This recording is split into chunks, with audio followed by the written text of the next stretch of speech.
she ran off. Yeah, she did. She ran off. Forced me. Nope. So good. Glad we don't have to. Like you were married for like almost 4 years. She ran away. We were we date on and off for 7 years before that. Together, yeah, 11 years. Rabbi, Yes, sir. are you married? No, I'm single by choice. No. Forever not. Rabbi, No, men, and I am proud to say I've never cheated on anybody. I've only had really positive relationships with women, and I'm proud of my behavior with women, and had a lot of fun with a lot of different women, but never settled down with anyone. And I would say this: if I wasn't doing this right now, I would have found someone and been married. I was I had a matchmaker right before I started doing this, and I was in the process of dating to the point of marriage, and then the pandemic hit. Everybody stopped dating for a little while, and then I started doing this, and I've always felt like if I need to, I can go back and get a matchmaker and get set up with someone. But in the meantime, I I don't want a significant other right now. If I had, I can really say this. If I had a a a, a swimsuit model who wanted to date me right now, I would say no. I really am focused on my streaming, and I know that, I mean, unless she was like, "Hey, I'm fine with being on camera 24/7 as well," I wouldn't give this up for any woman in the world. I feel what I'm doing is very important for the history of the world and for humanity in general. And I know that when this goes viral, if and when it does, I'll be able to have any woman that I want. So I'll have the pick of the litter, so to speak. So I just have to be patient, and that's something that I don't really have a hard time with. I I'm very focused on this project, and well, Rabbi, yeah, go ahead, big dog. you can get like all those things, you go like, like never been like big, big, friends. Oh no, I've been on many dates. No, I dated women at length. No, for years, but I at the time didn't want to settle down yet, and but no, I would. Do I want to get married? I said you didn't want. Right. Yeah, I mean, I always kind of knew, or I always felt that, and I would even tell girlfriends this in the past. I wanted to be someone who was in my 40s, got married with a younger woman, and where I could be established in my career, or perhaps be, have, you know, basically sown my wild oats, and then had a family. And I kind of think that's one of the advantages of being a man, that there's not so much of a time limit on when we can reproduce. So you can be a 40, 50-year-old man and have a 30 or 40-year-old wife, and that's not too big of an issue.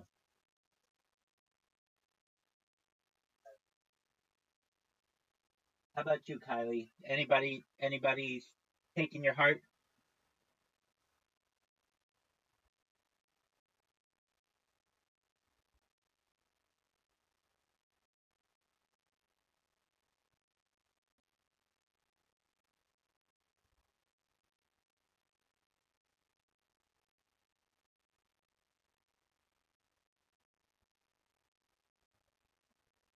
Kylie, did you go to my blog yet? Yeah, Did you see how big it was? yeah, Did you go all the way to the bottom? the one that's Oh, I left. What's the website you went to?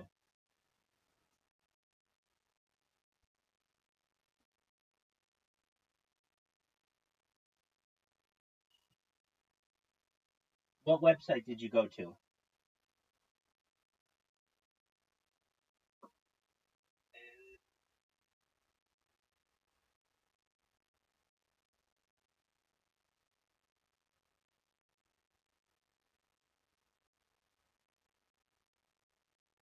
Kylie, what website did you go to?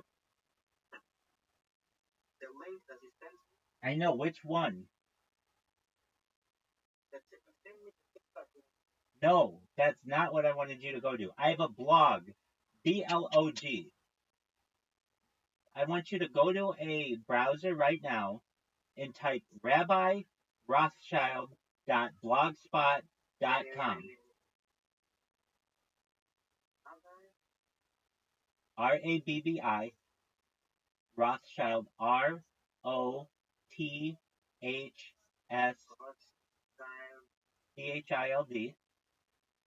dot blogspot BLOGSPOT dot blogspot BLOGSPOT.com. Rabbi Rothschild dot blogspot.com.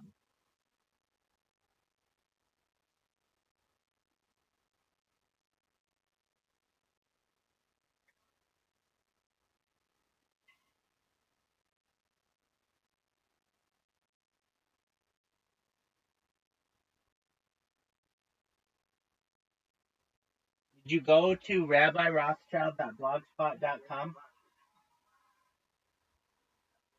Okay, hold on. Now go to click my face. Do you see there's a picture of my face?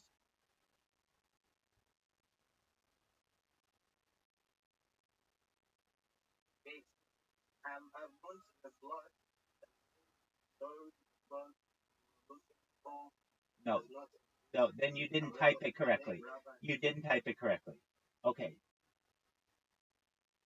I will send you a link that you can just click. Just one moment.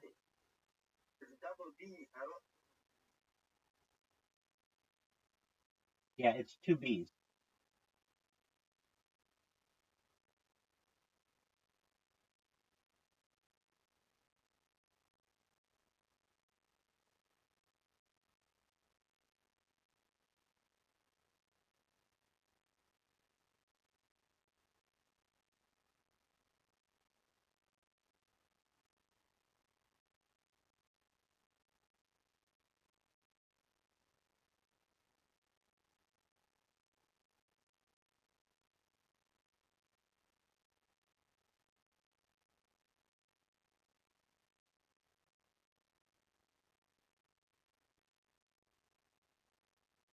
Go to the link that I just sent you. It's rabbirothschild.blogspot.com. Copy it, put it in a browser, and then click my face, and you will see the largest blog entry of your entire life.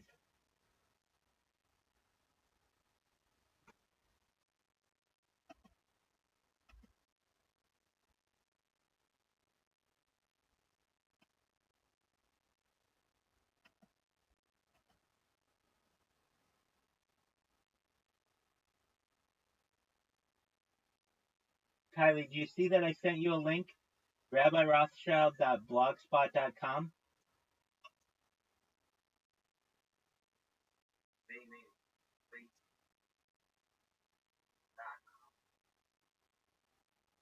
Just take the link that I sent you, copy it, and put it in your browser.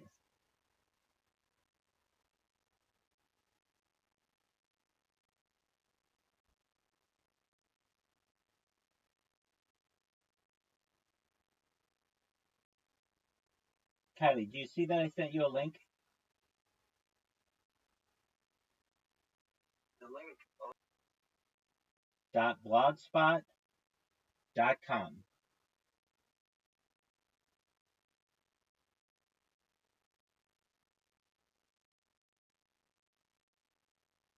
Do you see that I sent you a link?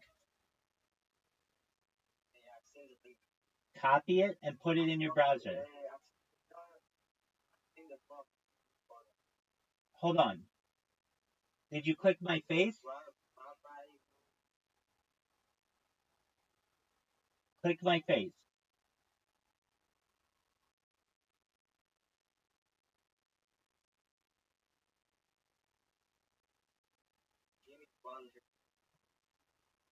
Okay. Do you see how big it is? You have to scroll for pages and pages and pages. Do you see that?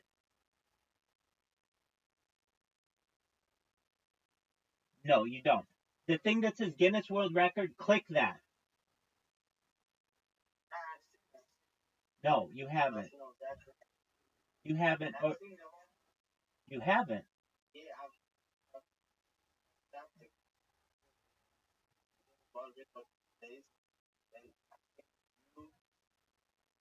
And there's like one, there's like a vlog. Very long. Do you see that? It doesn't end. Yeah, exactly. That's what I wanted you to see. Perfect. So you've been there. All right. Well, read through it. It's important. You don't have to memorize it, but just look at it. It's very important information about health and about sexuality and about food and about the future of humanity.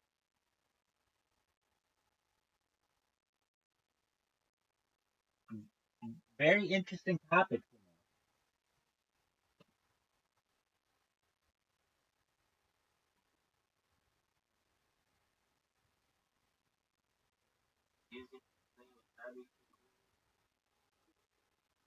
Everything, exactly. You got it perfectly, Kylie. Everything.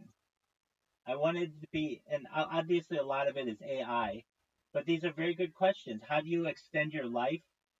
How do you? What are the healthy? What are all? Give me a list of all the vitamins. It gives you a list of all the vitamins. Everything about humanity, and it's listed, so you can. And do you see how long it is?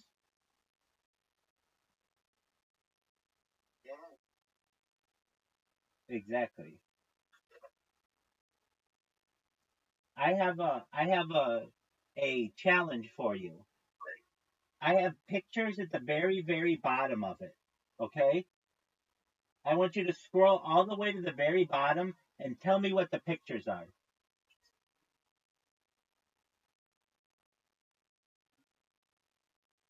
So I'm challenging you. You just keep scrolling and you'll get to the very bottom eventually. And when you do, tell me what the pictures are. I will be very proud of you if you can make it to the bottom. It'll take you a couple minutes.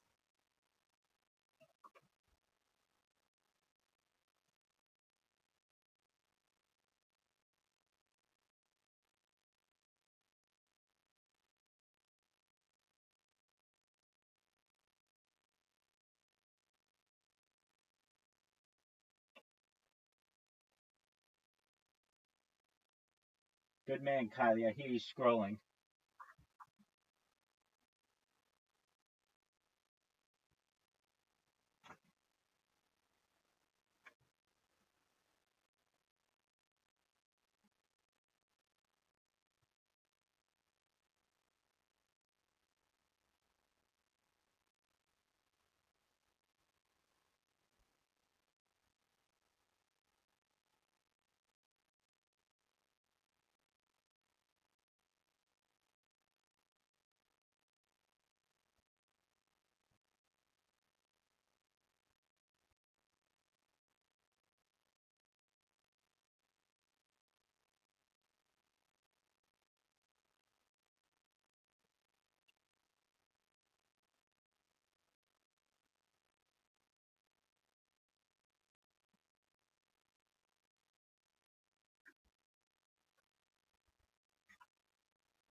I've seen the What are the pictures?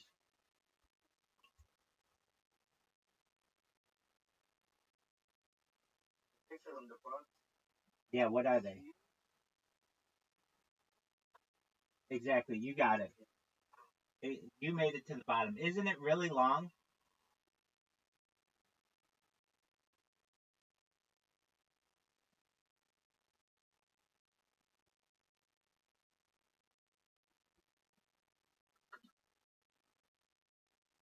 Show that to your sister when you have a chance. There's a lot of information on food in there. A lot of information she'll probably think is cool. It was too long. Oh, I know it's too long. I'm not saying that you have to sit there and memorize it. It's just if you go in there and you press Control F, you can search on any topic and it will come up. You type the word nuclear and it'll have all kinds of stuff on nuclear energy. You type in anti-gravity, it'll have all kinds of stuff on anti-gravity. Whatever you want, you can just search it.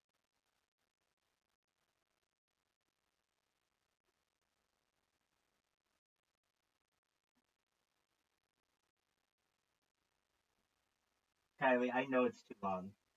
I didn't make it so that some one person would sit there and read it, although some people may.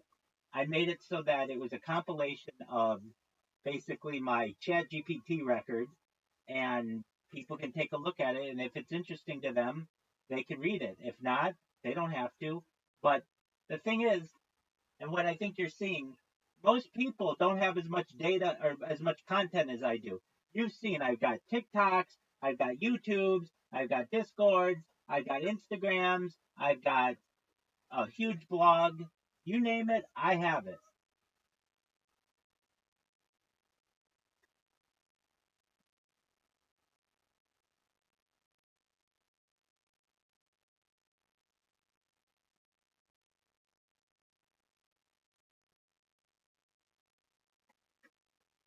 I'll be right back. I'm gonna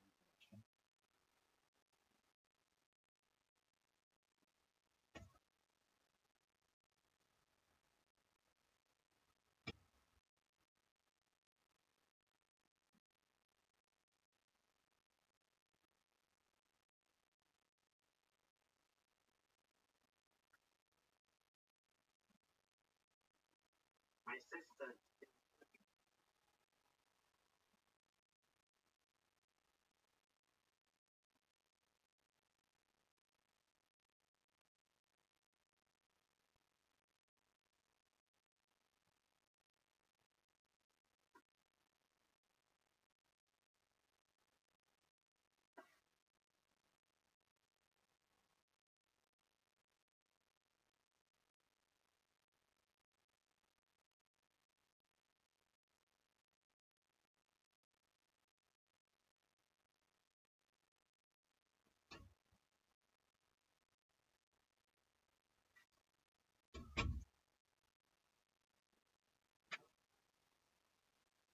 So as you can tell, Kylie, I've got a lot going on.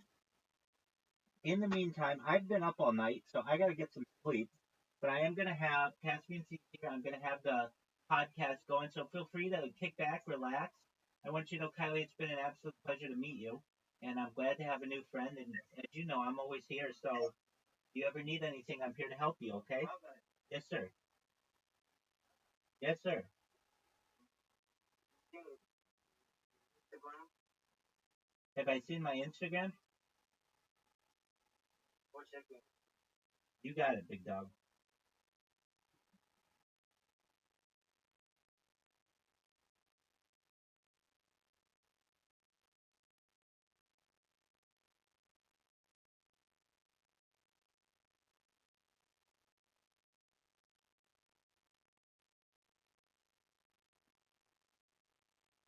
Is your sister Leala?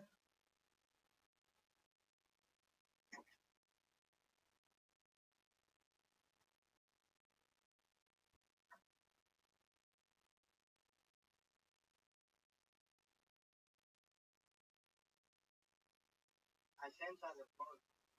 You're amazing.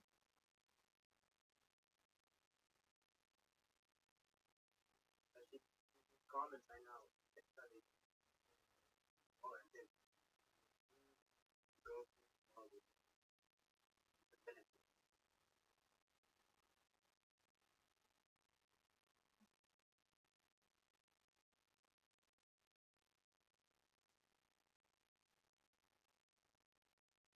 Hello, Rabbi. Yes, sir. I know. I'm messaging her right now.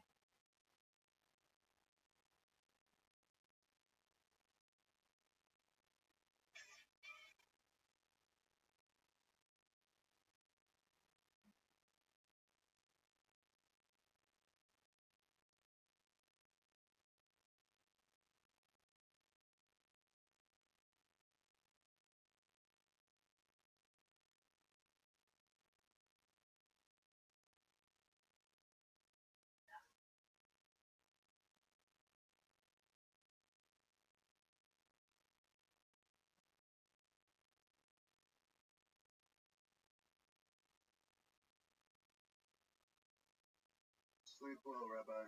Thank you, big dog.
Hey, hey.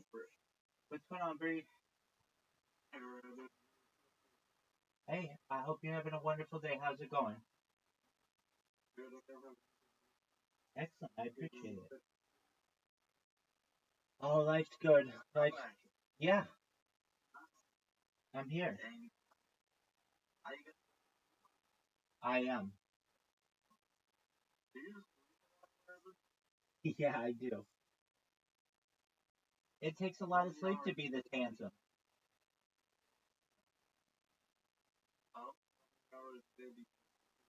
8,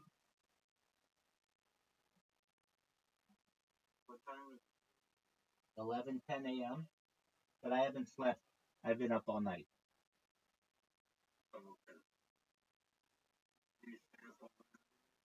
I have been recently. It just kind of depends on how popular I get.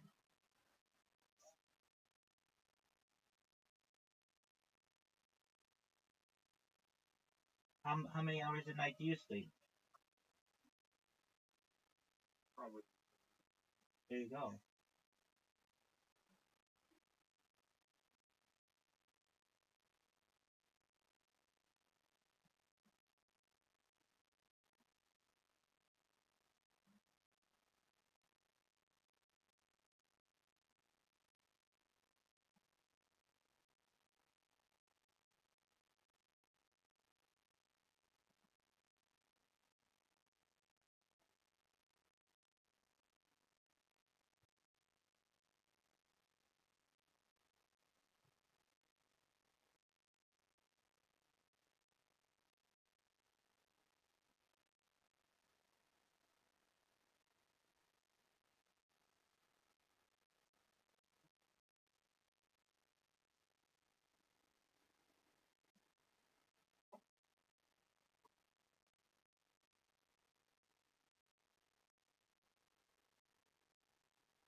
position, condition,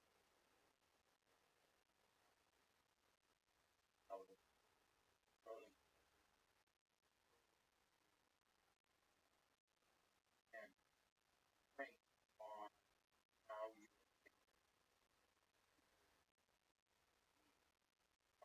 train it on the process and how it's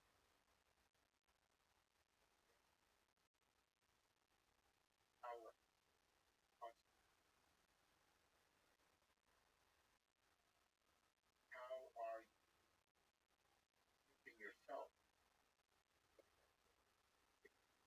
sexualizing that is much primal possible.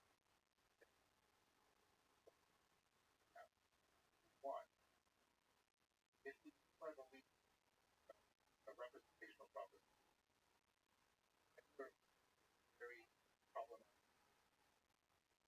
Then we're trying to skip proposition for ultimate responses. Problematic because representation by representation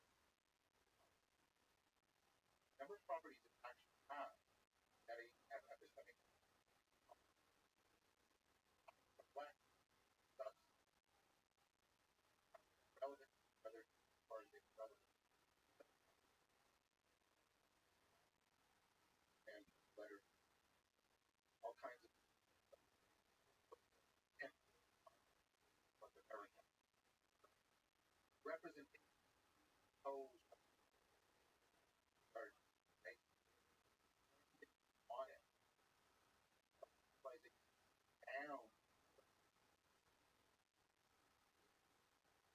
control on finds relevant in now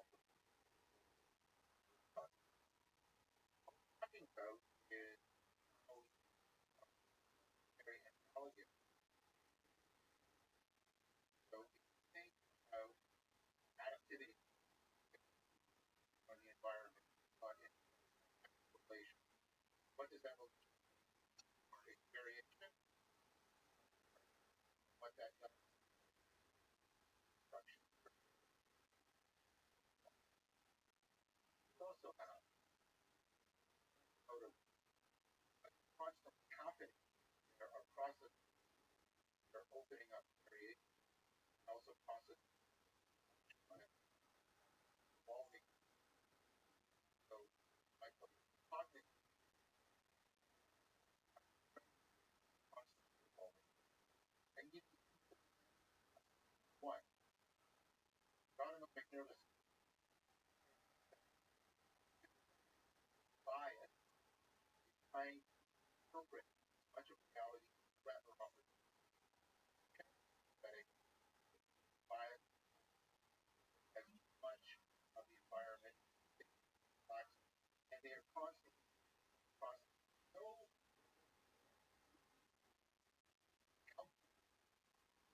also dynamic coupling process constantly evolving arousal. Similarly, tension, network capacity, network pressure, mind wow, grip. That's out of one network high. You're constantly evolving. That's a bunch of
also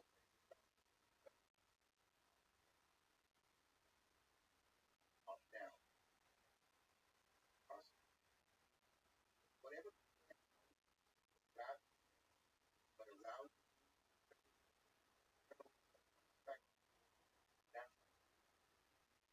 aliens I would argue how a lot of government relative that online or interaction. And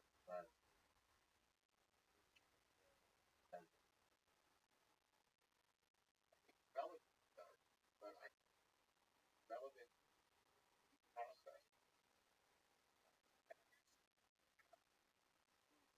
higher proper that's the broad and else. Well, that's ever part of that's higher. That's why things like tongue or in memory monitor how much of it is on kind of process. That tells you, by the way, when that working memory, when you highly, highly complex, very required you think about it, they structure that they call it dog. Dog, you call it a dog, not a bird, not a mammal, not a biological bag, it's a dog.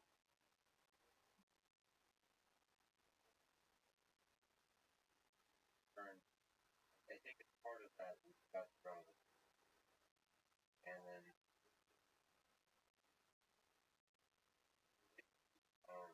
rationality, track of rationality, kind of starting intelligence, much as solving, and rationality, meta puzzles, but with the meta problem, and that meta problem solving, solving self-deception, self-deception. But whereas knowledge, what we what self self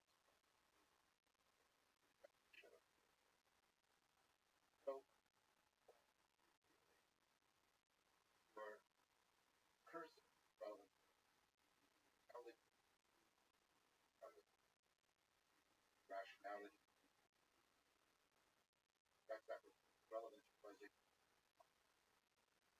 little wise person because it's highly often that's fine complex situations. What can what's relevant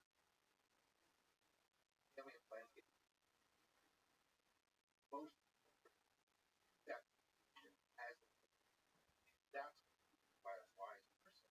That's always that I mean part of that implies potential. Part of the mechanism of cognition modifying no. That is that how you no. I belong to the model of self-deception. I start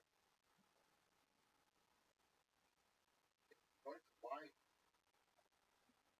I am on your on no that's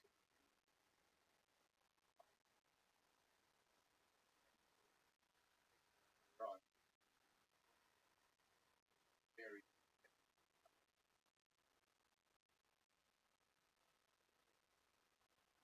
um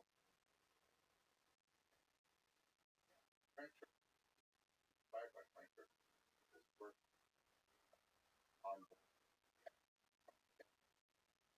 very good title.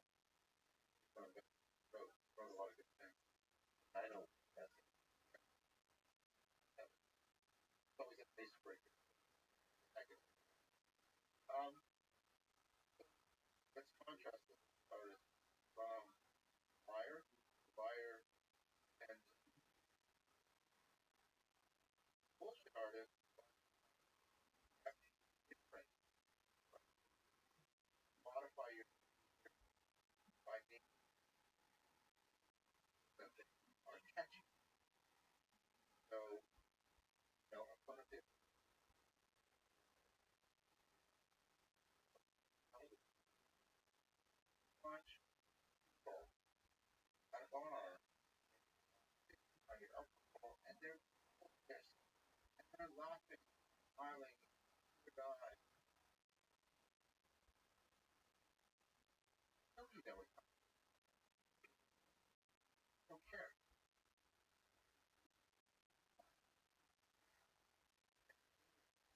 Catch it. Oh, no. No. I won't have to. Know it. Why? So can't I you catch attention? Why? What I can do. Something that will draw back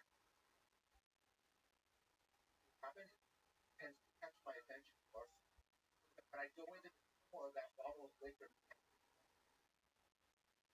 fine. That's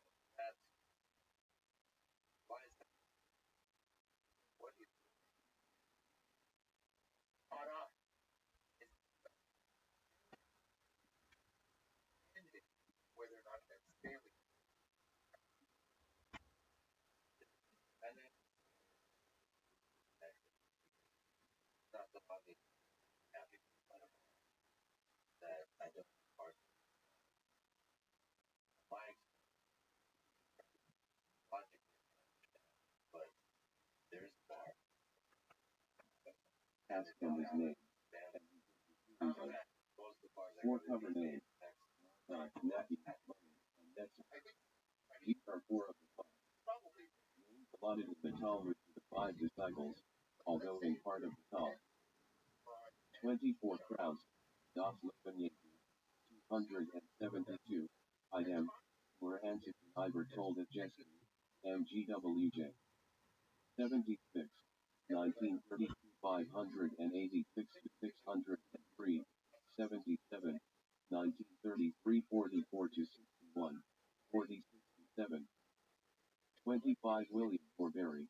A critical examination of the Told Up Shub. PhD. University. 1970. 275 to 81. Daniel S. Theo Ezra. An ancient list of Christian festivals in Holocaust issue. Polemics as indication for interaction. HTR 102. 2009 481 to 96. 26. So for example canons 15 and 16 in the Syriac teaching of the Apostles translated by Ben Jamin Plummer Bradley. Syriac documents attributed to the first 3 centuries. Anti-Nicene.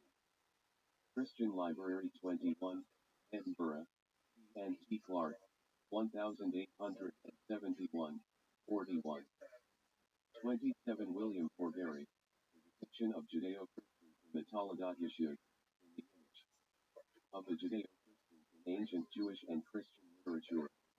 S. Peter J. Thompson and Doris Lambert Petrie. WNT 158. Savingen. Moore Seebeck. 2003. 28485.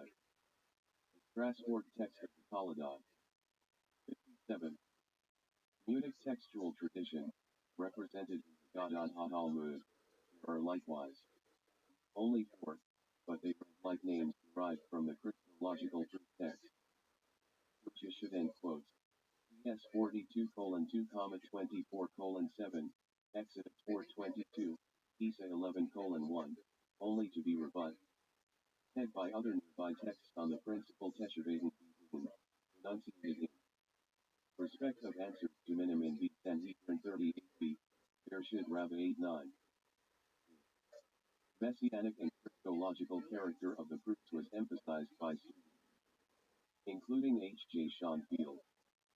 28. Hence it was suggested by Ernst Bammel that, as this text of the Toledo issue might indicate, originally the names were simply envisaged as names referring to Yeshua, and Peter Schaeffer somewhat similarly argues that the author or editor of the trial scene in the Babylonian Talmud, giving a rebuttal of Christian claims for Christ under the guise of an account of the trial of the disciples. 29.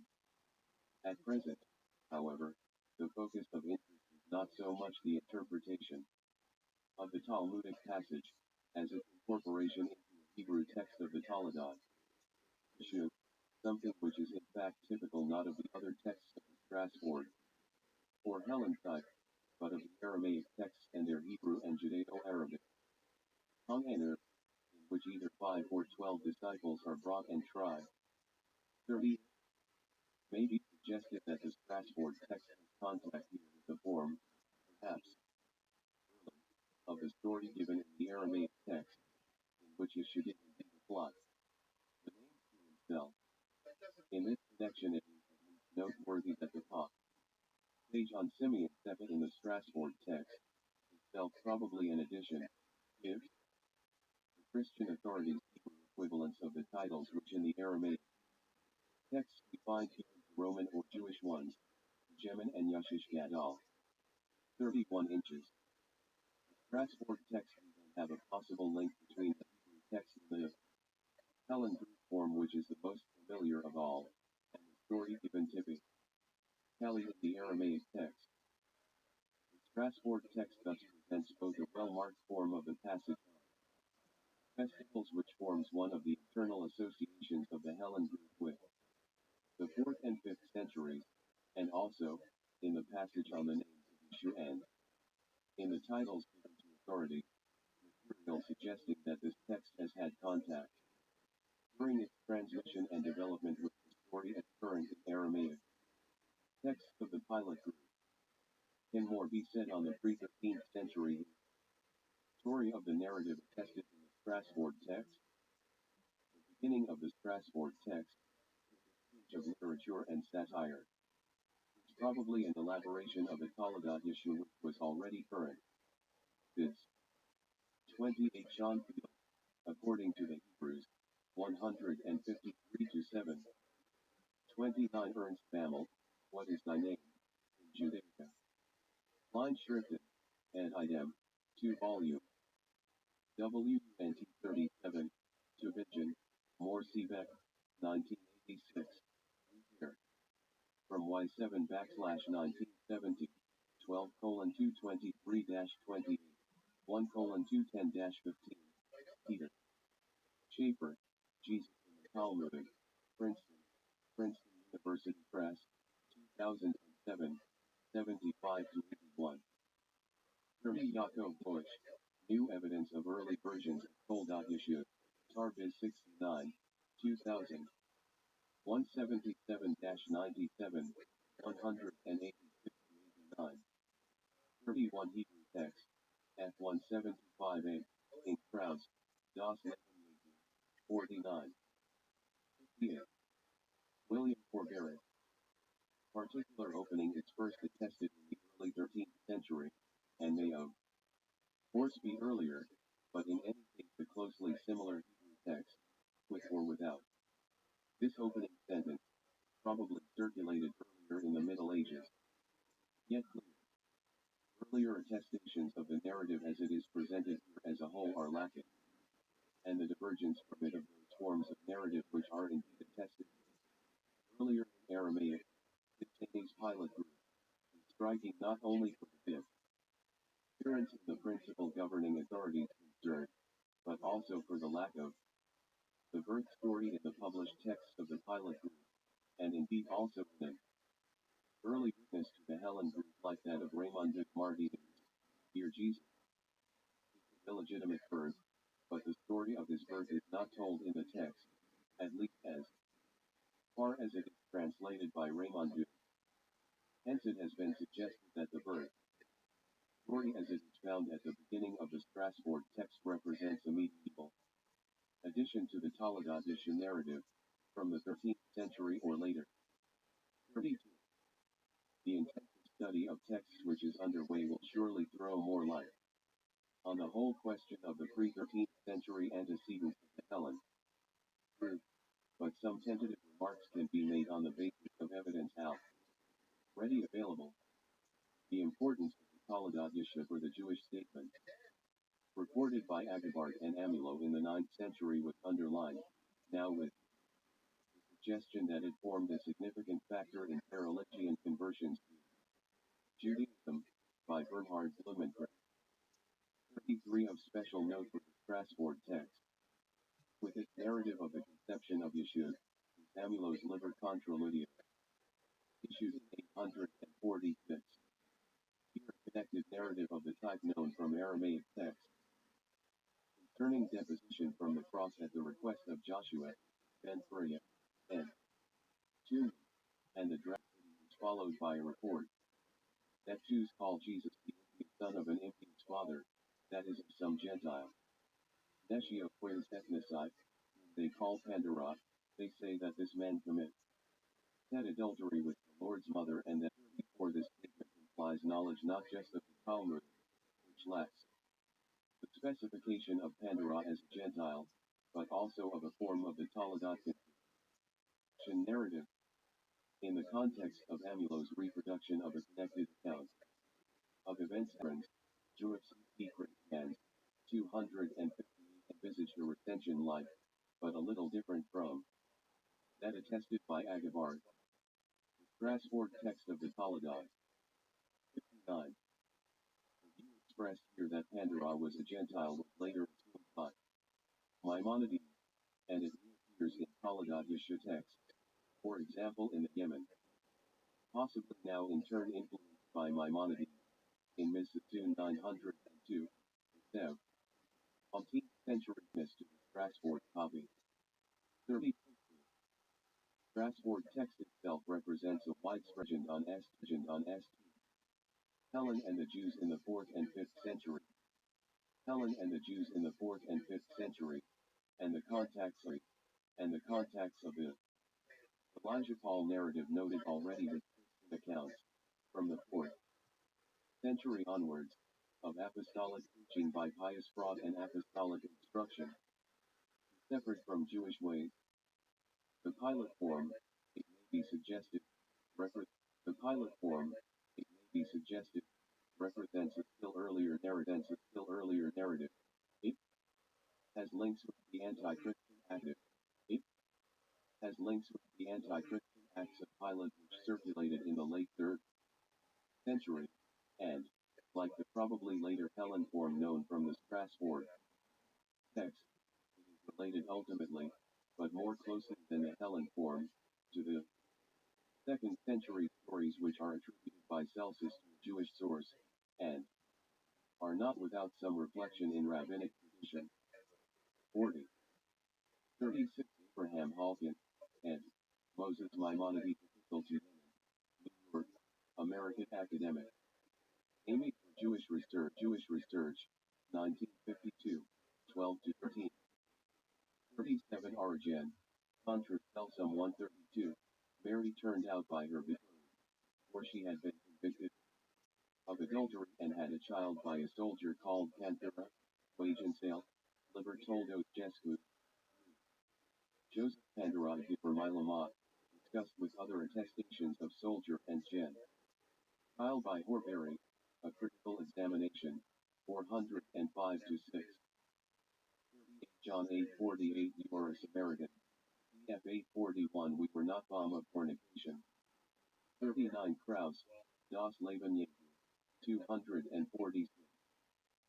40 For rabbinic passages as suggesting an early form of narrative on Jesus related to the Toledot Yeshua and current in both Judea and the East. William Forbury, Rabbinic Perceptions of Christianity and the History of Roman Palestine, Proceedings of the British Academy. 165, 2010 353-76. Equals Rabbinic Texts and the History of Late Roman Palestine. E.S. Martin, Goodman and Philip Alexander. Observations on the Rich manuscript of the Toledot Yeshua Asterisk. Adina M. Coffee. These recensions UNS were problematic out facts with those words. Samuel Krauss, author of the seminal work Das Leben Jesu nach des Quellen. 1902, encapsulated the challenges posed by the Breach version of the Toledot Yeshua. Johann Jacob Uldreich, a Christian scholar from Zurich about whom little is known, first published a manuscript of the version in 1705, along with a Latin translation and annotation.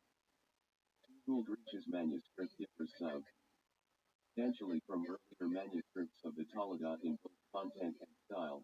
It combines some of the earliest and some of the latest Toledot traditions, and its origin remains almost completely obscure. Uldrich said only that a Jew had given it to him.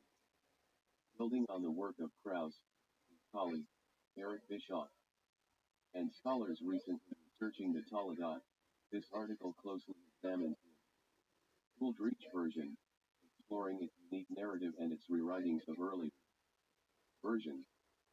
It also offers some thoughts about dating the manuscript. Krauss delineates some of the unique features of the Uldrich version, which this article will discuss in some detail, but, in short, there are many. It is thus surprising, at least at first glance, that the Uldrich manuscripts have not received more scholarly attention relative to the other versions than they have. There are a number of ways to explain this comparative neglect, including the paucity of manuscripts, the lack of significant differences between the manuscripts, which led Krauss, Ricardo Dutaney, and others to believe, in my view, correctly, that they are all copies of each other, and the sheer number of dissimilarities. This article would not have been possible without the resources of the Toledot Yeshiva project. I would like to thank the attendees of the Toledot Yeshiva conference, especially Schaefer, who made the conference and the project possible, and Michael Mirson, my colleague on the project, for their thoughtful comments. I am also indebted to Michael for his answers to my questions while I was turning the paper into an article. One appreciate Eve Levy, Feinstein's and Janenstein's help with my last minute query. 1 Samuel Krauss, Das Leben nach Giitis Quellen, Berlin, S. Cavalry, 1902. Hildesheim, Holmes, 1977. 2 Johann Jacob Uldrich, Sefer Toledot Yeshua Hanatzri / Historia Jeski, Nazarini, Judaïs Blaspheme Corrupted / F Manuscripto Happiness Genetico Nuntima Medida. AC Ver Ioni Natus, Quatus Judaeorum Nici Proprius Gunter, Off Horus Asserta, HEAC Pietatis Vinkunter, Grada Joe. J. Uldrico, Leiden, J. Vivi, 1705. 62. Adina M. Yoffi. Between the Uldrich version and all the others, which makes it very difficult for the scholar to put it in context. This article aims to situate the Uldrich manuscripts in their historical and geographical context, in light of the manuscript's unique features. The parts of the Uldrich that reference earlier versions often echo the earlier Hebrew manuscripts, at least one of which is a translation of an even earlier Aramaic manuscript. But there are much later elements in the Uldrich as well.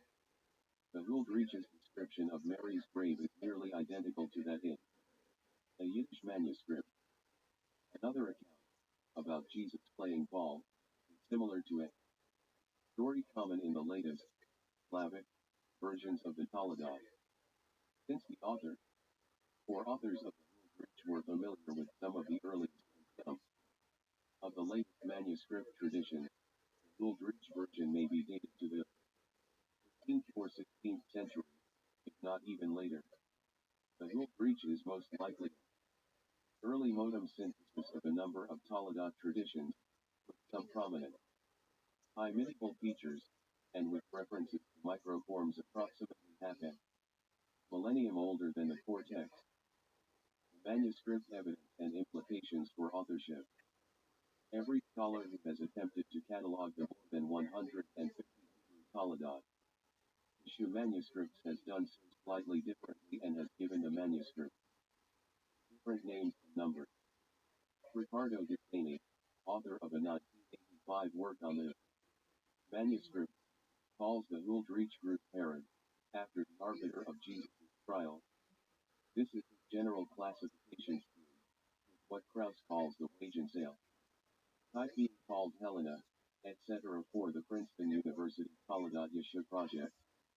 Unlike earlier catalogers, has access to digital copies of at least 3/4 of the extant manuscripts.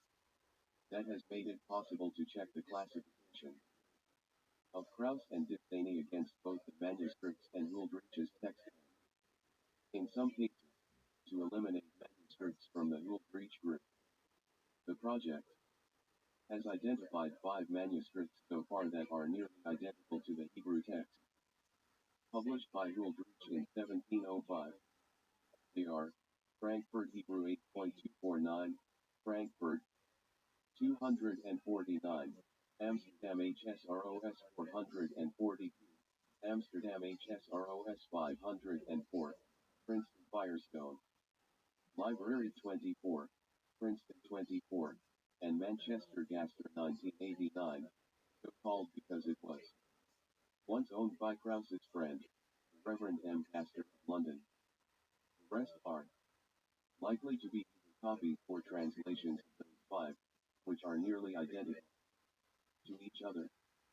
Krauss's book lists only 3 Huldreich manuscripts, one of which, 3 Riccardo Dipthany, / Vangelo dal Ghetto, Rome, Compton, 1985, 225 to 36. 4 Dipthany, 11 Vangelo dal Ghetto, 29 to 42, 216 to 19. Cited by Hillel I. Newman, The Death of Jesus in the Toledotische Literatur, JTS 50, 1999, 59 to 79, 59, and 5. Observations on the Huldreich manuscripts of the Toledotische. 63. Was the text published by Huldreich? 5 Dipthany lists a total of 10 manuscripts of the Herod, / Huldreich type. That number does not include Princeton 24, of which he was not aware, or Amsterdam 504, which he classifies as belonging to Helena, / wage and sale type. Of those 10, he classifies 5 as copies of the Herod / Huldreich version and 4 as translations of it. 3 of the translations are to Judeo-German, 1 is to Judeo-Spanish. 6 citations of the text of the Huldreich manuscript in this article will be to Frankfurt 249, called Father 1 of Dipthany's 1985 list, unless otherwise noted. It is the most complete manuscript of the 5, although Princeton 24 is almost as complete. Another problem with the manuscript evidence is that is very late. 7 The manuscript of the Toledo Yeshiva that Huldreich used to publish his annotated Latin Hebrew edition of the Toledo has been lost. 8 About that manuscript, Huldreich said, in his introduction to the reader, only that he got it from a Jew. 9 He used no adjective to describe the Jew, and he gave no indication that his source was a Jewish convert to Christianity, as were the informants of Johann Christoph. Wage and Sale, 1633 to 1705, the other early modem Christian scholar to publish a Hebrew text of the Toledo Yeshiva with the Latin translation and commentary. 1681. 10 There was no Huldreich before Huldreich, that is, there are no extant manuscripts of the Huldreich type before Huldreich published his book in 1705. All of the subsequent manuscripts appear to have been copied from Huldreich's book, or perhaps from other manuscripts that were copied from it. Although Huldreich neither said nor implied that his source was a convert, the possibility that the Huldreich was authored by converts must be considered. Jewish converts to Christianity were often involved in telling Christians about the existence of the Toledo, and, as was just mentioned, wage and sale had a number. 5 Krauss, Das Leben Jesu, 33 to 35. Dr. Eric Bischoff is the author of the Classification. The text section of Das Leben Jesu, 27 to 37. Pages from the section will be cited as Kraus. Das Leben Jesu. Page. Bischoff. Dot. 6 for Disney's manuscript list, the most recently published one, although Princeton University's Taladat Yeshiva projected in the process of producing a newer one. See the bibliography. FIA section of his Evangelo del Ghetto, 225 to 36. 7. Krauss points out that this is the case for almost all Taladat Yeshu manuscripts. Das Leben Jesu, 19. 8. Krauss, 33. Bischoff. 9. Reach, Sefer Taladat Yeshua Hanatzri, 4R, Obsecuta Sergo Y, and Progressive Cum. Live Elam Solari Indian, Quem Manuscriptum Judeo Olim Nactus Sum. I, therefore, complied, and I guiltily undertook the little book, whose manuscript is from a Jew.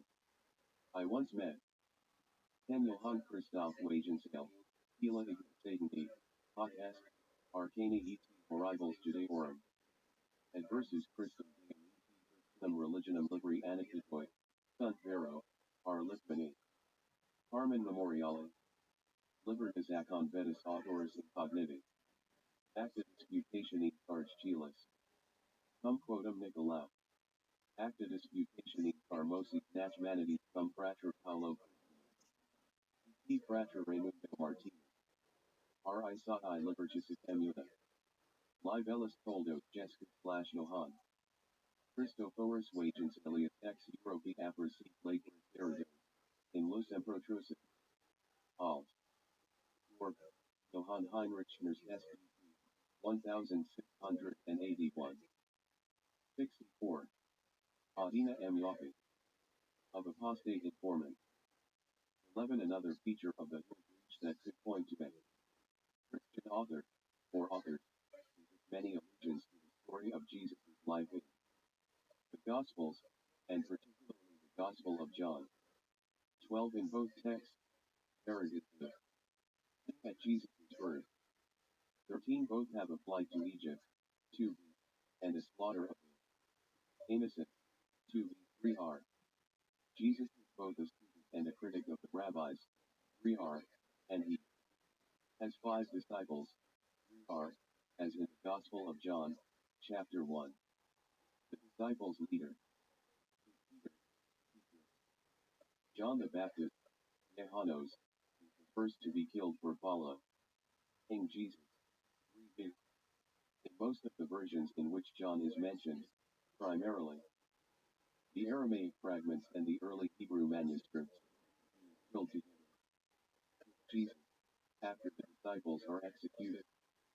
14. Jesus wanders in the desert, out, though with the disciples, meets people, and makes remarks to them. 3b. The ruler, in this case, Herod, agrees to execute Jesus after some delay. 4b. His execution is by hanging, with no stoning, although his disciples are stoned. 4b. In a marked departure from many other versions, and from the Talmud. 15. Perhaps the most famous 17th century convert connected with the Taladat is Samuel Franz of Bavaria. In his Giedisker Abgestur, Schlangenwald, the Jewish serpent S. Strib, 1006, for the sake of clarity, and for ease of comparing with other manuscripts and with the New Testament, this article always refers to him as Jesus. 13. Taladat Yeshuv, Ms. Frankfurt 249, 2b. For the remainder of this article, pages from the Uldreich, Ms. Frankfurt 249, will be cited in internal citations in the body of the text. 14. For a transcription of, and introduction to, one of the most complete Aramaic manuscripts. Cambridge 35.87, Yaakov Deutsch, New Evidence of Early Versions of Taladat Yeshuv. Carbis 69, 2177 to 97, in Hebrew. 15. On the execution of Jesus in the Uldreich. Also Kraus, Das Leben Jesu, 34, Bischoff. On Jesus' execution by stoning in the Talmud, Mishnah, and Sanhedrin 6:1 and Babylonian. Talmud Sanhedrin, the Sanhedrin, 43a, quoted in Peter Schaeffer, Jesus in the Talmud, Princeton. Princeton University Press, 2007, 63-65. 16 Elisheva Carlbach, The Anti-Christian Element in Early Modern Yiddish Culture. Braun Lecture in the History of the Jews in Prussia 10, Ramat Dan, Bar Ilan University, 2002. 1-20, 9. Carlbach cites Mark Shapiro, Torah Study on Christmas Eve, Journal of Jewish Thought and Philosophy, 1999, 319-53, 332-34. Observations on the Huldrych manuscript of the Talagat issue. 5. A bastard and the son of a whore and a menstruating woman. 17. He added that the book was a secret among Jews, and that they were forbidden to print it. 18. Brands went on to give a number of details of the book, focusing particularly on the ineffable name, Yom Hafarash, which the Jews claim that Jesus stole from the Holy Temple in order to perform his miracle. 19. Bischoff, P.I.T. Johann Christoph Wolff, said that the lost Huldrych Codex was consistent with the manuscript from which Brand, in his Geishes, Schlangenwald, directly or indirectly drew. 20. Therefore, tempting to speculate that Brand could have been involved in the writing of the Huldrych, but, contra Bischoff, accounts include a number of episodes that appear in many Talagat texts of the wage and sale and Slavic types, but not in the Huldrych. Those include Jesus stealing the name, Judah later learning the name at the behest of the rabbis, and Judah engaging in a flying contest with Jesus in which Judah renders Jesus impure. 21. In the Huldrych, Jesus learns the secret of the ineffable name from his teacher, Rabbi Yehoshua ben Karahiah, 3r. He does not have to steal it. There is no flying contest in the Huldrych, and although Judah does deprive Jesus of the power to use the name, 4r, Judah never learns the name. So Brands is not a credible candidate for the authorship of the Huldrych. 4. Perhaps another convert, or a group of converts, wrote it, but there is another, more tantalizing possibility, that Huldrych wrote it himself. He would not be the first publisher of a found manuscript who was actually its author. Huldrich's annotations to the manuscript, however, suggest that he could not have written it. There is no evidence from his book that Huldrych had regular contact with living Jews or and Perceptions of Jewry, Jewish Social Studies, 1996, 115-36. 19. Brands, Judaister Abgestrü Schlangenwald, 2. 20. Kraus, Das Leben, 3. Bischoff, citing Johann Christoph Wolff, Brea, 2. Number 740 Nick Mayer Borhandi, Codex Huldrych S. Ivory and Diamond FIT Dem. Ms. A.U.S. and Brands Sanum G. Schlangenwald Direct Odor in Direct Scope. 21. Brands, Judaister Abgestrü Schlangenwald, 2-3. 22. C. Example Huldrych, Sefer Talagat Yeshua Hanatzri, 3. Annotations 1 and 2. 66. Adina M. Yoffi. Hebrew in them, and his statements about what the Talmud says could have been, wage of sale, buster, or an author of a Latin compendium of Talmud. Statements about Jesus. Such compendiums circulated in the early modem web during Jesus' trial. The Sanhedrin in Jerusalem sent letters to the community of Gormiza or Germiza, also known as Wormiza, in the land of Caesar, /Eretz Kisra. The community advised against the execution In the High Middle Ages, a number of Jewish communities, including Worms and Regensburg, had letters that their leaders claimed there long ago. Opposition to Jesus' execution. 25 Krauss thus argues that the city of Wormisa must be Worms, Germany, in the Holy Roman Empire, a city that did not even have a Jewish community until the 10th or 11th century. 26 Conclusion. 23 On early modem bookish learned culture. And M. Blair, The Theater of Nature. Jean Bowden and Renaissance Science, Princeton University Press, 1997, 49,71,96. 24 Krauss, Das Leben Nature, 18th century, 247, 12th century. As Sitzeleman has pointed out, even within Das Leben Nature, why Krauss demonstrated a fair amount of equivocation in regarding the provenance of the Hill Breach. He admitted thinking, in large part because of its wretched, like it, Hebrew, that the text had been created by a Christian or Jewish renegade. 16.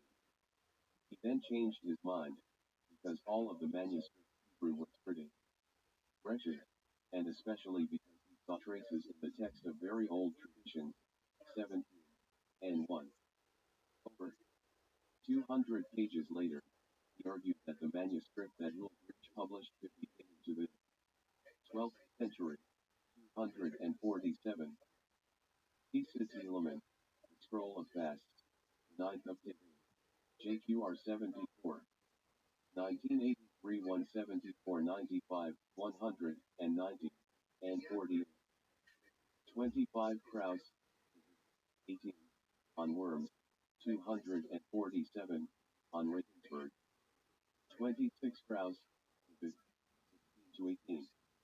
Observations on the Huldreich manuscript of the Toledat Yeshua. 67.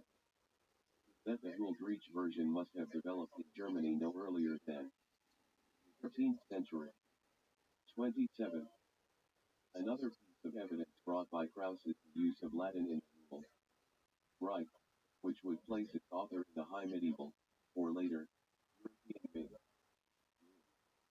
Krauss says that the new alphabet written for the Christian 5R is the Latin 1, which I have also found to be the case.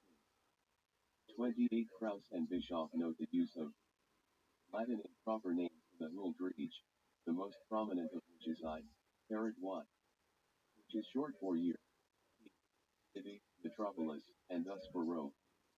29 In most of the versions of the Toledat Yeshua, Jesus is called Yeshua, YLPO, an anagram for may. His name and memory be erased for Shemo be Yitro. In the Huldreich, anagram is may his memory and his name be erased Yitro be Shemo, resulting in the name of Jush, which is very close to both the Latin and German pronunciations of Jesus. Krauss's origin date is too early, for reasons that will be discussed below, but the manuscript has a prominent element that may be described as High Medieval. In addition to the Latin and the reference to Worms, another indication of the High Medieval European segment of the Huldreich is the strong anti-Marian strain running through it. The Huldreich is the only manuscript type that portrays Miriam as totally complicit in her adultery. She is clearly a suspect character. Even to her husband, here called Paphos, as in the Talmud, rather than Yochanan, or Yosef/Joseph, as in most other versions containing an account of the birth of Jesus. 30. Paphos locks her in the house so that the Perichim, men of violence, an allusion to Daniel 11:14, here a reference to Joseph Pandora and his family. Members cannot engage in acts of harlotry, not with her. 2. 31 When Joseph Pandora comes along, she eagerly assents to his plan to carry her off. 2b.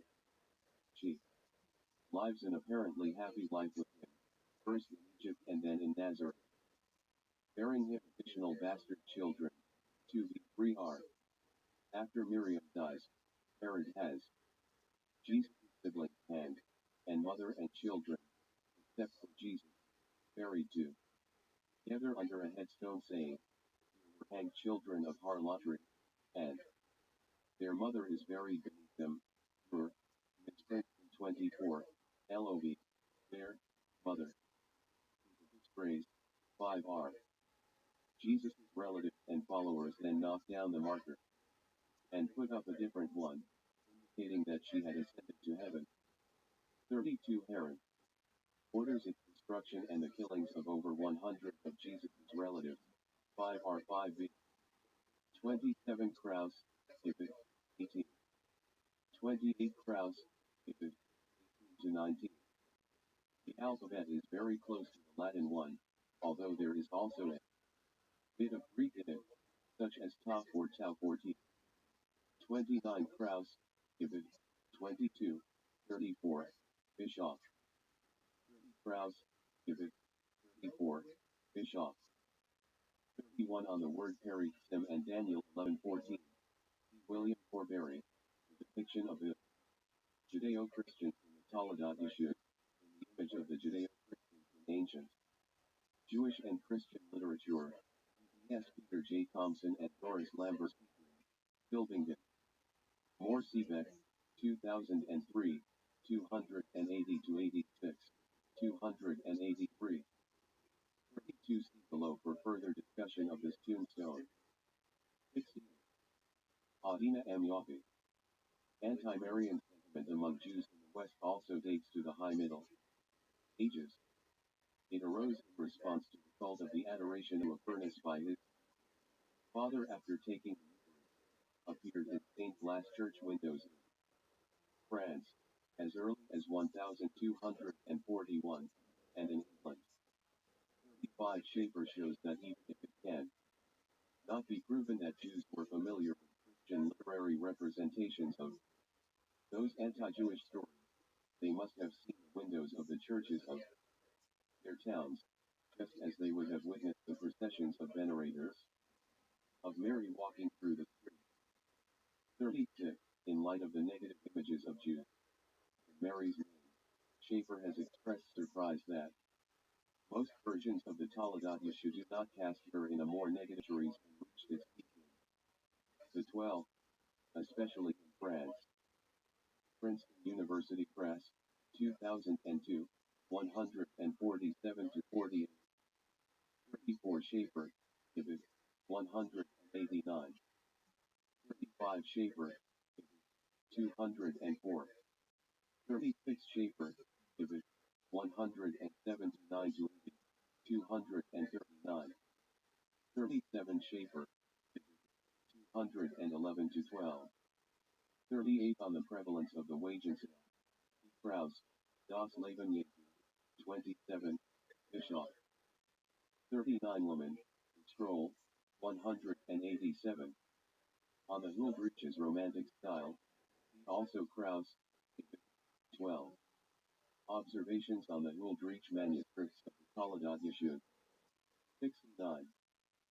Scholars, also in none of the Hebrew manuscripts, but, as Michael Stanislawski has shown, an almost identical incident in the Yiddish manuscript, JTF 2221, owned by the Jewish Theological Seminary. The manuscript was written in the 17th century, but, as with the manuscripts of the Hebrew Toledat, the composition dates of surviving manuscripts are not accurate indications of the text's origin. That being the case, the European Yiddish manuscripts are generally later than the European Hebrew manuscript. It is possible that the Yiddish author could have been familiar with the Huldreich, rather than the other way around, but that would still put the Huldreich manuscript in the world of Central and Eastern European Jewry before Huldreich published it in the 18th century. There is also one similar to be the latest manuscript. 40 as will be discussed in the next section. The rabbis get a number of clues that Jesus is the bastard. The Most common is that Jesus does not cover his head. In front of them, the Huldreich also has him playing ball inappropriately close to the Holy Temple. In at least 8 Slavic manuscripts, Jesus also attracts the attention of the rabbis by playing ball, in most cases in a way that violates the Sabbath. 41. The Huldreich is so unique that it is tempting to say that it has no parallels in any manuscript types, except perhaps the earliest ones that draw heavily from the Talmud. But such a statement would be too rash, as it ignores the type Krauss and Bischoff call Derasi. 42. The Derasi is also quite unusual. Perhaps a most noteworthy characteristic is that Miriam's husband is called Joseph and her 40. Krauss, David, 35 to 37, Bischoff. 41. There are 7 manuscripts, all Slavic, in which Jesus violates the Sabbath by throwing the ball in the public domain more than the allotted 4 cubits. Amsterdam HSROS 467, Jerusalem JNULB 263 to 8228, 14, Jerusalem Yad Ben Zvi 961, University. Library Mizrah, 3R, New York JTS 2503, 18, Princeton Firestone Library 22, 21, and S. Bergoy 244, 1 LR. Jerusalem JNULB 242 to 865, 4B, also has him throwing the ball in the public domain but just says that he threw it too far. 42 Krauss, Das Leben Jesu, 31 to 33, Bischoff. 70. Adina M. Yoffi. This is called Yochanan, rather than the other way around. Rossi, NAR. Predict, while not precisely echoing the Huldreich, at least contains some similar element. 43. The Derasi also mentions Herod, in addition to Tiberius Caesar, as one of the rulers of Jesus' birth. 50R. In the Derasi, Jesus learns magic in Egypt. 60R. After he loses the power of the divine name. 57B. In the Huldreich, he spends his childhood in Egypt before learning Sod Shem Haperes in Shin. Jerusalem. 3R.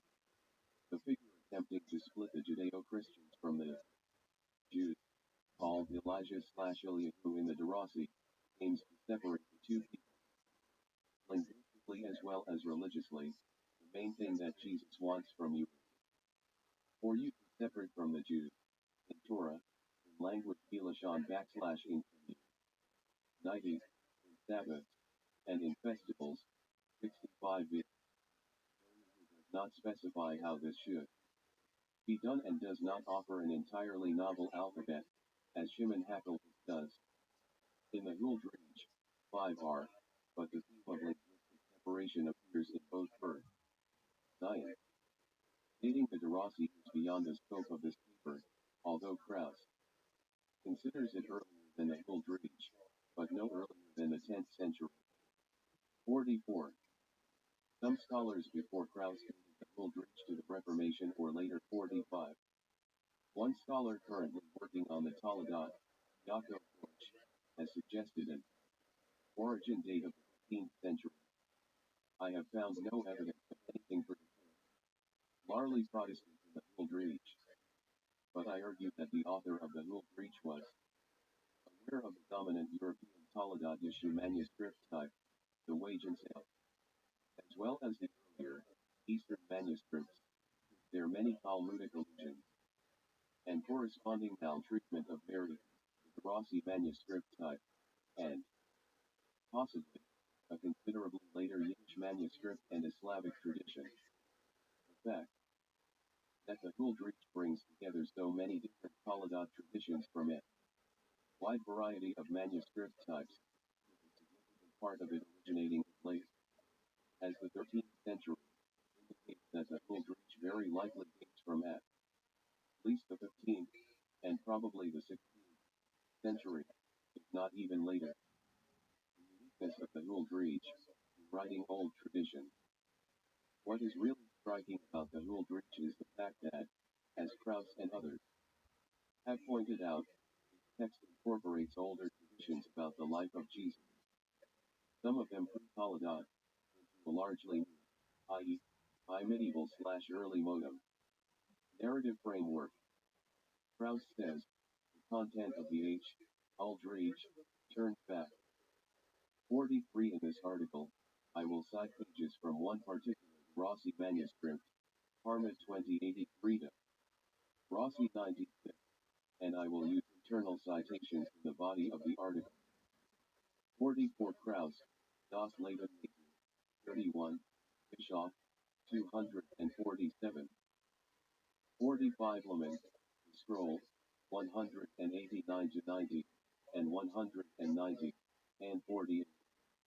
Lemon mentions J. Basnich, History of the Jews, London, 1708, 375 to 81, Dina Baring, Lost and Hostile Gospel, London, Hill, and Norgate, 1874, 115, and William Henry Burr, Revelations of Antichrist Concerning Christ and Christianity, New York, Amo Press, 1879, 394 to 407. Observations on the Huldreich manuscripts of the Toledot Yeshua. 71. To old sources, Huldreich has in common with the Cairo, the individibly older version, for example, that a Caesar is arbiter, as in the Acts of Peter, etc. 46. Article has already discussed the story of Miriam's romantic escape with Joseph, Pandora and the tale of the innkeeper and the Jew, but those are not the only elements that are found in the Huldreich and not in any other Hebrew manuscript.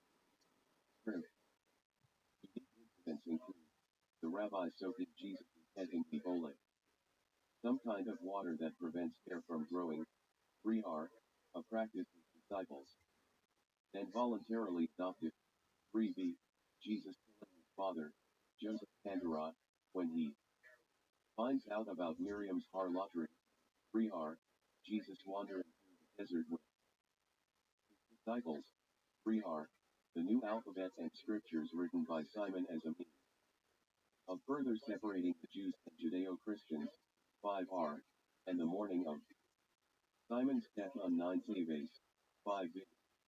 This list is not exhaustive, but it gives a sense of the level of divergence from other versions. Despite the significant differences in the details, the Huldreich is thematically similar to the rest of the Hebrew manuscripts of the Toledot. All of the Hebrew Toledot Yeshua manuscripts follow the same general storyline, except for the fact that the earliest ones do not have the story of Jesus' birth. They start amidst heresies or his interrogation or trial on account of those heresies. In all of the manuscripts with the birth story, Jesus is conceived through some kind of forbidden sexual contact between Mary, who is menstruating, and a man not her husband or fiancé. After Jesus is bombed, Mary sends him to be educated in the Jewish community, where his strange and impudent behavior leads the rabbis to suspect he is a bastard. Mary admits to the rabbis that Jesus is a bastard, and he is excommunicated. Jesus gains disciples by performing various miracles, which are made possible because of his mastery of sorcery and or the ineffable divine name. The Jews, upon hearing of Jesus' exploits, seek cooperation from the authorities to put Jesus on trial for sorcery and heresy. Jesus claims that he is the Son of God and or the Messiah, using texts from the Hebrew Bible. After one or more trials, Jesus is executed by the Jews according to Jewish law. He is buried, but his body is stolen and reburied somewhere else by a Jew concerned about the disciples' behavior. The disciples, in turn, complain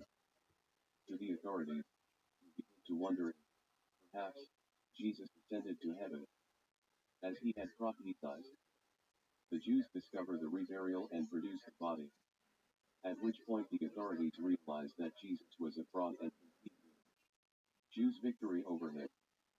Many manuscripts, including the Huldreich, have other sections after this, explaining how, through a Jewish agent masquerading as a messenger of Jesus, the Jews successfully separate the Judeo-Christians from their community. 46 Krauss, Das Leben Jesu, 17, and 1. Inhalt von H. Huldreich, auf ALD Quellen Zurich. Weiss. Huldreich hat sie mit Cairo die Unzweifel hoch alter Fassung Gemein, das ein Kaiser. Chiefs Richter ist, wie in den Akte P.S.W. 72. Adina M. Yoffi. Those general similarities are not the only ones between the Huldreich and other Taladat Yeshu manuscripts. Parts of the Huldreich are close to some of the earliest extant Hebrew manuscripts. Those earlier manuscripts, in turn, are similar to the Babylonian Talmud, Bavli, a small number of stories about Jesus. The Bavli's accounts of Jesus' life are linked to the early Hebrew manuscripts by even earlier Taladat Yeshu fragments, which are in Aramaic. The Aramaic fragments were discovered in the Cairo Geniza and have been dated to approximately the 9th or 10th century, although there is no great consensus about this dating. The Bavli sections about Jesus are echoed, sometimes word for word, in the Aramaic fragments, and at least one of the earliest surviving complete Hebrew manuscripts, JPS 8998, Middle Eastern, from the 13th to 15th century, or earlier, is a word-for-word translation of an Aramaic manuscript. Two other early Hebrew manuscripts, St. Petersburg 274 and JTS 6312, have no birth story, but they are not complete, so it is impossible definitively to conclude that they never had one.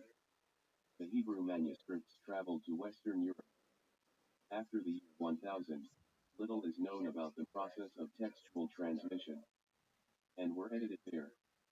Extra sections, including the birth story and the account of the Christian separation, were added, and the Western European manuscripts increasingly diverged from their Middle Eastern counterparts, although they retained older microforms.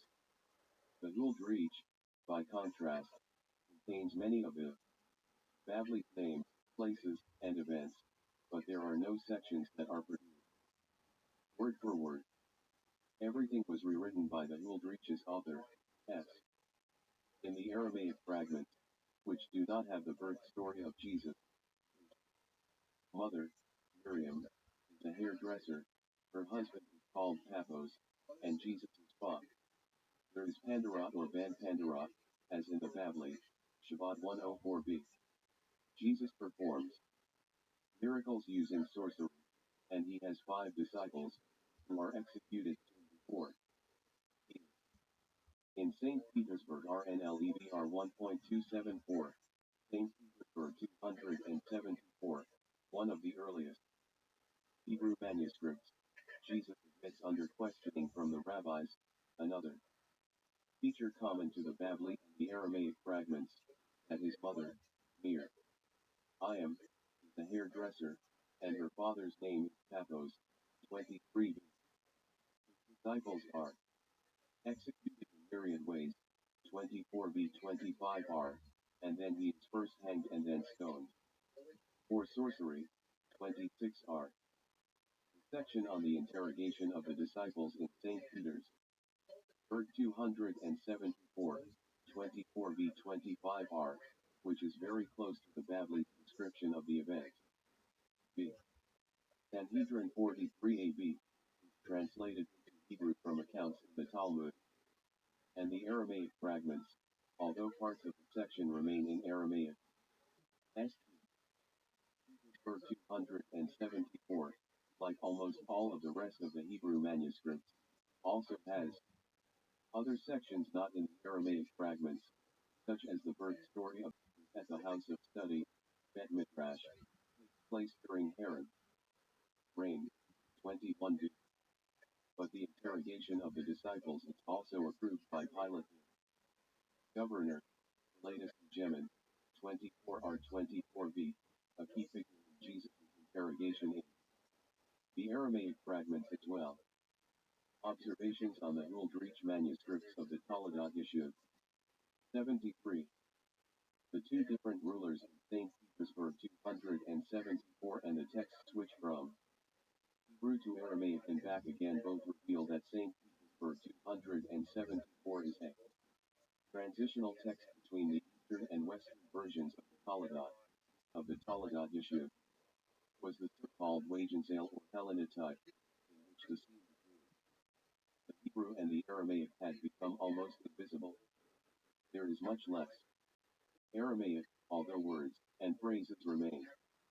The birth story, Yochanan and the husband and Joseph the rapist, in the Derasi manuscripts, as noted above, the names are reversed in every manuscript of that version. Miriam is described as a beautiful, modest woman who refuses Joseph's advances until he pretends that he is her husband/fiancé, and even then most manuscripts have him forcing himself upon her, since she is menstruating and will not violate the rules again. Sexual contact. There is only one ruler, Helena, often further described as the wife of Constantine. Jesus' disciples are called Peritzim, in allusion to Daniel 11:14, but they are only very rarely named, and they are not executed as. It is a bit surprising, then, that the Huldreich, Western European manuscript, in a form that is older than at least most of the Wagenseil, would be more similar to the Talmud stories of Jesus than the Wagenseil is. There are, however, a number of similarities between the Huldreich and the Bablik. Miriam is a hairdresser.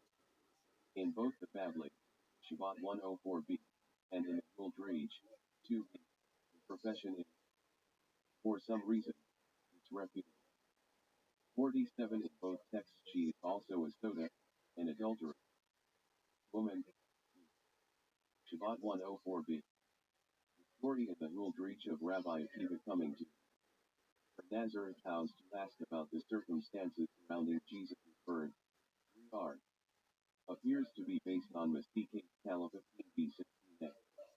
48 Although the Cala version names neither mother nor child, the story later, according to Louisburg and others, came to be associated with Jesus. Jesus is buried in a huge ditch, as opposed to a water channel, the text announces, in order to fulfill the words of the sages, everyone who mocks the words of the sages is judged in boiling excrement. 49 is not just an allusion, but, rather, a quotation from the Bablik. 56b 57a, which tells the stories of the punishments of the worst Jew and Gentile sinners. Jesus, in some versions, the sinners of Israel, is forced to spend eternity in boiling excrement. 4b. 50. With the exception of the quotation just cited, Huldreich almost always incorporates Talmudic stories and Toledat traditions by rewriting them, at least slightly. As has been discussed, the forbidden sexual relationship that produces Jesus' voluntary adultery, rather than rape or mistaken identity. Jesus. 47 Schaeffer, Jesus in the Talmud. 48 Talmud, the minor tractate with only a Gemara, no Mishnah, and the numbering of it varies.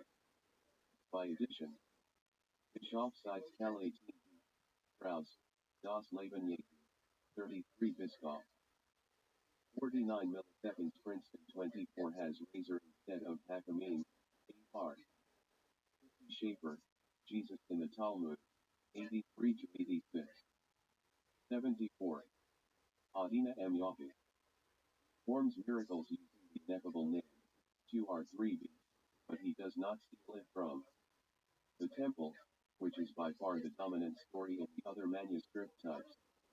Instead, he learns Ma'aseh Merkava and Sod Shem Hafarish from Rabbi Joshua ben Parahia, his teacher, 3R. The rabbis capture him not by depriving him of the name, but by tricking him into drinking the waters of forgetfulness.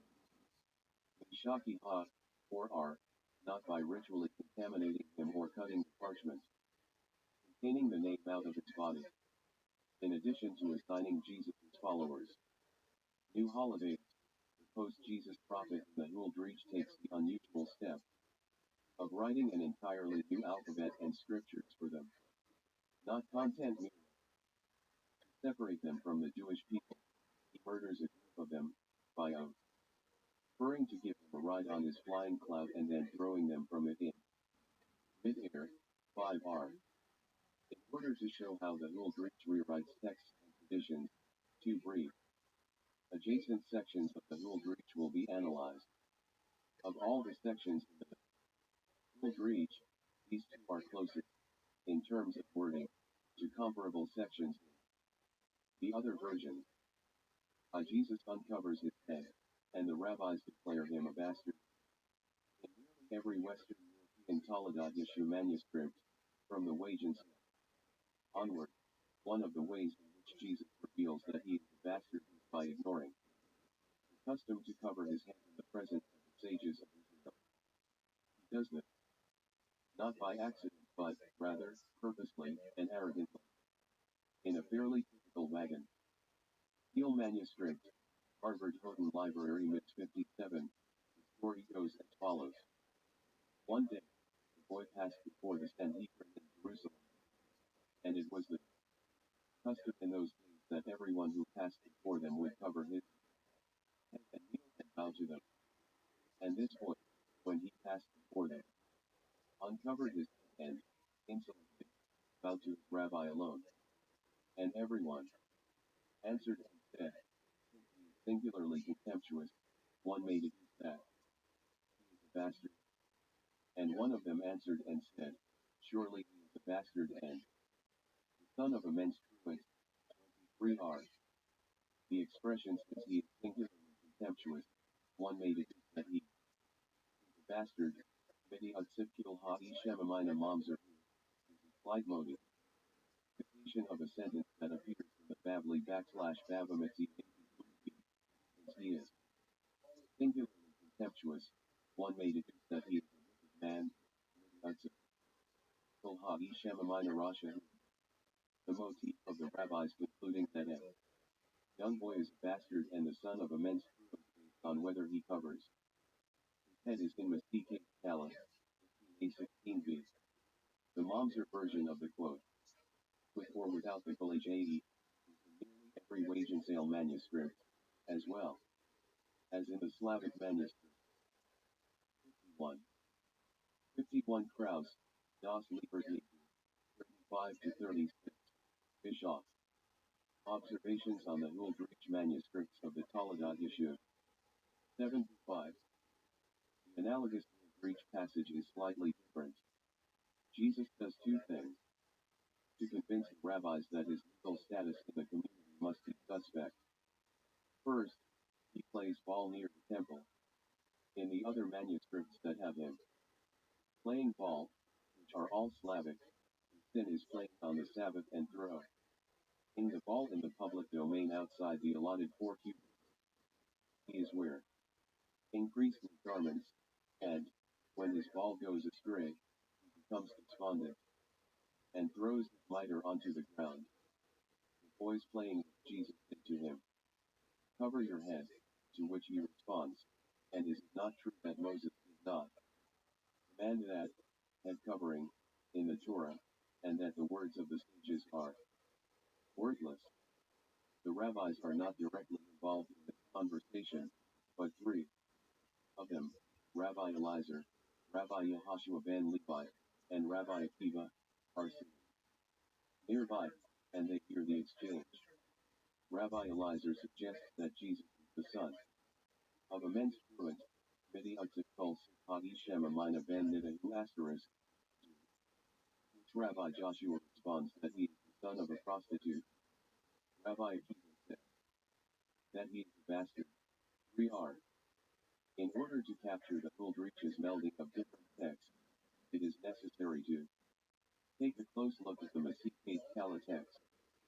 In the Kala passage, the primary sin of the young boy, later identified with Jesus, as in most of the Toledot Isha texts, but not in the Huldreich, failing to cover his head in front of great rabbis.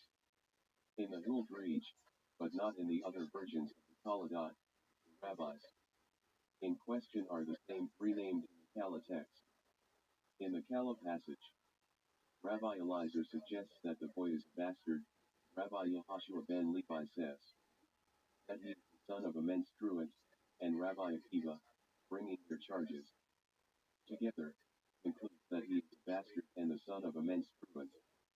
In the Hul Reach, however, the charges are that Jesus is the son of a menstruant, the son of a prostitute, and a bastard, the result that the symmetry of the Kala text is lost. There is no clear narrative reason for this change, and the change is even stranger in view of the fact that the Reach, unlike the rest of the Toledot verse, Zions, continues with the story, as the Kala passage does. In both the Reach and the Kala, Rabbi Akiva approaches the boy's mother for confirmation of the manner of her son's conception. He swears to her that if she tells him the truth, she will be granted a share in the world to come. But Rabbi Akiva, we are told, did not mean his vow. He swore with his lips/mouth and nullified his vow in his heart.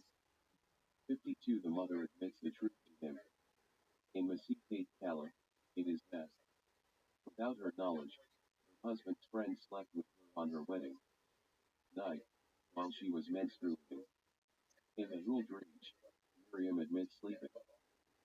52. The Huldreich reads, and, behold, I put you under Mishpai Epoch, by God, the Lord of the heavens, tell me what your deeds have been, and I am assured Arab, for you for the world to come.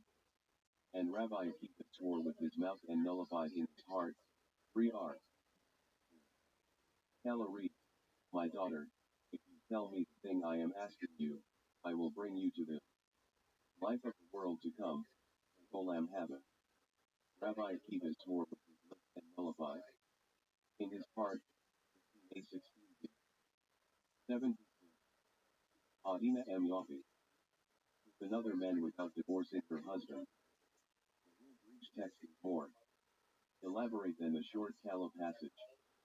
Rabbi Akiva goes to Nazareth and talks to Miriam, who has changed her name to Karaha, a play on the word for ball, which Jesus will be, because of the Mibolet. After he swears falsely to her, and she admits that Jesus is a bastard, he excoriates her.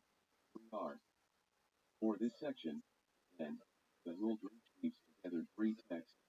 The passage from the Bavlik, Bava 83b, which appears with the substitution of bastard for wicked one, in most Toledot manuscripts, the account of Jesus not covering his head in front of the sages, leading them to conclude that he is bastard, which is in the Pk Kala and also in most Toledot manuscripts, and the longer Kala narrative of Rabbi Akiva securing confirmation of the fact that the boy is a bastard from his mother. It also adds new material, Jesus dressing in priestly clothes and the story of Rabbi Akiva's visit to Nazareth. The result is an account of the discovering of Jesus' status that is similar to, yet also noticeably different from, the dominant one in the Toledot Yeshu manuscript. 2. The words of the sages are wordless. Jesus and Moses. After being urged by his peers to cover his head, Jesus replies, and is it not that Moses did not command that head covering in the Torah, and that Words of the sages are worthless. 3R. This statement, one of the strongest POS. Bible critique of rabbinic authority, and the final confirmation the rabbis need. That Jesus is a bastard is a simple one in comparison to the speech attributed to Jesus in many of the manuscripts. In most Iraqi and Slavic manuscripts, Jesus critiques the rabbis' claim to having the ultimate authority over sacred texts. Clever midrashic analysis of the comparative intelligences of Moses and Jethro. Here is a fairly typical text from Parma 2083, the Rossi manuscript, from which I cited above. Afterwards, his rabbi went to the study house and was teaching the students from Shrak, Nezik, and the bastard came to the house of study and began to teach law to the students. One of them answered and said to him, "Did you not learn that everyone who teaches law in the presence of his teacher is liable for death? Your hot 3 pounds. And you are teaching law in the presence of your rabbi like a bastard and the son of a menstruant." The wicked one answered insolently, "You are the wicked ones, offspring of falsehood, children of whoredom." Hosea 2:6. You see a book and do not know a thing about it, not who is the rabbi and who is the student, who is righteous and who is wicked, who is the scholar and who is the ignoramus. And if you have knowledge, tell me, who was wiser, Moses or Jethro? If you say to me, Moses, you are giving false testimony, and Moses. Learn practical knowledge and good counsel from Jethro. And if you say Jethro was wiser than Moses, Moses' greatness is nullified and his prophecy is legitimized. 4. The scriptures said about him, "He is faithful in all of my house," Numbers 12:7, and 53 on Miriam, Teraha, and baldness, P. Krause, Das Leben Jesu, 23. On the same page, Krause speculates on the origins of the term Migol, but comes to no firm conclusion. Observations on the Huldrych manuscript of the Toledat Yeshua. 11. There never again arose a prophet like Moses in Israel, Deuteronomy 34:10, I speak to him face to face, Numbers 12:8. This clever reply appears, with slight variations, in at least 50 Hebrew Toledat Yeshua manuscripts, mostly of the Rossi and Slavic types. It is far more sophisticated than the Huldriches, and it is not true that Moses did not command that head covering in the Torah, and that the words of the sages are worthless. I would argue, however, that that sentence constitutes the rewriting of Jesus' longer speech. Manuscripts that do not have this speech generally contain no discussion at all about the rabbi's understanding of texts as compared to the commandments of Moses. The rabbi's only indication that Jesus is a bastard is his failure to cover his head in front of him. The Huldrich's treatment of this matter, though different and far more brief than the dominant one, indicates that the author was probably aware of the Toledat tradition that Jesus questioned the rabbi's authority to interpret the Torah and impose their interpretations on the Jews. Conclusion. The Huldrych version of the Toledat issue is both unique and problematic. Paucity of manuscript evidence, even by the standards of the Toledat issue, unusual narrative elements, and the combination and recasting of old and newer traditions have made it difficult for scholars to date the work or otherwise taking context. These difficulties probably explain the comparative neglect of the Huldrych version in the scholarship so far on Toledat Yeshua. This article has tried to address some of the problems by comparing and contrasting the Huldrych to other Toledat versions, examining Huldrich's own notes to the manuscript he published, and offering close readings of sections of the most complete manuscript. The Huldrych echoes, in some parts, the earliest Hebrew manuscript, and, by extension, the Hebrew parts, it has high medieval themes, including anti-Marian sentiment, and still others show awareness of the later, Slavic, tradition of Jesus throwing the ball too far on the Sabbath and of the Yiddish account of Miriam's tombstone. Based on this evidence, it seems most likely that the Huldreich was composed in the 15th or 16th century, at the earliest, by an unknown author, or group of authors. The author knew many Toledot Yeshu traditions and combined and wrote them, thus creating a recognizable, but unique, Toledot version. A preliminary study of a Yiddish life of Jesus. Toledot Yeshu JTS Ms. 2211. Michael Stanislavski. My research into the Yiddish versions of the Toledot Yeshu stems from my fascination with the popular religion of early Modem Ashkenazic Jewry, especially as reflected in the plethora of unstudied Yiddish texts from this period.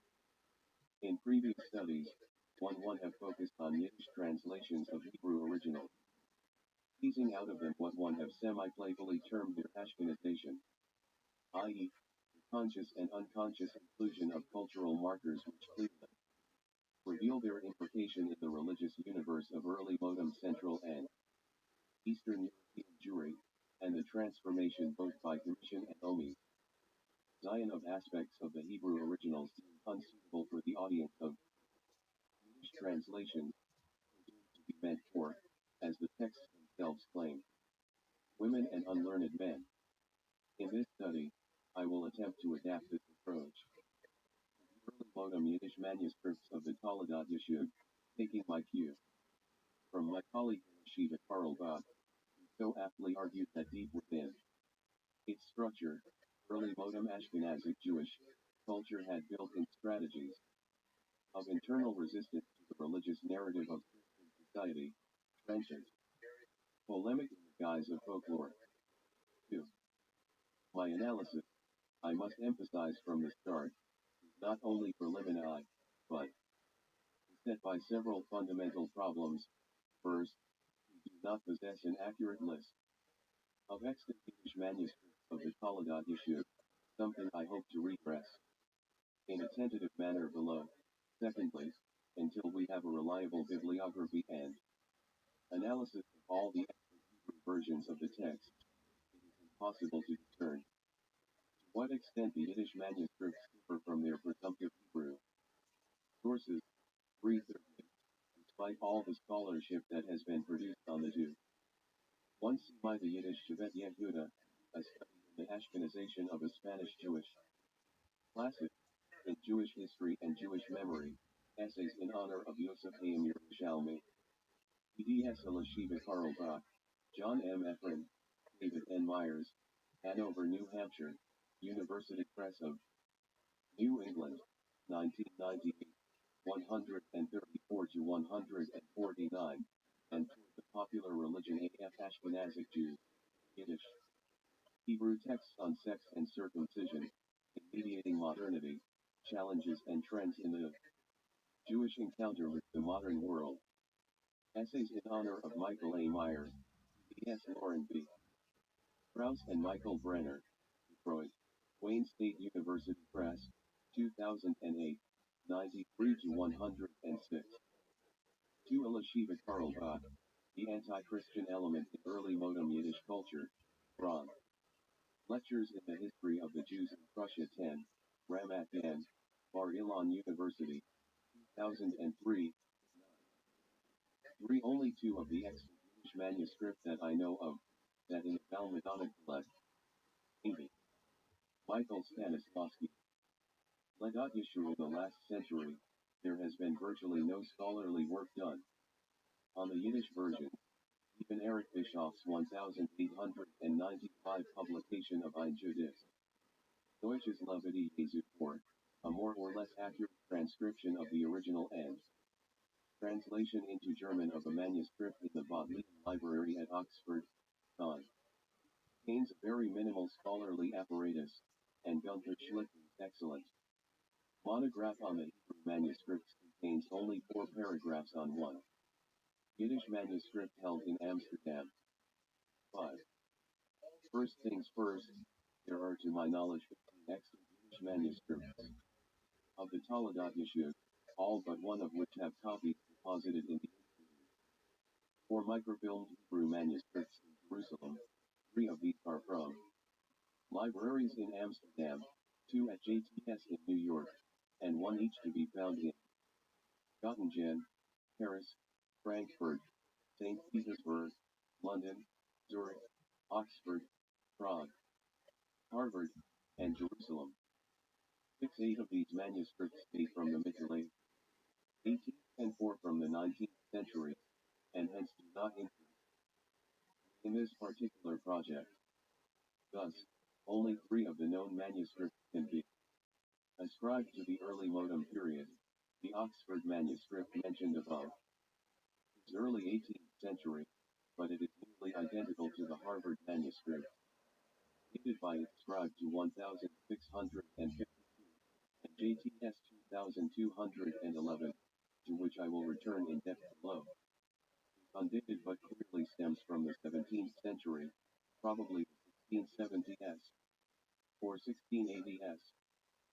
Bischoff already determined that the Oxford manuscript belongs almost entirely to what he termed the wage and sale tradition of the Hebrew Toledot Yeshua, but with elements of the type of Rossi, with virtually no distinguishable difference traceable to its having been translated into Yiddish.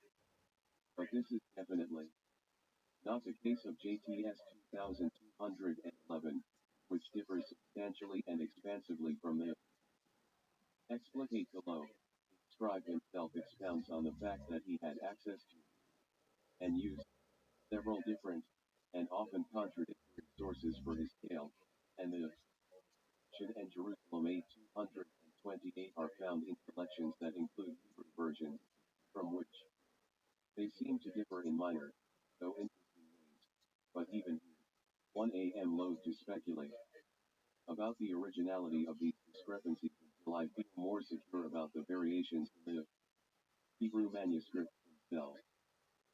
For Eric Bischoff, ein Judas deutsches Leben First email nach dem Oxford Manuscript Roskilde Ben, Leipzig, Wilhelm Friedrich, 1895.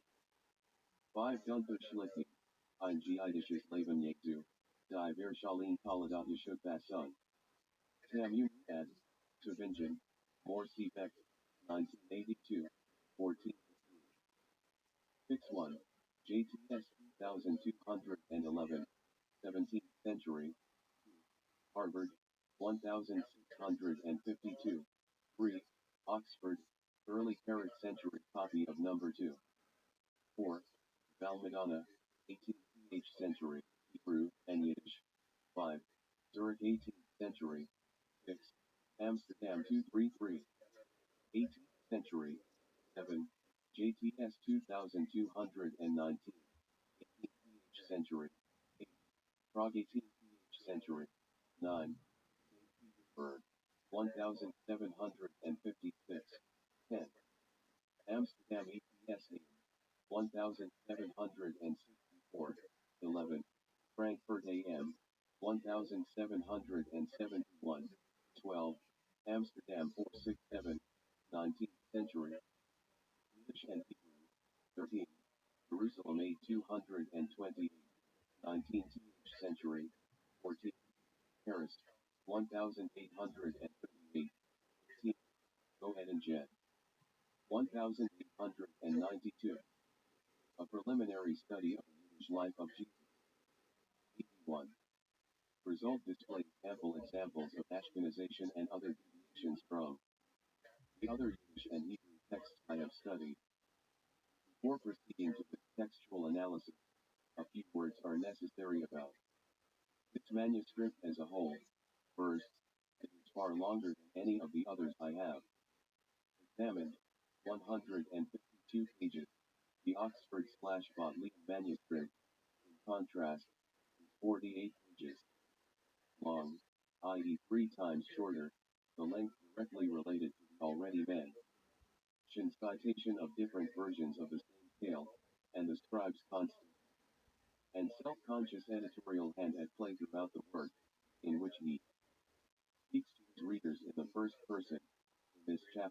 shall recount the tale of, and enumerating, often inaccurately, which version of the Miriam or Yeshua story will follow.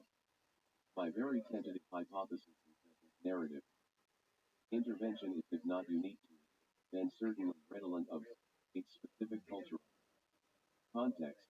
It is common not only in the specific early modem Yiddish texts I have previously studied, but throughout the contemporary genre of maze speaker books of stories, whose most famous creations were the Bogam verse, composed in Venice in 1501, a rhymed Yiddish version of the English romances of Bevis of Hampton, and most importantly for our purposes the anonymous maze first published in 1502 and then repeatedly through the next century.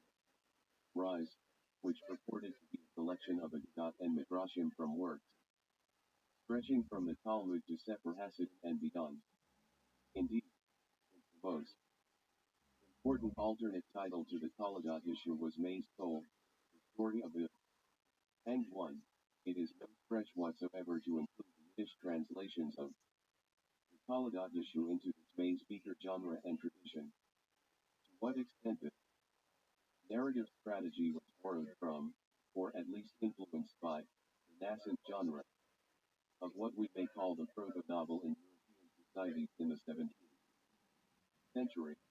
Witness, for example, Bunyan's Pilgrim's Progress first published in 1677, is not directly relevant here. For the sake of clarity and brevity, one will summarize here under separate RU. 3. Not following precisely the narrative order of the text, the most important and interesting characteristics that I have so far identified in J.P. Smith's 2211. 1. The editor's knowledge and citation of different narrative traditions. While there are many examples of this throughout the text, the most important pertains to the issue of Pandora's sexual intercourse with Mary. All the variants of the story identify Pandora, rather than Joseph, as the true biological father of Jesus, but the disagreement in the sources is about whether Pandora's intercourse with Mary was consensual or rape. Some say that the first time Pandora came to her to have sex she thought this was Joseph and screamed at him, "Get away from me, since I am Porsnita, Bentom, I am menstruating and I." 7. While others present her essentially as a whore, either enticing Pandora or 7. All references to Ms. JPS 2211 will be cited by folio number F3X. Michael Stanislavski, at the least succumbing to his entreaties, a fourth option tells us that Department the Vesnes I Hotnik those to Iarkos Ness, the truth is that she said nothing to her betrothed, i.e. that she was herself guilty of having sex while in Nida, not just once, but twice, clearly implicating Mary in mortal sin, though this latter scenario makes little sense. It is unclear then how Joseph learns about her earlier intercourse with Pandora, crucial to the rest of the story. The Talmud and trial of Jesus. Almost as incendiary as the charge that Jesus was a bastard bomb in menstrual blood is his manuscript's repeated insistence that it was the Jews, and not the Romans, who ordered Jesus' death.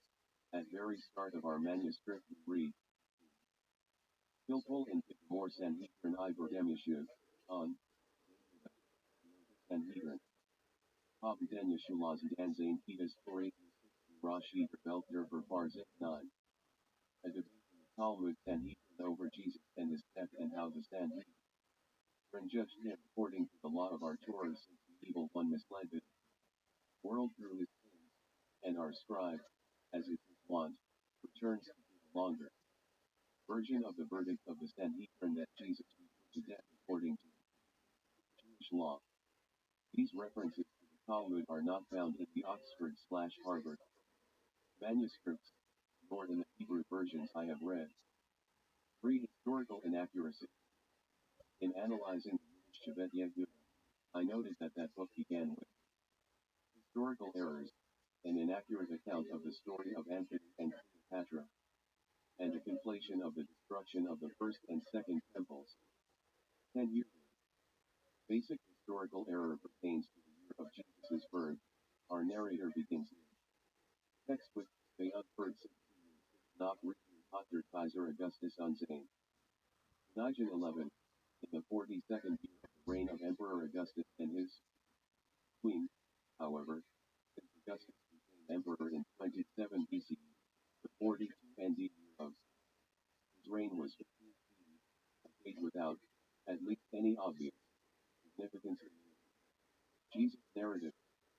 12 Similarly, the entire, and odd, story of Queen Helena's reign in Judea is presented in different versions that contradict one another in dating and, in regard to the extent of her power, and, perhaps more significantly, in regard to Pontius Pilate's appointment and functions as procurator in Judea, and most importantly, to his role in the trial of Jesus.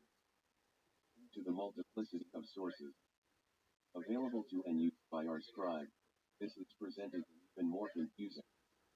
8F3B, 9F Law, 10C Stanislawski, Shevet Yehuda, 139. MF Lobby. 12 The Zurich manuscript has this as the 52 ND year of Augustus's reign.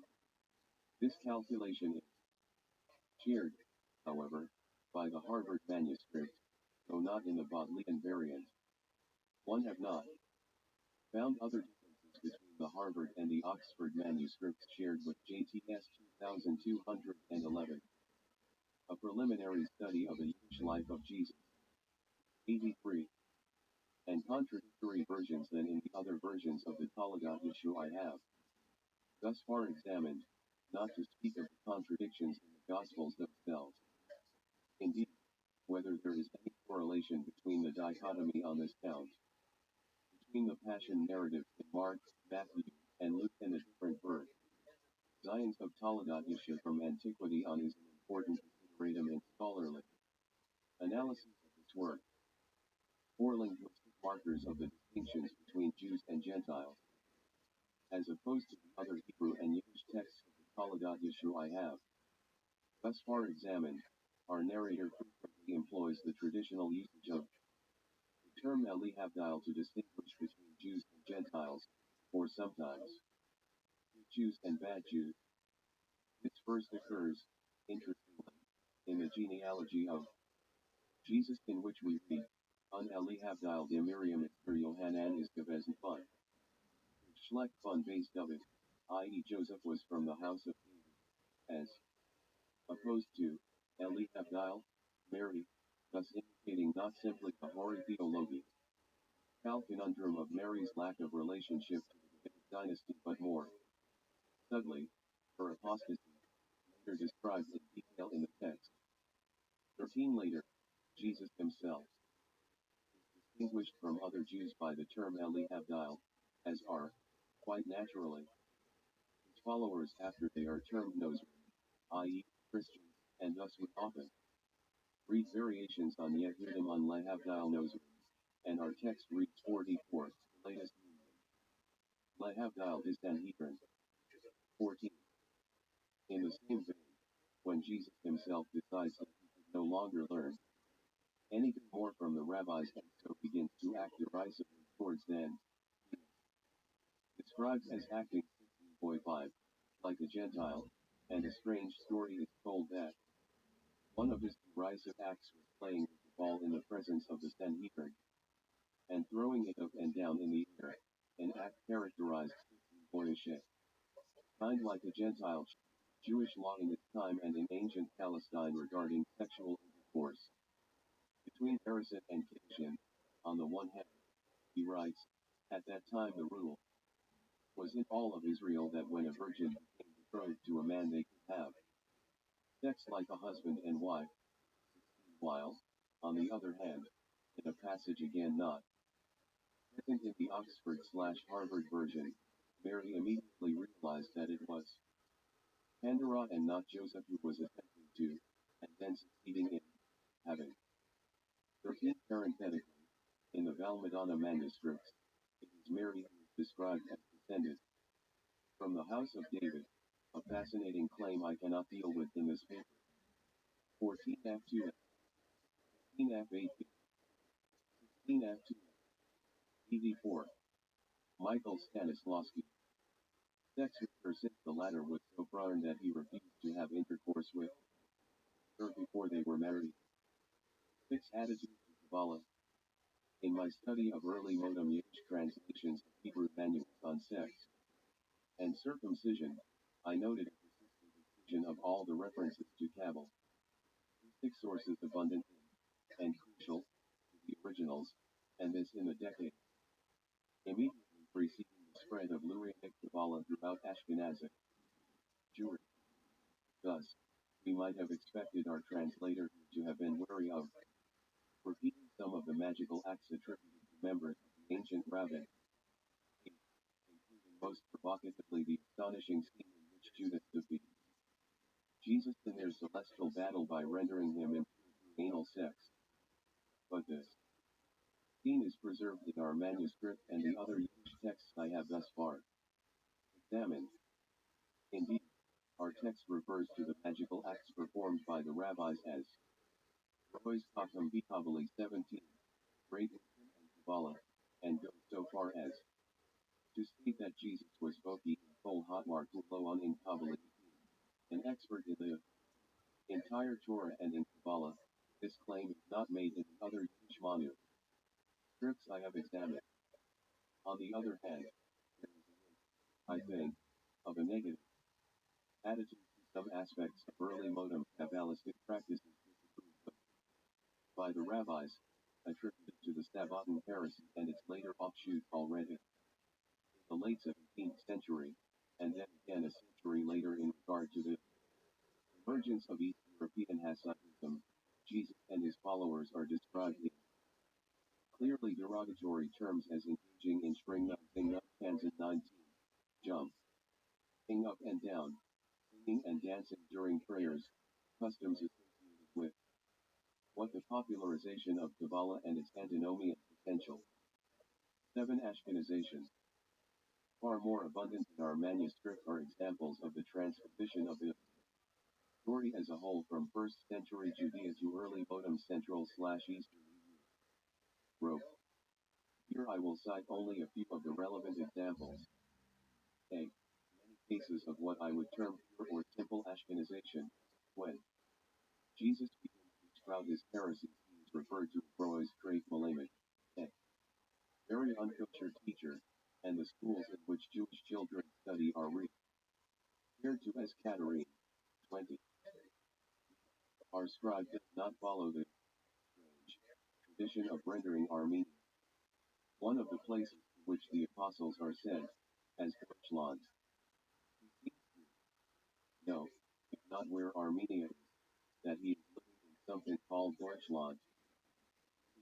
Other examples have, I would argue, far more profound cultural reference. 17F, 15F, 18F, 7A, 19F, 7B, 20 a preliminary study of a Yiddish life of Jesus. 85. Joseph is described as remaining in his Medrash Mamash Leshavs 21. In a study hall really from one Shabbat to the next, again, not only a linguistic change but connected to the resonant claim that Joseph was so dedicated to his Torah studies that he had no interest in, or lust for, Mary, during the weekend. Came to have sex with her only on Friday nights, and only because that was required by Jewish law. Perhaps with even more specific cultural resonance, after the Christians began to persecute the Jews by text reads, Azoi haben and Hebron geschickt iri. Shamashim el botim drashim unclaimed Katarim di Rabonum measure. Thane ghost claim veteran unvisual Zal Niber Ignasengayan 22. And so the Sanhedrin sent their sextons to all the study halls and small headers to warn the rabbis and the young boys and girls not to go out on the street.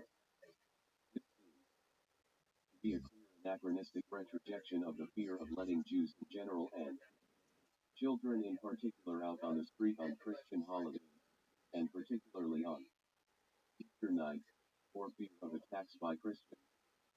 Indeed, we may here have a hint of the alleged practice of reading Taladat Yeshua on Christmas Eve, as reported in 1614 by the former Jew and now Christian Samuel Friedrich Brandt, 23. After the split between the Christians and the Jews, covertly led, of course, by Paul and Peter, many Jews saw the errors of their way, Teshuvah, knit themselves again to Halacha and died from 24 again. The issue here is not simply the obvious linguistic change, but the connection to a very complex issue, the interjection here of early modem Ashkenazic notions of Kiddush. Hashem, when Saul/Paul accepts his mission, he is not only promised, as in the other versions, eternal life, but he is described as performing an act of Kiddush. Hashem 25. Just as the successful search for Jesus' corpse after it disappeared from its grave, thus raising the dangerous veracity of the claim of resurrection, it also accorded the status of an act of Kiddush. Hashem 26. 8 differences in narrative itself. A. After Mary gives birth to Jesus and has him circumcised, the narrator first relates the standard account that he was named after her brother, but then adds that she chose Yeshua, aka Shai, to emphasize that she was from the house of David, not Joseph, thus solving, as it were, the profound genealogical 21F2b, 22F28, 23 Samuel Friedrich Brandt in his Giedister F. Gestria Schlangenwald, Nuremberg, Cell. Published, printed by Andreas Dorzius, 1681, 2. Amisti Elishiva Karl Bach, divided souls, converts from Judaism in Germany, 1500 to 1750, Haven and London, Yale University. Society Press, 2001, 213 to 214, and Mark Shapiro, Torah Study on Christmas Eve, the Journal of Jewish Thought and Philosophy, 8, 1999, 319 to 53, 24F39B, 25F30B, 26F59B. Michael Stanislavski. Conundrum that led to so many ways of Christian exegesis. Moreover, that in so doing, she wanted to protect him, since she knew in advance that he would die a mission, a horrible death, since he would be termed a Mamzer Ben. Thus, in our manuscript, it is Mary, not the rabbis, who raised this claim. First, i.e., far earlier than in the Harvard/Bodleian manuscripts and the Hebrew texts of the Wagenseil tradition, and not because of his behavior toward rabbis. This version challenges, if not subverts, I think correct, overarching and far-reaching reading of the original link in the early and later accounts between Jesus' respect towards the rabbis and his obvious characterological, if not ontological, status as the Mamzer Ben Nida, and then all the crucial analyses of the deep structure of the misogynist rabbinical view of menstrual blood. Here, Jesus' status as a Mamzer Ben Nida is merely a genealogical truth first, articulated by Mary herself. B. Pontius Pilate, as noted above, he is presented in several different guises. In the various traditions of the Taladat Yeshua, he appears as a benevolent ruler, indeed to some extent a proto-Jew who learns how to love God from the children of Israel, 27. In the list of calendrical changes introduced by Christianity, in our Manu script, Shemit Ezra is added to the list of holy days abolished by the Chris. 2. A festival omitted in the Bodleian/Harvard Yiddish version, 20. The central issue of the Christian abandonment of circumcision is explained here as stemming not from Paul, but from Jesus himself, and specifically, hardly logically, from the fact that he hated Jewish children, so instead of Mila, he introduced baptism, though that is done with Mayim Tome. 9. Portrayal of Mary. A. Mary's role in the narrative is fundamentally different from the standard Holodotisha version. Here, example, it is she who informs Jesus after he returns from his missions abroad about the rabbinic proclamations and shofaro which have broadcasted legitimately throughout Palestine, and when he does leave, he goes so crazy that even Mary is shocked and pleads him to calm down. They will find a reply. When he still continues his manic fit, Mary deliberately shuts the door on her own breast to hurt herself to get sympathy from him. The question then poses itself, I think, of whether this story was influenced in any way by the highly popular practice of self-mortification in medieval and early modern European Catholicism, and particularly among women. Indeed, as my colleague Caroline Bynum had constitutive of a highly original, gendered form of female Christianity. 29. 27F47B. 28F72A. 29C. G. Her Jesus' Mother. Studies in the Spirituality of the High Middle Ages. Birth. Lay. University of California Press. 1982. A preliminary study of a Yiddish life of Jesus. 87. B. Mary herself engages in a Christological interpretation of Isaiah 7:14. She herself is the Alma Hara Yoladet band. Crucially, she explicitly defines Alma as meaning a virgin. 30. She compares herself to Miriam the prophet after crossing the sea.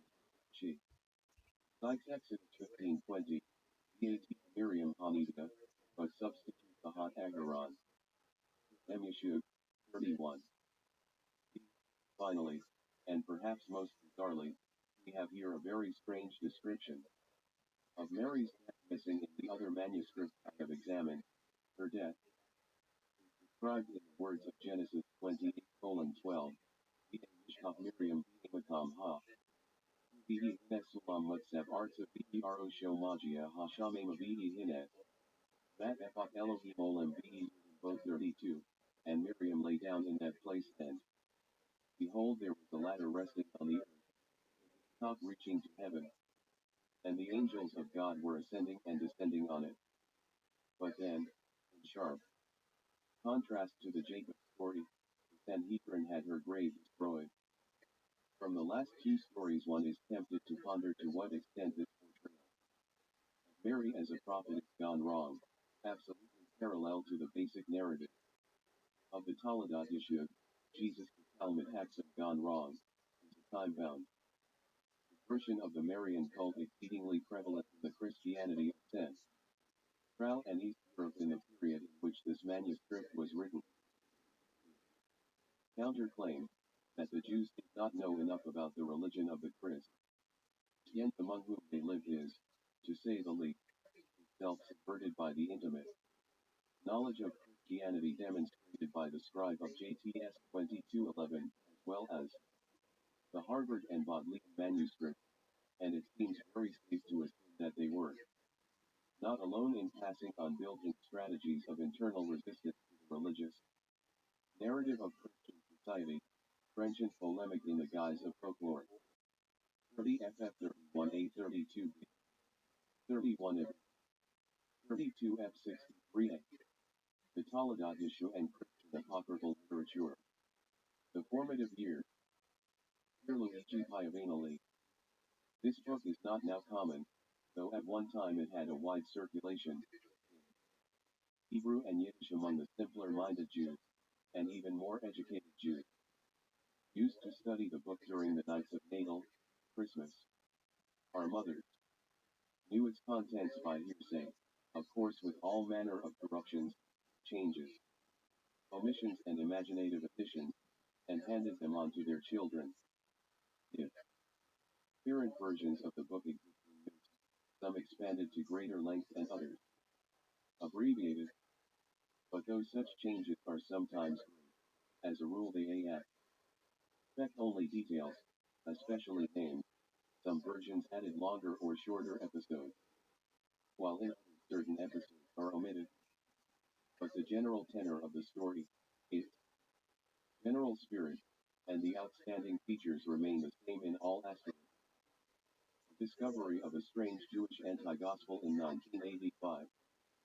It was through the pages of Yeshua Hanotzri, the seminal monograph by the scholar Joseph Klausner, 1874 to 1958, that I became aware, in 1985, of the existence of a strange and fascinating medieval Jewish anti-gospel known as the Taladat Yeshua, or Stories about Jesus. One at the time I was carrying out extensive research on the Paralipomena of Jeremiah, also called Forbera, the 2 ND century. Christian reworking of the Jewish Haggadah Midrash on the destruction of the First Temple and Babylonian captivity. In particular, I was preparing a new critical edition of the Ethiopic version of the Paralipomena of Jeremiah, which was initially published in 1866 by August Gilman, and subsequently translated into Modem Hebrew in 1901, within the pages of the Had Hayam's periodical Ha. Joseph Klausner, Jesus of Nazareth, Life, Times, and Teaching, Trans. Herbert Danby, New York, Block, 1989. First edition for inviting me to participate in an intellectual adventure as stimulating as the first international conference ever organized on the Taladat Yeshua. 1 Klausner, Jesus, 47 to 54, provides an accurate summary of the evidence available in the text, namely on the basis of Samuel Krause's admirable edition and commentary, Das Leben nach Judith and Quellen, Berlin, S. Calvary, 1902, Repair. Hildesheim, Holmes, 1977. On Klaus. His critical attitude concerning the historical value of the few traditions about Jesus found in rabbinic sources. John P. Meyer, The Roots of the Problem and the Person. Volume 1 of A.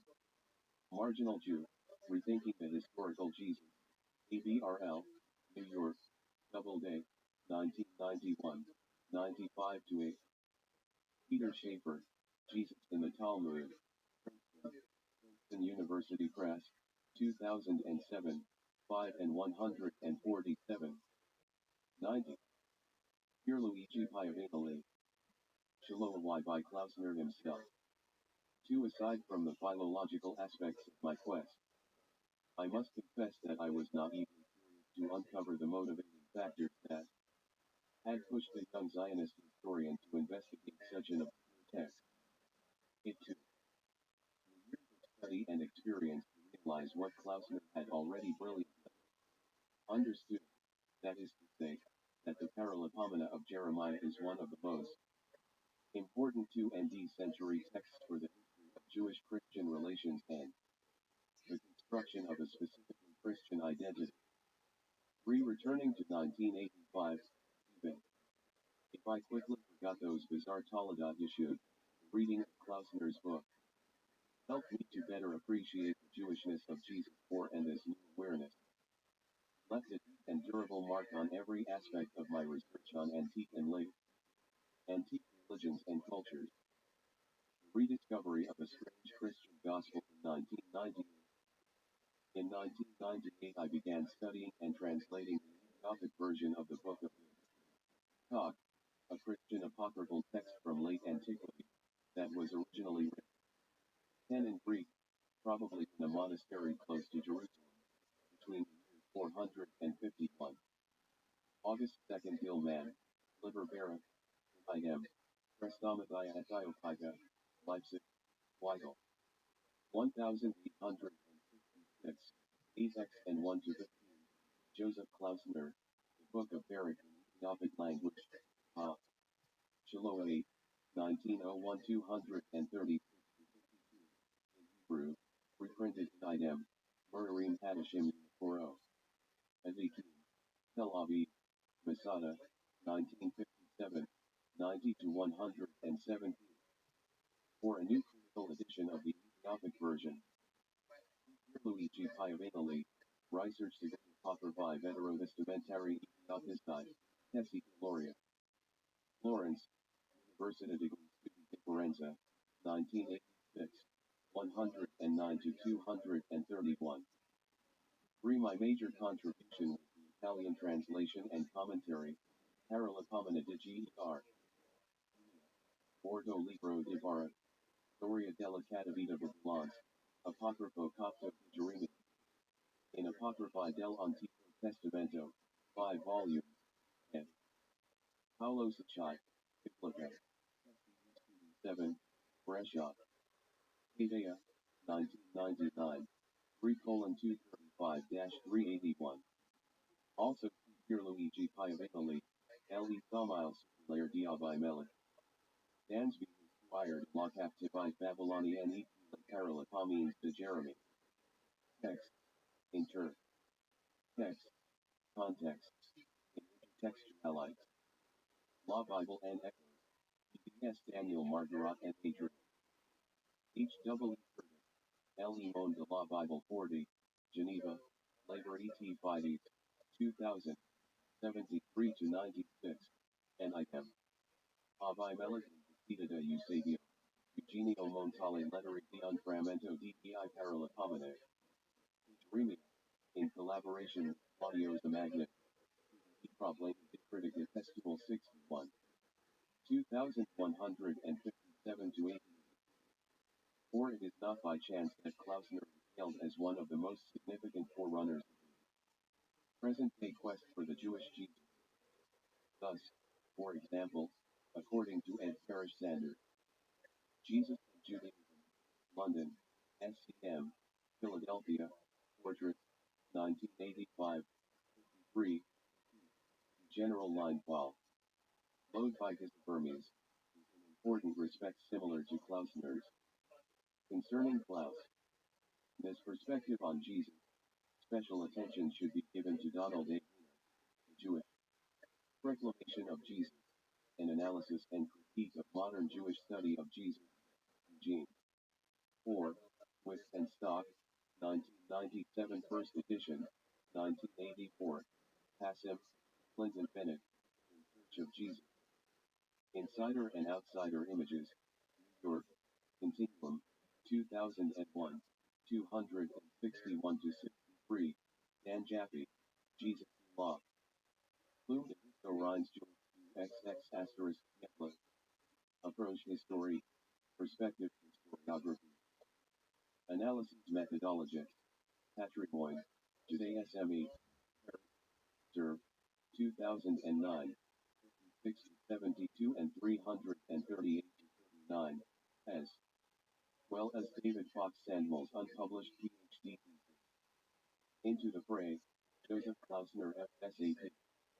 Approach to Judaism and Christianity in the Greco-Roman World, Philadelphia, University of Pennsylvania, 2002. Taladat Yeshua and Christian Apocryphal Literature, 91 and 479 of the Common Era.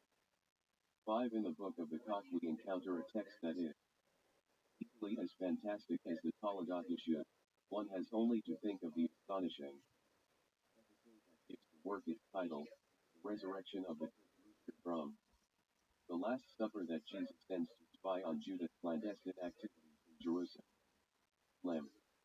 It should be obvious that such stories, the narratives that we find in the Taladat Yeshua, the Paralipomena of Jeremiah, the Book of the Koch, and many other ancient writings that did not always make it to the official canon, are neither weird, ridiculous, or disgusting.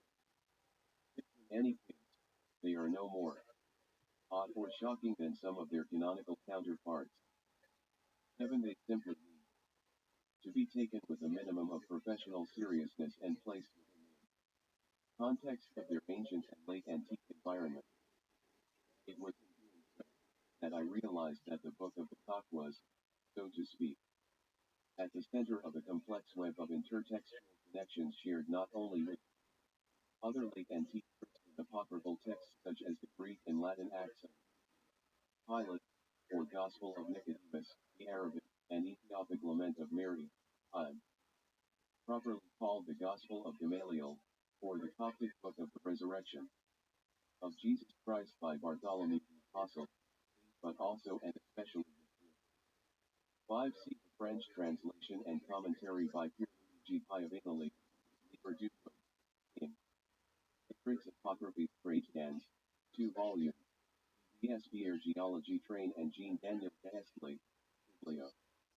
Fecta Lafayette 516, Paris, Gallimard, 2005, 2:135-203, as well as idem, exploring the Ethiopic Book of the Cock, an apocryphal Passion Gospel from late antiquity, HTR 96, 2003 427-54, and idem, the Book of the Cock and the Rediscovery of Ancient Jewish Christian Traditions in 5th century Palestine, the Changing Face of Judaism, Christianity, and other Greco-Roman religions in antiquity, B.S. Ethan H. Henderson and Jurgum S. Ajima. Study and den Judith Chen Schriften AUS Hellenist Schroeden 2, G. Slow, Slower. Verlag Schaus, 2006, 308-22. 6. As Janet E. Twidler, Animals in the Apocryphal Acts of the Apostles, The Wild Kingdom of Early Christian Literature, WUNT 2.247, Tübingen, Moore-Siebeck, 2008, 133-40, Mays. Sufficiently clear, besides the illustrious examples of Balaam's S, number 22:2035, and Eckel. Less Horse, //19.404218. Talking animals were not uncommon in ancient literature. In this connection, one should not forget the speaking eagle in 4 bars. 7. This is especially evident in the case of apologetic readings of the Bible, both ancient and modern.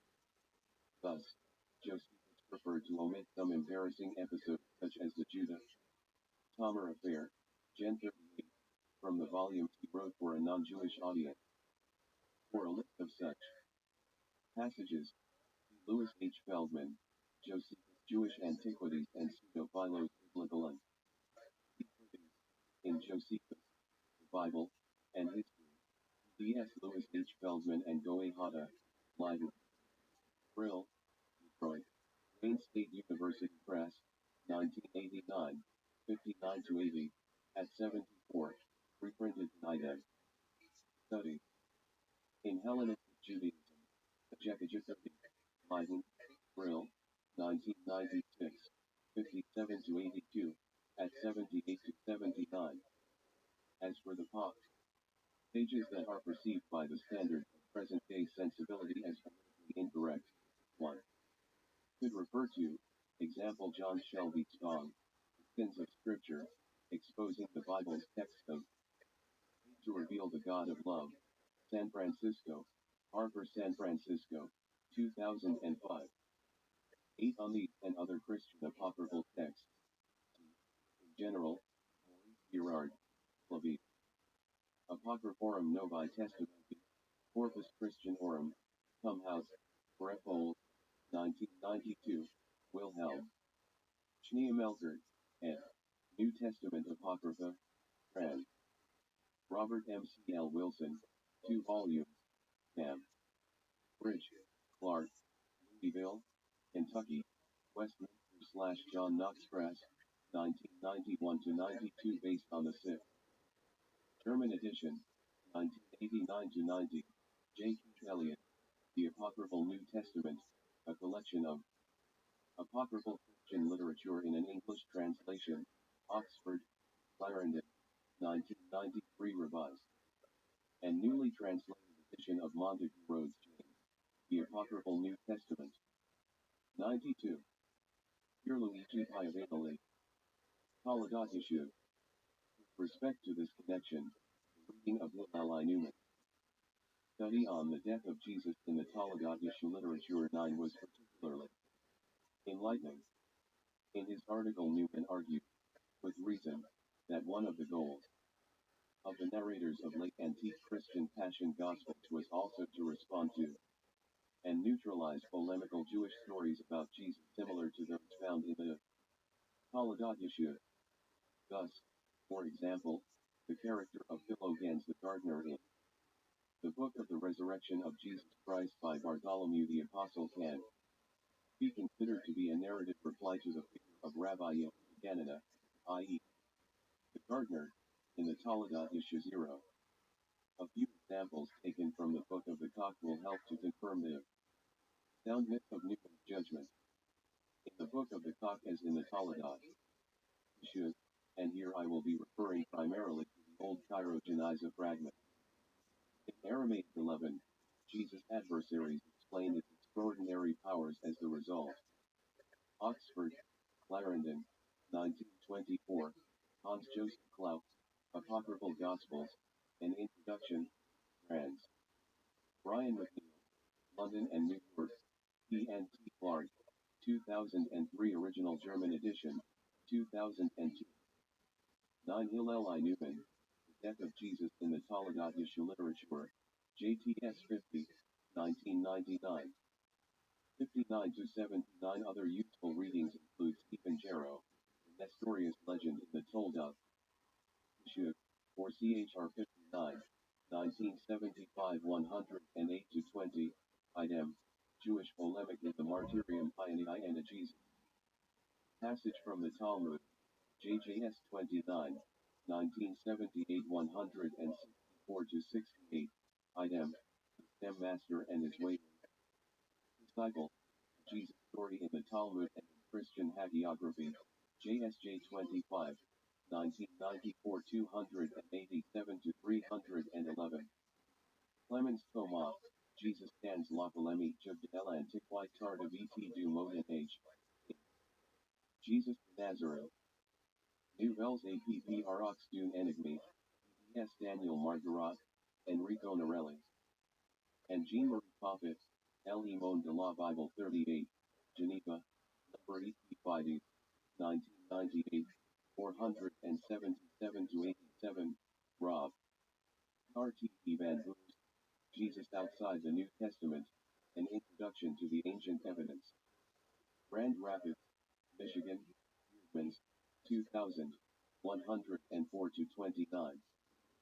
Ken Newman, The Death of Jesus, 67 to 68, concludes, Bartholomew like a Christian rejoinder to the antagonistic claims of Toledat Yeshua, after the Jews turned the gospel of John on his head. Bartholomew tries to right him again, though not quite as he was before. 68. Such a connection was originally made by Hugh J. Schonfield, according to the Hebrew. A new translation of the Jewish life of Jesus, the Toledat Yeshua, with an inquiry into the nature of its sources and special relationship to the lost gospel according to the Hebrews. London, Duckworth, 1937, 127 to 28. 11 For the extremely complex textual history of the Toledat Yeshua, sees a classification for post by Ricardo Dessani, La Tradizione Testuale del Toledat Yeshua, Manuscritti, Italianata. A stampa, Classification, La Racita Mensile di Israel 50, 1984 83 to 100, singles out. A pilot, comprising the Aramaic fragment and Agavart of Lyons' testimony, in the 19th century, a Hellene, including the large majority of medieval versions, and a Herod, consisting of the single Wooldridge manuscript, in 1705. The Aramaic fragments have been translated by William Forbury, A Critical Examination of the Toledat Yeshua, Ph.D. Cambridge University, 1970, 75 to 151, Jean-Pierre Auger, L. Evangile du Ghetto. Law.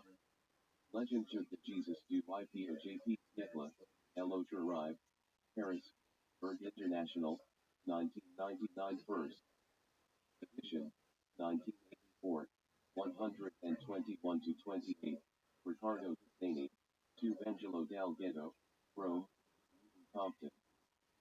1985, 45 to 50. Herbert W. Vassar, The Acts of Jesus, in the Frank Talmadge Memorial Vol. M.A. 2 volumes, ed. Barry Malfish, IFA, University Press, 1993, 1:273-82. An extremely representative of the Hellene group, originally published in Breslau, in 1824, has been edited by G. and Kirchlichten, ein Jidisches Leben Jesu. Die Virtualen Taladat Jesu. Versunktam Umupad. Einleitung, Text, Übersetzer, Kommentar, Mode of Dynops. WUNT 1.24, Tübingen, Morsebek, 1982, and summarized by Clout. Apocryphal Gospels, 2:11-20. The English translations of the Wagenseil text and the Strasbourg manuscript. Taladat Yeshu and Christian apocryphal literature. 93. Of the practice of black magic. 12. Thus, when Jesus has Judas' felony denounced by a flying and speaking stone pillar, Judas accuses him of being a magician. 1:19-20. At the moment of Jesus' interrogation in the palace of the high priest, the servant Balasida, daughter of Valadi, identifies Peter as one of the followers of the Galilean magician. 5:26. Finally, the Jewish leaders attribute the benevolence that Procla, Pilate's wife, shows toward Jesus to the action of Jesus. Imagine, 8:11. In the book of the cock as in the Taladat Yeshu Judas Iscariot, the person chiefly responsible for Jesus' arrest, even if, in the case of the era, Maic fragments of the Taladat Yeshu, Rabbi Yehuda seems to be someone other than the Iscariot, at least in 3 manuscripts S. New Ser 298.56, while in the book of the cock, Saul of Tarsus plays a considerable role as well. 13. In the book of the cock as in the Taladat Yeshu Jesus escapes from his persecutors for a short time and runs into the temple, as in the Strasbourg manuscript, under the portico of Solomon, before once again being captured by Rabbi Yehuda. The Taladat Yeshu, while in the book of the cock, 6:8-14, he is betrayed by a relative of Judas that he immediately transforms into a rock. With respect to this connection, it is also striking that, according to the era, Maic fragment C1, manuscript PS, miscellaneous 35.87, of the Taladat Yeshu why the runaway Jesus transforms himself at first into a bird, and then into a rooster, flies up onto Mount Carmel, but Rabbi Yehuda, who has followed him into the air, seizes him by the sheshapah, not the comb, as for the usual translation, but the scarf. 14, just as Judas, at the moment of the betrayal, seized the card, in Ethiopic, girdle, belt, towel, vestment of a priest, that was around it. 2 other witnesses of the Hellene group, originally published in 1885 and 1903, have been reprinted as Appendix A and B in Frank R. Zindler, The Jesus the Jews Never Knew, Separer. Told of Yeshua and the Quest of the Historical Jesus in Jewish Sources, Cranford, and J. American Atheist Press, 2003, 347-450. 12. On this accusation, P. Graham and Stanton, Jesus of Nazareth, a magician and a false prophet who deceived God's people, in Jesus of Nazareth, Lord and Christ. Essays on the Historical Jesus and New Testament Christology, B.S. Joel B. Green and Max Turner, Carlisle. Paternoster Press, Grand Rapids, Michigan, Beardman, 1994, 164-80. 13. C. Piovinelli, Exploring the Ethiopic Book of the Cock, 445-42. Idem, Ancient Jewish Christian Traditions, 311-13. Idem, Elenimi est parmi presences rhetoric etnar. Predicts the Paul Dansley pseudo Clementines et the parent, Nouvelles in pseudo Clementines, plots in the pseudo Clementine romance, Acts 2 below. International sur la littérature apocryphation, Los Angeles, 30/2 September 2006. Yes, Frederick Amsler, Albert Frey, Charlotte Twaitai, and René Girardet. Publications. Elms, Romance des Sciences Bibliques 6. Ph. Libra, 2008, 241-48. 14. Following the advice of Louis Ginsberg, the first editor of C1 in Jose Schechter. Genisa Studies in Memory of Dr. Solomon Schechter. 3 volumes.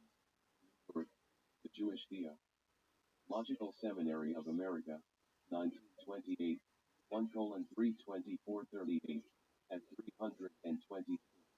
The Aramaic Shushabot is rendered as Poem by Ogier, El Evangile du Ghetto, 126, La Crete, and Dithane, 2 Vangelo del Ghetto, 49. La Cresta, as cropped by Vassar, The Acts of Jesus, 279. Cropped, but correctly as cloaked. By Samuel Krauss, Forensic Maneuver told at Jesse, MGWJ 1932 580 603 77 1933 44 61 at 48 to 49 Mantle and Horbury, a critical examination 85 cloak. Even if the latter acknowledges that a translation with crest is also possible by analogy with 94. Pierluigi Piavicolli. Neck of Our Savior in the Book of the Cock, 414, 5:11-12. 10. 1 carry. On which Rabbi Yehuda, who brings Jesus back to Rabbi Joshua ben Perea, ordered to have him hung up and crucified, with William Horbury Carruthers. As in CA2 manuscript PS. Miscellaneous 35.88, and not Barosha, on a cabbage. Dog. 16. Needless to say, the speaking rooster of the Book of the Cock is more the Christian antithesis of the Jewish zit. Psalm 50:11, or Tarnagal Barat, the wild rooster of the Jewish legendary traditions, and Jesus alter ego. 17. However, this kind of reasoning that is presupposed in the Taladat Yeshua, that is, Jesus, the deceiver who claimed that he would ascend to heaven, has been caught and killed like vulgar poultry, or, as Jean-Pierre Augier maliciously put it, the one who would like to fly as an eagle, but who is not an eagle, will end his flight as a chicken, and it is exactly this type of reasoning that is at the origin of the beautiful story found in the Book of the Cock and the parallel versions of the Book of the Resurrection of Jesus Christ by Bartholomew the Apostle, Manu. Script A, 1:1-3, and the Greek B recension, forms B2 and B3, of the Gospel of Nicodemus, 1:3. 19. Thus, it seems to me that the new evidence provided by the Book of the Cock serves to demonstrate that a more or less well-developed first edition of the Taladat Yeshua was already circulating at the end of the 14th or the beginning of the 5th century. Since the publication of CA1 in 1928 by Louis Ginsberg, 20 it has the two meanings of Karbalda, Ibid, and 1. Also see Willem X. Malik, the Aramaic dialect, S. of the Talmud Yeshua fragments, Aramaic Studies 7, 2009 39-73, at 67. 1 would like to thank Michael Sokolov for pointing out the exact meaning, in this context, of the Aramaic Shushabot. This made possible the discovery of such a new and extraordinary parallel between the Taladat Yeshua and the Book of the Cock, a detail of Jesus by his own stole, cloak, or kafia, that is completely unattested elsewhere. 15 Horbury, A critical examination, 86 and 90. Also seeks Malik, the Aramaic dialect, S. 68 to 69. 17. Both birds are similar to, or even identified with, the sequoia, the rooster endowed with foreknowledge according to Job 38:36, a verse that is traditionally repeated among the beasts. Rothschild at the beginning of the Shaharit morning service. Blessed are you, O Lord, our God, King of the world, who gives the cock intelligence to distinguish between day and night. Diagonally, exploring the Ethiopic Book of the Cock, 442 to 44, Idem, Ancient Jewish Criticism and Traditions, 314 to 15. 18 Ozier, El Evangile du Ghetto, 21. 19 C. Diagonally, exploring the Ethiopic Book of the Cock, 437 to 30. A new critical edition of the Greek B recension of the Gospel of Nicodemus has been recently published by Remy. Now, Les Recensions Byzantines de l'Evangile de Nicodème, PSA, Instrumenta 3, Come, Out, Brett Holes, for the PH, P. Pound 3, 2008. 20 C. Bug, and 14. PA1 was edited anew by William Forbury, The Trial of Jesus in Jewish Tradition, in the Trial of Jesus, Cambridge Studies in honor of C. F. E. Newell, ed. Cern. Babel, Naperville, Allenson, 1970, 103 to 21. Other fragments have been published by Abra, Ham Harkavit, Laban Yetu, Hebrew Bibliographic, 1875, Elgin Nathan Adler, on. Fragment Arameen du Toldat Yesko, Reg 61, 1910 126 30, Samuel Krause, Fragments. Arameens du Toldat Yesko, Reg 62, 1911 28 to 37, new edition of the fragments previously published by Adler and Krause himself. Das Leben Jesu, 36 to 37 and 143 to 46. Steve W. Bach. A new fragment of the Jewish life of Jesus asterisk Tarbis 46, 1977 319 to 22, Hebrew, Idem. The Taladat Yeshua and Christian Apocryphal Literature. 95. Become clear that the Geniza Aramaic fragments are the best witnesses to such an urtext, even if I am not entirely certain that they have faithfully preserved all the details of the original cycle of stories. The plural is de rigueur here. Taladat Yeshua being anything but a fixed and crystallized text. 21. For example, does the narrator of CA1 explain why and how Rabbi Yehuda, not to mention Jesus, has learned the exact pronunciation of the explicit name that he uses to fly after Jesus? 4. What are the reasons given for the extraordinary use of a cabbage stalk as the support for Jesus' body?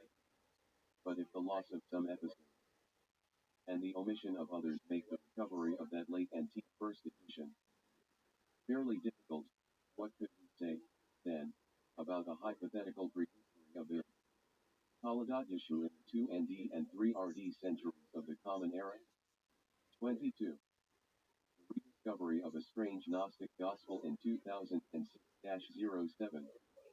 Ernst Bammel and William Forbury are the two scholars that have most strived, in my opinion convincingly, to demonstrate the existence and early circulation of some polemical proto-Taladat Yeshua traditions, or, as Ricardo de Sani puts it, some of their original kernels. 23. As Forbury aptly summarizes it, the outspoken, a new fragment of the Jewish life of Jesus, IMM 8, 1978-72 to 79, Daniel Boyarin, A. Revised version and translation of the Taladat Yeshua fragment, Tarbis 47, 1978 249 to 52. New edition of the previous fragment in 21. Additional evidence about the missing sections of the Aramaic Taladat Yeshua can be found in the report of the apostate Abner summarized by Shem Tov ben Isaac IV and Sheprat in his polemical treatise Ibn Bohan, written at the end of the 14th century.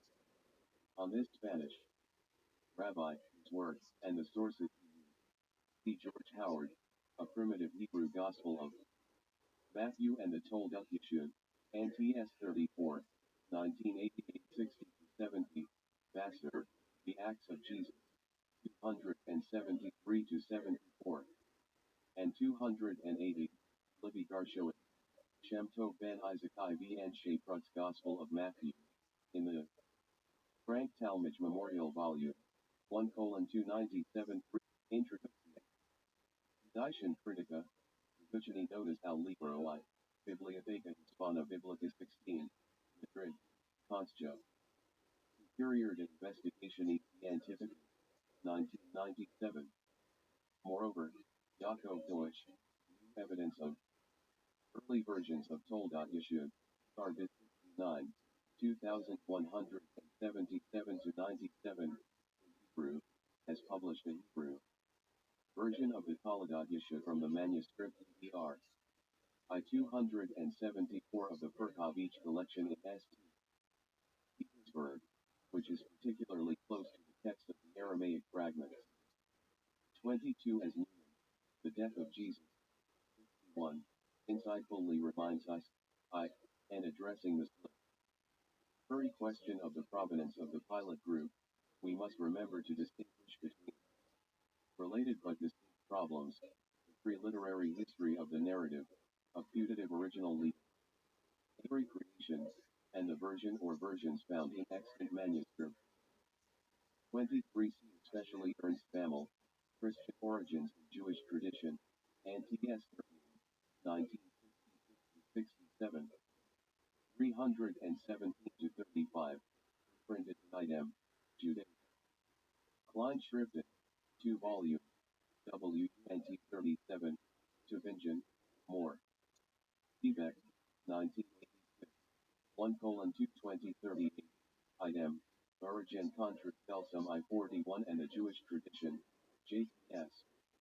1968, 211-15, reprinted in Judaica, 1:194-95, item, for Jude Celsus, in Judaica, 1:265-83, William Forbury, and on the Jews in the light of the spectral expertise, JTS 23, 1972, 455-59, printed in item, Jews and Christians in Contact and Controversy, Edinburgh. N. T.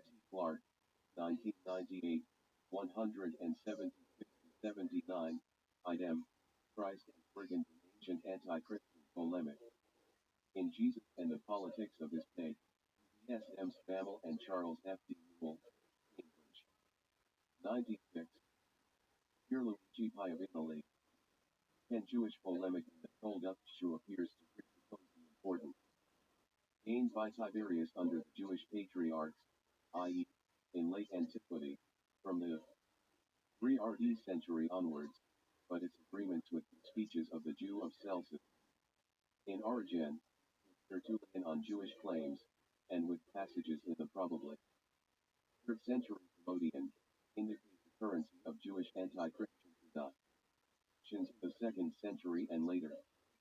24. But can we have at least an approximate idea of their content? I would like to suggest that one of their main features, even at this early stage, was the extremely positive depiction of Judas as the Jewish hero of the story. Such a hypothesis is indirectly corroborated by 2 facts. The first is that many of the traditions found in the 5th century Book of the Cock, including those about Judas, seem to be, or actually are, much older, and of Jewish Christian origin, as is certainly the case for the description of Paul as the most ruthless persecutor of Jesus. 25. The second is that the popularity, so to speak, of the Iscariot at least among 2nd and D century Gnostics, probably has been now fully vindicated by the recent rediscovery and publication, in 2007, of the famous Gospel of Judas. 26.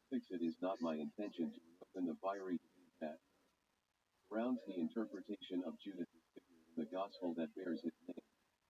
It's well known that the original editors and commentators of the Gospel of Judas perceive him as an extremely good guy, while the subsequent translators and Cambridge University Press, 1984, 183 to 95, printed in Jews and Christians, 162 to 75, IDEM. Jews and Christians on the Bible, Demarcation and Convergence, 325 to 451, Christ-like. Exegesis in the CAUND Chalcedon, D.S. Johannes van Oort and Ulrich Wickert, Kampen. Cockperos, 1992, 72 to 103, printed in Jews and Christians, 225, idem, the depiction of Judeo-Christians in the Toledat Yeshua in the image of the Judeo-Christians in ancient Jewish and Christian literature, S. Peter J. Thompson and Doris Lambert Petrie, WNT 1.15a. Tübingen, Moore C. Beck, 2003, 280 to 86. Also C. Husseini, to Vangelo del Ghetto, 216 to 19. Newman, The Death of Jesus, 61 to 63. 24 Horbury, Jews and Christians on the Bible, 76 to 77, 203 to 4 of the reprints. Also C. Idem. A Critical Examination, 437, it is considered that a compilation directly related to the later Toldos existed in the 3rd century, in written form. It formed the core of later texts, to which additions, especially improper names, were made. The outline of the trial scene of the 3rd century Toldos exhibited in the Aramaic text, emphasis added. 25 see above, and 13. In this connection, one should note that Marvin Meyer's useful anthology, Judas, the definitive collection of Gospels and legends about the infamous apostle of Jesus, New York, Harper 1, 2007, is far from being either exhaustive or definitive.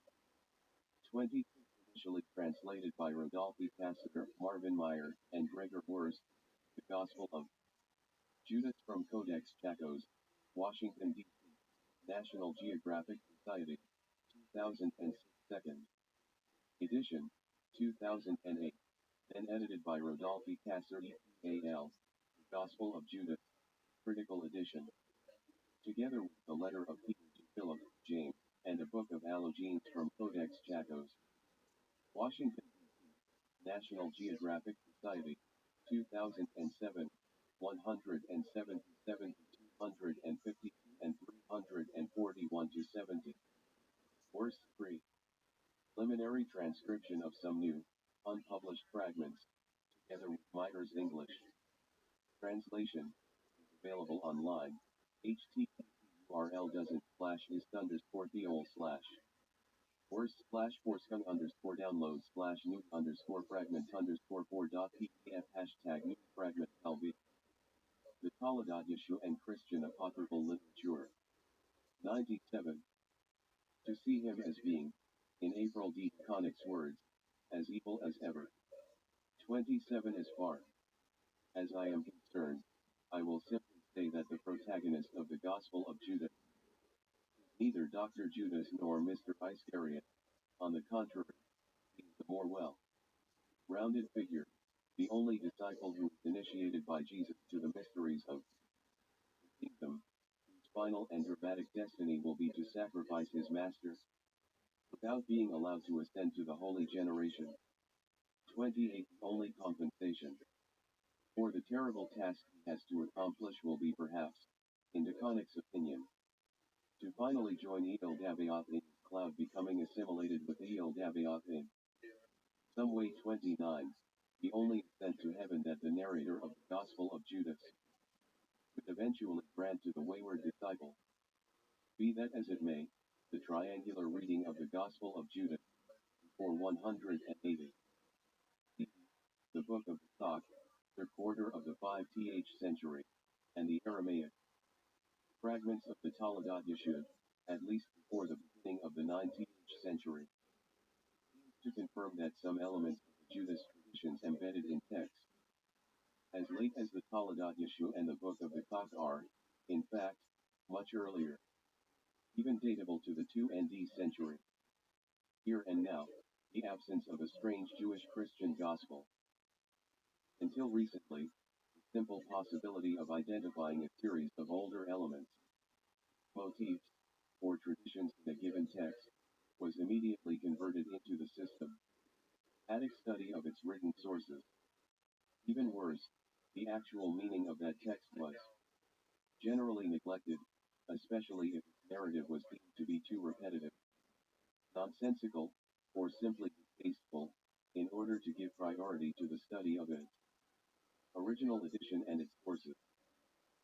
Now, we do not need to go back to Roland Barthes and French structuralism in order to acknowledge the basic fact that every text is, up to a certain extent, a tapestry of linguistic and literary echoes, or that biblical and parabiblical memorial traditions, to borrow Jean-Claude April 27th Diaconet, 13th Apostle, what the Gospel of Judas really says, Lon. Don and Newport, Continuum, 2009 First Edition, 2007, 45 to 61 and 185 to 87. One can have an idea of the wide spectrum of interpretations from a reading of the different contributions. Published by Madeleine Scopolo, ed. The Gospel of Judas in Context, Proceedings of the First International Conference on the Gospel of Judas. Paris, Sorbonne, October 2nd, 7-218. 2006, NHMS 62, Leiden, Brill, 2008, and April D. Taconet, ed. Codex Judas Papers. Proceedings of the International Congress on the Chacos Codex held at Rice University, Houston, Texas, March 13 to 16, 2008, NHMS 71, Leiden, Brill, 2009. 28.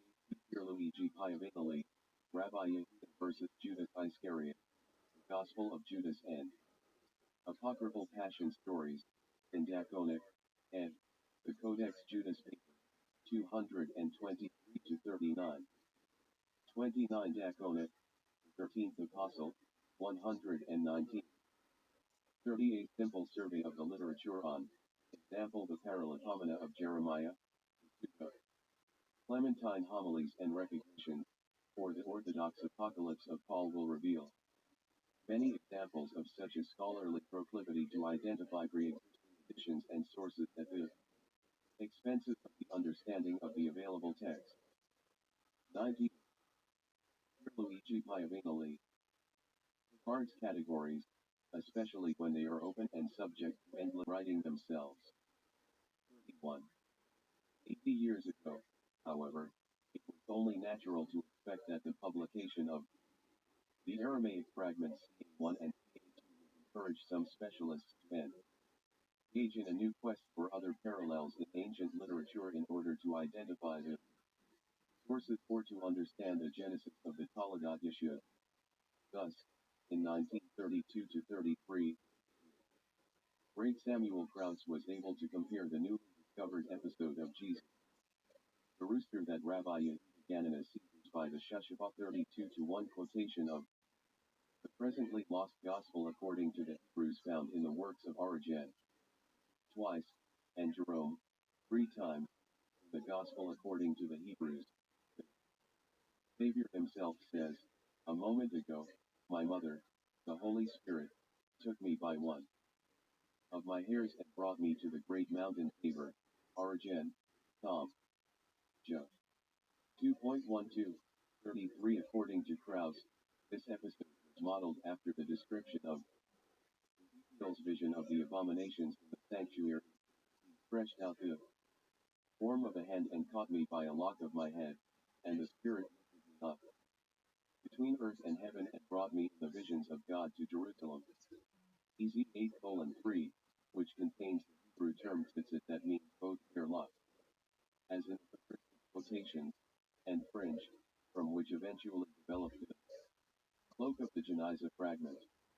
In his opinion, the existence of such a strong connection, together with the presence of what he considered to be Syriac influence, hints in the Aramaic language of the fragments, that the Toledat Yeshua was a parodic rewriting of the Jewish Christian Gospel according to the Hebrews, that Jerome had translated from Syriac into Latin.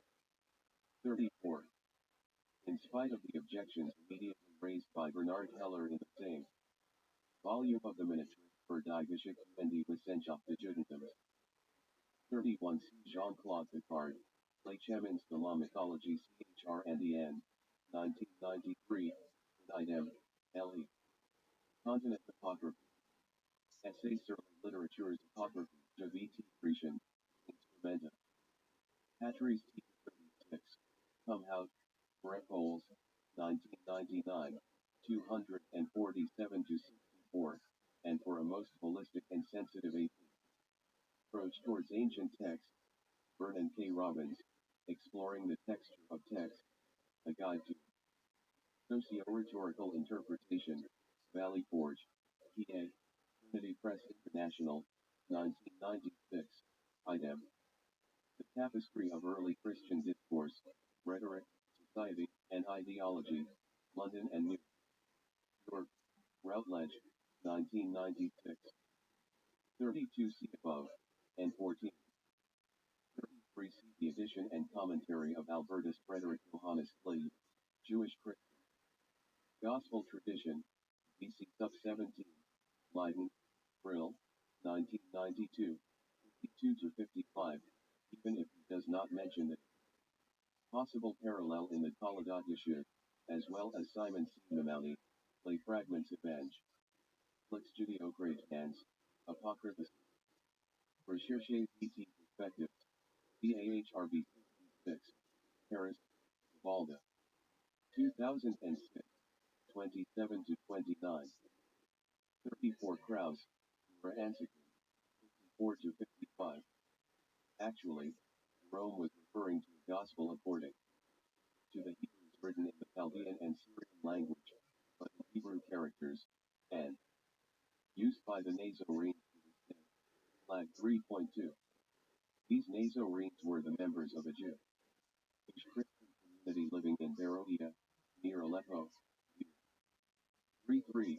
A region in which Western Aramaic dialects, not Syriac, a language that belongs to the eastern branch of Aramaic, were spoken.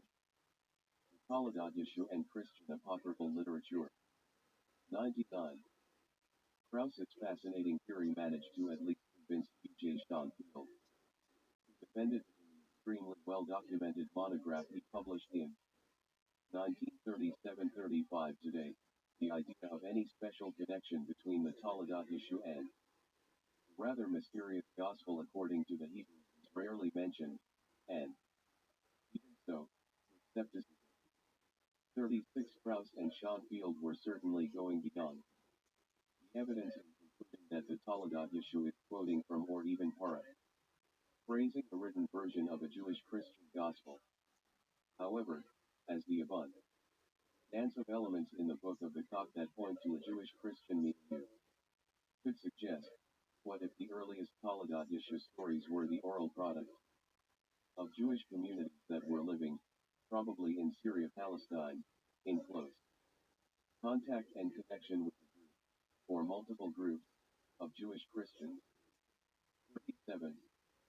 Such a polemical debate between Jewish and Jewish Christian believers, carried out through the of popular, oral retellings of the Gospels, both canonical and extra-canonical ones, this distinction being largely anachronistic, and / or irrelevant in the meanings that were in conversation, was going to result, on the Christian side, into a series of orthodox apocryphal writings produced. 35 Bernhard Heller, Über das Alter der Jüdischen Judaisation und die Toledat Jesu, MGWJ. 77, 1933 198 to 210. Sean Field, according to the Hebrews, 256-69. Interestingly enough, Sean Field did not follow Krauss in his comparison between this quotation of the Gospel AC, according to the Hebrews, and the C1 fragment of the Toledat Yeshua, but preferred to put it into relation with another passage, and Jesus pronounced the great name, and the Spirit came and set him up between heaven and earth, found in the Wagenseil type of the Toledat Yeshua. That does not include the detail of Jesus' transformation into a rooster. 259. 36 Danny, 2 Vangelo dal Ghetto, 153 to 55 and 216 to 17. Nonetheless, as argued by P.I.O. the ancient Jewish Christian tradition, 315 to 16, intertextual echoes with the Gospel, according to the Nazarenes and other Jewish Christian traditions, are still detectable in the Book of the Koch. 37 It is here that linguistic, social, and historical considerations come into play. Thus, A.C. according to Ginsburg, A. Schechter, 325 to 26, the Aramaic language of the earliest Aramaic fragments of the Toledat Yeshua, with its mixture of Eastern, Babylonian, and Western, Palestine, in Aramaic elements, seems to be perfectly artificial. On the contrary, Boyarin, in Revised Version 249, thinks that it could betray an imperfect Eastern adaptation of a text originally written in a Western Aramaic dialect. More recently, Malik, the Aramaic dialect, S. 69 to 73, has concluded that there are persistent Palestinian characteristics in the Aramaic language of, at least, CA2. This implies that the Toledat Yeshua has its provenance in Palestine in the 3rd, 4th century CE, while the preponderant Babylonian features of the remaining fragment indicate that the tradition was transmitted by Schaeffer, Jesus in the Talmud, 113 to 22 and 181 to 85, that the large majority of the rabbinic traditions about Jesus are preserved in documents that are, as in the case of the Babylonian Talmud, of Eastern origins, does not exclude the possibility that many other oral and or written stories have been circulating in Syria, Palestine, and elsewhere among more popular. As for the interconnectedness of Jews and Jewish Christians in those regions until, at least, the end of the 14th century, one can refer to the evidence highlighted in e.g., the volume edited by Adrian H. Becker and Annette Y. Reed, The Ways That Never Parted, Jews and Christians in Late Antiquity and the Early Middle Ages, Minneapolis, Fortress, 2007. First edition, 2003, or the monograph of Daniel Boyarin, Borderlines, The Partition of Judeo-Christianity, Philadelphia, University of Pennsylvania Press, 2004. 100. Pierluigi Piovani. In the 4th, 5th, and 6th centuries, during the period that I defined elsewhere as the small globalization of late antiquity.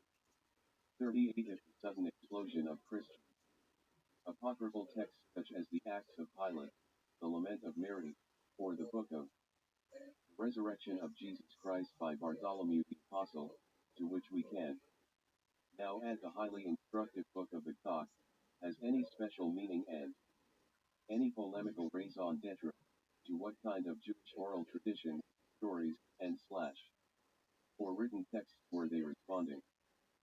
38 Pierluigi Piovani, L.E. Recyclage de textes apocryphes de l'Ordre de la Petite Monde. Dialyzation de l'Antiquité tardive, ca 325 to 451. 12th Perspective Literaries et Disco. In post years the Christianisme et de Judaïm antique. Unis and Don Neuer. De Jean Daniel Castley, Eric Junet, E.S. Remy Downell and Albert Gray, Publications The Institut Roman des Sciences Bibliques 5, Brahim, Th. Hebra, 2007, 277-95, idem. Reception of early Christian texts and traditions in late antiquity apocryphal literature. In The Reception and Interpretation of the Bible in Late Antiquity, Proceedings of the Montreal Colloquium in honor of Charles Canongius, 11-13 October 2006. S. Lorenzo de Camp, Basso and Lucian Tersescu, Bible in Ancient Christianity, 6. Leiden, Brill, 2008, 429-39. Toledat Issue, Book Narrative. As Polemics and Self-Criticism. Elias the Hebrew narratives from the Middle Ages have been the subject of such extensive and diverse research efforts as Toledat Issue. There are many reasons for the enormous interest in this work, not least of which is the mystery surrounding it in terms of time and place of origin. Moreover, the fact that more versions have been found for Toledat Issue than for any similar text has led to philological studies comparing the different versions, analyzing their language, and attempt to identify the period of their composition. The connection between Toledat Issue and the New Testament, as well as the responses to the text in medieval Christian society, has also attracted considerable research attention, as has the book as counter-history in Jewish historical memory and in the copious Jewish polemical literature against Christianity. One yet despite the large body of research devoted to the work, its basic character as a Hebrew narrative from the Middle Ages has been largely ignored. Before being a polemic against Christianity, a parody of Christian myth, or a subject of philological study, Toledat Issue is first and foremost a long narrative, written in Hebrew, that was produced in the Middle Ages. This definition of its essential nature generates different questions than those raised thus far in the research literature, and the attempt to answer them may lead our investigation in new and unexpected directions, helping us to better understand the meaning of this fascinating work and its place in medieval Jewish society. 1. A detailed description of research until 1970 in William Forbury, a critical examination of the Toledat Issue, Ph.D. Dis. Cambridge University, 1970, 1-37.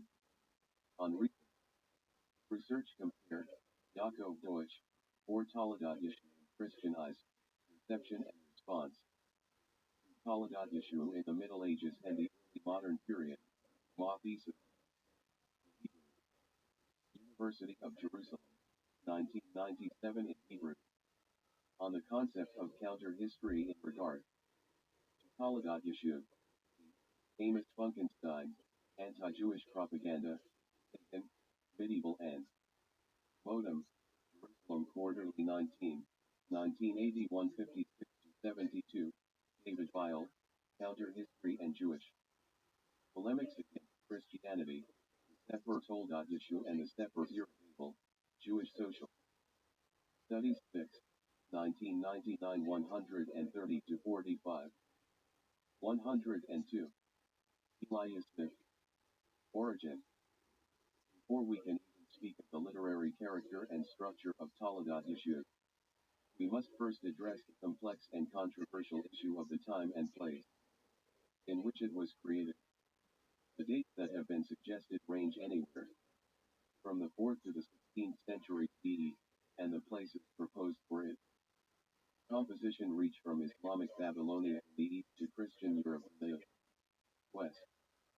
Close examination of the various theories, however, reveals no reliable evidence of the existence of the full narrative before the beginning of the 9th century.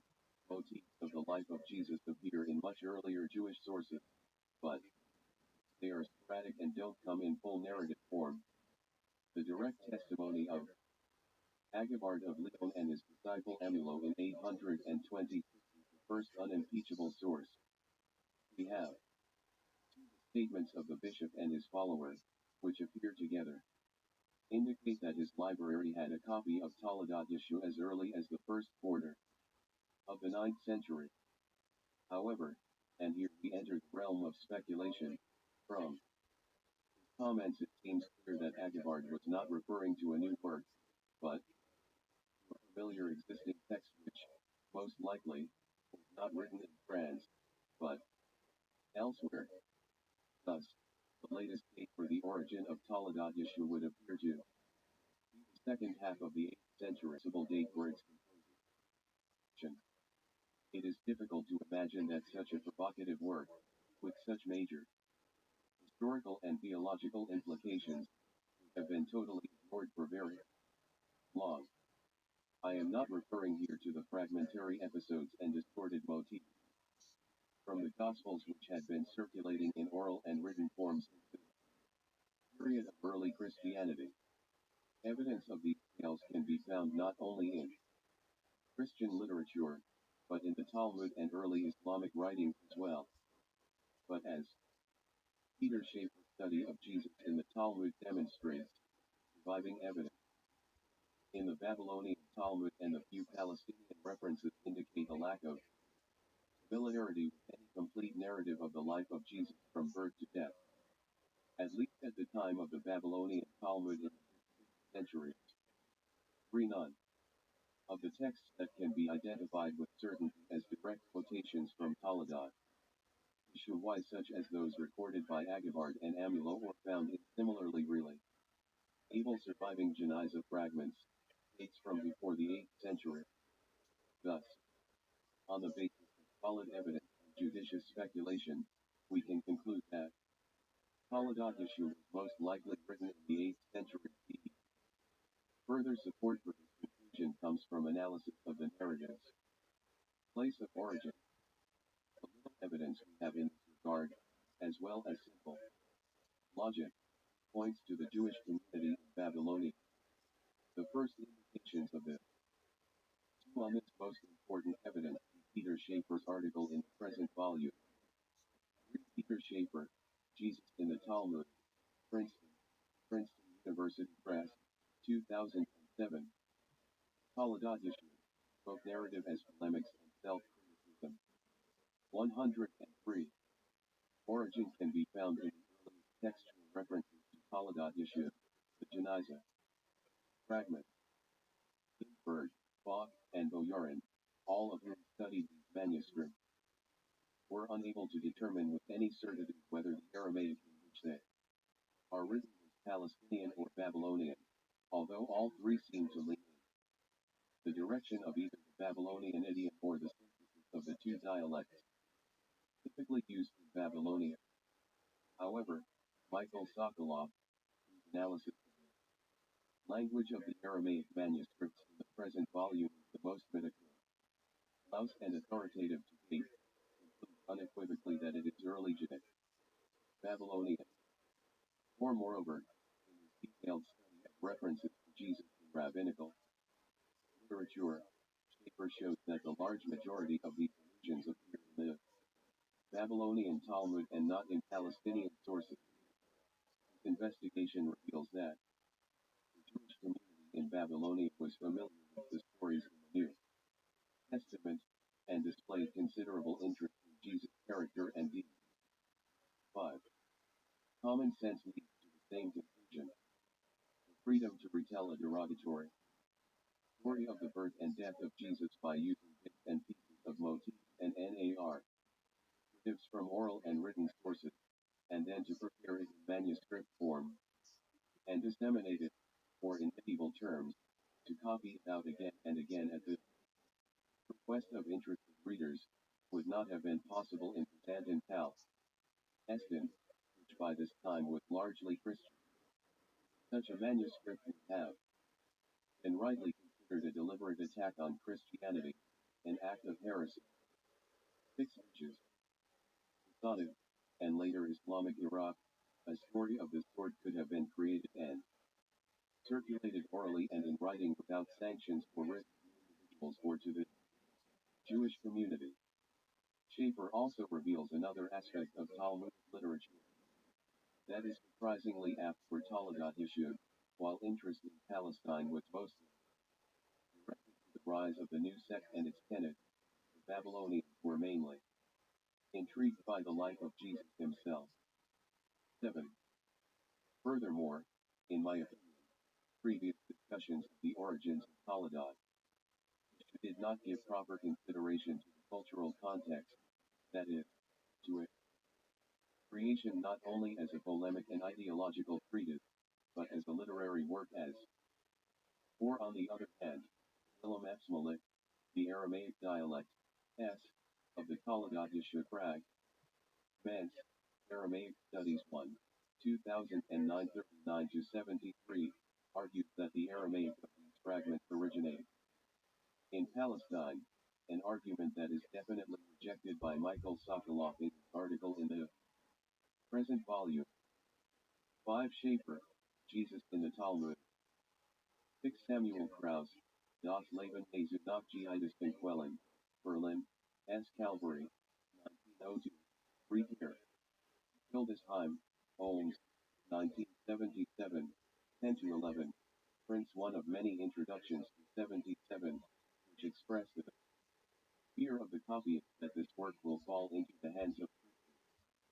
On the other hand, Elchin and Reiner emphasizes that in some earlier versions of 77 the main episode, the birth, education, trial, crucifixion, burial, and return, all take place in the Upper Galilee, which is an evidence, according to him, that the composition was created in that area. Elchin and Reiner, the seal of Christmas and the potion that failed, in continuity and renewal, Jews and Judaism in Byzantine Christian Palestine, Israel L11, Jerusalem, Zalman Shazar Center, 2004 in Hebrew, 355-86. 7. SCH Berg, Jesus in the Talmud, 115-22. 104. Elias 12. Comparing the Talmudic texts relating to Jesus with Taladat Yeshua reveals two distinct differences. The first, as noted above, is the fragmentary nature of the Talmudic references as opposed to the full narrative form of the Taladat Yeshua. The second is the halakhic and midrashic context of the former as opposed to the textual autonomy of the latter. The story in Taladat Yeshua stands alone, with no halakhic or midrashic trapping for pretext. As Joseph N. and I both describe elsewhere, these two features of Taladat Yeshua are typical of the early Hebrew narratives first produced in the Middle Ages. In this period, the episodic texts strewn throughout the Talmud and Midrashim in reference to events and characters from biblical times or later, such as the Exodus from Egypt, the destruction of the temple, Abraham, Moses, or Alexander the Great, were being replaced by full-scale literary narratives that told a whole story. They incorporated both the fragments in rabbinical literature and narrative motifs and episodes whose source was in medieval society. The other major feature of early Hebrew narratives at this time was their autonomy. Rabbinical literature contained no independent tales whatsoever. In other words, there are no stories that do not exist within, and by virtue of, a particular context, whether it be halakha, ethical teaching, or homily. In contrast, from the very beginning medieval NAR narrative sought to remain free of any such restraints, to constitute independent stories that existed in and of themselves rather than to serve the purposes of one context or another. As I have long maintained, this important characteristic is associated with a major cultural development in the medieval Islamic East, the emergence of distinct disciplines. Thus, starting in the 8th century we find works devoted to specific disciplines, including prayer and liturgy, history, linguistics, philosophy, and commentary. The first autonomous narratives, such as Midrash History, Polybrot and the alphabet of Bensur belong to this category, and the same can be said for Talagat Yeshud. I therefore believe that it originated in Islamic Babylonia in the 8th century, not only because of its language and the lack of any credible earlier evidence of it, but because the cultural genre to which it belongs, a full autonomous story independent of any literary context, is not prior to this place and time. Support for this contention can be found in evidence portraying the cultural in Iraq indigenous period, particularly the Majlis, convocations of scholars, some of which were closed while others were open to the public. Later, testimony to this custom and spirit comes from a 10th century Muslim traveler from Spain, describing a visit to Baghdad. He relates, I twice attended there, the philosophers' assemblies. At the first session there were present not only Muslims of all sects, but also agnostics, Parsi, materialists, atheists, Jews and Christians, in short, infidels of all kinds. Each of these sects had its spokesman, who had to defend its views. As soon as one of these spokesmen entered, the audience stood up reverently, and no one sat down until the spokesman took his seat. Talagat Yeshua spoke narrative, polemics, and self-criticism. 105. Earlier evidence of the Majlis dates from the 9th century. These public convocations would undoubtedly have been a fitting opportunity for a Christian scholar to present the story of the birth and death of Jesus. And as the traveler suggests, he would most probably have had to defend his views before the other participants, perhaps the Jews in particular, in respect to issues such as the virgin birth, the identity of Jesus as the Son of God and Messiah, and the resurrection.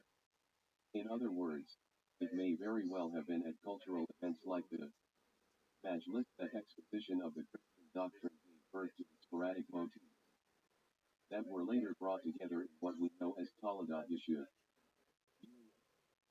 As a narrative that took shape largely in oral form in the course of debate with agents of the Christian narrative and Muslim scholars, rather than as the work of a Jewish writer taking one of the Gospels and deliberately distorting it. Counter may better explain the existence of such a wide variety of different versions of Talagat Yeshua, a fact that is apparent even from the earliest references to it. It is interesting to note the connection between Talagat Yeshua and another narrative created in the same cultural milieu, the earliest work attributed to Ben in the Middle Ages. Quite some time ago, in 1975, I dubbed this book Talagat Ben Sura, perhaps due to some as yet unarticulated sense of a link to Talagat Yeshua. 9 others before me have noted the similarity between the two, particularly in respect to the opening episode in Talagat Ben Sura. Ben Sura is said to have been bombed to the prophet Jeremiah's daughter through impregnation in a bathhouse by her father's demon, which had earlier been emitted into the water. Clearly, this tale might have suggested an explanation, and one that could. 8. The quotation is from Salo W. Barron, A Social and Religious History of the Jews. New York, Columbia University Press, 1959 v. 83. Further evidences and additional bibliography. In Lina Drori, The Emergence of Jewish Arabic Literary Context at the Beginning of the 10th Century, Tel Aviv, Reporter Institute, 1988 in Hebrew, 122, brings another example. A similar event from the 19th century. Other supporting evidences to these type of events are brought by Stephen M. Wasserstrom, between Muslim and Jew, the problem of symbiosis under early Islam, Princeton University Press, 1995, 167-9, Wadi Z. Haddad, ITY and Change in Religious Adherence, 19th Century Baghdad, in Conversion and Continuity, Indigenous Christian communities in Islamic lands hashtag H to 18th century. EDS Michael Gerbers and Ramsey Gibran B. Hazek, Toronto, Pontifical Institute of Medieval Studies, 1990, 33 to 54. And his clear conclusion in this matter: contact between the Christian and Muslim community. Ties by the 9th century appears to have become widespread. Internal evidence from the writings reveals that intimate discussion concerning matters of faith were engaged in on several levels, both official with clergy as well as on the street level by youth gangs, radical groups and others of the rabble. P49. In the 9th century, Ibn and Marwan al-Muqammas was intimately integrated into the Christian Arab medieval, produced the first Jewish work of Kalam theology, the Ishran Makala, which was considered a major work in its field at least until the 13th century. Player, Samuel ben Hophni Jayon and his Cultural World, Leiden, Brill, 1996, 40. On the Majlis, Convocation for Debate for Study, 73 to 74, 99 to 104. 9 Elias, 106. Elias purport to be more logical, for the virgin birth of Christ in counter history or parody of the Christian story.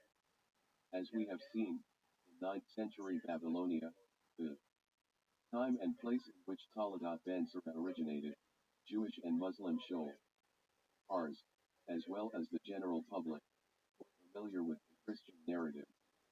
It is thus difficult to imagine someone reading or hearing the Hebrew text at that time without being reminded of the virgin birth. However, the connection between the two Hebrew compositions goes beyond the opening episode, which has been the sole focus of the comparison thus far. Both are also characterized by overt, at times brazen, eroticism, a fact that stirred the rage of religious leaders, especially in the case of Taladat Ben Sura. Both describe homosexual encounters between the evil descendants of Ephraim in a bathhouse in Ben Sura, Judah defiling Jesus in this manner in several verses. Zion's of Taladat Yeshua, the spilling of semen in vain, Jeremiah in the bathhouse, Judah spraying on Jesus as he chases him in the sky, and adultery and illegitimate relations, Lilith, the queen of Sheba, and the animals in the ark in Ben Sura, the impregnation of Mary by a lustful adulterer and later her own act of adultery in Taladat Yeshua. Furthermore, like Ben Sura, Jesus was discovered to be a child prodigy as soon as he was brought before his teacher, and like him, he treated his teachers with arrogance and disdain. 10. The similarity between these two works and yet a composition lends further support to my contentions regarding the origins of Taladat Yeshua. In the early studies of Taladat Ben Sura, Moritz Steinschneider, Israel Levi, and Louis Ginsberg 11 already noted its resemblance to an apocryphal work known as the Arabic Gospel of the Infancy of the Savior, particularly in an episode that features prominently in both the hero's first introduction to his teacher. This is the description in the Arabic Gospel. There was, moreover, at Jerusalem, a certain man named Zacchaeus, who taught boys. He said to Joseph, "Why, O Joseph, dost thou not bring Jesus to learn his letters?" Joseph agreed to do so, and reported the matter to the Lady Mary. They therefore took him to the master, and he, as soon as he saw him, wrote out the alphabet for him, and told him to say Aleph. And when he had said Aleph, the master ordered him to pronounce Bet. And the Lord Jesus said to him, "Tell me first the meaning of the letter Aleph, and then I shall pronounce Bet." And when the master threatened to flog him, the Lord Jesus explained to him the meanings of the letters Aleph and Bet, also which figures of the letter were straight, which crooked, which drawn round into a spiral, which marked his point. Without them, why one letter went before another, and many other things he began to recount and to elucidate which the master himself had never either heard or read in any book. The Lord Jesus, moreover, said to the master, Listen, and I shall say them to thee. 10 in the Strasbourg manuscript, Kraus, Das Leben Jesu, 39, the name of Jesus is Nehush. After his uncle, and right after his birth, his mother seated him in from of a primary school. Teacher, Melamed, and he was very clever, learned in the Torah and Talmud. He behaved rudely to his teachers, exactly as did Ben-Sira. 11 Ben-Sira, 34-36, and especially 19. Haladat Yeshua, both narrative as polemics and self-criticism. 107. And he began clearly and distinctly to repeat Aleph, Bet, Gimel, Daleth, onto Tef. And the master was astonished, and said, I think that this boy was bomb before Noah. And turned, came to Joseph, he said, Thou hast brought to me to be taught a boy more learned than all. The master, to the Lady Mary also he said, This son of thine has no need of instruction. 12. This is very similar to the episode in Taladat Ben-Sira in which he is brought before the elementary teacher, and in response to each letter he is taught, the child utters an aphorism that reveals the teacher's legitimate thoughts. Most scholars agree that reliable evidence of the existence of the Arabic Gospel dates from the 9th century, although it was probably based on earlier traditions which it brought together in a single volume in Arabic for Eastern Christian believers. The two Hebrew compositions also share similarities to another classic Arabic text, the Quran. In the Surah Mary, number 19, Mary is accused of adultery and prostitution as a result of her pregnancy and the birth of Jesus, and it is the child who explains how he was conceived and that he is the Son of God. The very scene appears in both Taladat Yeshua and Taladat Ben-Sira. A further connection between the two Hebrew texts can be found in relation to a subject of central importance to both Jewish and Christian culture, the Messiah. According to the story of Ben-Sira, Jeremiah impregnated his daughter in Jerusalem, that is, before the destruction of the temple, when Ben-Sira was bombed, and immediately afterwards when Nebuchadnezzar sent his soldiers for him. Jeremiah is no longer mentioned and Palestine is already under the rule of the Babylonian king. In other words, these events take place after the fall of Jerusalem.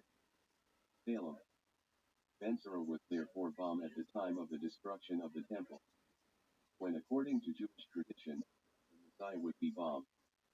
13. If we add the divine wisdom of Ben-Sira, which is apparent throughout the book, we cannot ignore the possibility that its author regarded him as a parody of the Messiah, similar to the figure of Jesus in Taladat Yeshua.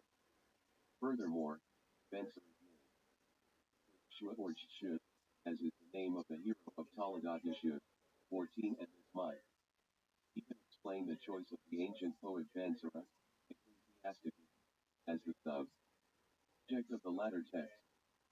And there is more. One of the most intriguing episodes in Taladat Ben-Sira is an animal tale. And he, Nebuchadnezzar, asked him, Ben-Sira, horse and mule, and asked, Why do they eat where others do and sleep their young? He said to him, when the three of them were created and given to the first man, he began to work them very hard. The mule said to the 12. The Arabic Gospel of the Infancy of the Savior, Trans. Alexander Roberts and James Donaldson, The Ante-Nicene Fathers 8, 404-15, EAR 48. See also, James K. Elliott, Apocryphal New Testament, a collection of apocryphal Christian literature in an English translation, Oxford University Press, 1993. 13. Midrash on Lamentations 1:16, into variants and discussions.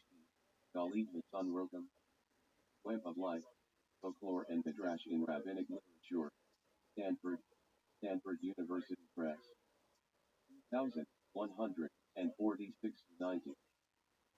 14 on the name/names of Jesus. David Flusser, Jesus, Jerusalem, Magnet Press, 1997. 2425. 108. Elias. Horse and the ass. All the animals rest from their labor, and we have no rest from our labor. Let us ask God when our toil will end, and if our seed will not vanish from the world. They answered him, well said. Right away they went to the Holy One, blessed be he, and said to him, Lord of the universe, when will our toil be lifted from us? He said to them, when your waters turn the grindstones and your dung has the fragrance of perfume, at that time will I end your toil. Their temper appeased. They instructed their offspring that wherever they see water they were to pit so that a great river would form and turn the grindstone, and when they dropped dung they were to sniff it to see if it had the fragrance of perfume. When that happened, they would be released from slavery into freedom, and so they continued to do so. 15. It is hard to imagine of a more scathing satire of Messianism. On the overt level, it contains sharp criticism of those impatient for the coming of the Messiah, those who urge God to hasten the redemption and are always looking for signs of its imminent arrival. But it is also no less critical of those who believe the Messiah has already come, those who see the water and perfume that herald his arrival, but do not realize that they are deluded fools, that what they see is only piss and dung. The public, familiar with Christian rites, does not have missed this far from subtle allusion to the baptismal font and incense of the church.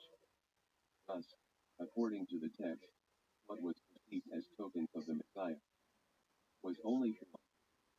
Nevertheless, the most important feature to emerge from a comparison between Talagat Yeshua and Talagat Ben Sira is not that they contain similar motifs or stories, but that they are written in the same tone and belong to the same literary genre, the parody.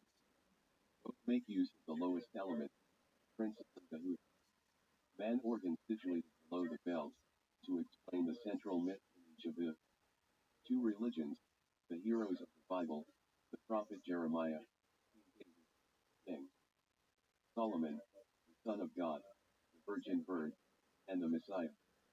The contrast between the sacred theological source and its elucidation by means of genitalia and bodily excretions creates a tension known in the theory of humor as incongruity, producing the psychological response of derision and laughter. This is precisely the literary technique employed in both texts, and in both cases it characterizes the entire work, not merely certain motifs or episodes. In regard to Talagat Ben, it has been claimed, and rightly so, that this combination of familiarity with sources, sexual explicitity, and base humor was most likely the work of youngsters, probably students in the large yeshivas in Babylonia in the Genetic period. For them, this type of composition would have represented a trash-like activity, retelling of earlier texts, and subversive criticism of contemporary to Christianity, religious hypocrisy. 15 Smith, Tales of Ben Sira, 240-4 /. 15 David Stem, The Alphabet of Ben Sira and the Early History of Parody in Jewish Literature. In the Idea of Biblical Interpretation, Essay in honor of James L. Kugel, P.S. Hindi. Talagat Yeshua, both narrative as polemics and self-criticism. 109. Could be said of Talagat Yeshua, the similarity between the two compositions in terms of cultural context, literary genre, and distortion of the story of the Virgin birth, the attitude toward Messianism, and the crude humor which seemed to lead to an obvious conclusion. conclusion that they were created in the same time, place, and milieu. Thus, a significant accumulation of textual and contextual elements in Toledot should point to Jewish Iraq in the 2nd-3rd century of Islam. We can therefore conclude that it was written by young Jewish scholars in and around the Babylonian Yeshiva in the 8th century. I believe this determination answers the majority, although admittedly not all, of the cultural, philological, and historical questions raised in the scholarship of Toledot Yeshu over the years. 17. Toledot Yeshu as a Boltz book. In 1982, Günter Schlichting classified Toledot Yeshu as a Boltz book, or both. 18. Unfortunately, he did not offer a precise definition of this genre or explain why he categorized Toledot Yeshu in this way. We can only assume that his opinion was based on the extensive German research into this genre of folklore, which includes popular tales such as the Nibelungenlied, Faust, the Chivalric R.O. Manses, and the Wandering Jew. They are defined as short narratives published as small inexpensive books which generally contain folk tales that had previously been spread orally. 19. The fact that Schlichting's book is devoted mainly to a comparison of the Boltz book Tam you had with the many earlier versions of the story suggests what may be the overriding feature that convinced the author to ascribe Toledot Yeshu to this genre. Numerous versions. In the field of folklore research, different versions, or multiple existing, considered a prerequisite for defining a story as a folk narrative. The many versions. Naaman and Judith H. Newman, Leiden, Brill, 2004, 423-40. An earlier perspective on 7Y. As a parody was suggested by Morris Goldstein, Jesus in the Jewish Tradition, New York. McGill and Company, 1950, 163. 17. The strongest objection to this conclusion is that of Elchin and Reiner, who suggest tales /the Upper Galilee in the early Byzantine period as the origin of the work. Compare Reiner. As explained earlier, I cannot accept this proposition, as there are two strong arguments against it. Schlichting, ein jüdisches Leben Jesu, die Verschalen Toledot Jesu Fassung. Camus had, Subvention, Moore Seebeck, 1982, 1-2. Both Krauss, Das Leben Jesu, and Hoare. Berry, a critical examination, although not using directly the term Boltz book, treated, in large portions of their studies of type, the work as such. 19. Lutz Mackensen, Die Deutschen Volksbücher, Leipzig, Kell and Meyer, 1927, Hans. Joachim Kreutzer, Der Mythos vom Volksbuch. Study and zur Wirkungsgeschichte and Deutschen Romanze zur Romantik, Stuttgart, Metzler, 1977. Benny Perry, Some Traces of Lost Medieval Storybooks, Essays in Literature, Folklore, Bibliography. Honoring Archer Taylor, S. Wayland D. and Gustavo Arlt, Locust Valley, N.Y., J.J. Augustine, 1960, 150-60, describes the route that folk books written in the southern Italy and Spain, into Europe. One suggests that a similar route was made by Ty as well. 110. Elias. Science of Toledot Yeshu, along with the fact that it is anonymous, indicate that it was regarded by the society that told the story as part of its cultural property, and its members therefore gave themselves permission to change it and adapt it to their own life and beliefs. In the early period of folklore research, this approach was applied only to stories told orally. However, it later became clear that folk literature was disseminated no less by written text, with the same principle remaining valid. 20. This gave rise to the critical term Boltz book, which contribution to our understanding of the nature of folklore in literate societies from the Middle Ages onward. Toledat Yeshu indeed fulfills the criteria for its definition as a Volks book, and, most conspicuously, the basic requirement of multiple existence. 21. This aspect of the work is not merely a matter of critical jargon, but is of central importance in comprehending the text and its social significance. Thus far, the countless verse signs of the book, appearing from the early Middle Ages on in nearly every Jewish community, have been treated in research as a philological hurdle that must be overcome by tedious comparisons and detailed diagrams. While this approach may provide work for scholars, it does little to advance our understanding of the text. Defining it as a Volks book, however, may change our perception entirely. As noted above, in folklore theory, multiple existence is not simply a challenge for scholars, but a cultural marker. It indicates that for the society or community, which has introduced changes into a text it received from written or oral sources, that text has become part of its cultural legacy. The nature of the changes reveals the way the society perceives itself and its values. Thus, the different versions of Toledat Yeshu should not be seen as textual mutations of some urtext, but as the products of cultural interactions, whether with the Gospels, among the various versions themselves, intertextuality, or between the text and diverse story, social, and cultural reality. Each version of the story should therefore be regarded as an autonomous composition that arrived in a particular community and underwent a process of acceptance and adaptation to its worldview and the issues on its cultural agenda, oikotypification. Consequently, as we consider the major differences between the versions regarding the character and childhood of Jesus, the sources of his miraculous powers and charisma, complex relationship with the Jewish community, his battle with Judas Iscariot, and the separation of Judaism from Christianity, we will relate to them not as deviations from an early authoritative version, but as independent negotiations. 20. On the history of research and the contribution of Albert Wesselski in general folkloristics, and Moses Kastner to the Jewish field.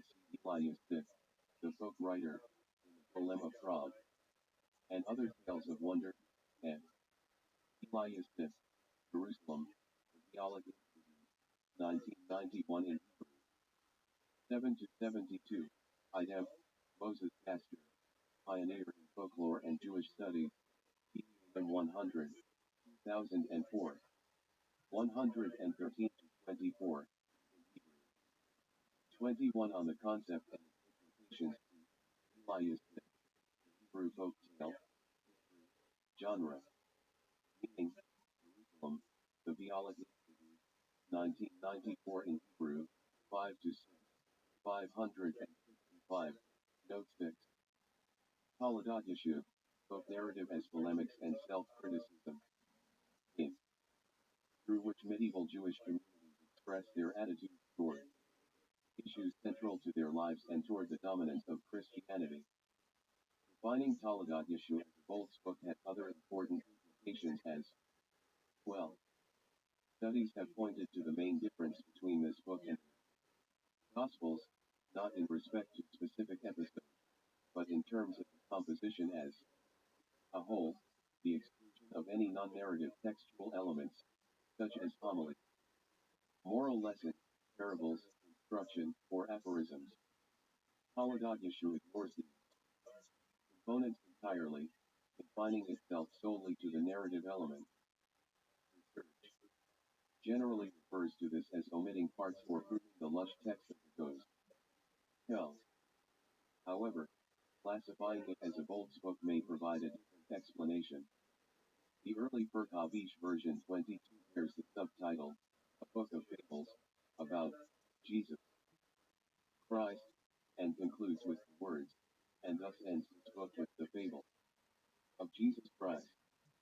This version makes explicit use of the genre label fable, medieval sense of narrative, fabula, thus indicating that its author, and other scribes, did not view Toledat Yeshu as a moral or polemic work, but as a story.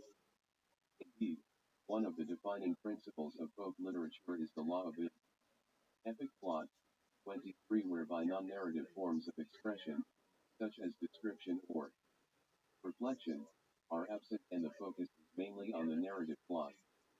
This is not to say that folk tales contain no descriptions or ideas, but that these are expressed primarily through the plot. Based on this principle of folk narrative, the difference between the Gospels of the New Testament and Toledat Yeshu can be seen not as an attempt to omit or ignore the tenets of Christianity, but as a deliberate choice of storytelling over religious homily, that is, as the decision to narrate the Christian gospel as a folk tale. The fact that this principle is maintained in every one of the dozens of versions of the book indicates that the writers/tellers applied it as did storytellers of folk tales throughout the ages. In order to fully understand the significance of defining Toledat Yeshu as a Bolt's book, it may help to compare it with another work from the same domain, the Arabic Gospel of the Infancy of the Savior mentioned above. The early testimonies to the existence of the Arabic Gospel also come from the 9th century, and it was also created within Islamic culture. Moreover, it too appears in a multitude of versions, and was apparently popular, in both oral and written form, among Eastern Christians. Thus, the Arabic Gospel has much in common with Toledat Yeshu. However, the value of the comparison derives not from the similarities, but from identifying the differences and their meaning. Indeed, the distinctions in structure and content between these two works of folk literature are very telling, although they both draw on the same source. 22 Yaakov Deutsch, New Evidence of Early Versions of Toledat Yeshu Eftar Vis 69, 2000. 177 to 97, in Hebrew. 23 Axel Ulrich, Epic Laws of Folk Narrative, in the Study of Folklore, and Alan Duns, Englewood Cliff, N.J., Prentice Hall Incorporated, 1965, 138 to 40. Ty combines, actually, two epic laws, the unity of the plot, and concentration on the leading character. 112. Elias Smith. The Gospel tradition, if not the New Testament itself, Toledat Yeshu adopts the narrative frame of Jesus' life from birth to death, while the Arabic Gospel borrows only the episodic tales of Jesus' miracles and adds dozens more of its own making. And according to the Arabic Gospel, all these miracles take place in a short period of time, when Jesus' family is fleeing from Herod to Egypt, and he is still an infant in the cradle. The text contains the tales of dozens of lepers, people possessed by demons, lame, and other wretched souls of all sorts are healed by touching Jesus' body or clothes. In other words, while Toledat Yeshu tells one continuous and comprehensive story with a clear and sequential connection between the parts, the Arabic Gospel tells numerous stories with no link between them save for the identity of the miracle worker. Moreover, the order or number of the stories is immaterial, as any one of them could have been omitted without interfering with the sequence, and more could have been added without changing the character of the composition.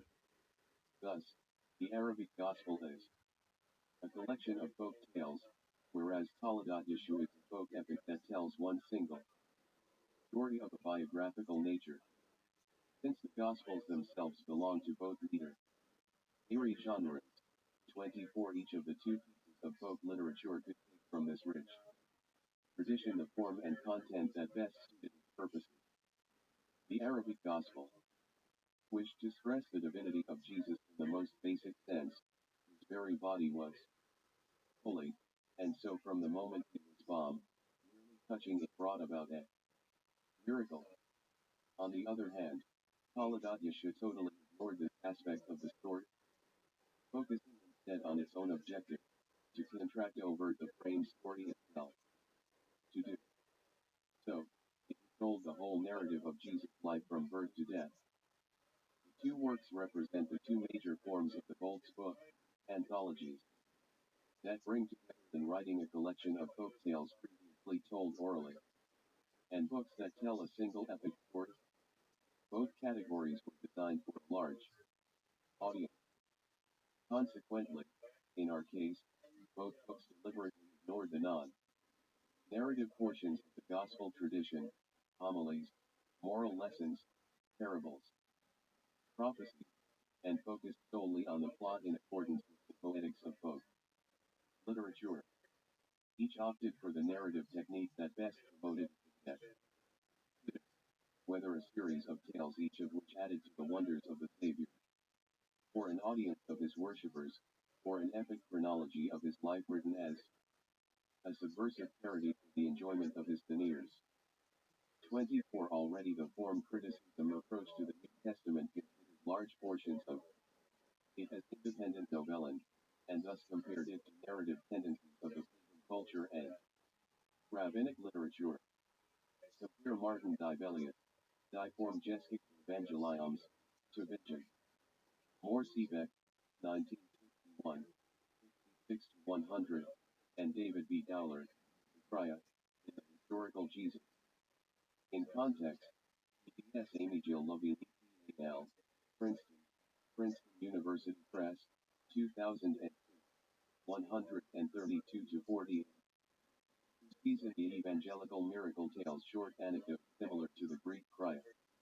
On the other hand, other scholars emphasize the epic, unified narrative of the New Testament, then. NISR MacDonald, Imitations of Greek Epic in the Gospels, in Luke, and Historical.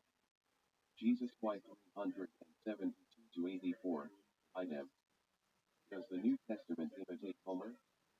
4 cases from the Acts of the Apostles, New Haven, Yale University Press, 2003. Taladat Yeshua, both narrative as polemics and self-criticism. 113. This comparison between the two works demonstrates that Taladat Yeshua clearly belongs to the category of folk literature. Like other medieval Hebrew folk books, such as Midrash / Hadabrat, Midrash of the Tentam, Mand, the alphabet of Ben Sura, and Hipper Yapemi Hayeshu / elegant composition concerning relief after adversity, which omitted the galactic or homiletic context of Talmudic tales, Taladat Yeshua just context of the New Testament narrative. This fact has considerable social significance, indicating that it was aimed at large sectors of society who had no interest in the theological debate. Just as the humorous tales in Midrash Eka, Rabbah, the Midrash on Lamentations, reveal how the general public, as opposed to scholars, dealt with the threat of Hellenism. 25 So Taladat Yeshua present. A convincing answer to one of the questions that has occupied research into medieval Jewish culture since its inception: how is it that Jews in the Middle Ages seem to have contended with rising Christianity initially through stories, rather than theological polemics? Understanding that the writers and tellers of Taladat Yeshua created a folk narrative or folk book in accordance with the epic conventions of that genre shed new light on this phenomenon. First and foremost, it wished to tell a story, not to write a polemical essay. 26 A story could be widely disseminated both orally and in writing, providing the general public with answers to their questions about the powerful religious adversary that had emerged out of Judaism itself. The choice of the genre of Volk's book thus had both literary and social ramifications. From victim to villain. As we are relating here to Taladat issue as a literary text, it is only proper that we consider one of the most basic features of any work of literature, characterization, and most particularly, the characterization of the protagonist. From this perspective, the different versions of the book can be divided into two categories. In the first, which contains what appear to be the older version, Jesus is presented in the early stages of his life as a positive, complex, and even tragic. He is bombed, at no fault of his own, into a hapless reality as the illegitimate child of a menstruating woman. The first time his mother brings him to a teacher, we are told, the wicked one was an exceptionally bright and studious pupil. For that reason he was well loved. 27 Similarly, the St. Petersburg version, 1. 25 Eliasson, Hebrew folk tale, history, genre, meaning, trans. Jacqueline Teitelbaum, Bloomington, IND, Indiana University Press 1999, 177-79. 26 On this characteristic theme, Oralimer, Judaism looks at Christianity, the debate of Nestor the Priest and Taladat Yeshua, EDMM 75, 1998, 109-25, Hebrew.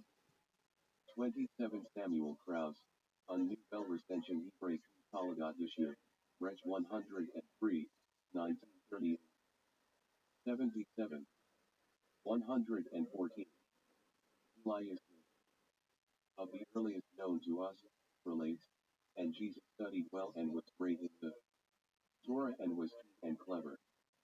28. However hard he tries to free himself of his dark past, he cannot escape his sin.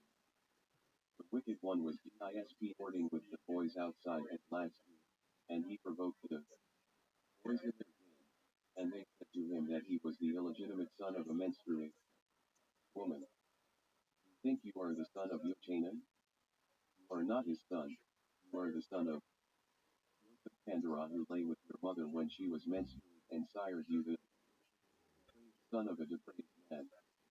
When the wicked one heard that, he ran home to his mother enraged and shouted a great and bitter shout. Mother, mother, tell me the truth. When I was a young boy, the children said to me that I am the legitimate son of a menstruate woman, and I thought it was an idle taunt, and now the lads yell at me every day, all of them as one, legitimate son of a menstruate woman, and they say I am the son of Yosef Pandora who came to you when you were menstruating. 29. Where could the children have heard this malicious gossip about Jesus' birth? From their parents, of course. According to the story, the boy had to cope with these ugly rumors from the time he was a little child and until he was a young man. Dash home to his mother, his cry in search of truth, and the need to contend with his dark past are nothing less than tragic. 30. We must remember that this is a work of literature, not a historical document. And this is the manner in which the creators of these versions of the story chose to characterize the early life of their protagonist. Just how complex his figure is in these versions can be seen by comparing them to the second group of texts, in which Jesus is bomb evil and is depicted as such from the very beginning. One typical example begins with the following description. Jesus Christ was arrogant from the time he learned to talk, and he was devious and cunning, and argumentative and known for his foul language. He spoke of the prophets and Torah. Scholars displaying envy and greed and deceit, and sought tribute, and was disdainful of the Torah and Moses, and when the rabbis heard of it, they said, because he was so disrespectful, he was scrutinized. 31. In all the versions in the second group, Jesus' status as illegitimate manifests itself in his personality. When the boy grew older, his mother took him to the Bet Midrash to learn Torah. and the illegitimate one was clever and would learn in one day what others could not learn in a year. And of this the rabbis said, bastards are clever, and especially this one who was the illegitimate son of a menstruate woman, and he spoke with such conceit that showed contempt for his rabbi and for the sages of Israel. 32. 28 Bush, new evidence, 183. 29 Krauss, on New Bell, 70. 30 So argues already or a limer, Judaism looks at Christianity, 120. 31 Michael Hitter, The Story of Jesus, Shorev 3, 1936/7 144. 32 Krauss, on New Bell, Holodotyshub, both narrative as polemic and self-criticism, 115. Even when the authors of these virgins laud Jesus' intelligence and studies they present these qualities as deviations deriving from the sin of his birth as the illegitimate son of a menstruated woman. In other words, whereas the first group describes him as an innocent child, attributing his hostility to Jewish society to the cruelty he suffered at its hands, the second group depicts his villainy and hatred for the Jews as inborn traits resulting from his conception in sin. Indeed, the narrative development in the two categories is utterly reversed. In the first group of versions, Jesus is accused from early childhood of being a bastard and the son of a menstruated woman, although he himself is blameless. While in the second group, because he was so disrespectful, he was scrutinized. It was only after his journey became apparent, when he was still a child, that the rabbis looked into his past and discovered what there was to discover, so that Jewish society was in no way responsible for his fate and action. The complex characterization in the earlier versions is even more impressive at the point in the story when Jesus' family returns from Egypt. And it happened in those days that the Bethlehem rabbinic court of law, in that place presided over trials of the people, and their judgments were influenced by bribery and favoritism. And Jesus Christ would sit with them and lecture them on the justice, and they were menaced by him, and he prevailed over them in the argument. And they loaded him for it and sought a pretext to remove him from among them. And between the hearings the judges called for his mother Mary after the death of her husband Joseph, and made her swear in the name of the Lord, tell us from where this man Jesus came to you. Whose son is he that speaks to us with such imperiousness? When Jesus returned from the village and came to take his accustomed place, the judges rose and pushed him away, saying, a bastard shall not enter the congregation of the Lord. He said to them, even if it is as you say, I am wiser than 33. This episode, which appears in one form or another in all the versions in the first group, is an indication of their literary and ideological complexity. In a manner not very different from the gospel narrative, the events are recounted from the point of view of Jesus. He sees deep-rooted corruption in Jewish society, not among the people, but among the judges and rabbis who are meant to be a moral compass. He tries to rise up against it, admonishing, arguing, but his foes fight back with the basis means, gossip, and the exposure of the dark past of his family in which he had no part. What is more, he attempts to appease them, to win favor with the leaders of Jewish society, but in their fanaticism and corruption they push him away, and consequently, it is the unscrupulous judges and rabbis who are primarily responsible for the fact that he left the fold. 33 Deutsch, New Evidence, 184, St. Petersburg 274, 116. Elias. As the rest of the story unfolds, Jesus is depicted as a wicked man who deceives his followers, presenting himself as the Messiah and the Son of God. Thus his execution is justified according to the internal logic of the narrative. However, this does not detract from the literary and ideological complexity of these versions. Jesus is characterized as a person who develops, not as a good character from the beginning as in the second group of versions. His fate is not determined by the simple circumstances of his birth, but by the decisions and actions of the society in which he lives, and the Jesus of the start of the story is not the Jesus of the end. It might be said that the first group of versions of Toledot took from the Gospels not only the frame narrative of Jesus' early public activity, but also the tone of the moral conduct of Jewish society, J.D. fight against corruption, and his being expelled from the Jewish community, rather than making a personal decision to withdraw from it. Naturally, the theme of the insults hurled at Jesus for being the son of an adulteress, presented as the underlying cause of his suffering and tragic fate, does not appear in the Gospels. Since any mention of it gives credence to rumors of this nature that were already circulating in the period of early Christianity. 34 These versions of Toledot issue employ the theme as an effective and sophisticated literary means of telling the protagonist as character, in contrast to the flat character that features in the second group, a man who struggles in his youth with his bitter fate he cannot escape, just like every tragic hero in world literature. The turning point. Toledot issue also displays a connection to the genre of the novella, the long, short story which relates unusual events in a person's life and is generally of an erotic nature. 35 This comes to bear as early as the introductory episode. Production of Mary. To judge by the early versions of Toledot issue, example St. Petersburg, Strasbourg, etc., in all of which it appears in one form or another.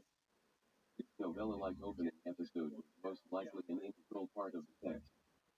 From the very beginning, the various elements of the story, the adulterer, lusting after a beautiful wife, appealing to her elderly mother to help him in his scheme, laying in wait until her husband, or betrothed, has left the house, sneaking into the house, disguising himself as her husband and fornicating with her throughout the night, and the way in which her husband learns of it. Simple deeds, all sound as if they came straight out of a story by Boccaccio. 34 See among others, Goldstein, Jesus in the Jewish Tradition, 147 to 60. 35 From the rich research on the novellas, Robert J. Clements and Joseph Higgledy, P.D.S. Anatomy of the Novella, New York, University Press, 1977, Torr Adina Caprello. The Boccaccian Novella, The Creation and Waning of a Genre, New York, Lang, 1990, and the rich bibliography in each. See also below, Note 37. Toledot issue, both narrative polemics and self-criticism. 117, and are equally typical of the tales in the classic Persian Arabic anthology 1001 Nights and the popular tales of Devar, for 7 pages, which emerged in Arabic or Persian in the same time and place where I believe Toledot issue originated. A story from the tales of Sendevar can be a valuable example of such stories, which was undoubtedly known to Jewish readers, or listeners. It is told as a separate tale of the type known in research literature as Ayubis Femina. There once was a man who had a most beautiful wife. Lusting for her with a young man, he could not attain her because her husband was jealous. So jealous that he used to lock her in a room every day and he'd carry the key of the room with him. Now this merchant was old and the youth became bedridden because of his great love. Now an old crone came to him and asked him, "What manner of illness have you?" So he told her why he had fallen sick. And she said to him, "Will you do all that I command you?" He replied, "Yes." So she told him, "You Get up and shave off your beard and put on women's clothes and cover your face with a veil right up to the eyes. This he did. Now the old crone went to the aged man and said to him, I pray you, my lord, I am a widow, and I've got a one and only daughter, who's very virtuous, and I wish to go on a trip to another city. Now I've heard how virtuous your wife is, and I was afraid to leave my daughter in a strange place. So now, if it pleases you, I'd like to bring her here, with her expenses, and let her serve your wife till I get back. Replied the old man, bring her expense money and let her lie in the same room as my wife. Whereupon the crone went to the young man, fetched him thither, and he lay with her. 36. This story can be found in all medieval Hebrew translations of tales of Sam. Bar, although the translations we know of, not the text itself which is much earlier, admittedly from a later period, indicates that the Jews were familiar with it, whether from earlier versions of the book in Persian or Arabic or from oral traditions taken from it.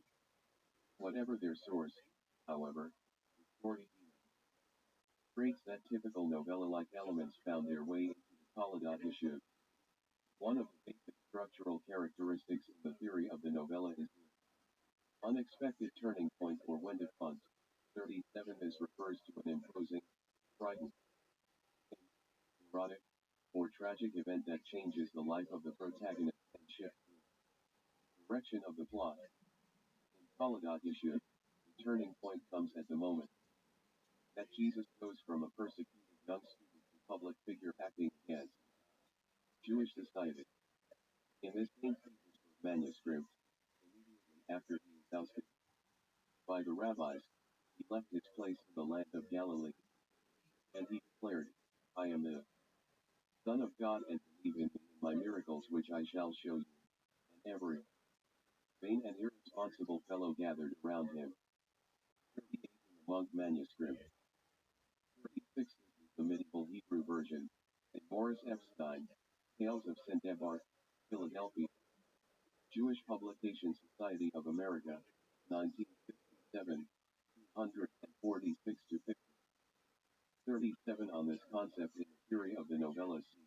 Benno von Wies, Novelli, Stuttgart, Metzler, 1963, 15ff, John M. Ellis, Narration in the German Novelli, Theory and Interpretation, Cambridge, Cambridge University Press, 1979, 4.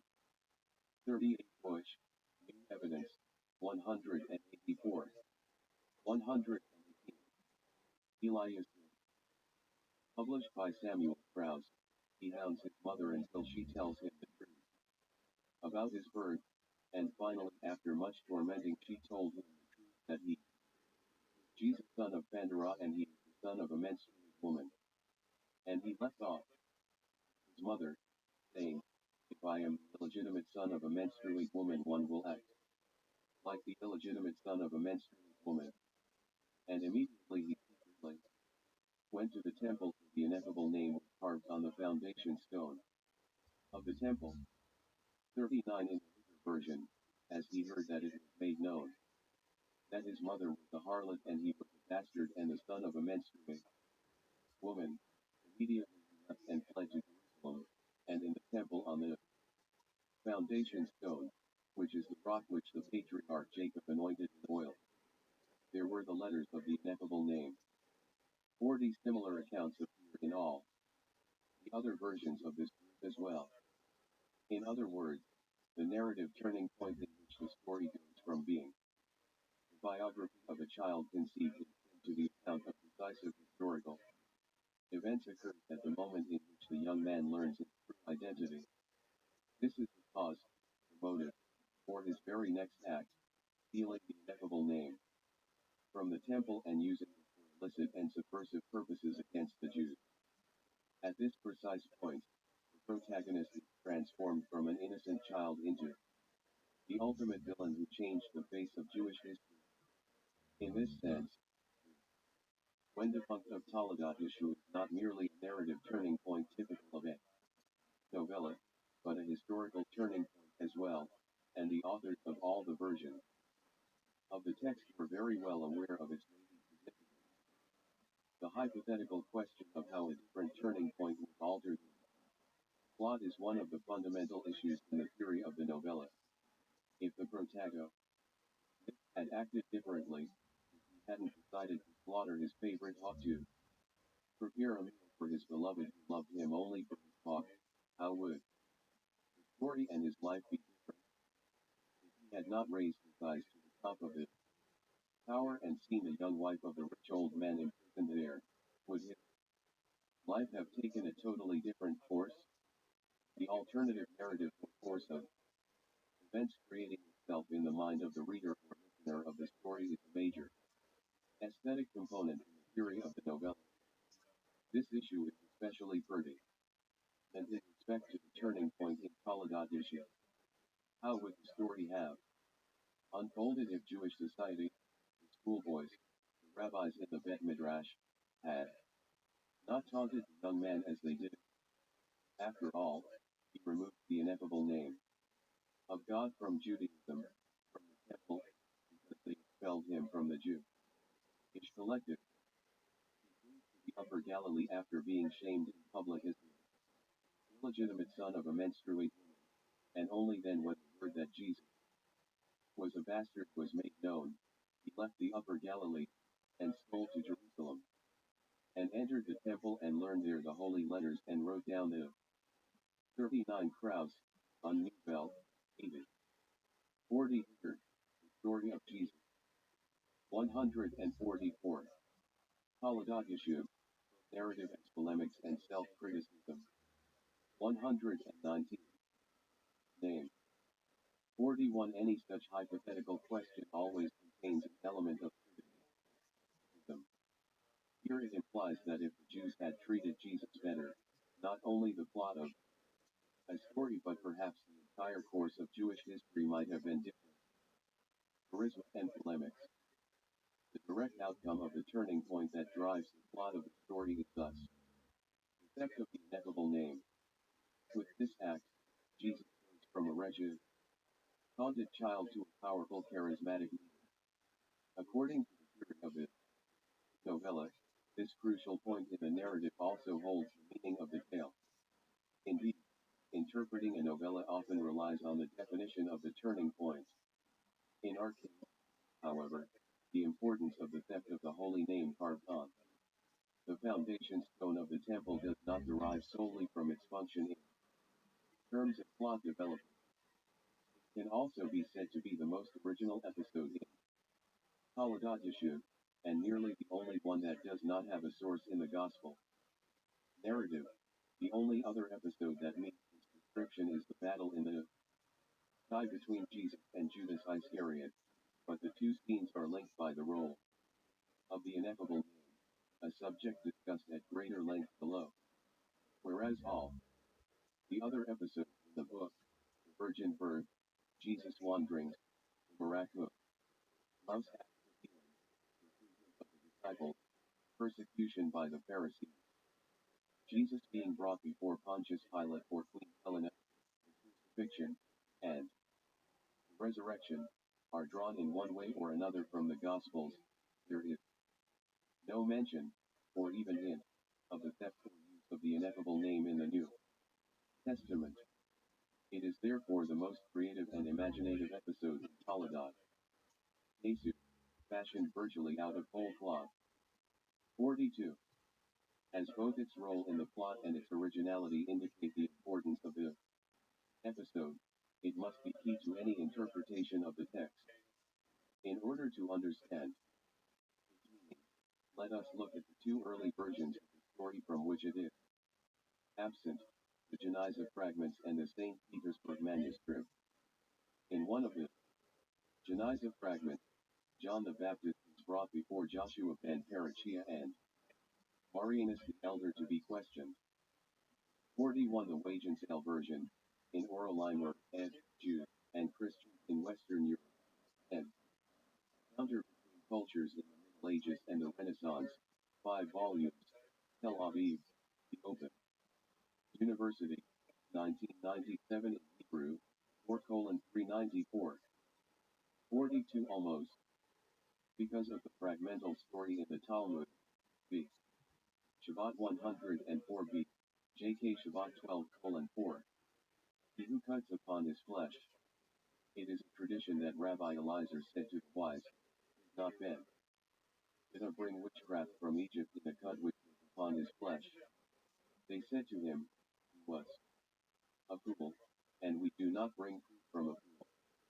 On this, and full analysis of the text in Schaeffer, Jesus in the Talmud, 15-21, as well as the important evidence on this by Celsus, having been brought up in obscurity.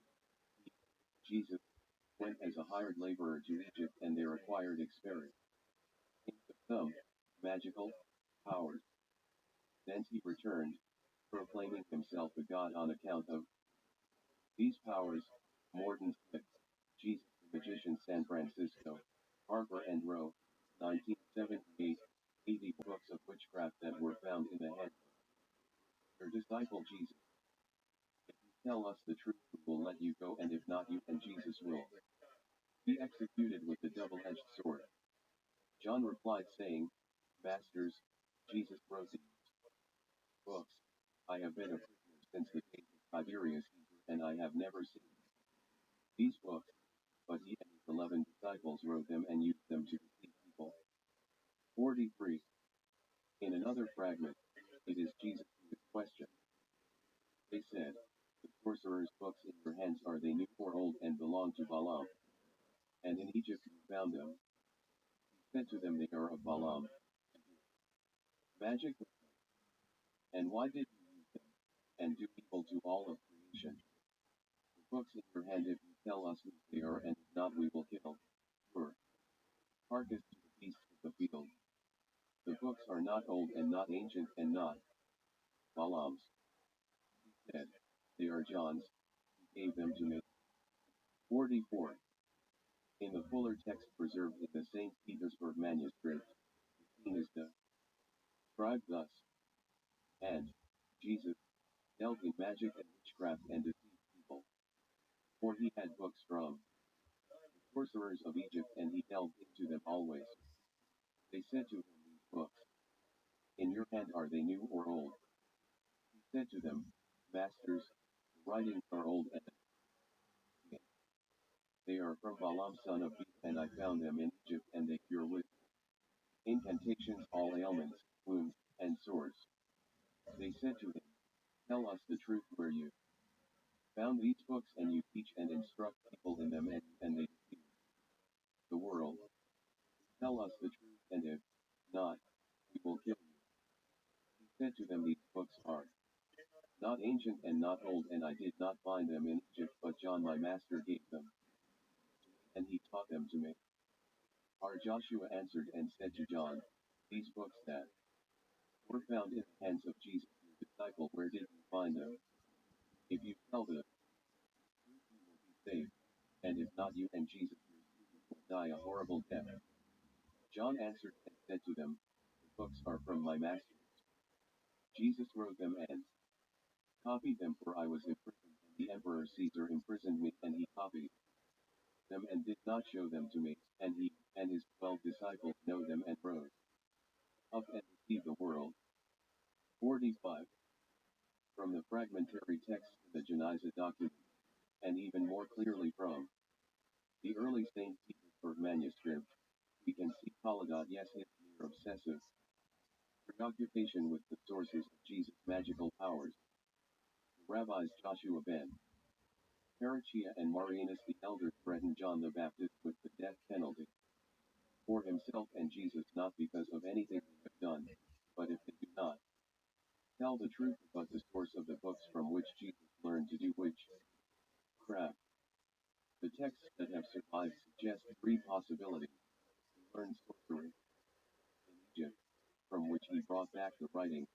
He learned it from his teacher, John the Baptist, or he made it up and wrote the books himself.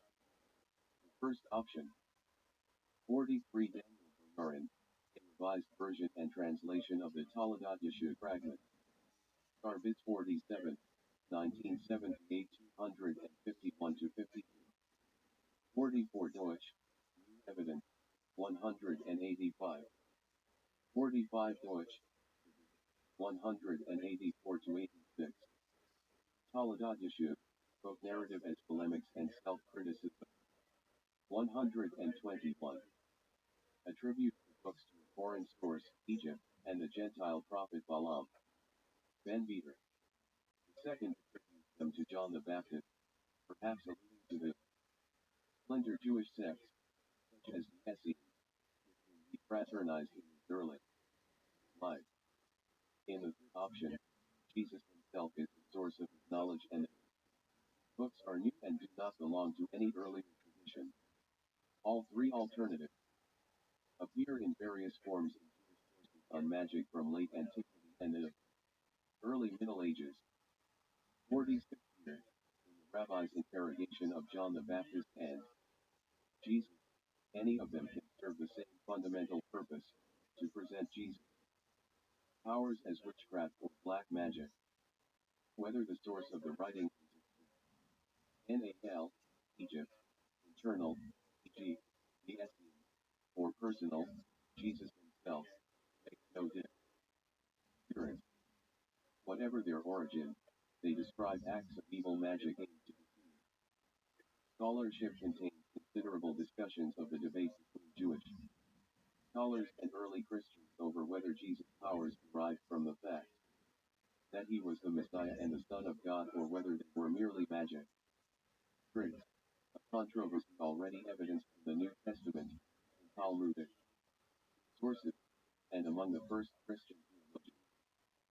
47 However, less attention has been paid to the question of how the Jewish community in the Middle Ages contended with the Christian claim that Jesus' powers were divine rather than magical. While the early versions of Taladat Yeshua clothed argument are fifth garb, they had little to the New Testament narrative, and when the devil was cast out, the dumb spake, and the multitude marveled, saying, it was never seen in Israel. But the Pharisees said, he casteth out devils through the prince of devils. Matt 9:33-34. Indeed, the Gospels contain many references to this controversy, in which Jesus' followers regard his acts as miracles while the Pharisees see them as sorcery. 48. 46 On these general observations, see the discussions in two recent surveys, in Boha, Ancient Jewish Magic and History, Cambridge University Press, 2008, and Yule. Harari, Early Jewish Magic, Research, Method, Sources, Jerusalem, The Theology Institute, 2010. In Hebrew.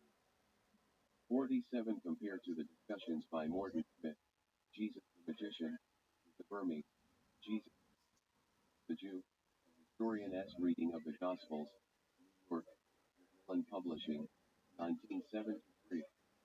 Markham J. Keller, Joshua B. Parahia and Jesus of Nazareth, Two Rabbinic Magicians, Ph.D.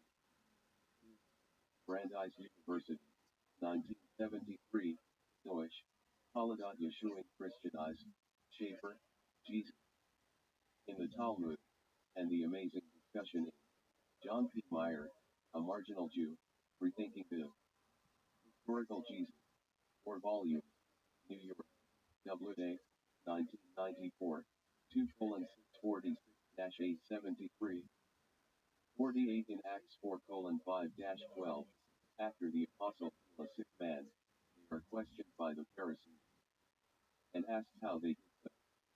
They answered, by the name of Jesus Christ of Nazareth, whom yet crucified, whom God raised from the dead, even by him doth this man stand here before you. Oh, neither is there salvation in any other, for there is none other name under heaven given among men, whereby we must be saved. This is confirmed in the Talmudic tale, where the acts of healing are also performed by means of the name of Christ. The use of the ineffable The name in Taladat Yeshua sounds very much like a response to the claim in the New Testament. It alone has such power, and even Jesus himself performs its miracles by means of the ineffable name, and not his own name, as the apostles claim. Naturally, according to New Testament doctrine, Jesus had no need to invoke any name at all, as he himself was the source of power. 122. Elias the. On the other hand, the large majority of versions of Taladat Yeshua which do describe the theft of the ineffable name add another narrative motif which casts the significance of the debate, and perhaps also the function of the whole work, as a polemical text, in a new light. In order to clarify this point, let us consider a typical passage from Mark. And there came a leper to him, teaching him, and kneeling down to him, and saying unto him, If thou wilt, thou canst make me clean. And Jesus, moved with compassion, put forth his hand, and touched him, and said unto him, I will, be thou clean. And as soon as he had spoken, immediately the leprosy departed from him, and he was cleansed. And he greatly charged him, and forthwith sent him away, and said unto him, Be thou sick, nothing to any man, but go thy way, shew thyself to the priest, and offer for thy cleansing those things which Moses commanded, for a testimony unto them. But he went out, and began to publish it much, and to blaze abroad the matter, so much that Jesus could no more openly enter into the city, but was without in desert places, and they came to him from every quarter. 1:40-45. Similar accounts appear in the other Gospels as well. Several points in these verses are relevant to the interpretation I am proposing here. The first is the total absence of any reference to the means by which Jesus performed the miracle. The text states merely, I will, and nothing more. There is no attempt whatsoever to explain the source of Jesus' power, the miraculous, or magical mode he employed, or even any theories or puzzles regarding this issue. Many tales of similar miraculous deeds almost invariably pose the natural question, where does the person who says I will and it is done get his power from? But the more acts of this nature that occurs without any explanation, the greater the mystery surrounding the individual who performs them. If Jesus were holding a book of some sort, he called on some ancient tradition of magic, such as Balaam ben Beer, as in the Geniza versions of Taladat Yeshua, there would be no mystery. And I believe that is precisely what the Gospels sought to do, to heighten the aura of mystery that emanates from the incredible, remaining inexplicable. It might be argued that there was no need for an explanation because the source of Jesus' power was obvious. He was the Son of God, and therefore had divine powers and was capable of bringing about whatever he wished. But even if that is a valid contention, a question that belongs to the realm of theological interpretation of the New Testament and is thus outside the scope of this discussion, it has no relevance to the point I am making. The connection between Jesus' divinity and its manifestation in the real world. Miracles which remain shrouded in mystery and incomprehensible to any one who heard these stories. Our focus here is not on theological commentary or the miracles themselves, but on the general public, the believers who heard the stories and responded emotionally, not individually. 49. These stories should be compared with healing via the name of Christ, such as the Talmudic legend discussed by Schaeffer, Jesus in the Talmud, 52-62, or the significant testimony of a bishop of Cyprus in the second half of the 4th century, who tells the story. Taladat Yeshua, both narrative as polemics and self-criticism. 123. In the verses above, Jesus goes on to instruct instruct the former leper not to tell anyone about his cure, but he does the exact opposite. He went out and began to publish it much, and to blaze abroad the matter. Could Jesus have been unaware that this would happen? That the more he demanded that the man keep the act a secret, the more he would be tempted to reveal it. In addition, he tells him to make an offering before the priest for his cleansing. To the best of our knowledge, offerings could be sacrificed before a priest only in the temple, and the miracle was performed in the Galilee. In other words, the former leper was told to make the long pilgrimage from the Galilee to Jerusalem, carting a sacrifice with him the whole way, and he was not expected to tell anyone why he was doing it. And when he eventually reached the temple, it would not have been natural for him to relate the circumstances of his cure and explain why he was asking to offer up a sacrifice. Jesus must have been fully aware of what would happen, and therefore deliberately gave these instructions to the leper so that his deed would be known not only in the Galilee, in the provinces, but in the religious and administrative center of Jerusalem as well. In this manner, Jesus emerged as a charismatic figure. Both his character and his deeds were surrounded by an aura of mystery that defied explanation, or speculation as to the source of his power among the growing audience who heard the stories about him. And on the whole, the spread of these miracle tales was tacitly encouraged by Jesus and his followers themselves. Another episode, which appears in different versions in each of the first three Gospels, provides further support for this interpretation of the definition of Jesus' charisma. And when he was come into his own country, town, he taught them in their synagogue, insomuch that they were astonished, and said, Whence hath this man this wisdom, and these mighty works? Is not this the carpenter's son? Is not his mother called Mary? And his brethren, James, and Joses, and Simon, and Judas, and his sisters, are they not all with us? Whence then hath this man all these things? And they were offended. But Jesus said unto them, A prophet is not without honor, save in his own country, and in his own house. And he did not many mighty works there because of their unbelief. Matt 13:54-58, and similar accounts in Mark 1:1-6, 4:1630. Of Joseph, a Jew who, before converting to Christianity, killed a man possessed by a demon.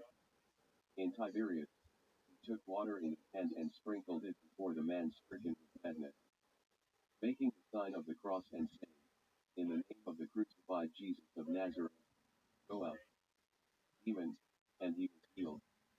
And because he returned to his senses and his right mind, he often thanked the man and God, for he understood that he had brought him redemption. See Reuben, Joseph becomes and the attempts to convert the Galilee to Christianity in the 4th century CE, Chapter 26, 1980-110, in Hebrew. Such stories provide clear evidence of the distinction between the miracles in the Gospels and those performed by means of the name of Jesus. The stories of Jesus' own miracles are cloaked in the heavy shroud of religious mystery. This mystery is virtually absent from the tales of the later miracles where the source of power is explicit. 124. Elias. The story offers a clear explanation for why Jesus did not perform miracles in his own town of Nazareth, because there was no mystery about him in the place where he had been known from birth as a flesh and blood human being. In the town where everyone saw him as a normal child playing in the local streets, power and charisma that derived from an aura of mystery were impossible. This is the man who appeared out of nowhere and performed such extraordinary deeds that was the force which drew so many people to him. There could be nothing enigmatic about him in the town where everyone saw his mother wipe his nose and his bottom. Another figure who performed miracles and is often compared to Jesus, in terms of both time and the nature of their deeds. Honi Hama Angel, the circle, thrower to bring rain. He stood before a crowd of believers, uttered a prayer, and no rain came. Then he drew a circle in the dust, and addressed God, sententiously, invoking the great name. With many people looking on, he had admonished God when the rain was too weak or too strong. Honi was a transparent figure. He showed his audience what he did and how he felt. But it is impossible to imagine Jesus acting in the same way. His deeds were invariably shrouded in mystery and utterly baffling. 50. Consequently, Honi was not a charismatic individual. There is no evidence that he attracted a circle of disciples or followers. Instead, he was simply called on when he was needed. 51. In contrast, Jesus and his disciples thoroughly understood the power of awe-inspiring mystery, creating the charisma of a religious leader, and they made full use of it. It was this charisma with which the medieval Jewish society was forced to contend. The rabbis could not ignore the hundreds of written and oral sources that documented Jesus' miracles, nor the fact that he succeeded in drawing hordes of Jews and Gentiles to him, exposing the magic powers behind Jesus. Acts in Taladat Yeshua, whether he learned the secrets of witchcraft in Egypt according to some versions, or he acquired his powers from stealing the ineffable name according to others, had a clear objective, to dismantle Jesus' charisma. His attempt to perform miracles in Nazareth was doomed to failure because of the absence of the element of familiarization and mystery, revealing that the Judah Golden, on Honi the Circle Maker, a demanding prayer, in idem, studies Midrashic and related literature, Philadelphia, Jewish Publication Society of America, 1988. 331 to 36 Maker, a marginal Jew, 536, presents an important observation which supports my argument. In his opinion, Jesus is a miracle worker, performing miracles by his own power. The pagan sorcerers and Talmudic rabbis performed these miracles by activating supernatural power by means of prayers, holy names, etc., and conclude that stories of this type cannot in strict sense be called the stories of miracle worker on the charisma of Honi and other holy men. See William Scott Green, Palestinian Holy Men, Charismatic Leadership and Rabbinic Tradition, NRW 19.2, 1979, 619 to 47. 51. On this aspect, as leadership of the charisma of Jesus, Martin Hengel, the charismatic leader, and his followers, Trans. James G. Reed, New York, Crossroads, 1981. Taladat Yeshua, both narrative as polemic and self-criticism. 125. Source of his power was witchcraft would have the same effect. The awe-inspiring aura of mystery stemming from divinity, and would become a regular human being performing magic tricks of the sort that anyone clever enough to learn the secrets of sorcery could imitate. Jesus does not demonstrate heavenly power, but merely contemptible earthly manipulations laid bare in the text, by means of Judah's actions in the battle in the sky, which are aimed at stripping Jesus of his bogus powers. I believe this explains why most stories in the New Testament so emphatically ignore the question of the source of Jesus' powers, whereas Taladat Yeshua seeks repeatedly, almost desperately, to insist that they come from pagan witchcraft or the theft of the ineffable name of God from the Jews. Taladat Yeshua cannot be understood without recognizing the great narrative effort invested in the attempt to dismantle Jesus' charisma. Clearly, the authors of the text regarded this attribute as one of the major reasons for the French criticism. Theonide posed for the Jews. The ineffable name. As we have seen, the large majority of versions of Toledat Yeshua contend with the menace of Jesus' charisma with the help of the motif of the ineffable name, which appears here for the first time in connection to Jesus' actions. Even if the reasons for the choice of this motif are not entirely clear, the fact remains that it is employed extensively throughout the text, beginning with the step by Jesus. He performs miracles, recruits disciples, convinces Queen Helena that he is the Messiah, and eludes the rabbis.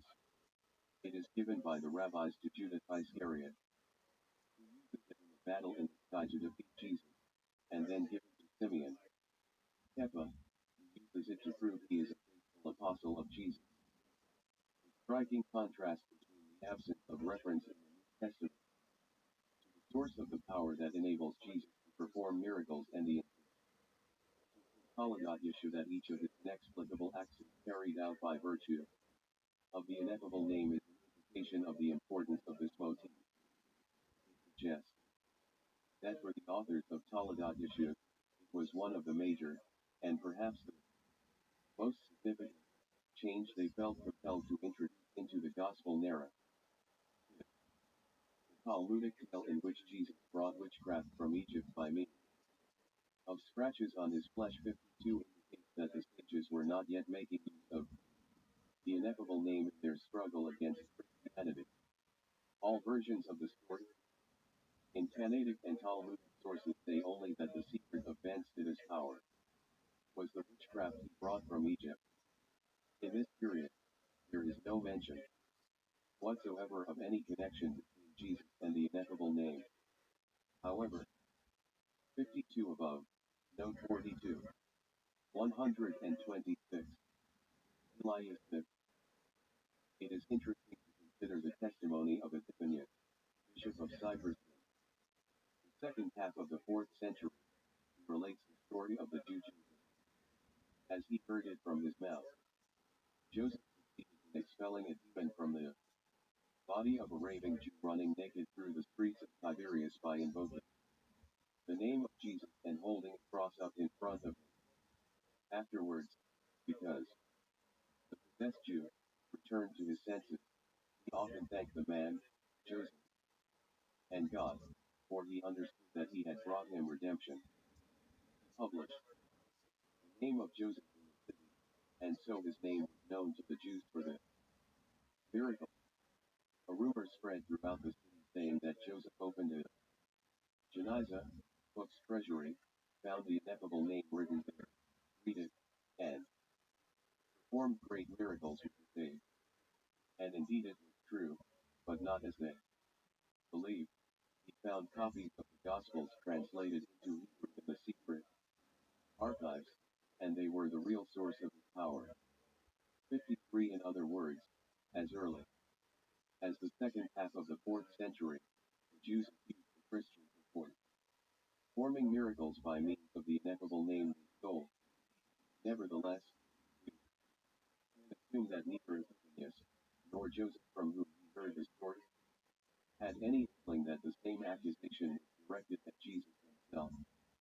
Had this been the case, they would not have hesitated to report this falsehood as well.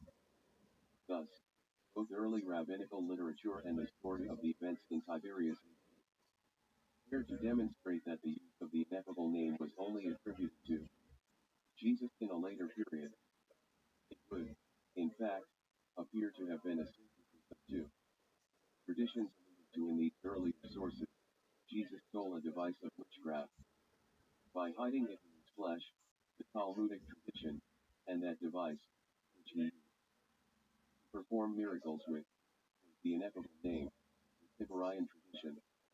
Like other narrative motifs in Toledat Yeshua, the theme of the ineffable name therefore had its roots in the late antiquity, but took shape and became central to the epic biography of Jesus only in the Middle Ages.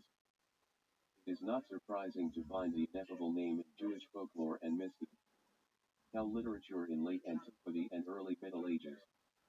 It appears frequently in Jewish traditions as a magical device employed to perform supernatural acts. Sources from as early as the Second Temple, in Talmudic and Midrashic literature, and in the Genic period, where it was used to bring rain, to heal the sick, stave off enemies, and to cross large geographical distances. Almost invariably, these were acts performed by culture heroes in a given society, people who were considered holy, righteous, or wise, and were done for the good of the community. That is to say, they were acts of what is known as white magic. 53. The quotation and its source, in note 26, above. 54. Ephraim Mitterbach, the sages, their concepts and beliefs. Massachusetts, Harvard University Press, 1987, 124-34. For extract and Paul Villerbeck, Commentar. Zoom New Testament A U.S. Talmud and Midrash, 6 volumes.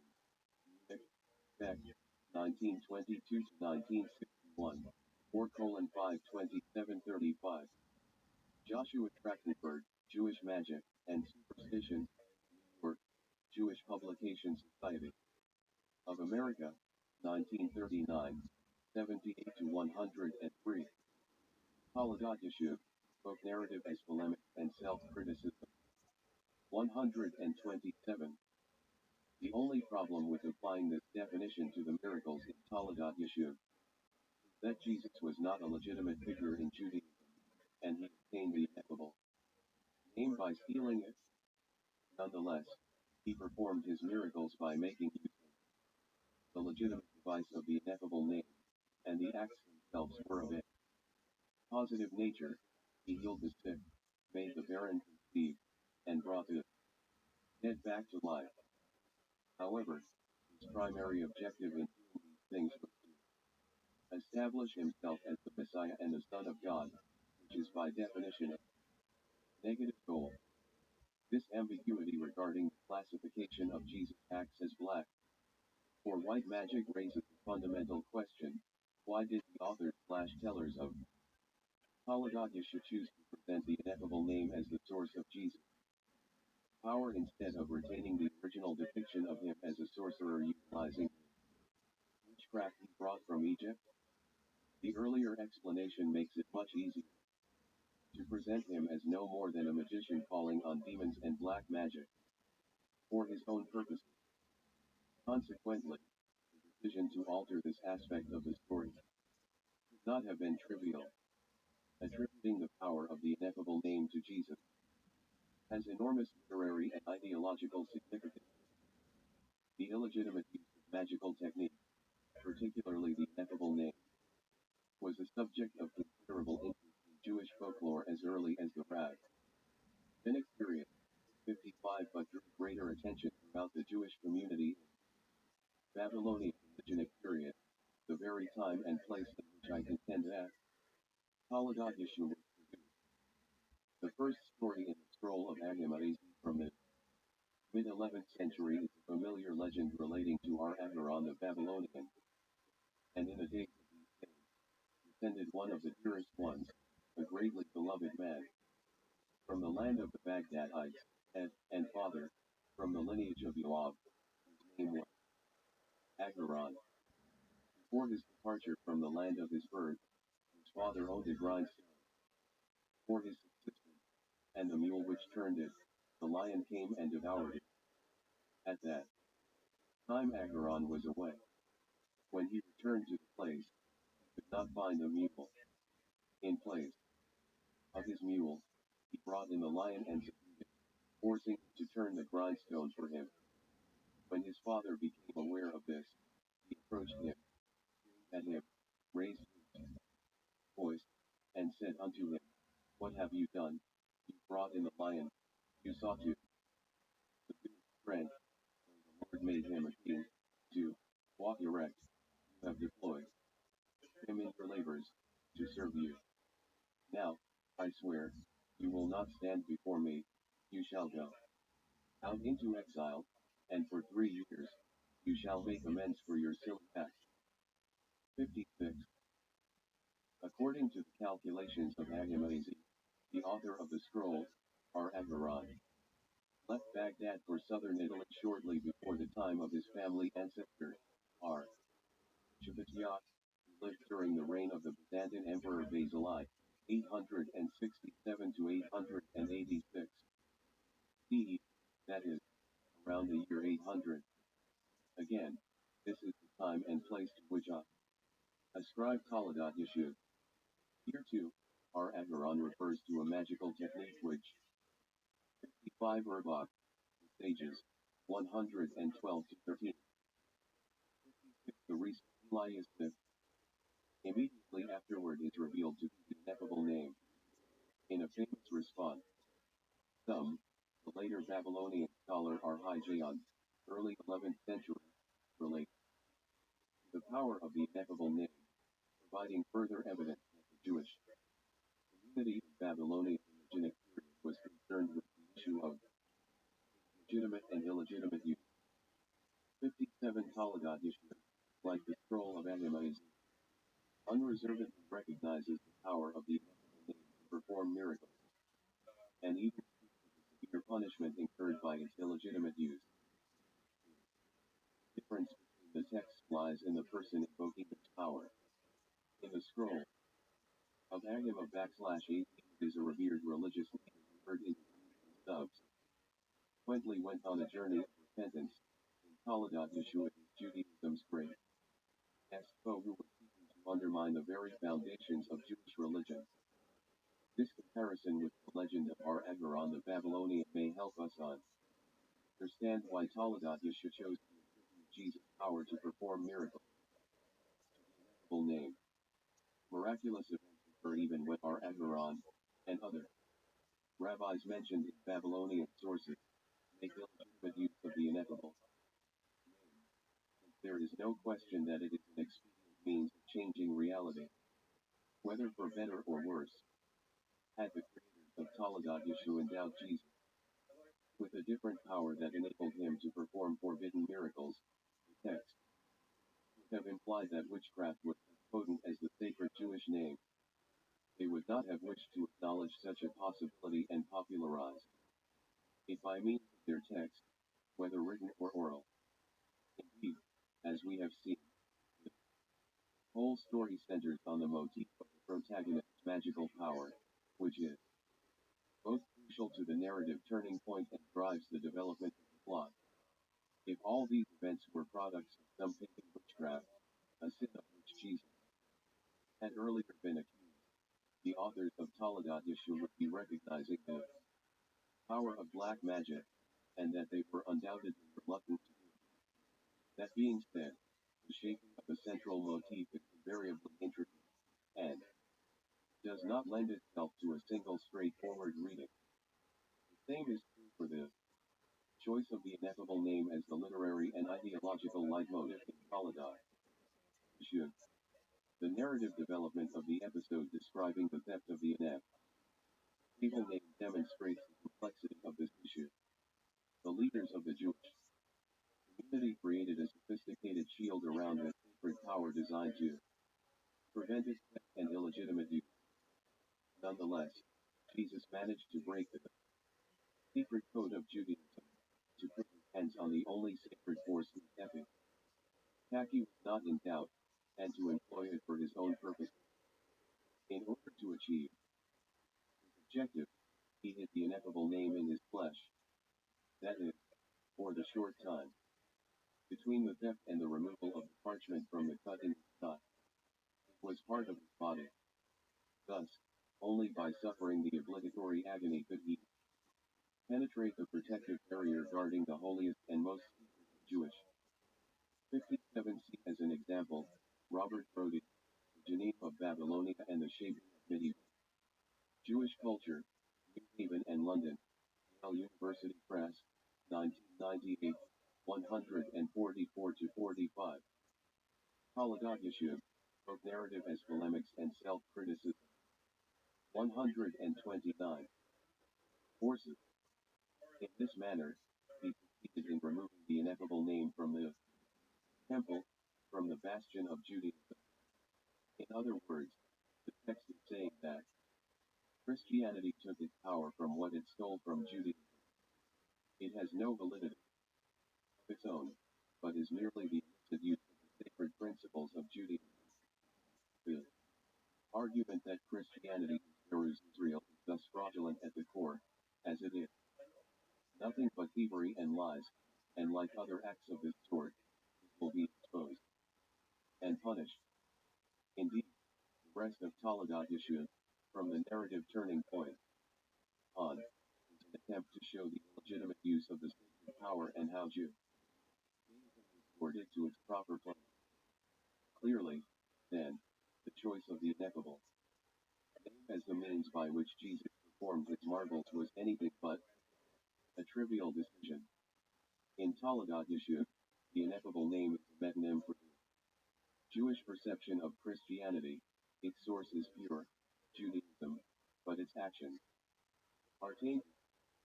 Nothing could represent this contradiction better than the ineffable name. The message is clear.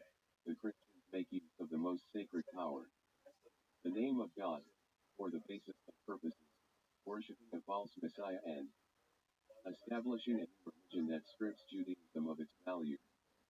It exploits Judaism to achieve material goals, to spread itself among the nations, the way Jesus came. On the other hand, Judaism only calls on the ineffable name when its survival is threatened, when it is given to Judas Iscariot. Judaism thus conceives of itself as spirit in contrast to flesh, as holy in contrast to profane, as the original in contrast to a fraudulent imitation. This might be a narrative response to the classic Christian argument that the Christians are Israel in spirit while the Jews are Israel in flesh. The use of the ineffable name as a narrative device is fundamental and symbolic. It is a strong ideological contention presented not in the form of polemic, debate, but in the form of narrative. The strength of the text lies not in any convincing ideological or intellectual argument, but in its emotional impact.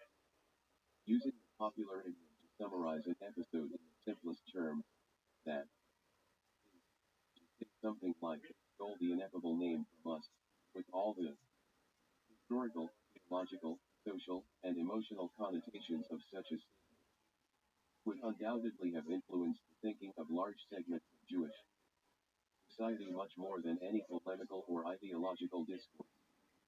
This feature lends further credence to my contention that the folkloric nature of the text may help explain why the creators of Taladat Yeshua chose this literary form to voice their arguments against Christianity, which was posing an ever-growing threat, from polemics to self-criticism.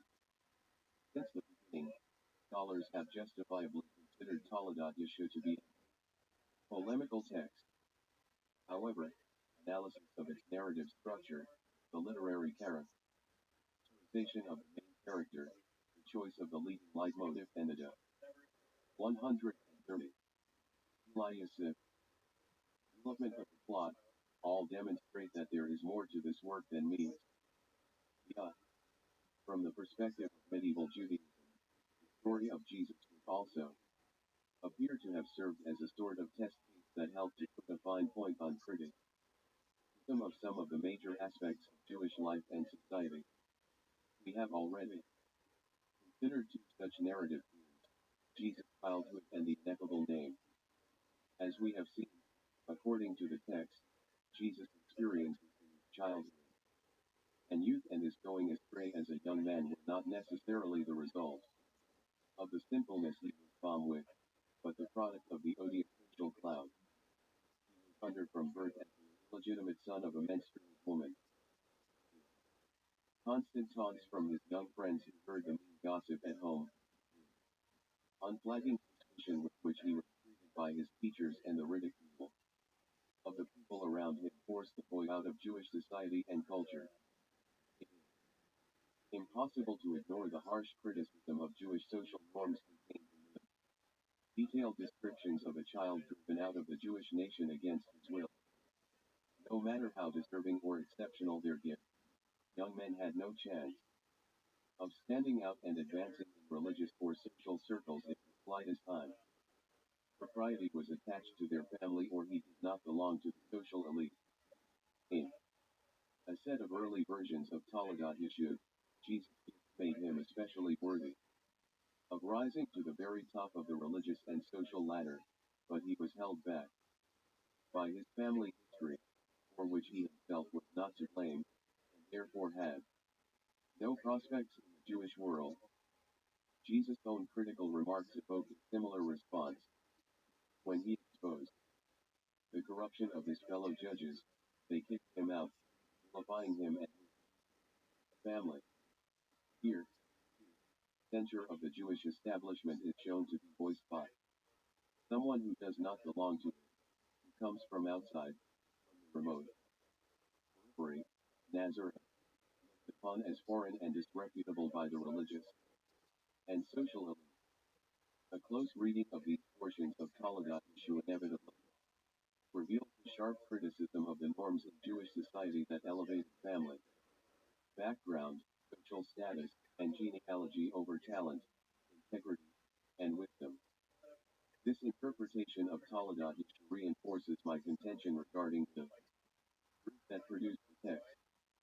The novella-like interest in the erotic, a beautiful young wife, a man who seduces her, cuckolded husband, the night of love, making, as well as social criticism of the Jewish community which judged a young man by the deeds of his forefathers and his family status rather than by his own talents and accomplishments, have been typical of certain circles in particular. Moreover, in terms of both language and content, the text was clearly meant for the broad sectors of a society that suffered most from the attitude of the religious and social elite. 58. All these features lead directly to the student.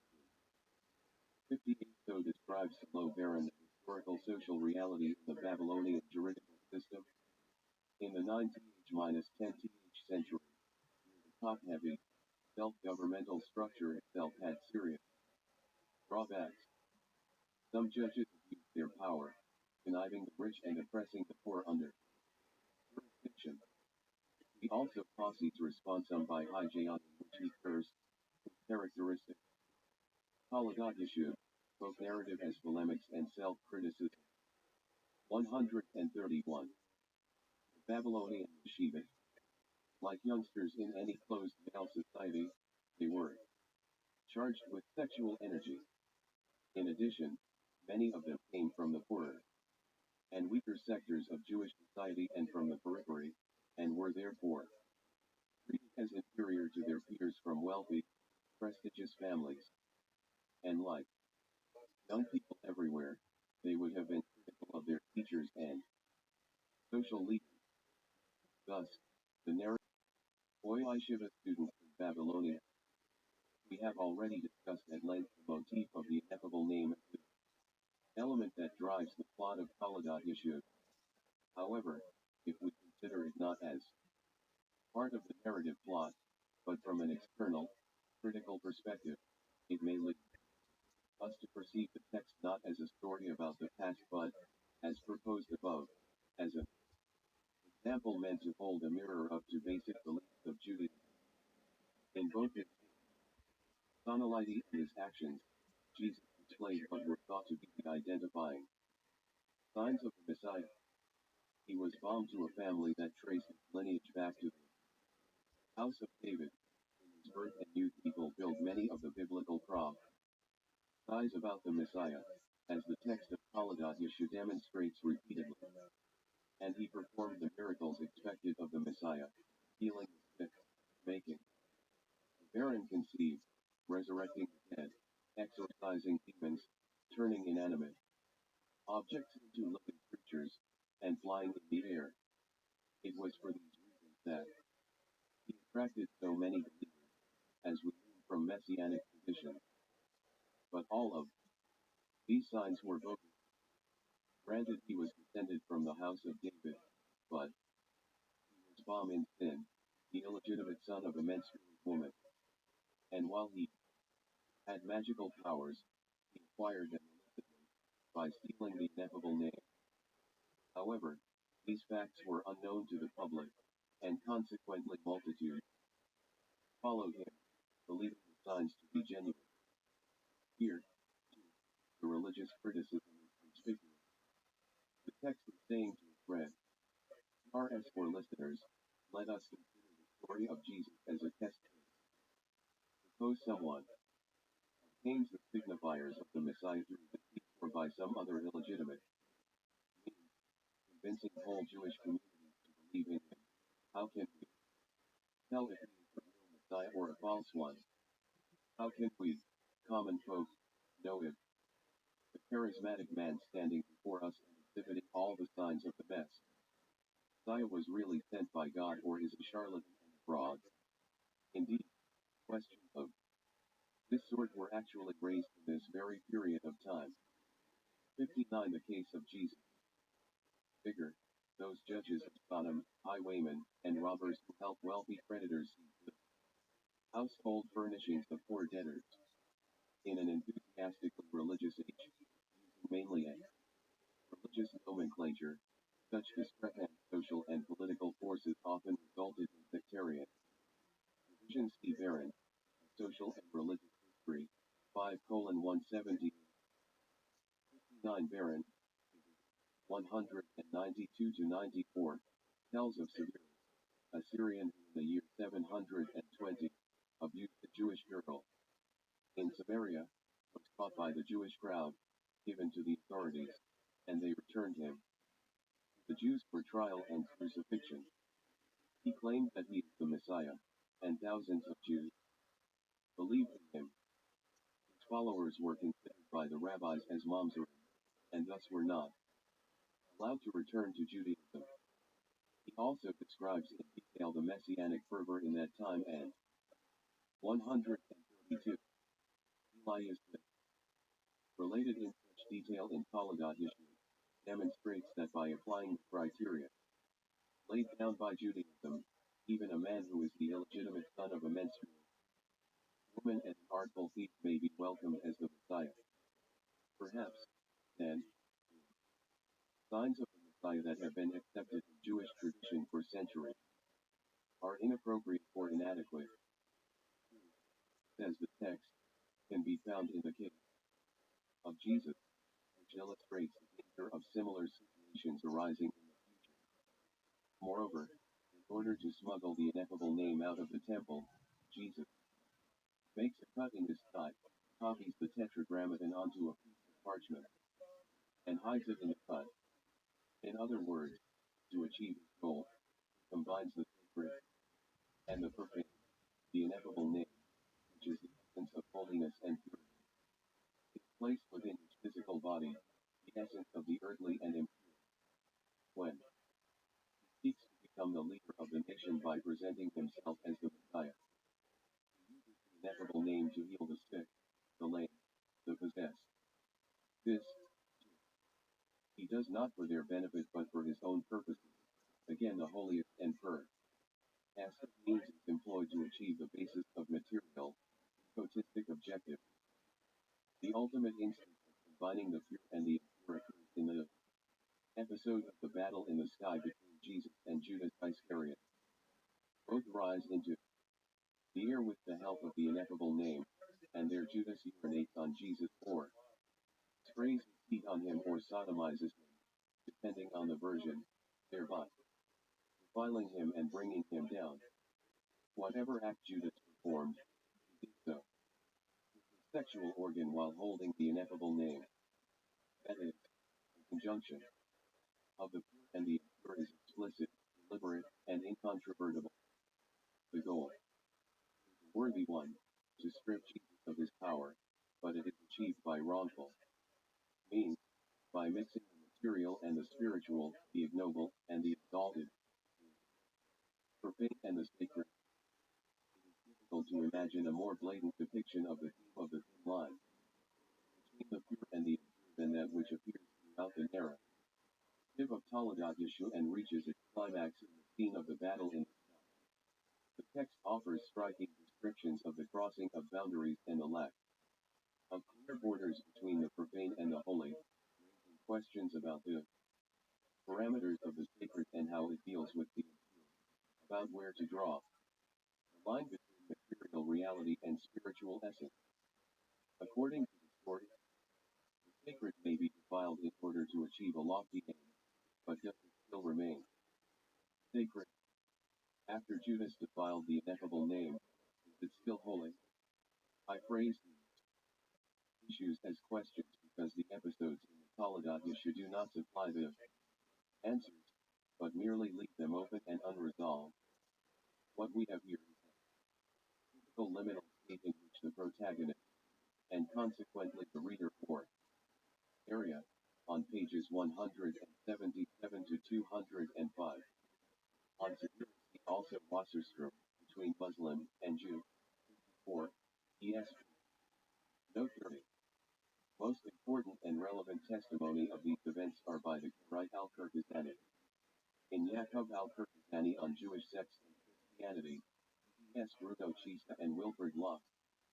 Wood, Frankfurt A.M. and New York, Peter Lang, 1984. Taladat Yeshu, both narrative as polemic and self-criticism. 133. Listener, caught in the middle, neither here nor there or both here and there. They hold the ineffable name in their hands, but their flesh is at the basic level. Is it possible to find a connection between the three subjects of criticism out lined above: Jewish society, the Messianic tradition, the liminal state, and the reality in which Taladat Yeshu was created? I believe it is. To do so, we must return to my contention regarding the time, place, and social context in which the work was produced, the world of yeshiva students in Jewish Babylonia in the 8th century. Existing evidence regarding the educational practices and social relations in the yeshiva points to an expansion of religious Katayan and an effort to draw broader circles of the population into the yeshiva. Young students from all levels of society began to arrive, including boys from the periphery and from families with no social standing. 60 like now, those youngsters would not have grown up with the same privileges as their peers. From the social elite, and even within the yeshiva, they would have continued to occupy a lower status whatever their individual talents.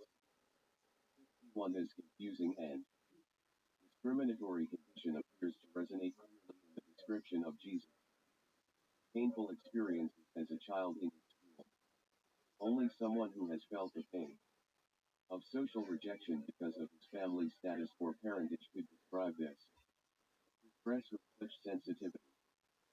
Criticism of the Messianic tradition was also associated with the same social and historical context. Historical evidence shows that Jewish Messianic movements emerged in the East in this period, attracting mass followings. Descriptions of their rise and fall is remarkably similar to the story of Jesus, a man from a lower class background claiming to be descended from the house of David declares himself the Messiah and proves it by performing miracles.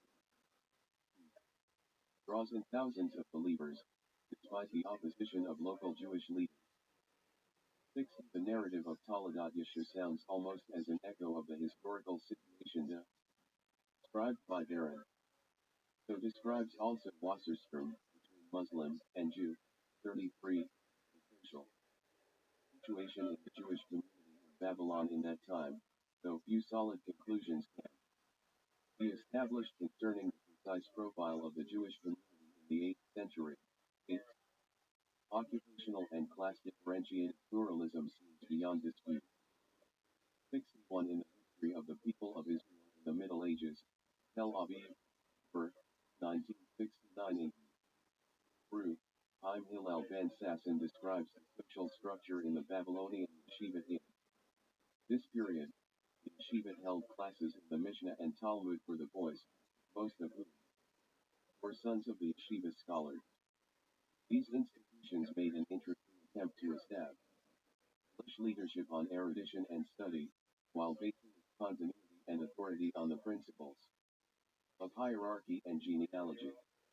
In other words, yeshiva students were seen to occupy an ascending ladder of rank and title, lineage determining one's place on the ladder. In each of the yeshiva, status was passed down within the scholar's family. The father fixed status in the yeshiva to the son or close relative deemed most worthy of being revered in terms of ability and degree of family relationship. Whenever Rav Sherer Jayan, a member of one of the Jinnik families, referred to a Jayan was not from the families, he employed a derisive phrase, such as not from the scholars but from the merchants, 49 to 50.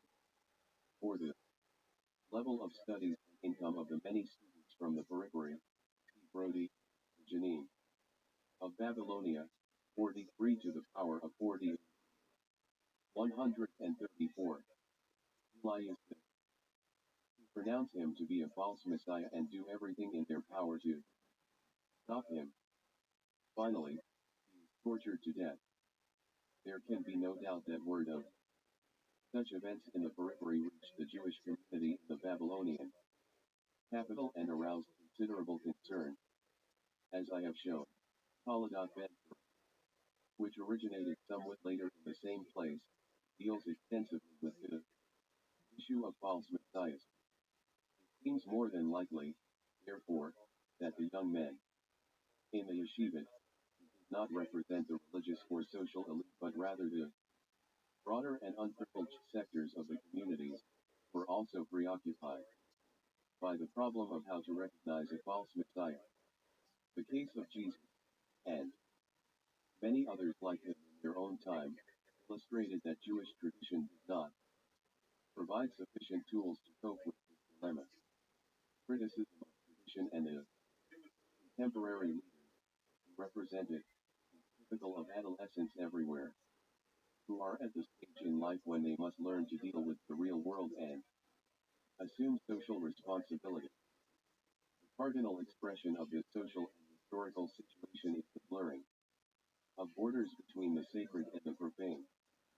Transitioning between the two domains is a universal feature of human society, and is especially salient for a young yeshiva student. Holding the Holy Scriptures in one hand, he satisfies his natural urges with the other. Indeed, masturbation and homosexual relations are common in any isolated male society. It is hard to imagine a young Torah scholar whose sleep was not disturbed by this liminal state. In this context, the specific historical meaning is particularly relevant. As noted at the beginning of this article, the time and place in which I contend that Taladat issue originated was characterized by rare social and religious openness, with a free exchange of ideas between the different religions and sects, public debate, and forthright criticism and controversy. It seems unlikely that this discourse stopped at the door of the yeshiva, and the young students did not take an active part in it, at least to some extent. Such an atmosphere of openness, the recognition that other truths may also be valid, that the leaders and worshippers of other faiths are not sorcerers or frauds but intelligent people, would have been a difficult test for these youngsters, as young people always tend to be fervent and extreme in their beliefs. This, again, would typically produce a liminal state of confusion, of seeking one's way, of seeing the virtues in more than one opinion, or belief without the capacity to choose between them. The sense of uncertainty, aroused by the complexity and diversity of reality, inevitably places a heavy burden on young people on the personal, social, and religious level. It blurs the borders between right and wrong, between pure and impure, between good and evil. I believe the overriding significance of Taladat Yeshu lies in this confusion. In this liminal state, most versions conclude with the episode of Simeon Kephas, the learned Jew sent by the rabbis to stand at the head of the Christian hierarchy, and institute new rules to separate it once and for all from Judaism. Nothing could better exemplify the liminal state than this scene, which puts an end to the Holocaust issue, both narrative as polemics and self-criticism. 135. Link between Judaism and Christianity. Simeon Kepes is a Jew who becomes a Christian and yet remains a Jew. He establishes principles that benefit Christianity, and yet his aim is to benefit Judaism. He is a Jewish sage who becomes the foremost scholar of Christian theology. Could anything be more liminal? The choice of this episode for the conclusion of Holocaust issue demonstrates that the absurdity has not been dispelled, that the indeterminacy between right and wrong, between the sacred and the profane, which lies at the heart of the work, remains an open, bleeding well. The final episode in the text, in which a Jewish scholar becomes the driving force of Christianity, palpably expressed. The ambivalence, the indistinct borders, remain unresolved, both in the narrative itself and in historical reality. The Holocaust issue in the context of Jewish-Muslim debate. Philip Alexander. The Holocaust issue and the Muslim world. What functions, if any, might the Holocaust issue have served in Jewish A/WS//W debate? To the best of my knowledge, this question has not often been raised. But if it makes sense, then it has the potential to open up a whole new front in our search to contextualize this puzzling work. The setting in which the Holocaust issue is normally placed in Jewish-Christian debate. It is seen as a Jewish anti-gospel, showing some knowledge of the canonic Christian Gospels, which was composed in order to counter Christian claims about Jesus. Thus, when William Corberry, in his groundbreaking 1970 Cambridge doctorate, raised the question as to why Jews in the Islamic world read the Holocaust, he constructed an answer, largely in terms of demonstrating that Jews living under Islam could have had continuing knowledge of and contact with Christianity. Note, for example, that the Holocaust could have gained the means of life among Jews in the Middle Persia with the arrival of Christian missionaries from the West in the 19th century. The Jewish-Christian controversy is unquestionably the original and primary setting of the Holocaust, and there can be no doubt, as we shall see, that Jews continue to encounter and combat Christianity within Dar al-Islam. But this is surely not the whole story. The Holocaust issue inevitably acquired a significant secondary setting in Jewish MWS//W relations, a setting which would have accorded it interest and relevance, even if Christianity had not remained a significant presence in the Muslim world. My thesis is simple. The fact that Jesus and his mother became massively important figures in Islam raises the question of where the Holocaust issue stands in relation to the Muslim gospel, and this question must throw some light on the circulation of the Holocaust among Jews in the Muslim world. The dynamics of the Holocaust's reception in the Muslim East cannot have been the same as in the Christian West, because in the East it competed not with one, but with two Gospels. 1 William Corberry, A Critical Examination of the Holocaust Issue, PhD, Cambridge University, 1970, 206. 130. Philip Alexander. Copies of the Holocaust from the Muslim world. The evidence that the Holocaust did circulate among Jews in the Muslim world is clear. First, we have 5 Aramaic fragments from the Cairo Janaza, Bridge, P.S. Miscellaneous 35.87, P.S. Miscellaneous 25.88, P.S. NS 298.56, Jewish Theological Seminary, New York, 2529, Adler 2102. Second, we have, also from the Cairo Janaza, a number of versions of the Holocaust in Judeo-Arabic, e.g. Cambridge, SNS 264.24, 298.49, 298.55, 298.57. Third, we have at least 5 Yemenite manuscripts in Hebrew ranging in date from the 16th to 19th century. Cambridge or 557 to 152 and 902. JTS Adler 4180. Jerusalem JNUL.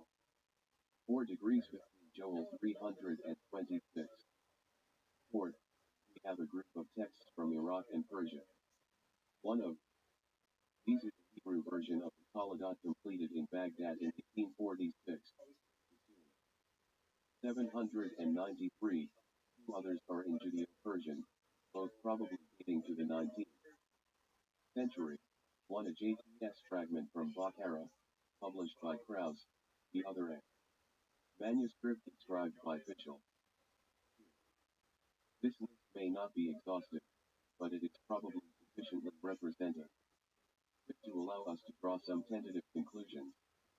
1. 4 languages are involved: Aramaic, Hebrew, Judeo-Arabic, and Judeo-Persian. The Aramaic is easily explained since it is by common consent the original language in which the Taladat was composed. It is interesting to note, however, that Aramaic birth signs continued to circulate until quite late. The Geniza copies are all medieval. Aramaic texts would have been readily accessible in the Middle Ages only to scholars, as would, to a lesser degree, those in Hebrew as well. The rendering of the Taladat into the vernaculars, Judeo-Arabic and Judeo-Persian, testifies to this, and shows the desire to disseminate the work more widely. 2. 3 distinct geographical regions are involved: Egypt, Yemen, and Iraq/Persia, which shows that the propagation of the Taladat in the Muslim world was widespread. 3. Knowledge of the Taladat existed over a long period of time. The of the extant manuscripts range from the early Middle Ages to the 19th century. Indeed, it seems fair to conclude that, although its popularity may have waxed and waned, the Taladat in one form or another would have been available to Jews in the Muslim world from the rise of Islam to the present day. 4. The number of copies of the Taladat from the Islamic world is quite impressive. When we compare the numbers of Eastern and Western manuscripts, the Western heavily predominate, though chance always plays a part in what survives. The ratio probably reflects accurately enough the greater relevance of the Taladat in Christendom. Nevertheless, the number of copies from the Muslim world is by no means negligible, and is, combined with the range of space and time there.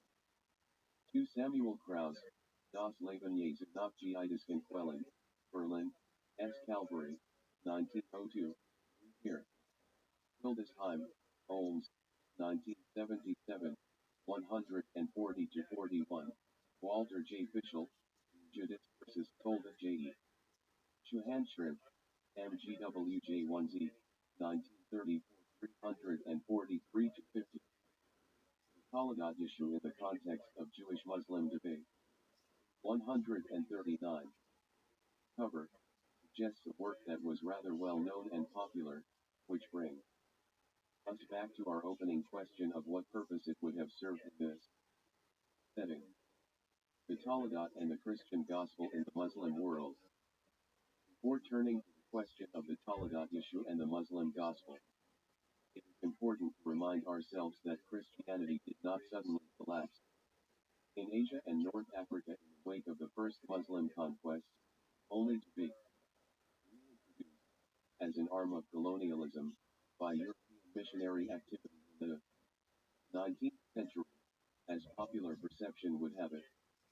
While the existence of the Muslim gospel would, on its own, I would argue, have ensured some sort of continuing role for the Taladat among Jews living under Islam, even if Christianity had faded away.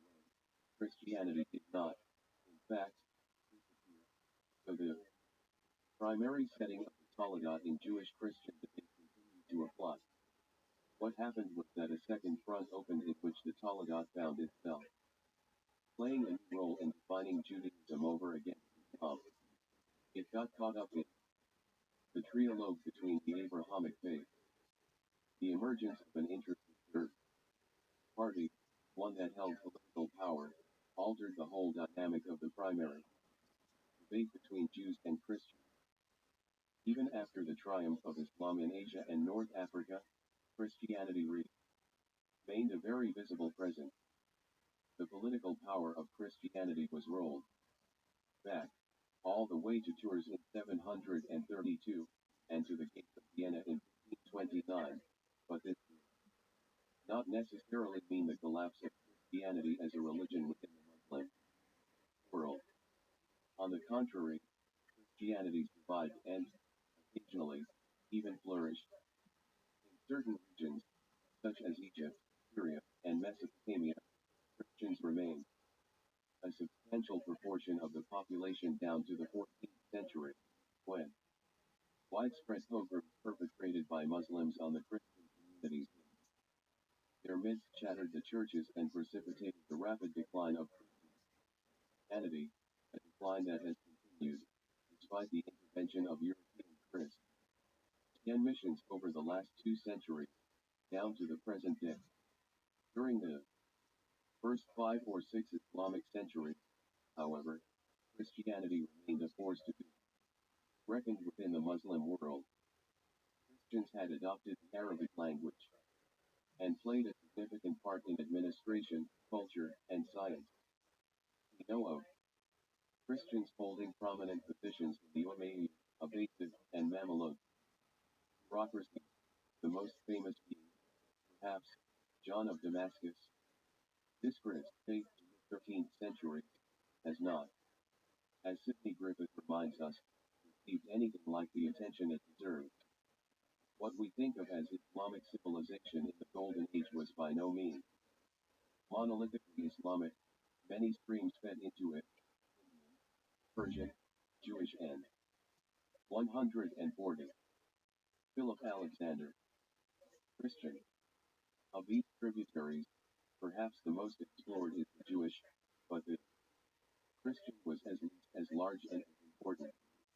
Again, as comments, while educated Westerners may have heard something of S.A.C. Adiajayon, Judah, Levi, Abraham IV and Ezra, and Moses Maimonides, few, even among Christians, medievalists, who recognized the names of Hunan IV and Ishaq, Theodore Abu, Pura, Amr al-Basidi, Yahya IV and C. Bar Hebraeus, or al-Musi Taman IV and al-C. Castle. Groups of Jews living under Islam would have remained all too aware of Christianity, which in some regions in the early period would have still been, numerically speaking, the dominant faith. The continued preoccupation of Judaism with Christianity, even after the rise of Islam, manifests itself in various ways, but perhaps none is more striking than Jewish eschatology. The rise of Islam led to a revival of apocalyptic speculation in the Mediterranean and the Middle East. The fifth cycle moved again, setting before Islam emerged, but it undoubtedly received the peak when the new faith burst onto the scene.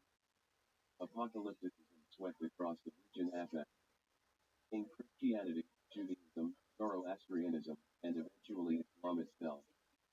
For from our point of view, the curious fact to note is that while Christian apocalypticism registered the rise of Islam, and was inclined to identify the new Arabian prophet, Antichrist, Jewish apocalypticism on the whole did not. For most times, important Jewish apocalyptic scenarios seem still to have seen Christianity as the main eschatological foe of the Jewish people, whom the Messiah would have. The Antichrist remained Armilus, the king of Edom. This is what we find in S.A.C. Adia's influential 8th book of his beliefs and opinions, in Sefer Babel, in Tevilat Shimsi on Daniel and other works. It is true that here and there we find attempts to paint the Ishmaelites into the picture, but only in a half-hearted sort of way. The enemy remains the old enemy, Christianity. Of the texts of the apocalyptic Bible, the most pertinent for present purposes is Sephor, Babel, because of its explicit denigration of Mary and Jesus. While the work may have originated in the early 7th century, just before the Muslim invasion of the Middle East, there seems little doubt that it continued to circulate. Sidney H. Griffith, The Church in the Shadow of the Mosque, Christians and Muslims in the World of Islam, Princeton, New Jersey, Princeton University Press, 2008. 3. It is interesting to speculate on the psychology of this neglect. There was undoubtedly an element of shame at the loss of the heartlands of the Christian faith, a shame which Christendom violently attempted to expunge. The crusade.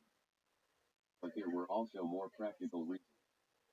While great Judeo-Arabic texts were translated into Hebrew and so made available to Jews in the West, few Christian Arabic texts found their way into Western languages, and so remained locked out of the intellectual development of the politically dominant form of Christianity.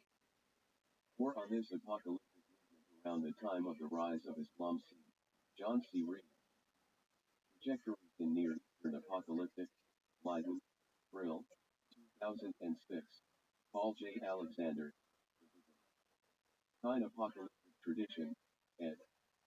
Dorothy F.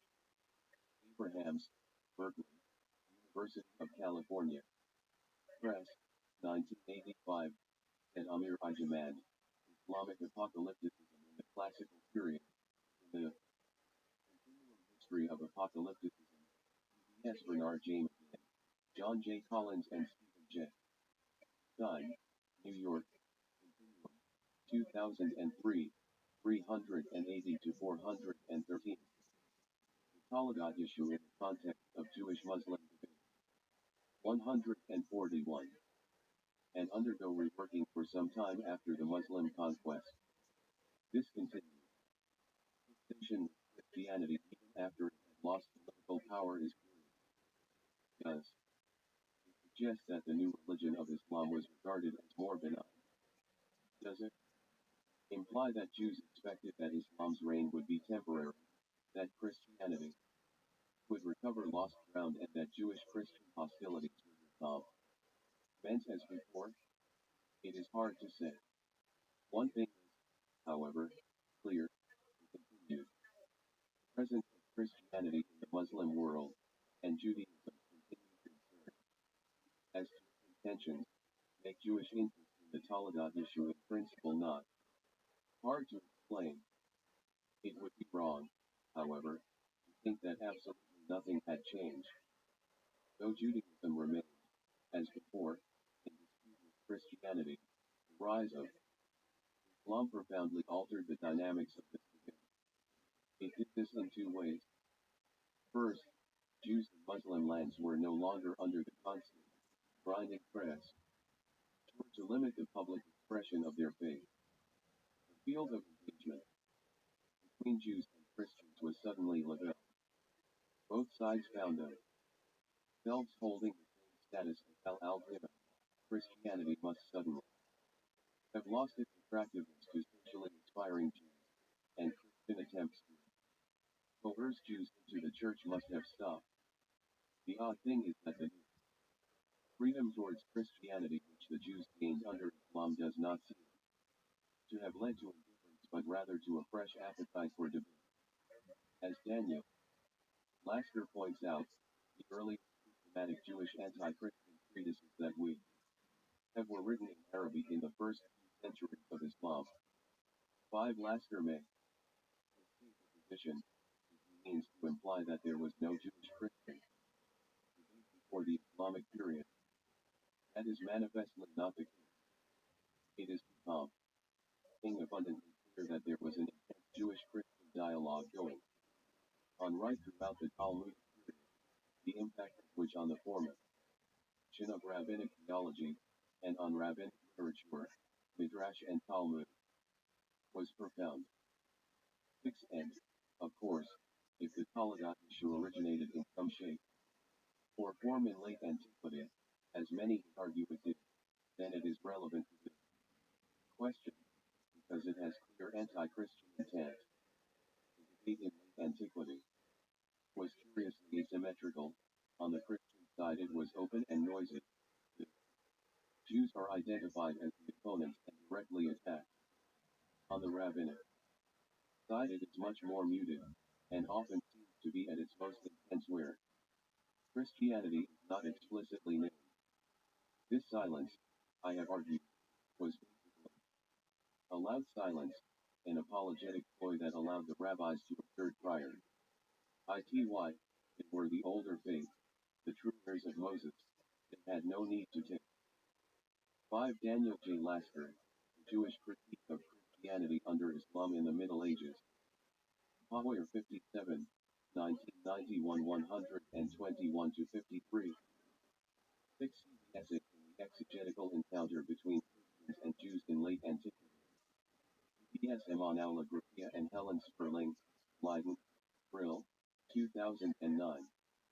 142. Philip Alexander. Cognizant of the younger, upstart. 7. This silence may, however, have been reinforced by a fear of speaking out too strongly and explicitly in the Christian world.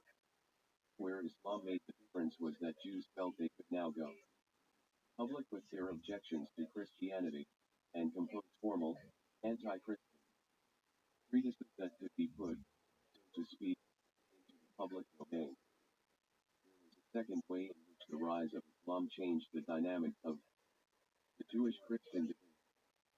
Islam was not simply a referee, it was itself deeply interested in the points at issue, and took a distinctive view of them, sometimes agreeing with one side, sometimes with the other.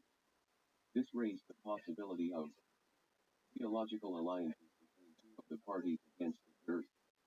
It was, then, not only Islam's leveling of the playing field but also its own direct engagement with the issues that changed the modalities of the Jewish-Christian controversy, and ensured that it did not go cold. The Quran itself set the tone. It constantly and directly disputes both Judaism and Christianity. It is endlessly putting both Jews and Christians right. It set up a trilogue which was to continue right through the Middle Ages. Subsequent Muslim rulers, in the spirit of the Quran, show considerable appetite for disputation, sometimes within the social set. King of the Majlis. 8. This manifest Muslim interest seems to have sparked off competition between Christian and Jewish intellectuals to impress their Muslim overlords, a competition resembling the rivalry between siblings to gain the attention of a parent. 9. At the same time we should not overestimate how outward-looking this debate was. Religious apologetics and polemics have a complex and subtle dynamic, which is not always well understood. The default scenario is that they are addressed to the members of the other faith. What seems to be happening is that the polemicist attempts to use the power of argument to persuade the members of the other faith to acknowledge the error of their ways, and embrace the polemicist's point of view. But in reality, the polemic seldom reaches this implied audience. Take, for example, the Jewish anti-Christian treatises of the early Islamic period. These are, indeed, in Arabic, but they are in Judeo-Arabic, and, at a stroke, inaccessible to Christian or Muslim intellectuals. The exception that the rule may have been the Karaites who regularly used Arabic script. That may be simply an index of the fact that they, on the whole, at least in the early Middle Ages, engaged more directly than rabbinites with the dominant Islamic culture, and were more outward-looking. But why compose elaborate 7. See my essay, The Parting of the Ways from the Perspective of Rabbinic Judaism, Jews and Parting of the Ways in 70 to 135, F. James P. G. Dunn, Tübingen. Moore Seebeck, 1992 1-25. Of the Lazarus Yaphet, Mark R. Cohen, Sasson Summey, and Sidney H. Griffith. Yes. Majlis, Interreligious Encounters in Medieval Islam, Wiesbaden, Rasso, 1999, especially. Article by Cohen and Sasson, Interreligious Majlis in Early Fatimid Egypt, on pages 128 to 37. 9a vivid image suggested to me by Oro Limer. The Taladat issue in the context of Jewish-Muslim debate. 143. Polemics in such a way that it is hard for the other side to read them. Reason is that apologetics/polemic has often as much, if not more, aimed at an internal audience, with reassuring oneself and one's fellow believers that the faith can be defended against attack, and with establishing a distinctive identity. There is no better way to define a theology than by setting it in opposition to alternative points of view, whether real or imaginary. 10. This need for reassurance argues uneasiness and insecurity. It suggests an attempt to deny the attractiveness of the other faith. How could this have applied to Jewish-Christian relations in the early Islamic period, when Christianity no longer had the power to coerce acceptance, nor offered obvious social advantages? The answer may be simple. In the relatively benign conditions which existed under early Islam, open and free conversion to another faith once again became a real-life choice. The Muslim rulers were indifferent if a Jewish subject became a Christian or vice versa. Conversion between sects was not really seen as conversion in Islamic law. It is perhaps no accident that we have evidence of such conversion. The most pertinent for present purposes is that Yadalat Aluska / the first known systematic Jewish anti-Christian treatise, composed in Arabic possibly in the mid-9th century.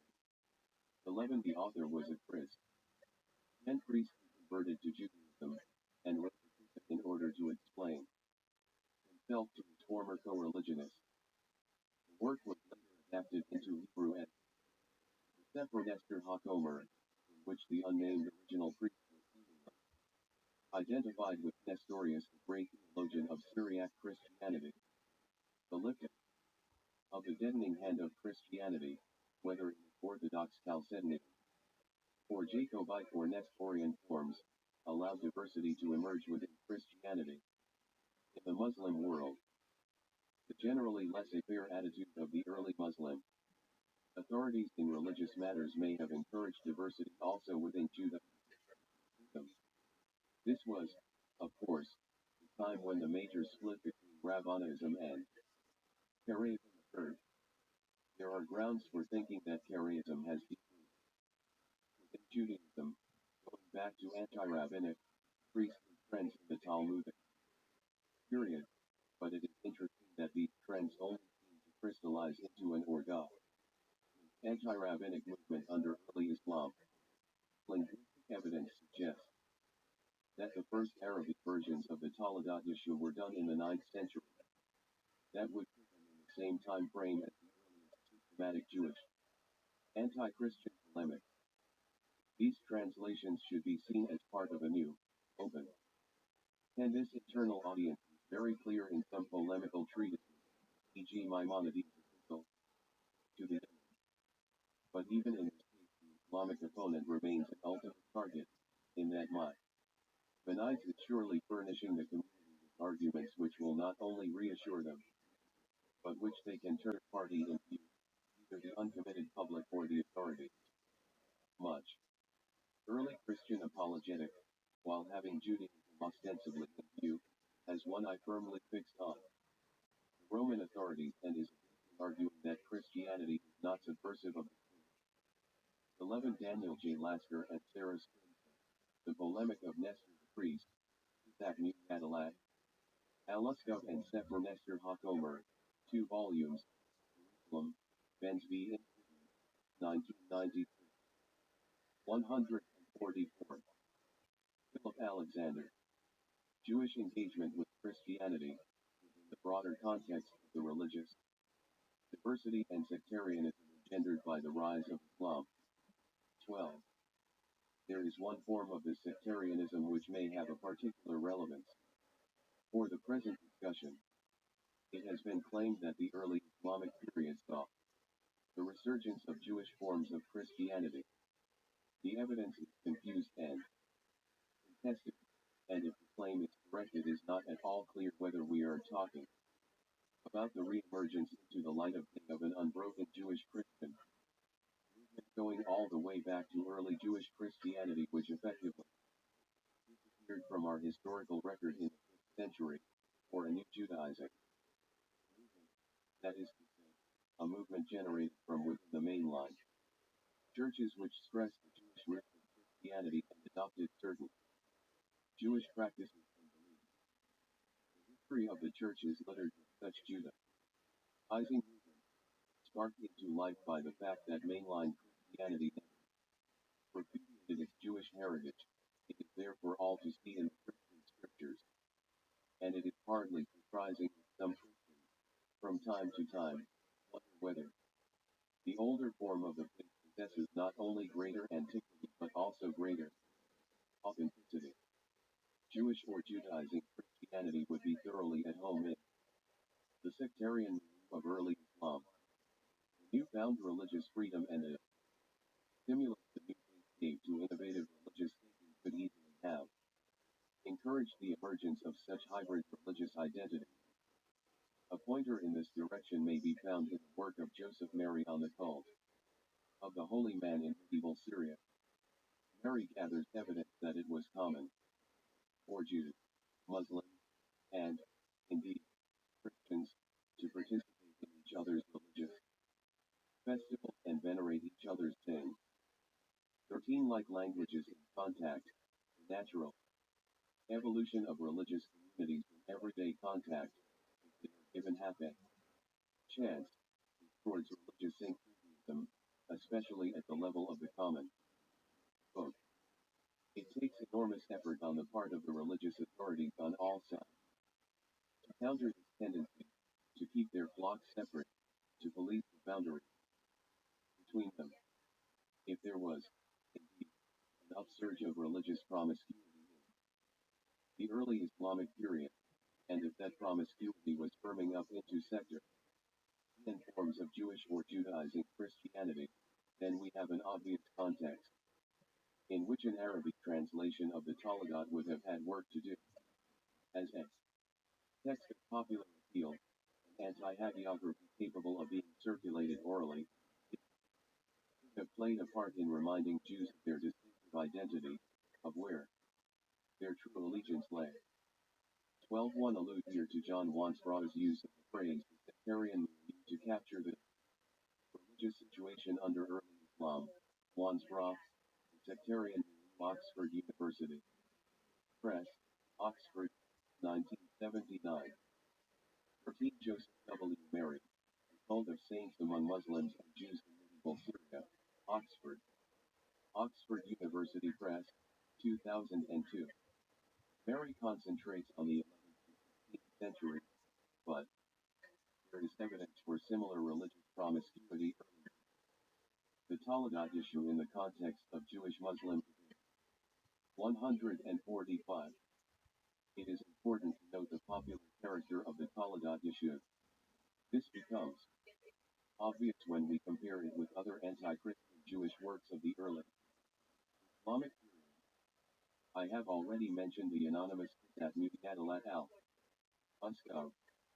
From only slightly later comes the Shran Makala of Dawood Ibn Marwan al-Muqammas, the first Jewish anti-Christian polemicist whom we know by name. 14 The contrast with the Talmud could not be more sharp. The Cheese Dollar and the Shran Makala are basically theological, even philosophical works. Talmud is a narrative, which offers an alternative to the gospel story. Lasker and Sternka, to be sure, detect the vulgar tone in the a tendency which becomes more pronounced in the Nestor. They find echoes near of the Toledot, which they actually suppose the author of the Kisah may have used as a source. But this is rather misleading. There are no close verbal parallels to the Toledot in the Kisah, and in reality the two works are poles apart in genre. The Toledot has folkloric elements. It was clearly intended for popular consumption, and was, so it seems, passed down by the fireside, maybe at times by the women of the house. Nonetheless, it is in many ways a sophisticated work, which shows close knowledge of the Gospels. It is a clever parody, and we should not be fooled into thinking that, because of its surface simplicity and vulgarity, it is pure folk tale. Its authors uneducated sons of the soil. It is satire, with a large dose of the birth, less, and it is no more the product of an untutored mind than Pantagruel or letters of obscure men. But the desire to reach out to ordinary folk is palpable in the form of the work, and that is suggestive of its time labor. So far we have established that if a emergence of Jewish/Judaizing Christianity occurred in the early Islamic period, it would have been thoroughly at home in the sectarian meaning of the time, and would provide a plausible and specific context that the Arabic versions of the Toledot should have been meant to address. But where is the evidence for the existence of Jewish/Judas in Christianity at this time? The debate has raged around Shlomo Pines' claim that the long and unusually detailed critique of Christianity in the Tafsir al-Mubawwat of the Mu'tazilite Islamic scholar B.D. al-Jabbar 935-1025 spent the latter part of his life in Riyadh, a few miles southeast of present Tehran, relies on Jewish Christian sources. Pines attempt to establish that Jewish Christianity lies behind the anti-Christian polemics of the over several detailed articles, though he never produced a final, definitive thesis before he died. He argued that Cabd al-Jabbar's critique of Christianity unusual within the context of early Muslim anti-Christian polemic. He noted that certain aspects of it have a strong Jewish Christian ring, such as the claim that 14 Sarasota, Muhammad IB and Marwan al-Muqammas s 20 chapters Karat Ishran Makala, Leiden, Brill, 1989. 15 Lasker and Stromsa, The Polemic of Nestor the Priest, 14 and 21. 15 The articles are conveniently collected by Guy Stromsa in the collected works of Eth. Shlomo Pines Volume 4, Studies in the History of Religion, Jerusalem, Magnus Press, 1996. 146. Philip Alexander. Since Jesus came to confirm the Torah of Moses, his followers are at fault for not observing it, or that, since Jesus spoke Hebrew, they should never have given that language up. He analyzes the gospel quotations in the Torah, and shows that while some of them conform to the Peshitta and some to the Old Syriac Gospels, others do not. Some of the non-aligned quotations may betray the diatheron, while others may reflect the Hebrew Gospel, i.e. the Gospel according to the Hebrews or some similar Judeo-Christian scripture. Pines argues that these diverse aspects of Cabd al-Jabbar's critique of Christianity can be unified by the single hypothesis that he has drawn on a Jewish Christian source, probably originally composed in Syriac. If this is the case, then the implications are clear. The most plausible way that this source could have reached Cabd al-Jabbar was in Arabic translation, probably translated directly to him by members of the Jewish Christian group. But this means that these Jewish Christians must have been around in this time. Pines finds a refer to just such a group in Cabd al-Jabbar's statement that a sect of them, Christians, who are the elite, believe that their Lord is a Jew, the son of a Jew, born from a Jew, and that his mother is a Jewish woman. The wording here is suggestive. They seem to deny the divinity of Christ, and possibly also the virgin birth. Finds it clear that his Jewish Christian group not only believed that the Mosaic commandments were still binding on Christians, but that, though they accepted him as a prophet, they denied his divinity. He notes that SAC Antioch appears to know of a Christian sect which equally did not believe in the divinity of Jesus, but regarded him simply as a prophet. SAC Antioch's group also, apparently, believed in the abrogation of Torah. A further implication of Hein's hypothesis is that since his fugitive Jewish Christian community had access to early Christian, including Jewish Christian sources, it was probably not, on the balance of the probabilities, a spontaneous Judaizing movement, but rather, somehow, a lineal descendant of early Jewish Christianity. Samuel Stem strongly attacked Heinz. 17. He argued that CABD algebra CRI of Christianity is nowhere near as unusual as Heinz supposed. Heinz had significant Islamic parallels, and several of the elements which he identified as Jewish Christian are widespread in Islamic tradition. There is no doubt that Heinz's position is highly speculative, and falls some way short of proof. But Stem's counterattack also has its weaknesses. He fails to do justice to the cumulative character of Heinz's argument.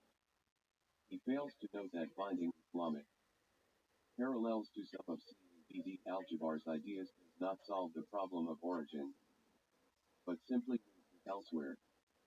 His assumption that because, as everyone knows, Jewish Christianity disappeared centuries before the Islamic era CABD algebra. 17. Samuel and Stem.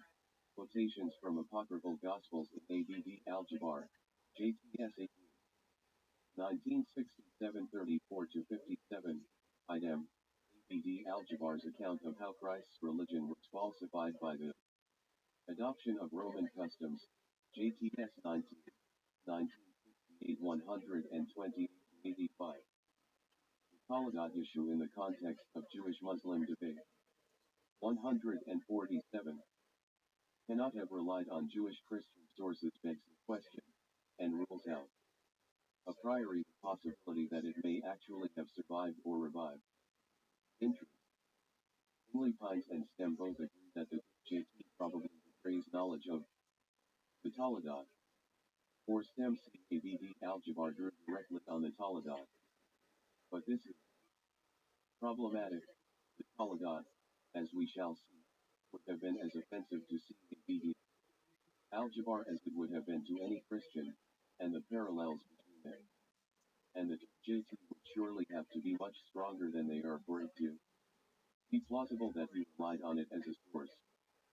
Heinz is typically more subtle. He suggests that the parallelism arises from the fact that the Talagat was aimed at a Jewish-Christian version of the Gospel. The parallelism is, consequently, indirect and coincidental.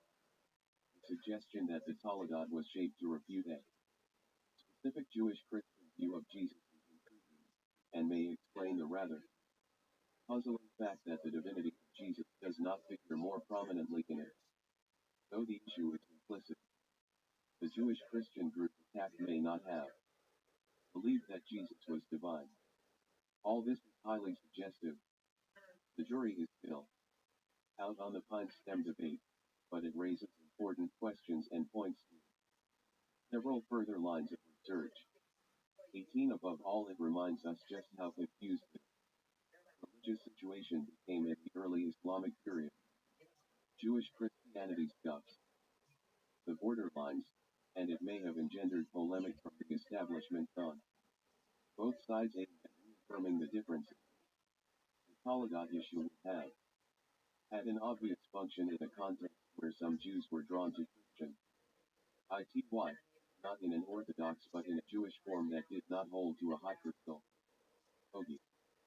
A Jewish anti-gospel could have served the purpose of deterring potential converts, an anti-gospel which does not directly take it, labeling him as a sorcerer who tried to lead Israel astray. The circulation of the Taladat in the Middle East and North Africa and Geneva heavily bound up with the fate of Christianity under Islam, and we would expect that the work would drop out of view in the post-medieval period. From the late Middle Ages onward, Christianity was decimated in the Muslim world, and went into precipitous decline. Its ecclesiastical organization was destroyed, its life disrupted, its members killed, scattered, or oppressed. It had neither the leisure nor resources nor the freedom to engage in proselytizing or in intercommunal debate. 19 certainly no longer offered an attractive alternative to Judaism, which also suffered severely under Muslim rule. This decline of Christianity seems to be mirrored in our record of Jewish interest in the Taladat. There is evidence of continued copying of the work in Yemen in the early modem. Need for a thorough discussion, Gabriel said Reynolds, a Muslim theologian in the sector. Ian Mead, ABD Al-Jabbar's Critique of Christian Origins, Leiden, Bristol, 2004. 19 Philip Jenkins offers an interesting overview and analysis of the decline of Christianity in the Arab world in the lost history of Christianity, the 1,000-year golden age of the Church in the Middle East, Africa, and Asia, and how it died. New York, Harper 1, 2008. 140. Philip Alexander. Period. But that might be explained by the presence across the straits of the Christian kingdom of Ethiopia, with its strong trading links with southern Arab. BIA. The contrast with Christian Europe is striking because it is precisely this period that Jewish interest in the Taladat seems to be most intense. 1. Might predict the resurgence of interest in the Taladat with the arrival of European Christian missions in the Middle East in the 19th century. Organizations such as the London Society for Promoting Christianity Among the Jews, now the Church's Ministry Among Jewish People, the PMJ, established in 1809, were interested not only in the Jews of Europe but also in more remote communities. The London Society, for example, mounted a mission to the Falashas. In Ethiopia, these assistants had been reported to an incredulous Europe. James Bruce, the Ethiopian traveler. This mission provoked a counter-mission from the Jews of Europe to save their endangered brethren from the clutches of Christianity, a counter-mission supported by Israel Hildesheimer and the Alliance Israelite Universelle. 20 But I know of no evidence that this raised any interest in the Taladat issue in Ethiopia, though one wonders if it might explain the copying of the Taladat in neighboring Yemen. Claims have been made that the Taladat was already known in Ethiopia at an earlier date, but they are unsubstantial and remain under research. 21. One of the earliest of the Christian missions to the Muslim world, and one that pioneered the principles of many that were to come, was mounted by Anthony Norris Grove's party, which included John Pico, later to become a Mau's Bible scholar, F.W. Newman, the brother of John Henry Newman, and a socially well-connected Englishman, John Beaton Parnell, settled into Baghdad in 1830-31. It is, of course, immediately tempting to link their presence there to the printing of the Taladat in Baghdad in 1846, were it not for the fact that Grove's mission was a disaster. It got caught up in a local plague which carried off Mrs. Groves, and seems to have been abandoned in 1833, leaving no lasting community. Groves turned his attentions to India where the going was easier. 22. Similar comments can be made about the more colorful Christian missionary Joseph Wool, 1795 to 1862, who Brower back in 1930 suggested may have been responsible for renewed interest among Middle Eastern Jews in the Talagat people. The son of a rabbi was particularly interested in Jews and got absolutely 20. The story is well told in Manuel Tevez and Semai, Jock Vidlovich, and the Jews of Ethiopia, London, Valentine Mitchell, 2007. 21 for Talagat Yeshu in Ethiopia. Berry, A Critical Examination, 214, 211, and 3, and 219 for some remarks on the missionary activity by Henry Aaron Stem. 22 Timothy F. Stunt, Anthony Norris Groves in an international context, reassess. Meant of early development, in the growth of the Brethren movement, national and international experiences. B.S. Neil T. R. Dixon and Tim Grass, Carlisle, Paternoster Press. 2006, 22340. 23 C. Fishel, Judith Golda Jessica Handshrimp, 340 to 49. The Talagat issue in the context of Jewish-Muslim debate. 149. Everywhere, from Ethiopia and the Yemen to Bukhara. He mounted a one-man crusade against the Islamic world. But he was no more successful than Grove. It is a well-known feature of missionary literature in the 19th century that colorful tales and much piety often conceal the fact that few converts were being made. The real impact of these missions was small. The exception that proved the rule was the bishopric of Jerusalem established in 1841 by the Church of England and the Evangelical Church of Prussia, the first incumbent of which was a converted Rabbi Michael Solomon Alexander.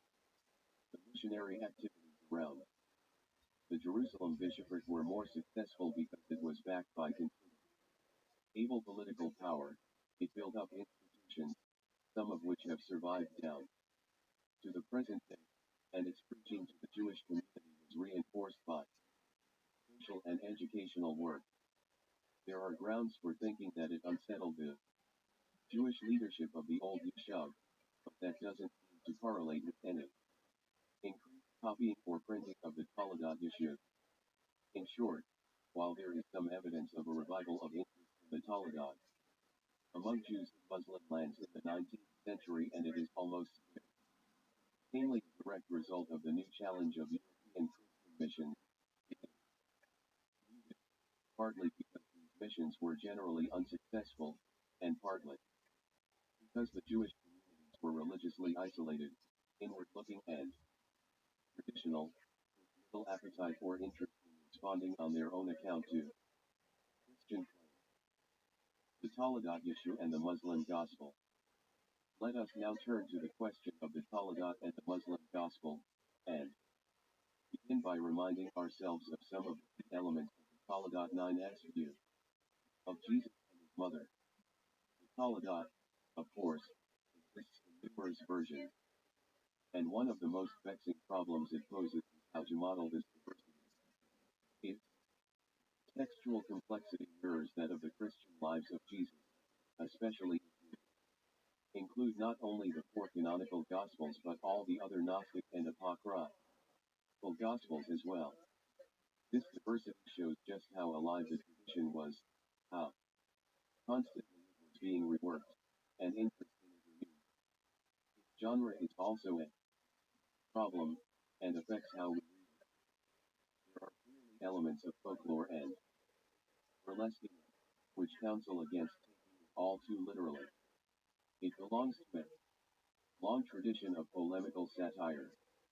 Yet at its heart lie three fundamental claims about Jesus which are common to all the versions, and are clearly meant in deadly earnest. First, there was no virgin birth. Jesus was born out of wedlock, he was a momser, and the story of the virgin birth was concocted as a way of covering up this shameful fact.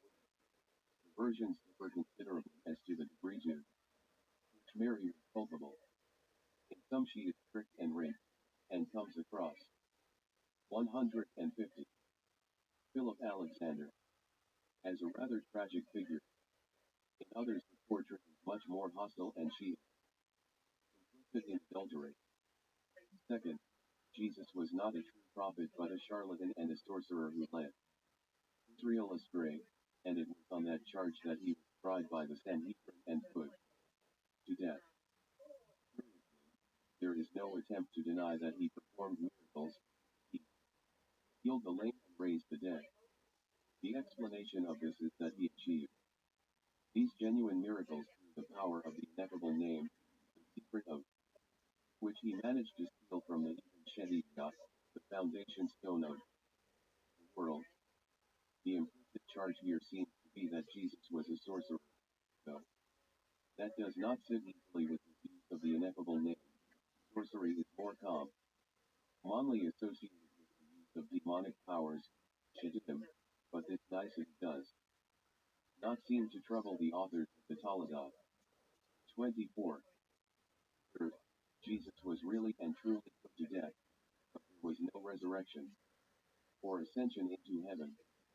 The missing body in the tomb is explained by a story about someone removing it and burying it elsewhere, where it was discovered 3 days later, and ignominiously displayed in public. There is, to be sure, much more than this in the Talmud, even in its most minimal forms. Some versions carry the story down to the history of the early church, to the parting of the ways between Christianity and Judaism, but these 3 claims form the core message of the text. Let us now compare this with the Muslim Jesus. This needs to be done with care, because Jesus is a highly complex figure in Islam who is used, as in Christianity, to illuminate and validate many different points of view. Different pictures emerge depending on whether we look at the Quran, or the Hadith, or the Qisas, Al-Anbiya or Sufi, or Adab literature, or the theological writings of heterodox texts such as the Nasir. Of all the prophets before Muhammad, Jesus is the one who receives by far the most attention. Characteristic in the Muslim Jesus speaks of Islam's love affair with Jesus. 25 The bedrock on which this rich. 24 While I still think that the Kaladat should have mean to brand Jesus as some sort of magi, it is possible to argue that magic is not the central charge, but rather using the undoubted power of the divine name to lead Israel astray. Jesus was guilty of it. It is not clear whether the mere pronunciation and use of the tetragram was in itself seen as a capital offense. In the discussion of magic in Babli Talmud, the concept of conjuring is in it, and the problem of the definition of magic, shav, in creation and recreation in Jewish thought. Fest Shrift in honor of Joseph and on the occasion of his 70th birthday, P.S. Rachel Elliott and Peter Schaefer, Tübingen, More CPEC, 2005. 7 to 20, and it is interesting that this is not the Talmud's view of the miracles of Jesus. Its position is all the more remarkable because already in the canonic Gospels Jesus is accused of invoking the power of demons to do his miracles. 11:14-23 It was a very ancient charge. Morton Smith, Jesus the Magician, London, College, 1978, sees the Talmud as continuing the same accusation, but the parallelism is not as clear-cut as he supposes. 25 Tariq Khalidi, the Muslim Jesus, Sayings and Stories in Islamic Literature, Cambridge, Massachusetts, Harvard University Press, 2001. This is, to date, the largest collection of Jesus stories. The Talmud issue in the context of Jewish-Muslim debate. 151. Tradition rests, however, current. This devotes long and carefully crafted passages to Jesus and his mother, which merit and have received close reading from both traditional and modern commentators. 26 Quranic view of Jesus can be defined by the following 5 points. First, Jesus was virgin Bob. Current 3.45 to 47. Behold, the angel said, Oh, Mary, Allah gives you glad tidings of a word from him, by Calamadan Minhu. His name will be Christ Jesus, the Son of Mary, held in honor in this world and the hereafter, and one of the company of those nearest to Allah. He shall speak to the people in childhood, by Al-Mahdi, 27, and in maturity, and he shall be one of the company of the righteous. She said, O my Lord, how shall I have a son, when no man has touched me? He said, Even so, Allah creates what he wills, and when he has decreed a plan, he has but to say to it, and it is. 22. Jesus was a true prophet, and the truth of his prophecy was established by clear signs, i.e. miracles. Current 3.48 to 49. Allah will teach him, Jesus, the book and wisdom, the Torah, and the Gospel, and appoint him, and from Islamic sources. See the earlier collection by Emerson Colossia, Logia Graphic. Many Yekapad Moslemicos scriptors, Asceticos Scripturdim, Astrologia Orientalized, 1919, 335, 431, and 1926, 531 to 624. It is not impossible that Islam may have created its own counter-narrative to the canonical Gospels, its own Talagat Yeshua, and that this lies behind the Gospel of Barnabas. But the Gospel of Barnabas is a very late work, first attested in the 16th century, and its sources and origins remain deeply obscure. It is, however, still invoked by Muslim apologists today as preserving a more accurate account of the life of Jesus than the canonic Gospel. 26. The bibliography on Jesus in the Quran is now vast. In addition to the Muslim, Jesus, e.g., Eno Lidman, Jesus in pre-Islamic Arabic inscriptions, the Muslim world, 40, 1950, 16-18, Ike Razaning, the portrait of Jesus in the Quran, reflections of a biblical scholar, the Muslim world, 70, 1980, 122-33, Kenneth Bragg, Jesus and the Muslim, London, Allen and Unwin, 1985, H. Griffith, The Gospel in Arabic, an inquiry into its appearance in the first of the 8th century, or CHR 69, 1985, 126-67, Neil Robinson, Christ, in Islam and Christianity, the representation of Jesus in the Kurbakslashin and the classical Muslim. Commentaries, London, Macmillan, 1991, Jane McCullough, Quranic Christians, and Analysis of Classical and Modern Exegesis, Cambridge, Cambridge University Press, 1991. David Thomas, The Miracles of Jesus in Early Islamic Polemics, JSS 39, 1994, 221-43. Eric Khalidi, The Role of Jesus in Muslim Polemics of the First Islamic Century, in Christian Arabic Apologetics during the Abbasid period, 751,258. Wilson and Jurgen Nielsen, Leiden, Brill, 1994, 146-56. Jeffrey Parringer, Jesus in the Quran, Oxford, One World, 1995. 27 Literally in the Cradle. Yusuf Hall, The Meaning of the Holy Quran, Beltsville, MD. Amana Publications, 1989, 139, note 388, takes this metaphorically for childhood and youth. An allusion to the gospel story of Jesus teaching in the temple, Luke 2, a story which may also be alluded to in the Talagat Yeshua, but it is more likely that the reference is to the Jesus in his cradle miraculously speaking to the people. 19.29-30. But she, Mary, pointed to the babe. The people said, how can we talk to one who is a child in the cradle? Almighty. The infant Jesus said, I am indeed the servant of Allah. He has given me revelation and made me a prophet. Some of the infant Gospels also represent Jesus speaking from the cradle. 28 also Q19.16 to 20. Quotations of the Quran and the verse numbering are based on the translation of Yusuf al, the meaning of the Holy Quran, which is adequate for my purposes. 152. Philip Alexander, Apostle, raise to the children of Israel, with this message I have come to you.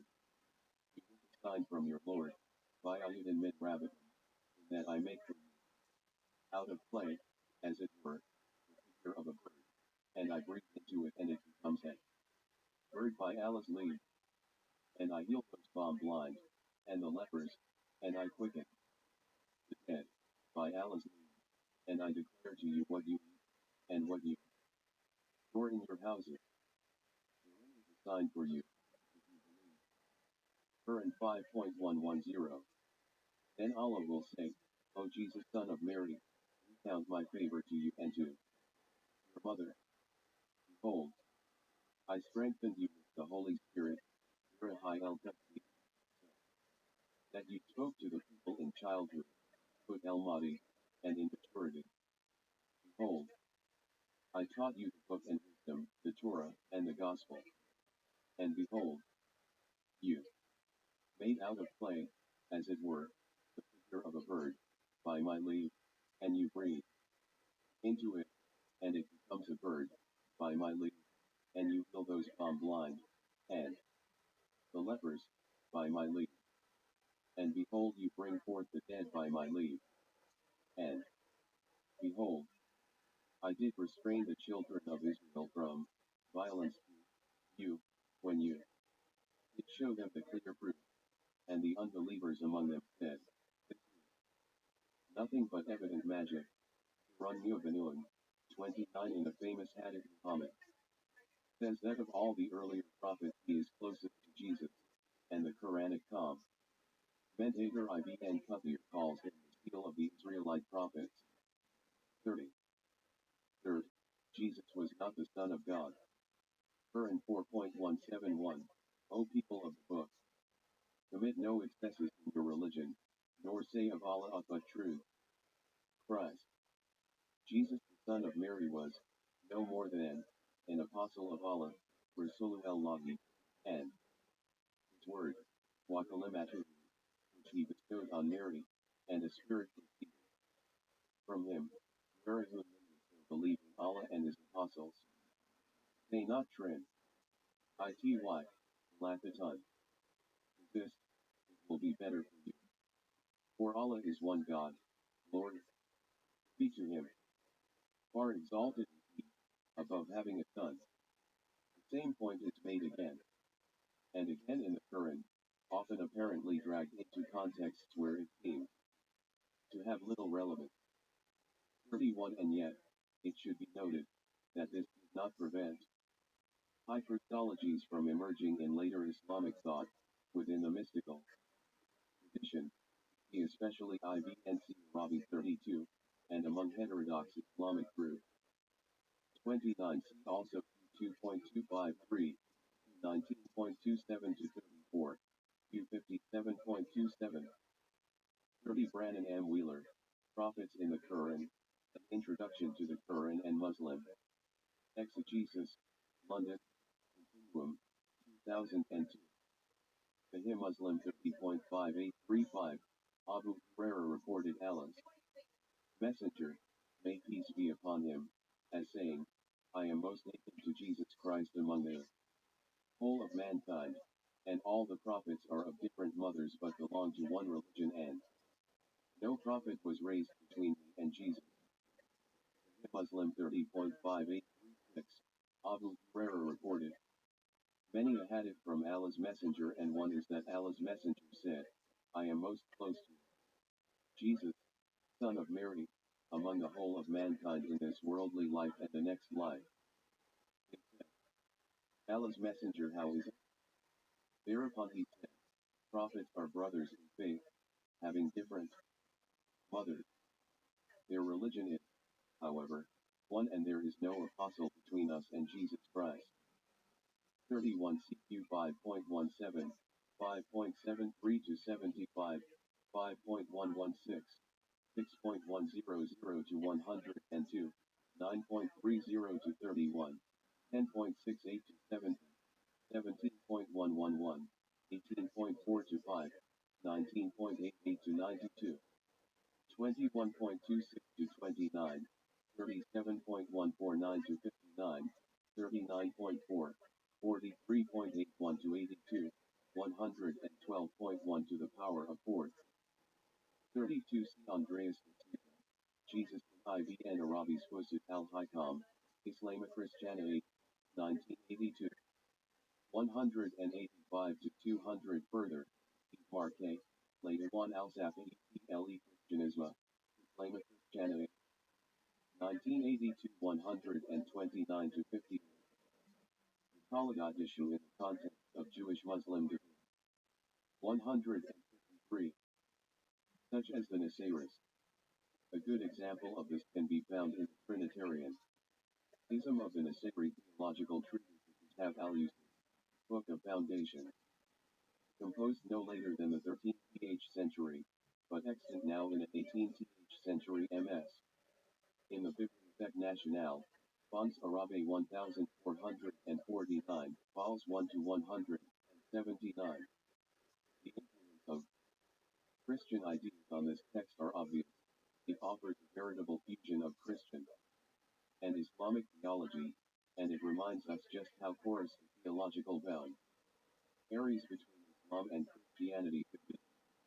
33. The seeds of this high Islamic Christology are found in the Quran itself in the highly suggestive references to Jesus as the Word and Spirit of God.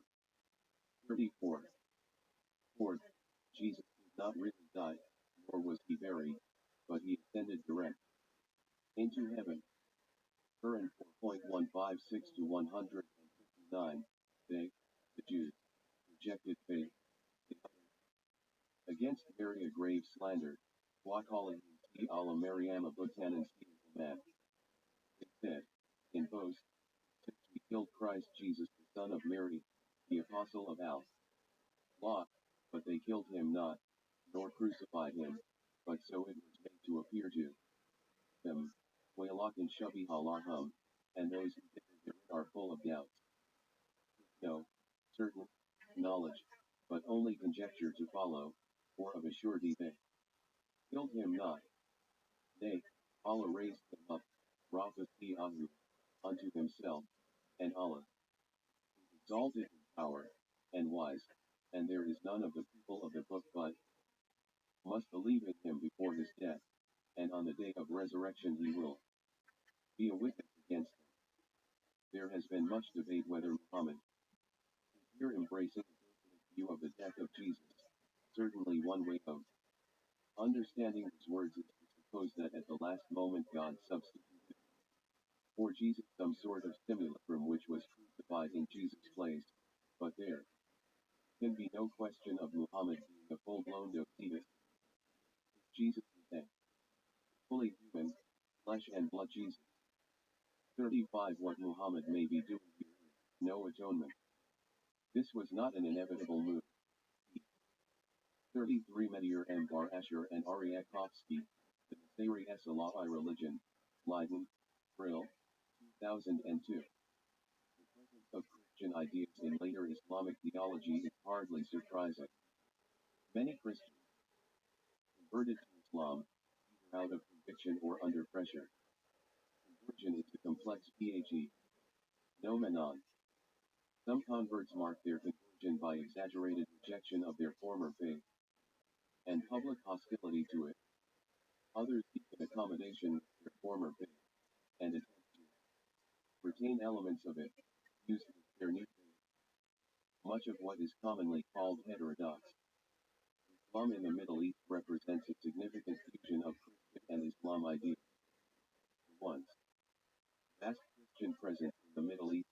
totally vanish. Spirit lived on in heterodox Islam. Or as Khalidi rightly remarks, some modem Western Christian scholars warn us against attaching overdue importance to the Quranic epithets of Jesus as Word and Spirit of God. In the Sufi text, these two epithets are absolutely central to the structure of the image. Indeed, the great Sufi master Ibn Arabi, d. 638-1240, invents a new honorific for him, the seal of it. Saint Khatam al-Awliya, the Muslim Jesus, 4142. 35 Mahmud Ayub, towards an Islamic Christology. 2. The death of Jesus, reality or illusion. The Muslim World 10, 1980-91 to 121. 154. Philip Alexander. We have accepted the death of Jesus, but portrayed him as a righteous martyr, like some of the other prophets. 5th, like Enoch and Elijah in earlier Judaism, Jesus escaped from death and bound up with the role assigned to him by God at the Eshadon. This second Psalm of Jesus is possibly alluded to in the Quran at 43.61, and Jesus shall be assigned for the coming of the hour of judgment, therefore have no doubt about this hour, but follow me. This is a straight way.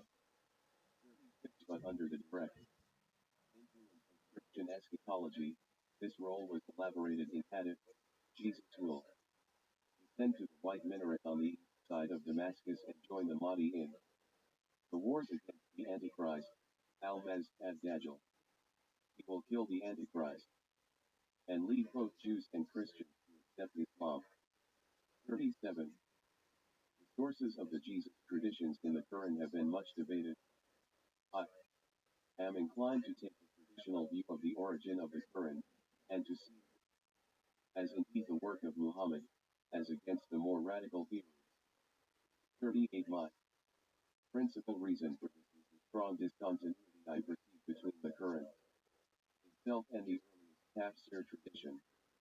The Quran is famously elusive, and much of this elusiveness seems to have been as puzzling to the early Mufassirin as it is to us today. I find this very hard to explain, as my late colleague Norman Calder argued, the Quran and tafsir grew side by side. So, for the sake of the present argument, I am assuming that the sayings in the Quran were indeed composed by Muhammad in the Hijaz in the early 7th century, and the text we now have reasonably faithfully represents that early work.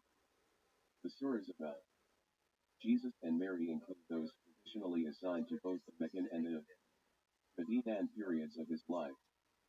If this is the setting of these Jesus traditions, then the question arises as to where Muhammad got them from. There clearly are Christian sources, but what can they be? The Quran is full of echoes of the Gospels, but there is no clear evidence of an Arabic rendering of the Gospels to which Muhammad could have had access, and it is more likely his knowledge of Christianity came from oral tradition, perhaps conveyed primarily by converts to Islam among his first followers. The famous miracles of the animation of the clay birds and Jesus speaking from the cradle show that Muhammad knew apocryphal traditions about the life of Jesus.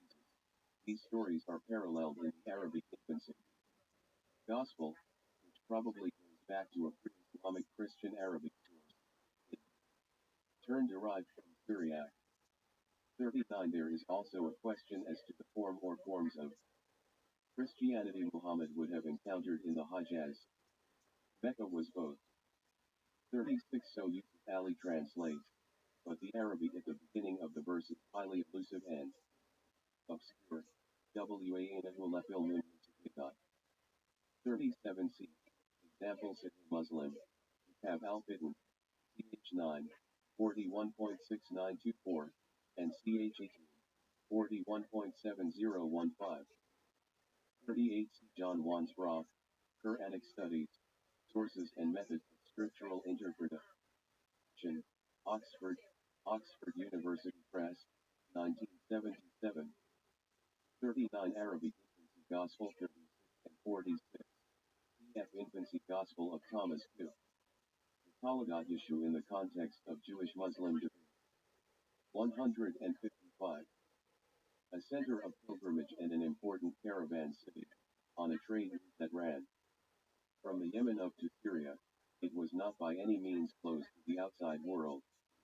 And tradition has it that Muhammad himself led caravans up into Syria where he was said to have come in contact with Christian monks. But Mecca was far away from the great centers of Christian orthodoxy, and that its Christianity should have had unorthodox features widely accepted as probable. Attention has focused on the Muhammad's possibly Docetic view of the death of Jesus, which I have already mentioned. Muhammad was also in contact with Judaism, though the form this Judaism took is also problematic. Note, for example, his famous claim, hard to explain, that Jews call Caesar a son of God, apparently in the same way as Christ. Hence call Christ son of God. 9.30. It is obvious from a close reading of the Quran that Muhammad was fully aware of Jewish rejection of Jesus, and was carefully positioning himself over against that as much as he was positioning himself against Christianity. Some references are deeply suggestive. As we saw, when Jesus presented to the Jews clear signs of his prophethood, they reject them, saying, "This is nothing but evident magic." Quran Mubarak, Q 5.110. Exactly. The same phrase is used again in the same context at Q 61.6. Mary is treated with a reverence and delicacy worthy of the most pious Christian. There is clearly an attempt to defend her honor against those who would impugn it. Obviously, the Jews who are accused of uttering against her a grave false slander. 4.156. The charge is not specified, but it takes little imagination to see the claim that Mary had been unchanged caste, and that Jesus was found out of wedlock. Now I am not suggesting that these are direct allusions to the Talagat issue, though the possibility cannot be ruled out that later Muslim commentators in elaborating these passages know some version of the work. The accusation of sorcery, as I have already noted, alluded to in the Gospels themselves, and the Unshas of Mary is implicit in the Talmud, Shabbat 104b.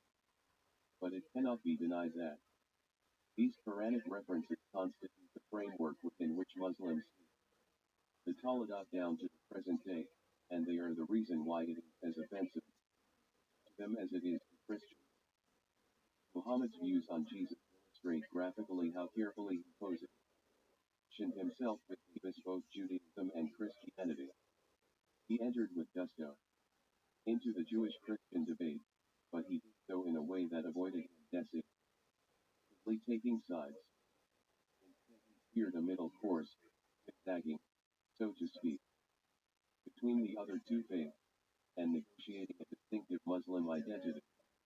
It is a measure of his success that many within the two older traditions were inclined to see Islam as a heretical version of their own faith. My point can be graphically, if rather simplistically, represented by the following grid, in which Judaism is represented by the Talagat. 152.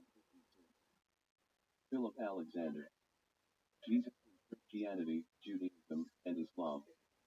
Jesus was Christianity, Judaism, Islam. Virgin bomb. Yes.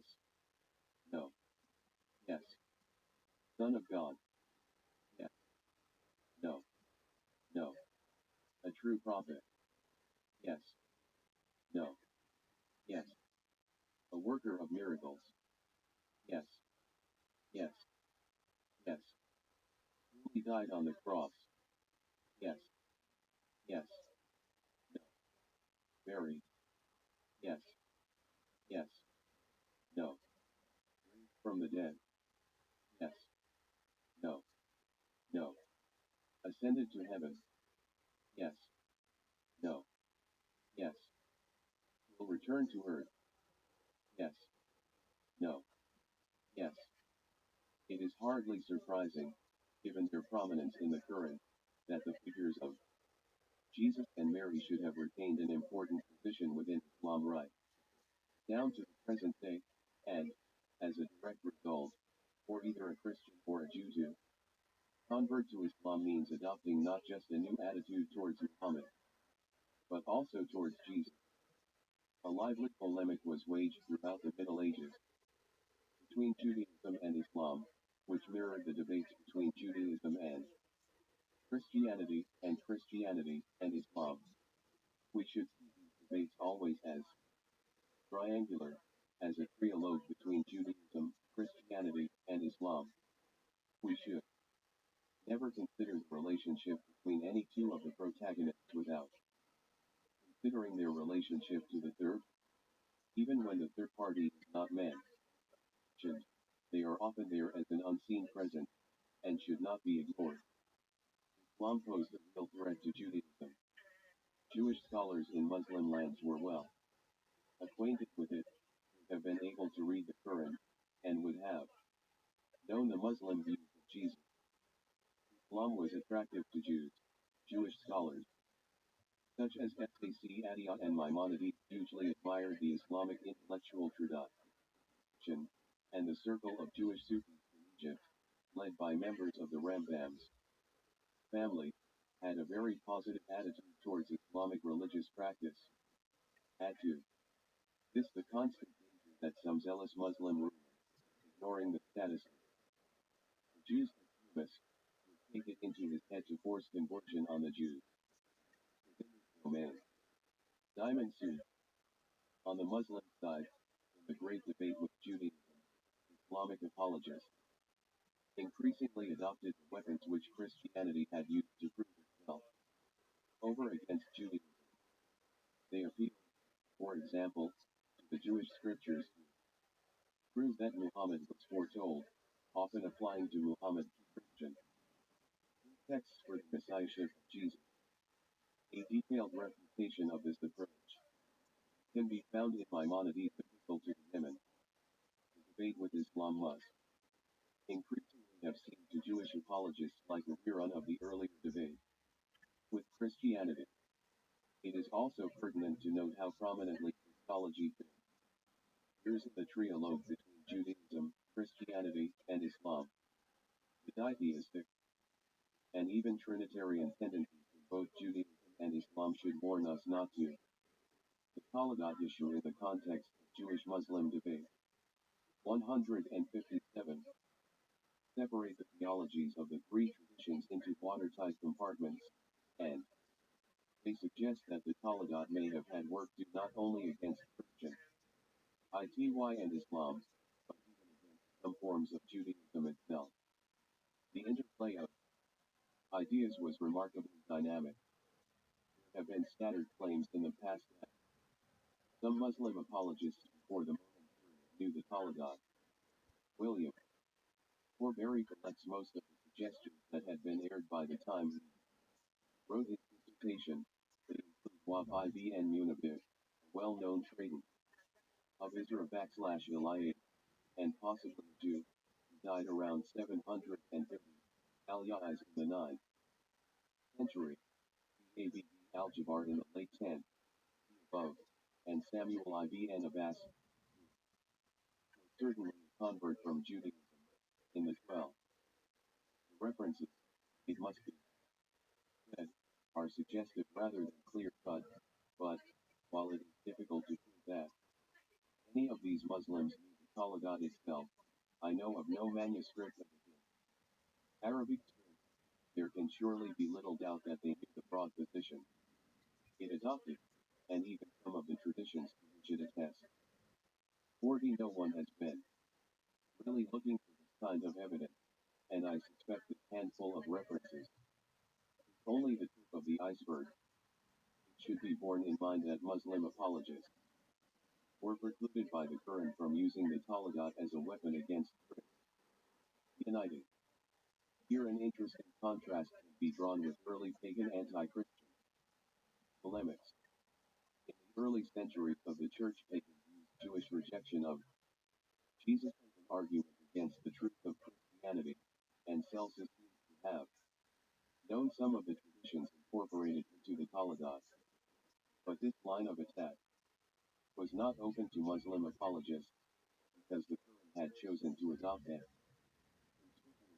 respectful attitude towards Jesus. Summary and conclusions.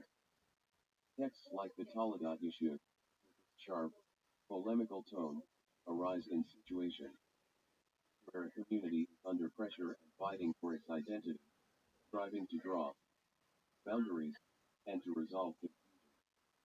Jews in the Arab world found themselves in just such a situation in the first few centuries after the rise of Islam. The emergence of the new order shook the old certainty, social and religious, blurred the boundaries between the faith, and provoked religious controversy. The fight against the old enemy, Christianity, had to be renewed, but there was now a new enemy to be confronted in the shape of Islam. The Talmud originated as an anti-Christian tract in Aramaic in late antiquity. Its place of origin was probably the Galilee. The circles in which it originated may not have been rabbinic, though traditions similar to those it contained were known to the rabbis. 41 It gathered 40 Horbury, a critical examination, 219. 41 It has, perhaps, not been emphasized enough that the lack of correlation between the Talmud issue and the Talmudic traditions about Jesus is as important as the overlap. It raises the possibility that the Talmud may not be in origin a rabbinic text. There are Jesus traditions. 150. Philip Alexander. Together stories about Jesus, Mary, and the early disciples that had been circulating among Jews, some from at least the 2nd century, and, with one eye on the Christian Gospels, wove them into a Jewish anti-gospel. A version of this text was taken east where it was heavily reworked, and where it doubtless played a role in Jewish Christian debate in late Sasanian Babylonia. The rise of Islam, far from making it redundant, gave it a new lease of life. It was translated into Judeo-Arabic, possibly in Egypt, and, along with more philosophical polemics, served once again to buttress the distinctive Jewish religious identity, not only against Christianity, but now also against Islam.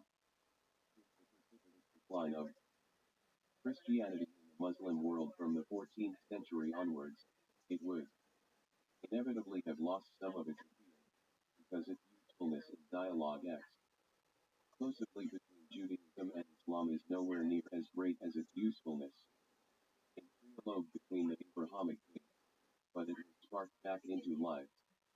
In the 19th century, with the arrival from the West of aggressive Christian missions bent on making Jews in the Middle East followers of Jesus. In this short paper I would claim to have done no more than outline and hypothesis. To substantiate it would require much painstaking and detailed research. The recensions of the Talmud that emanate from the Islamic world, especially those written in Arabic, would need to be examined to see if they betray the sin elements that could be related specifically to their Islamic community. Muslim, Jewish polemics would have to be scanned to discover if Jesus has a significant part to play in them.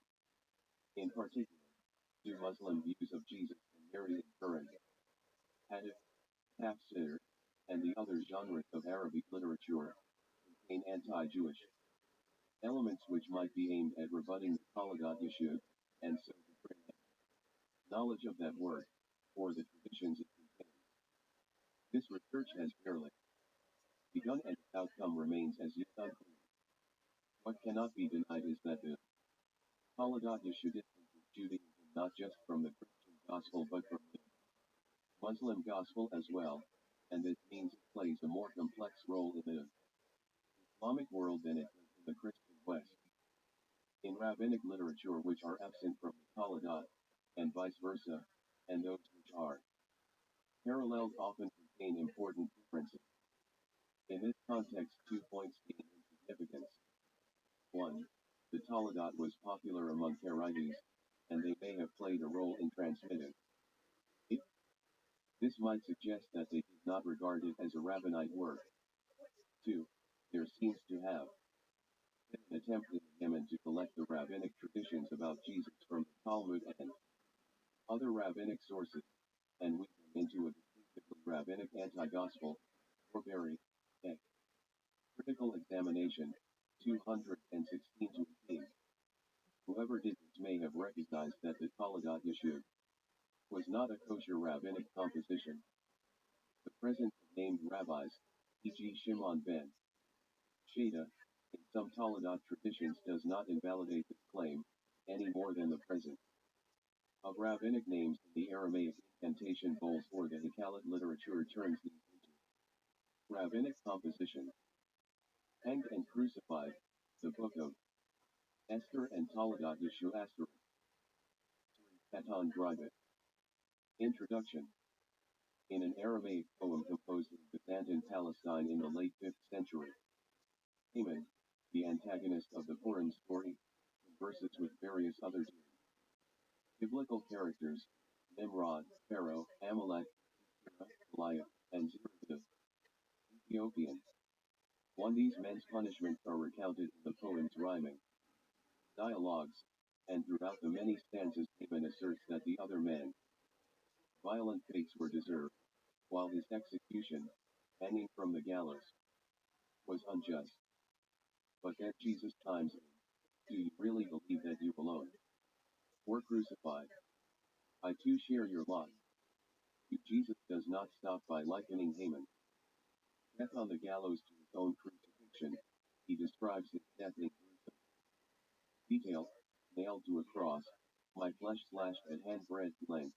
I am the son of one who carried wood, a carpenter, pierced with nails, my limbs clamped into place. A barley eater is better off than me. This is the end of the piece. 1. Disgrace in every count. 3. In addition to the physical pain of crucifixion, the nailing, the piercing, the slashed flesh, the clamped limbs, Jesus alludes to. Asterisk. Thanks to Peter Schaefer for encouraging me to pursue this subject and for helpful feedback on this article, to Michael Mearson for his help locating specific manuscripts and references in them, to Gabriel Wasserman, who pointed me to many sources, and on whose translations of Rav Enu Avigdor and Avraham Frankel I rely below, and to John Gager, Timmy Chavel, Shira Willett and Jonathan Drivitz for reading earlier drafts. 1. The poem appears in Joseph Nuttallum and Michael Sokoloff, B.S., Jewish Palestinian. Aramaic poetry from late antiquity, Jerusalem, Israel Academy of Sciences and Humanities. 1999, 204 to 19. For various interpretations of the poem's tone and details, see the footnotes in Nuttallum and Sokoloff, as well as Joseph Nuttallum, Poetry and Society in Jewish Galilee of Late Antiquity, Jerusalem, Pensby Institute, 1999, 57 to 59, Oferman's Manor, Nicholas. Ambivalence and the Christian Other in Aramaic Poems from Byzantine Palestine, in Jews. In Byzantium, Dialectics of Minority and Majority Cultures, B.S. Robert Bonfile E.T.A.L., Leiden. Brill, 2011, 831 to 45, Menahem Kister, Jewish Aramaic Poems from Byzantine Palestine and their setting, Arbit 76, 2008, 161 to 62, and 302, Haggett Stephen, Palestine in Late Antiquity, Oxford, Oxford University Press, 2008, 152 to 55.1. Read the poem's tone as mocking and interpret it as abiding heritage. The translation of this poem is problematic in various places. I have provided you Translation in Sivan, Palestine, 152 to 53. 3 Sivan, 103 Katon Gridek. The embarrassment such a death caused him, paralleling the humiliation Haman paraded Mordecai around the streets of Shushan as a hero, and, later, hanging on the gallows. Despite the dramatic, violent imagery and the emotional self-pity, Jesus' words contain a glimmer of self-mockery, too. In the middle of describing his execution, Jesus alludes to the irony of his situation. Lashed by rods, of woman bomb, they called me Christ, Jesus Manberg and his tortured death, and exclaimed, ironically, that despite all this he was, foolishly, called Christ, the Savior. Read or performed on Purim, this poem presents Jesus as a latter-day Savior. Or just like the antagonist of the book of Es, who is presented, on the one hand, as threatening the very existence of the Jews, and, on the other, as a fool who meets all too deserved and shameful. And at the gallows, Jesus is presented at once as an enemy of biblical proportion, and also as the object of derision in the Purim poem. In the end, both men are humiliated and hanged, and the poet teaches God to revive these miracles, and bring, now, in these days salvation to beloved children, just as once it was in Shushan the capital. 5. This poem is an early and particularly evocative example of the association, in the minds of Jews, between Haman and Jesus, but it was not the last. Another parody, more widespread and enduring, links these two characters as well.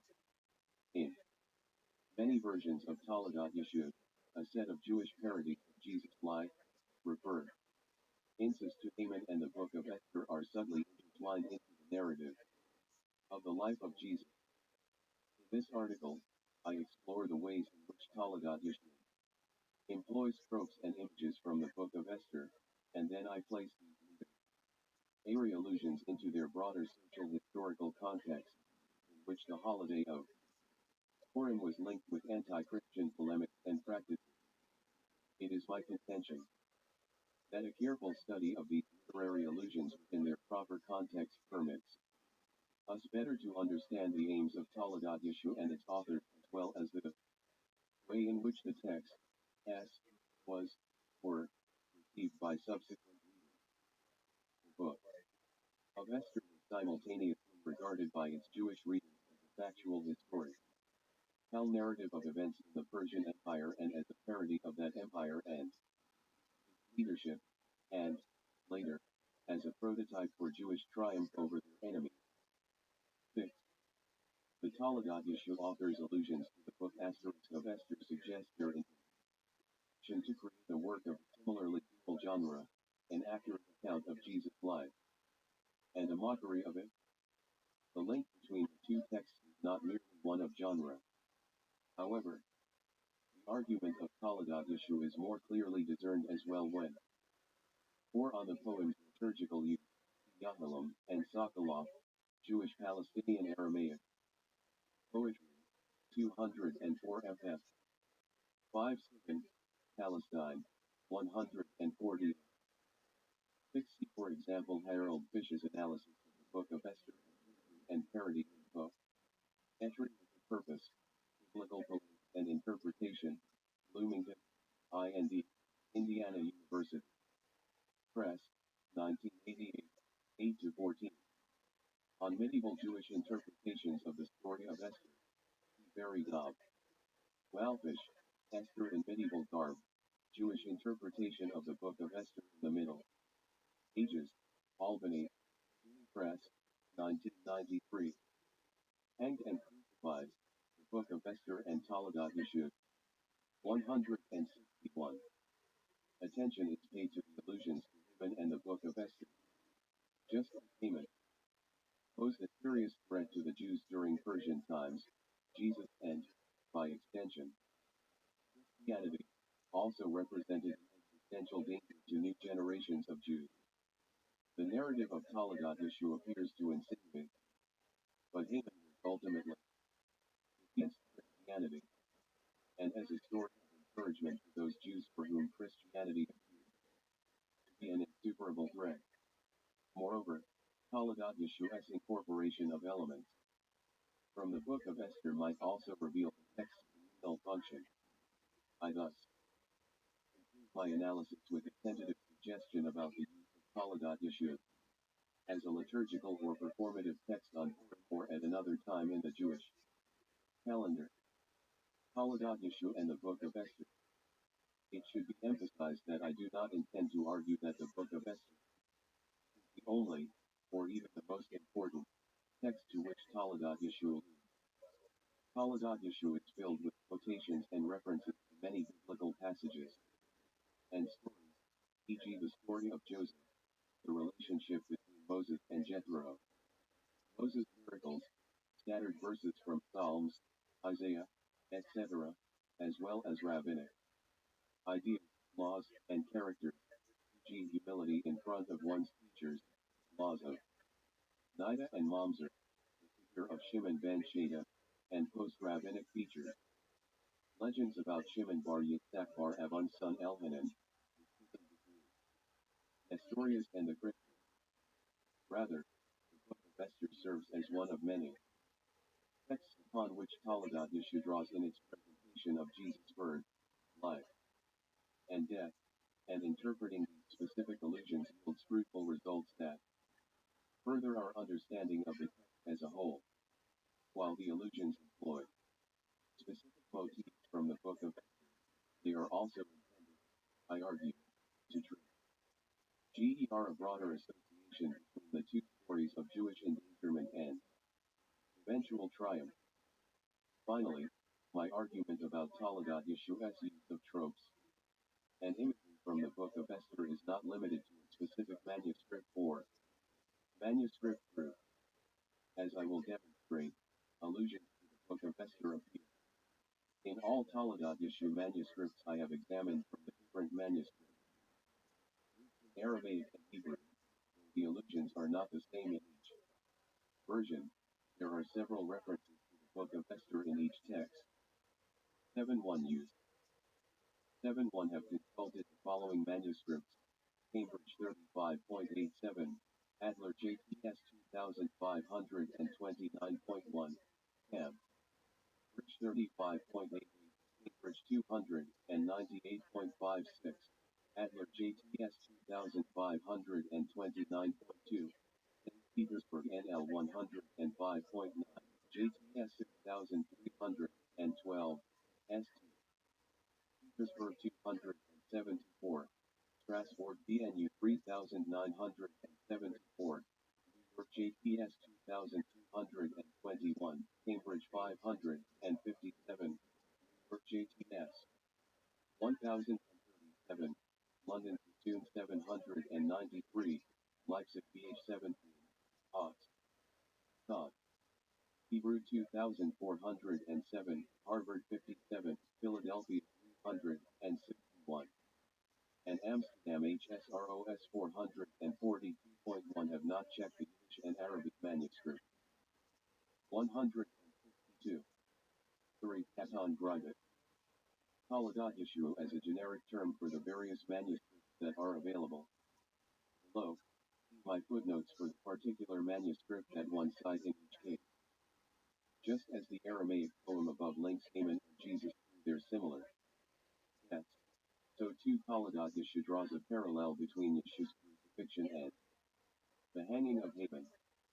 Taladat Yeshu, however, goes beyond simple analogies between hanging and crucifixion and preserves a tradition about Haman's hang, found in an Aramaic Targum of the Book of Esther and other Midrashic Col. Lek Ions. 8. In Taladat Yeshu, Yeshu is crucified on a cabbage stalk. 9. For example, in Strasbourg BNU 3974, each tree upon which Yeshu is hanged breaks, until a cabbage stalk is brought and he is hanged on it instead. 10. When they brought Yeshu to be hanged on a tree, it would break, because the ineffable name was with him. And when the fools, vicious followers, saw that the trees broke beneath him, they thought that this happened because of his righteousness, until they brought him the stalk of a cabbage. For when he was alive, he knew that it was the custom of Israel to hang him, and he knew that he would die, and at the end they would hang him on a tree. So he arranged through the ineffable name that no tree should accept him. But to the stalk of cabbage he did not say the ineffable name, for it is not a tree but a plant, and so he did not consider it an option for his crucifixion. Thus he rose to heaven, on a cabbage stalk.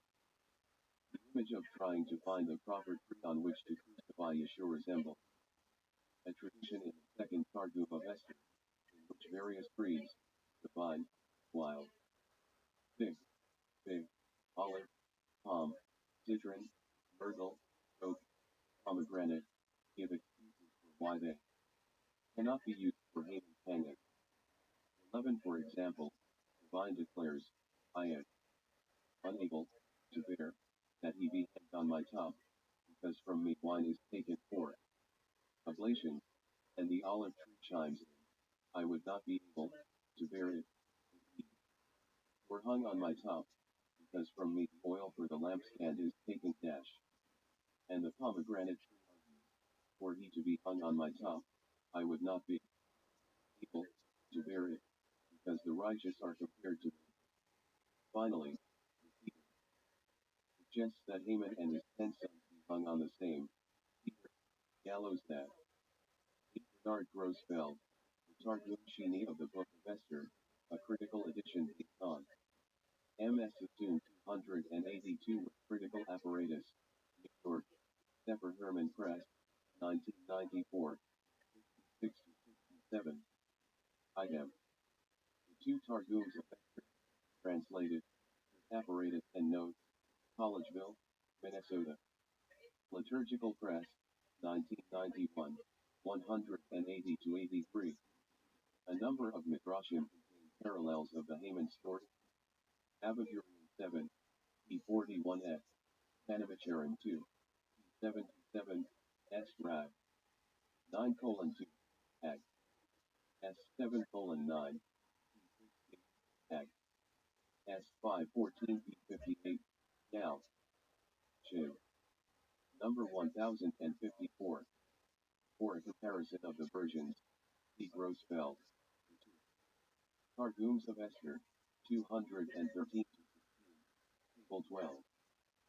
9 Much has been written on this, the detail of the cabbage stalk, or 2 pieces and more bibliography, see L1.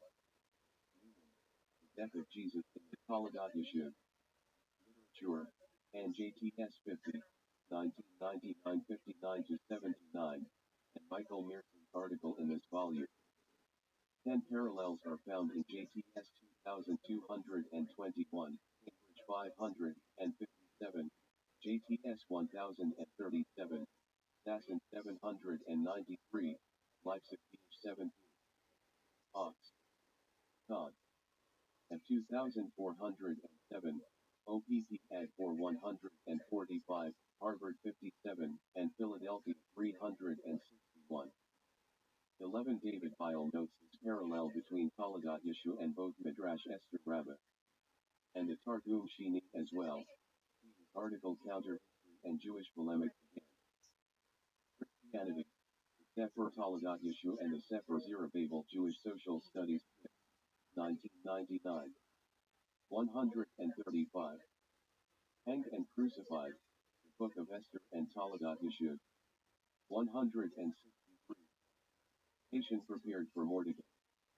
12 In Midrash Esther Rabbah, it is not the cedar on which Haman is hung but a mere thorn bush. These two passages from Taladat Yeshu and the second Targum of Esther are far from identical. Yeshu uses magical means, the ineffable name that he stole from the temple and threw into his side, to avert his crucifixion, causing each to break beneath its body's weight. In the end, though, rather than being feared, Jesus was hanged in the most humiliating fashion, on a cabbage stalk. In the Haman episode, it is not Haman who outwits the trees, as in the Jesus tale, but the trees that cleverly avoid being desecrated with Haman's body. It is the cedar tree, or the thorn bush, finally, that finds the perfectly ironic solution to hang Haman on the gallows he himself built. Despite the differences, the stories share a common theme, the difficulty of identifying a tree to hang the culprit. While the particular trees are different in the two cases, in both narratives, the type of tree used is of utmost importance to highlight the added humiliation of their deaths. This trope of tree selection links the two stories and, thus, Haman and Jesus.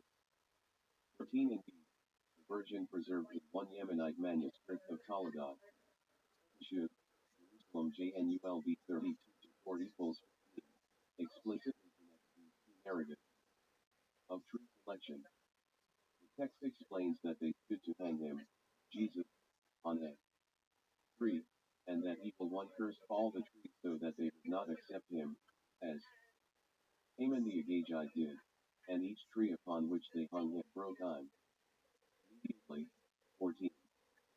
12 Grossfeld, Targum Shini, 66-67, idem, the two Targums of Esther, 180-83. Stories about Haman and Jesus might be loosely based on Jotham's parable in Judges 9.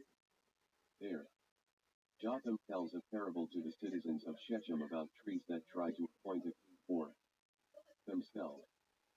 They approach the olive tree, but the olive tree does not want to relinquish its oil in order to rule over the others. The fig tree, too, does not want to give up its fruit, and the vine refuses to give up its wine. Finally, the tom bush, hardly a tree, agrees to become king if the rest take refuge in its shade. If not, they will all be consumed by fire.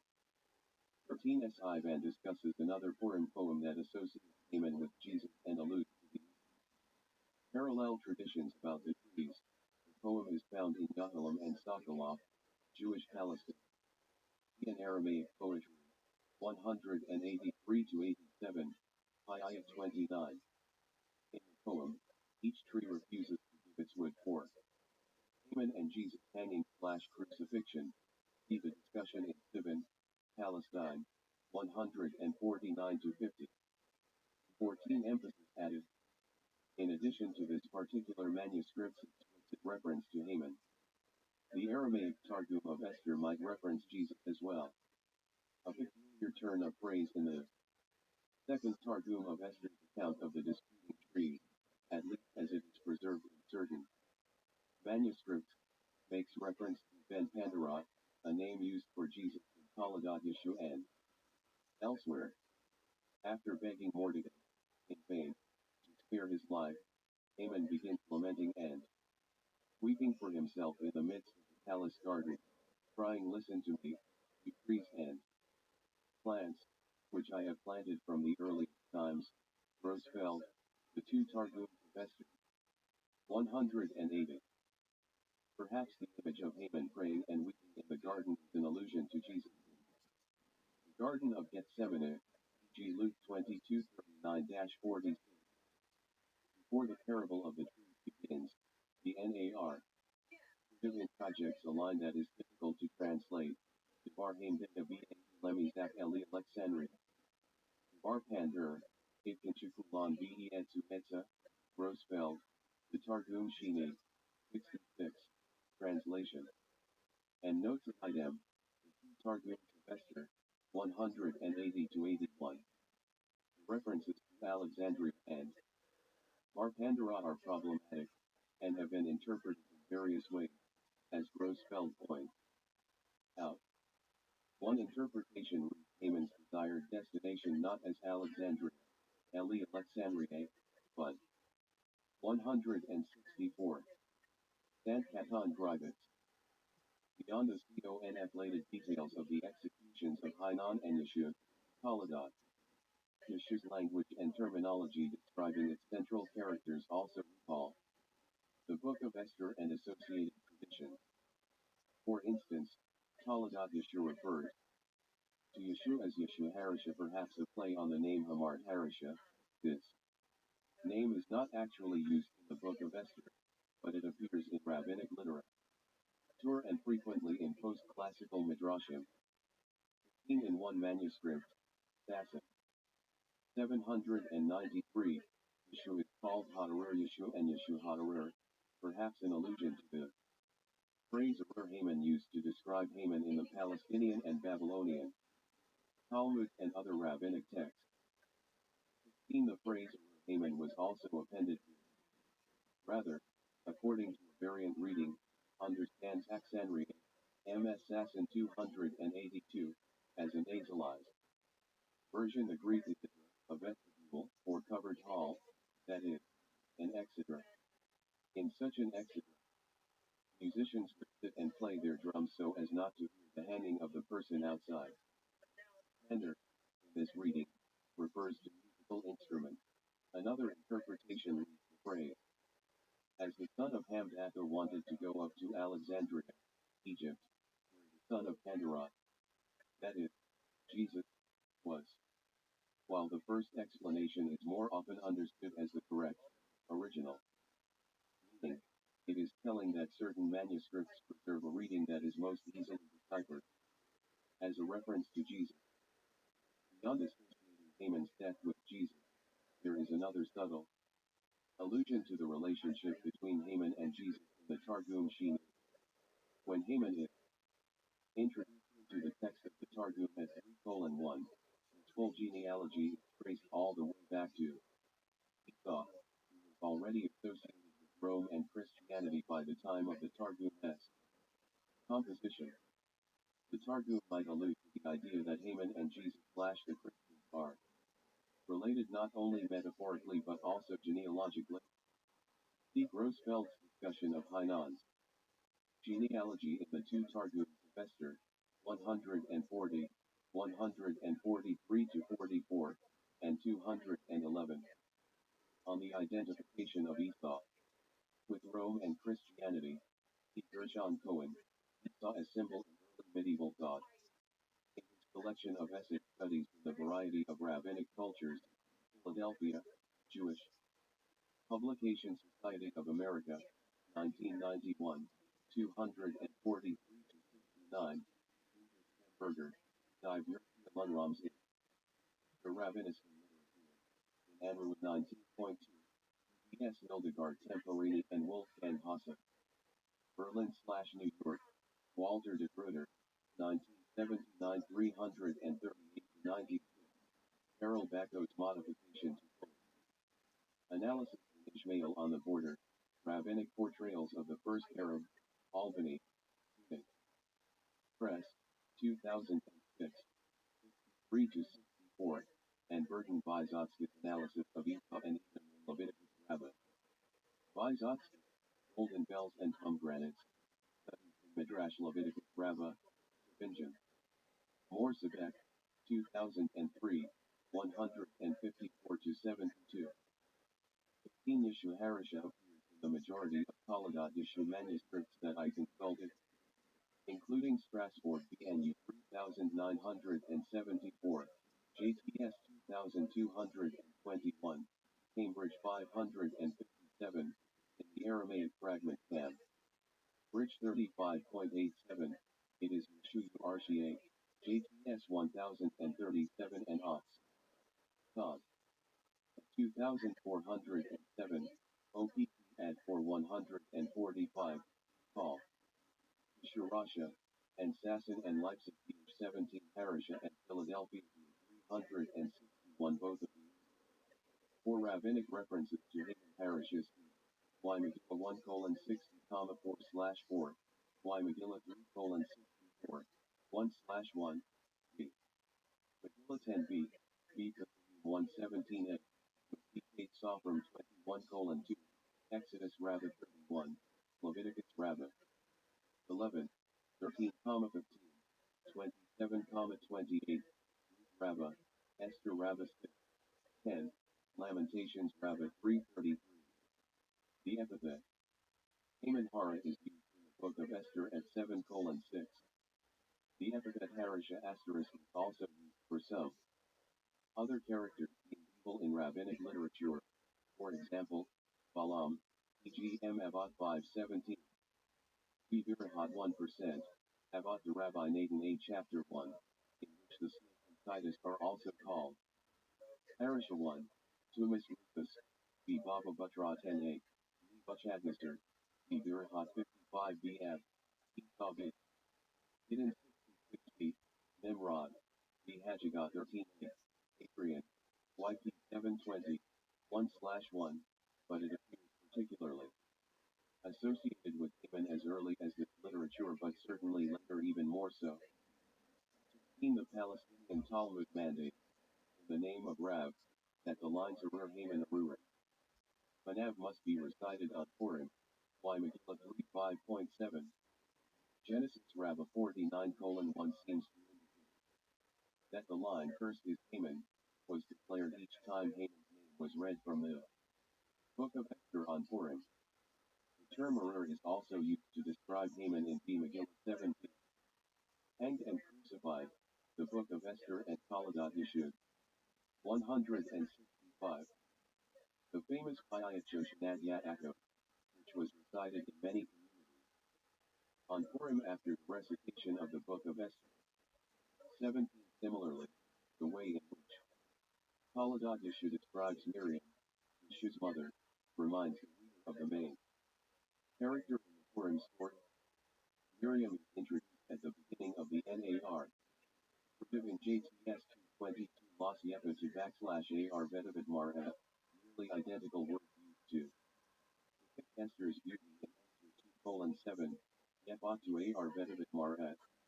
18. In addition to commenting on Miriam's beauty in a way similar to the description of Esther's beauty, one manuscript also identifies Miriam as belonging to the tribe of Ben Jamin, like Esther, Esther 2:5. 19. Both women are described as Vigilant, virgin. 20. Additional tropes from the Book of Esther, letter sending, fasting and praying for 3 days before approaching a royal figure, are also employed in the text of Toledat Yeshud. In the longest Aramaic fragment of Toledat Yeshud, Cambridge 35.87, Tiberius Caesar asks John the Baptist and Yeshua about their occupations. The men answer that they are the sons of God. They heal the sick, resurrect the dead, even cause virgins to conceive. To demonstrate his magical ability, Yeshua causes the Caesar's daughter to conceive and even promises to custom make the embryo male or female according to the Caesar's request.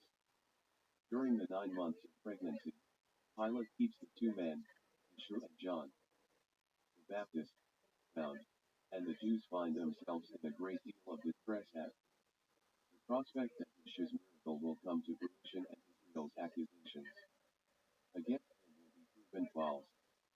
Our Joshua ben Perea sends letters to all of the provinces in which the Jews dwell declaring a 3-day fast, and the people follow the rabbi's instructions for fear that Jesus' miracle will occur and they will suffer potentially devastating consequences. In another manuscript, Leipzig ph. 17, the Jews are instructed by Queen Helen to reveal the cross on which they 17 on the Payat Shoshanat Yaakov, the Abraham P.S. article, 44 Asher Yah, Golgotha Hoshel Vir, HTTP Access 23, February 2011, 18 Ox, Todd, and 2407, OPP ad for 145, as Yefat to ARE Yefat Mar at Rasort BNU 3974, as Yafamar at, perhaps a contraction of the longer phrase, the text is ambiguous enough that the description could compellingly be applied to either Miriam or Joseph grammatically and conceptually, but given the reading of JCS 2221 and the sentence structure, I am inclined to as a description of Miriam. Leipzig page 17, Nepot to AR and Amsterdam HSROS 442. Uldreich proclaims that Esther was Yepot Mar'a Admi. 19 Amsterdam HSROS 442. Uldreich notes that Miriam was from the tribe of Benjamin. The same sentence that it mentions Miriam's 20 Esther is described as a Bajulot along with all of the other girls vying for the queen.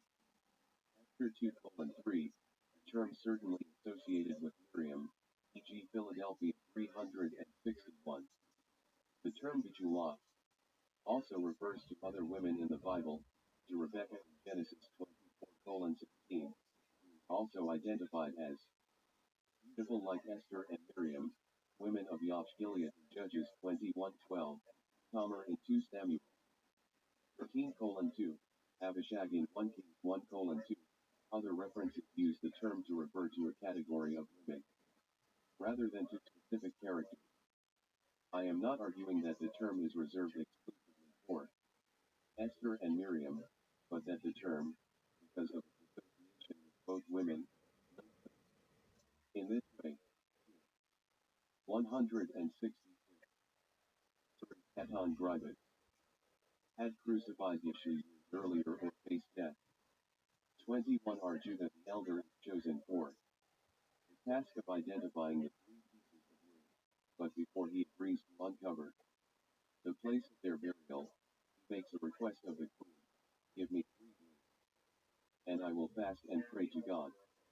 At the conclusion of the 3 days, the text describes how the rabbis came before the queen, Bayam Hashlashi, and led her, through seemingly magical means, to the exact spot of Yeshua's cross.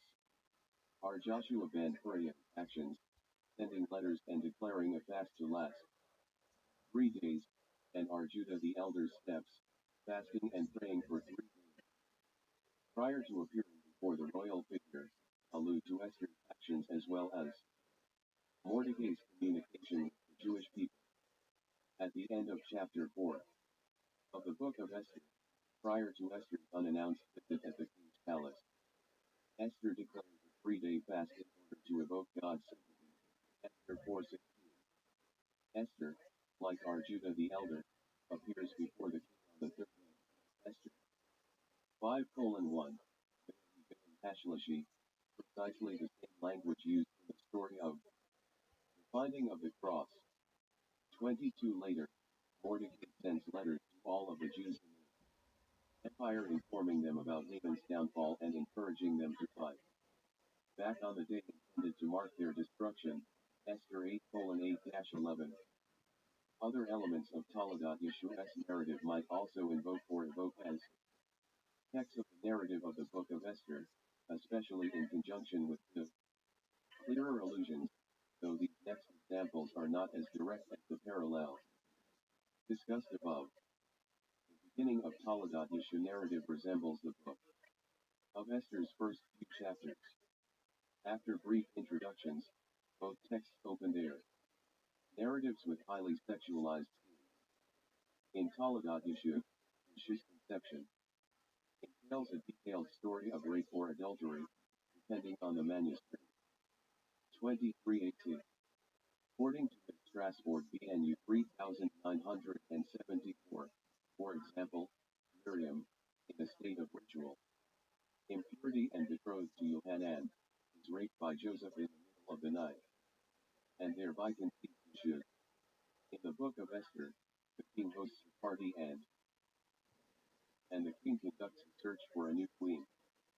Despite obvious differences in details, in both texts the women, Miriam, according to all but one manuscript. 21 In many versions of Toledot Yeshua, as in the book of Esther, a woman is in a position of royal power. Strasbourg BNU 3974 explicitly states that Queen Helen ruled Israel, while Esther is married to King Ahasuerus. Subtle, parallel female royal figures also connect us.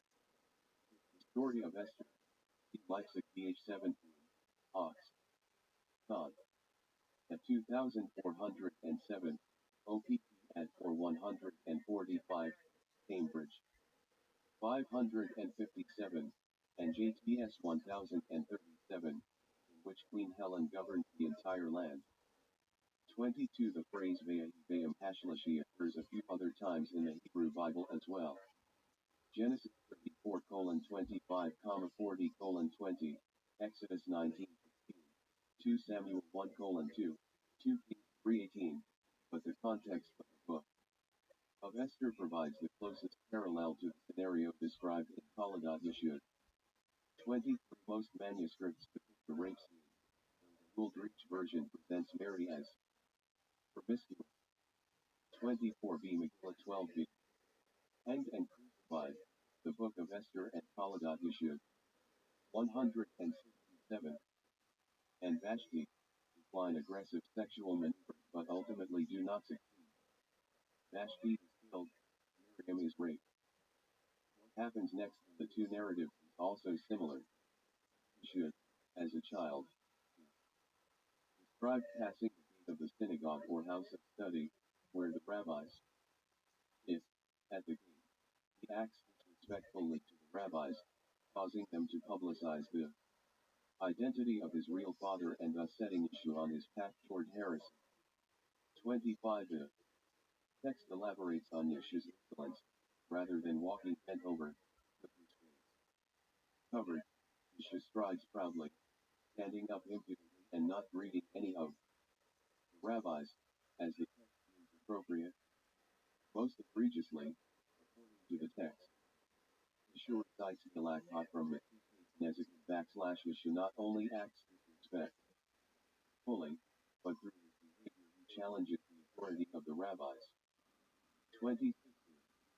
Rabbis declare that Yeshua is violating the rabbinic prohibition that declares, 1. Who expounds Galakot before his teacher deserves the death penalty, or shad, owing his death and claiming that Yeshua deserved his crucifixion because of his disrespect for rabbinic authority. The Book of Esther also provides a story about characters who act disrespectfully of authority, and even conspire to depose that authority at a gate. Immediately following Esther's entry into the royal palace, as the king's new companion, Mordecai is described sitting at the palace gate. Esther 2:21. There, he overhears two men, Bigthan and Teresh, conspiring to kill the king. The conversation is reported and both men are hanged for their plot. Esther 2:23. Both texts tell similar stories, but from different vantage points. In the former, Yeshua's threat to the rabbi's authority at the gate of the house of study, their palace, is presented as the reason for his eventual death, hanging, and crucifixion, while in the latter, the king's eunuchs also threaten the king's authority through their assassination plot, which they reveal in front of the king's palace gate, and therefore are killed, also by hanging. I would propose that the accumulation of these parallels serves not only to highlight specific motifs, but also to relate the overall narrative themes of the book. 25. The passages from Strasbourg BNU 3974, while other manuscripts place the scene in Paris. Thus locations such as the market, e.g. Leipzig BH17 and Ox. Todd. At 2407 OPPN. 4145. For the Sanhedrin, Harvard 57. Several manuscripts do not include a section on Yeshua's sins. 26. Several manuscripts, e.g. Strasbourg BNU 3974, Yeshua reverses the hierarchy between himself and the rabbis by referring to the biblical story of Jethro and Moses. Who was the teacher and who was the student? Jethro, or Moses, asks Yeshua. Yeshua describes how Moses was considered the most illustrious of prophets and the greatest of all sages. Indeed, Anami declares that no greater prophet arose in Israel, and yet Jethro was older and taught Moses the ways of the world when he imparted to his son-in-law the details of a system of judges. Thus both man, Jethro, and Moses were each other's teachers and students, blurring the hierarchy between instructor and instructed. Yeshua uses this interpretation of Scripture to declare that he has the authority to teach the rabbis even though he is their student teacher. Just as Moses was Jethro's teacher. Just as Jethro was able to teach Moses and the reverse, so, too, according to Yeshua's reasoning, Yeshua does not only need to learn from the rabbis but is also able to teach his rabbis halakha and thus act in a less than deferential fashion towards Yeshua's disregard for social and religious hierarchy is interpreted as dangerous and one of the causes of his downfall. 160. Aton Gribet. Book of Esther to Taladat Yeshua. The presentations of Jesus as a Haman-like figure and the devout Jews as comparable to Esther and Mordecai allude to the gravity of the threat Taladat Yeshua's authors perceived in Jesus, and, by extension, Zion, Christianity. Haman sought physically to destroy the Jews, young and old, babies and women, as the book of Esther puts it, Esther 3:13, 8:5. Jesus, of the canonical Gospels, of course, desired nothing of the sort. But for Taladat, Yeshua's authors, we might surmise, the Jewish community was at risk. Ity, like Haman, represented an existential threat to Judaism, whether because of the threat of Christian violence, or, ironically, because of the allure of Christianity.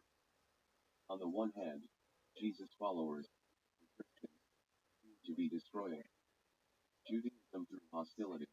The Jewish community is often threatened with death because of their unwillingness to accept Jesus. On the other hand, Jesus' followers blur the lines between Judaism and Christianity by attracting unwitting Jews to the Christian faith, another form of danger to the Jewish community that posed a threat to the survival of the Jews as Jews. 27 In both cases, however, the authors of Taladat Yeshua were determined to battle the threat or draw of Christianity through polemicizing against the faith and, especially, the central figure, Jesus. The parallels relating to the Jews' sense of insecurity, especially the dissemination of letters and the three-day fast, highlight this association. The link between the story of Christianity's founding and the story of Purim has a dual nature. It at once reflects the sense of Christianity's threat felt by the authors, and is a tool of the polemic. The readers are meant to associate the two enemies. However, the association with the threat of Haman implies that the threat is not insuperable. Rather, the Taladat Yeshua authors seem to be suggesting the peril of Christianity has been or can be overcome just as Esther, Mordecai, and the Jews of Shushan triumphed over Haman and his evil plot to decimate the Jewish people. 28 The text takes seriously the presence and power of Christianity, and offers a satirical counter-narrative that might have emboldened those readers who lived in a Christianized Roman Empire, and, later, in Christian Europe. A scribal error in one manuscript reveals that the allusions to the book of Esther 27 Some versions of Taladat Yeshua provide an antidote to the second type of threat, a narrative is constructed in which Paul/Simon Peter works as a double agent to finalize the parting of the ways between the two religions. Different versions of this narrative are found in Strasbourg, BNU 3974, JTS 2221, Cambridge 557, London Sasson 793, Leipzig 17, Ox. Todd.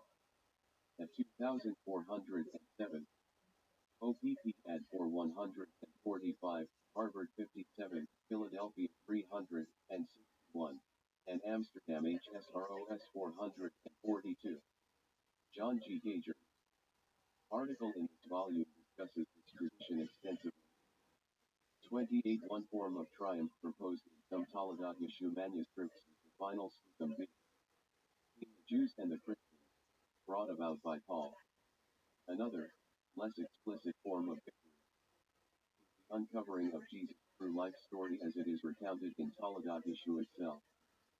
Some of this account is told in earnest as the historical biography of Christianity's central figure, but the story itself, Taladat Yeshu's author proposed, is laughable and highly ironic in its details, proving even more emphatically that Jesus and the religion that emerged from him are not to be taken seriously by Jews. In addition, the connection between the Book of Esther and Taladat Yeshu reinforces the farcical picture the authors of Taladat Yeshu paint of Jesus, hanged and crucified. The Book of Esther and Taladat Yeshu 169 probably displays such a role of encouragement.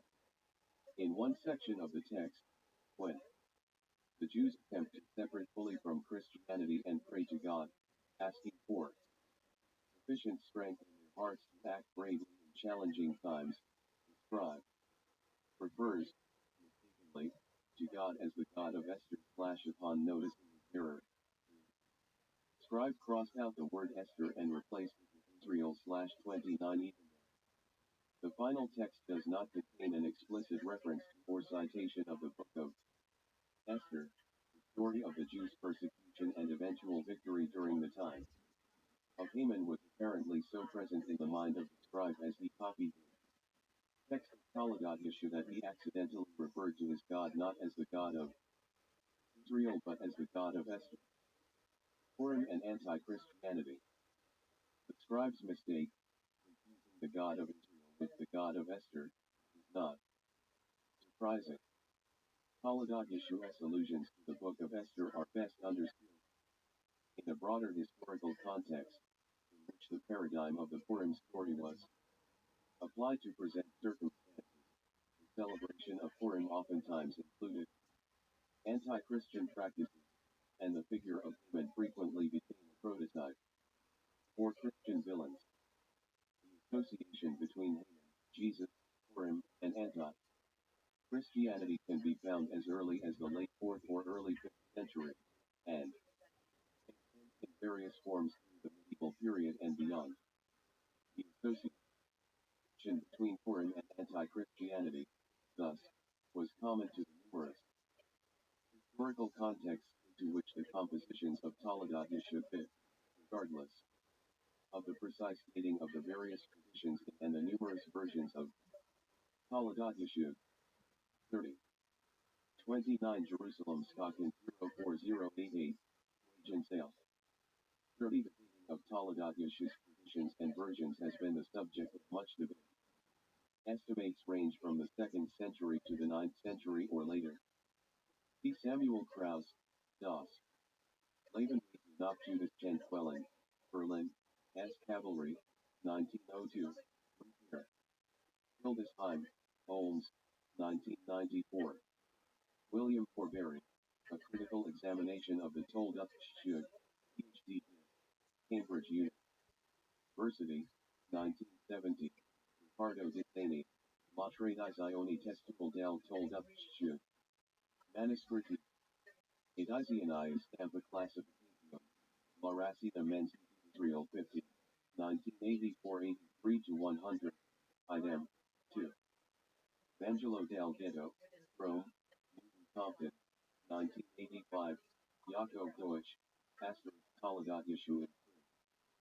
TNI's Reception and Response to Taladat Yeshu in the Middle Ages and the Early Modern Period, Ma Hebrew University of Jerusalem, 1997 in Hebrew, Idem, New of early versions of Talmud Yeshu Tarvis 69, 2177 to 97, in Hebrew.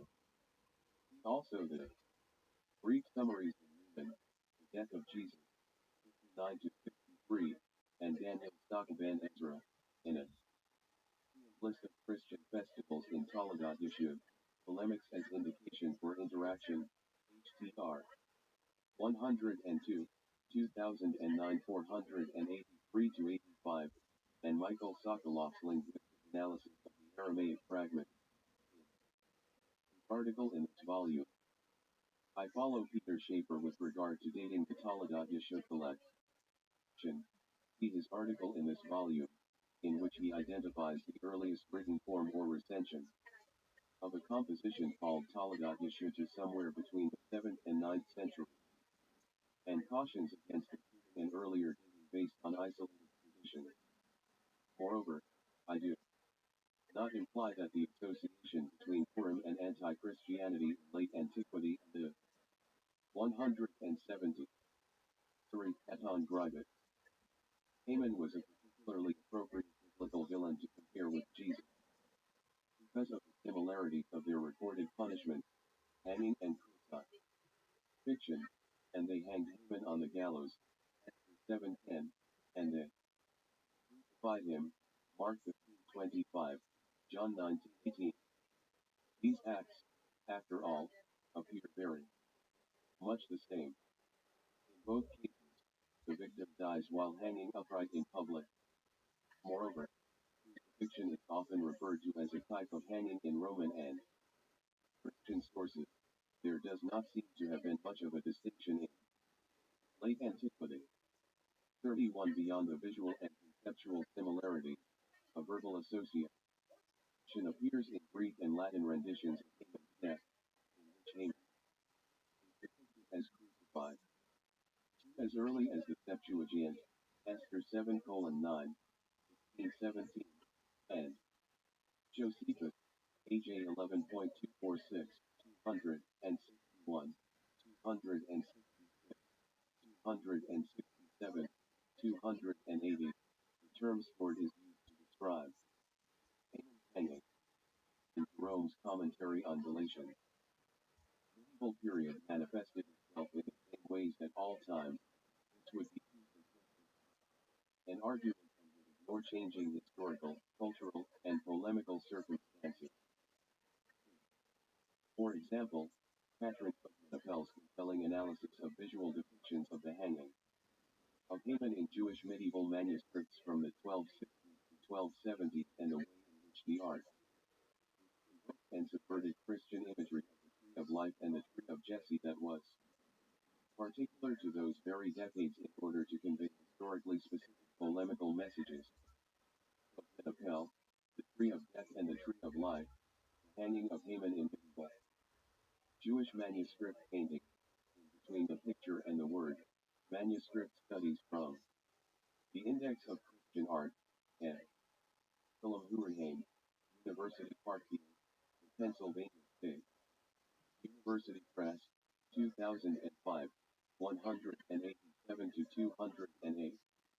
What I do argue, though, is that from late antiquity to the medieval period, Purim was associated, in various ways, with anti-Christian sentiment and that Taladat Yeshua's allusions to the Book of Esther were invoked and interpreted by authors and readers in their particular context. For example, references to Esther might have resonated differently to those in early medieval Lyon, in a climate of relative Jewish freedom, and to Jews in later periods, particularly in the more violent times of the Crusades and especially the 13th century. The relationship between Jews and their Christian neighbors was continuously evolving and changing. At times, the invocation of the story of Esther and Haman might have alluded to the sense that Jews were overcoming the pressures of Christianity, while at other times the same references might have reflected a longing for such triumph or hope for eventual success and salvation, as unlikely as it seemed at those difficult moments. Though beyond the scope of this paper, it would be interesting to plot each Karaite manuscript's allusions to the book of Esther and see if any chronological or geographical patterns emerge in the way in which Haman and the story of Purim are invoked within the text of Taladat Yeshua. 31 Libby 1.26 48.13.7 Ulbianus Libros Activo de Officio Pro Consulis 48.19.3 Paulus Pro Quintum Sententiarum. Pearson's article in this volume and the discussion in of Minokel, The Tree of Death, 187 and 191. 32. The deaths of Haman and Jesus can also be connected linguistically through references to the Hebrew Bible and the New Testament. In the book of Esther, Haman is hanged al-Hades, that is, on a tree, wood, or gallows, also wood. Esther 7:10, Jesus dies on a wooden cross. In fact, in Galatians 3:13, Paul quotes the verse from Deuteronomy 21:23, cursed is he who hangs on a tree, LETS in reference to Jesus' crucifixion. The same Hebrew word, ETS, is used to describe the manner of Jesus' death and Haman's hanging. Both are hung LETS. To readers familiar with these biblical passages, the association is clear. 33. T.G. Thornton, The Crucifixion of Haman and the Scandal of the Cross, JTS 37. 1986 421. The Greek topog is a cross or instrument for crucifixion. Hanged and crucified, the Book of Esther and Toledat Yeshua, 171. 313. And Christi in the Vulgate translation of the Book of Esther at 517, 8:7, 925. Examples appear also in Paulinus of Nola, Bookerius of Lyon, Isidore of Seville, Urbanus Morus, Stultus of 34. Thus the two forms of death penalty, hanging and crucifixion, were seen and later such that Haman described as crucified, and, eventually, associated with Jesus' death on the cross. A medieval piet recited on the fast of Esther, the day preceding Purim, Cap. Stores the image poetically in 4 short words, Lahem Beninav Nitluch the belligerent one, Haman, and his offspring were hanged crucified. 35. An early modem alternative title of Toledat Yeshua, Maze Cole, the story of the hanged one, encapsulates the opposite phenomenon, that is, presented Jesus as hanged, like Haman, rather than Haman crucified, like Jesus. 33. As early as the 5th century, there is evidence of anti-Christian rituals formed by Jews on Purim inspired, perhaps, by earlier traditions linking Haman and Jesus to the image of crucifixion. 37. In 408, Emperor Theodosius II banned the Jews from burning an effigy of Haman on Purim. 38. The law reads, the governors of the provinces shall prohibit the Jews, in a certain ceremony of their festival Ammon in commemoration of some former punishment, from setting fire to and burning a simulated appearance of the Holy Cross, lest they should associate the sign of our faith with their revels. They should restrain their rights from bringing Christian law into contempt. They will certainly lose what has been permitted to them up until now unless they refrain from unlawful action.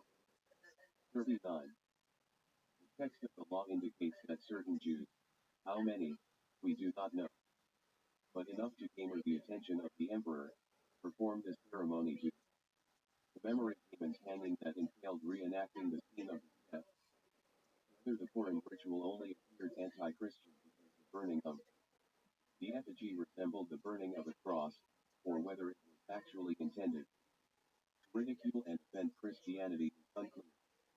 A few years before Theodosius III, Socrates, the 5th century Byzantine historian, records a similar such occurrence in a Syrian town called Investor. He writes thusly in his Historia. Ecclesiastica, 7:16. 34. Thornton, 421 to 22.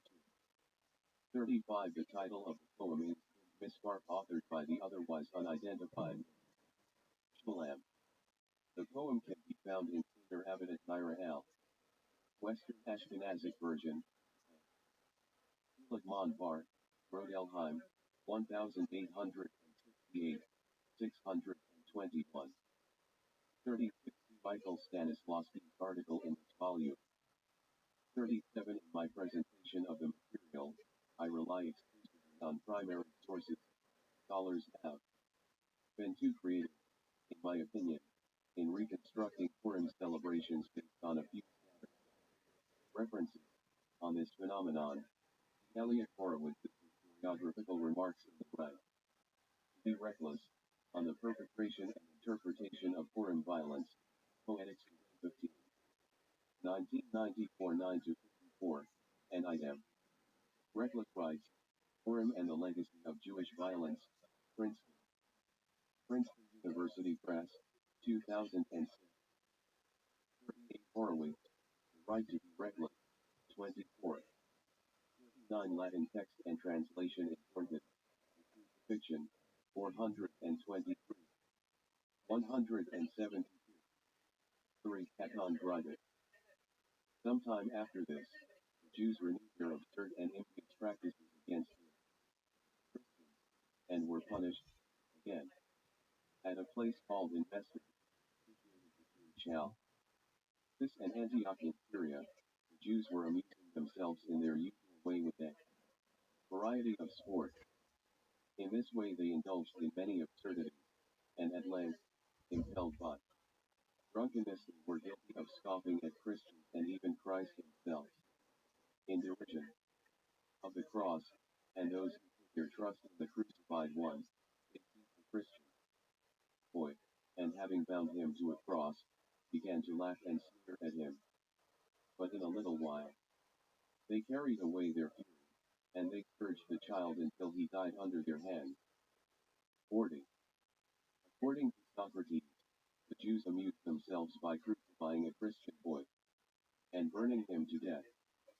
Though Socrates never mentions the holiday of Purim, he accuses the Jews of drinking, a ritual certainly associated with Purim. 41. Given the description in the Theodosian rescript, it is possible to imagine a similar CIR. Some stands here, Socrates accuses the Jews, in their drunken revelry, of reenacting something that resembles a mock crucifixion.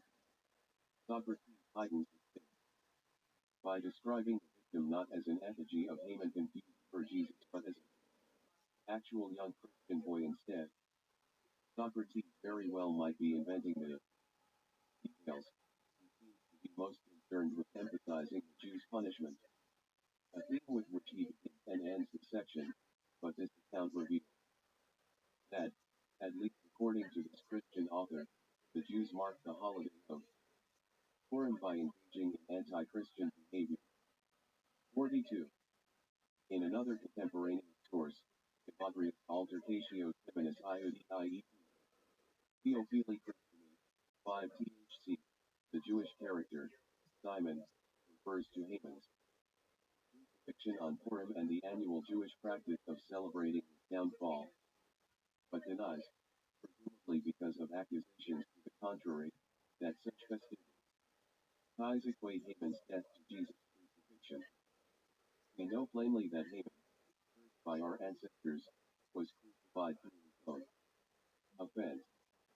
He had driven our race into ruin, and on the occasion of his death every year, we rejoice and hold festivals of prayer, which we have received by ancestral tradition. However, if Christ endured the yoke of his death and hung from the cross, why have we not heard this very fact from our ancestors or found any passage in our scriptures so that we would rejoice as if we were an enemy to our race? 43%. 40. Socrates, Historia Ecclesiastica 7. 16. Gunther Christian Hansen, Socrates Search Eng. Berlin, Academie Verlag, 1995, 361. English translation in YouTube. The History of the Church, from our Lord's Incarnation, to the 12th year of the Emperor Maurice Tiberius. For the year of Christ 594, London, Bonsham and John Churchill, 1709, 377. 41. As early as rabbinic literature, G.B. Megillah 7b. 42. Socrates insinuates by the placement of this episode a connection with the murder and dismembering of another Christian, a teacher named Acacia, renowned and admired for her philosophical genius, about which he writes in the section immediately preceding. The trope of the Jews killing or sacrificing a human is not uncommon, and functioned as stock polemic. Apollonius Milan, Apud Josephus, AG 82.148, for example, accuses the Jews of sacrificing a Greek at the Jerusalem temple each year. John M. G. Bartlett, Jews in the Mediterranean Diaspora, Edinburgh, E.N.T. Clark, 1996, 272. 43 for the text and translation, T. William Barner, Ancient Jewish-Christian Dialogues. Athanasius, Zacchaeus, Simon, and Theophilus, Timothy and Aquila, Introductions, Text. Hanged and Crucified, the Book of Esther and Toledat Yeshua. 173. Though the Alter Issue does not preserve a historical dialogue, the text might reflect the way in which Jewish Purim celebrations, whatever rituals they entailed, could have been interpreted by some neighboring Christians, and the ways in which such accusations were denied by Jews. Later texts attest to persistent fears concerning rituals commemorating or enacting Jesus' crucifixion on Purim among Jews during the medieval period. The 8th century Byzantine formula of abjuration reads, I next curse those who keep the festival of the so-called Mordecai on the first Sabbath of the Christian fast, Lent, nailing Haman to wood and mixing with him the emblem of a cross and burning them together, subjecting Christians to all kinds of imprecations and a curse. 44 According to this source, Purim, the festival of the so-called Mordecai, was marked by hanging Haman and burning him along with a cross. During the season of Lent, when Christians prepared for the upcoming commemoration of the death and resurrection of Christ, with prayers, almsgiving, self-denial, the Jews had the audacity to busy themselves with dramatic performances or parody of the crucifixion, as if the first time was not enough. Thus Haman is Christianized and Purim is presented as an anti-Christian festival, a day on which Christians were cursed by Jews, indeed, an anti-land. So far, all of our sources for anti-Christian behavior on Purim were written by those accusing the Jews of offensive behavior and blasphemy. A passing ref. Aaron's burning of Haman effigy also appears in the fragmentary Genetic responsum from the Cairo Geniza, in the context of a discussion about Molech and B. Sanhedrin 64b. In this responsum, the Jewish author describes the size of the ritual, confirming that some Jews do, in fact, hang Haman and bump him on the holiday.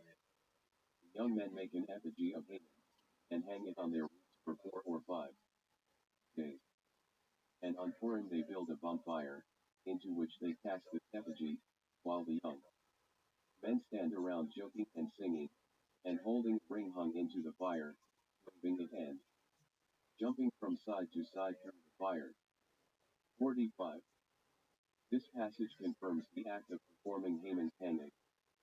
Their intent may be surmised by texts such as the later commentary of one of the last Tosafot, Rabbenu Avigdor of Vienna, 13 PHC, who elaborates on the connection between Haman's hanging and Jesus' crucifixion in the exegesis of the verse in Peter.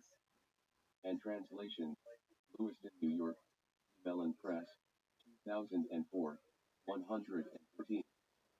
On the dating of the disputation of Simon and Theophilus, Century, Body, Massachusetts, Hendricks and Publishers, 2007, 569-70.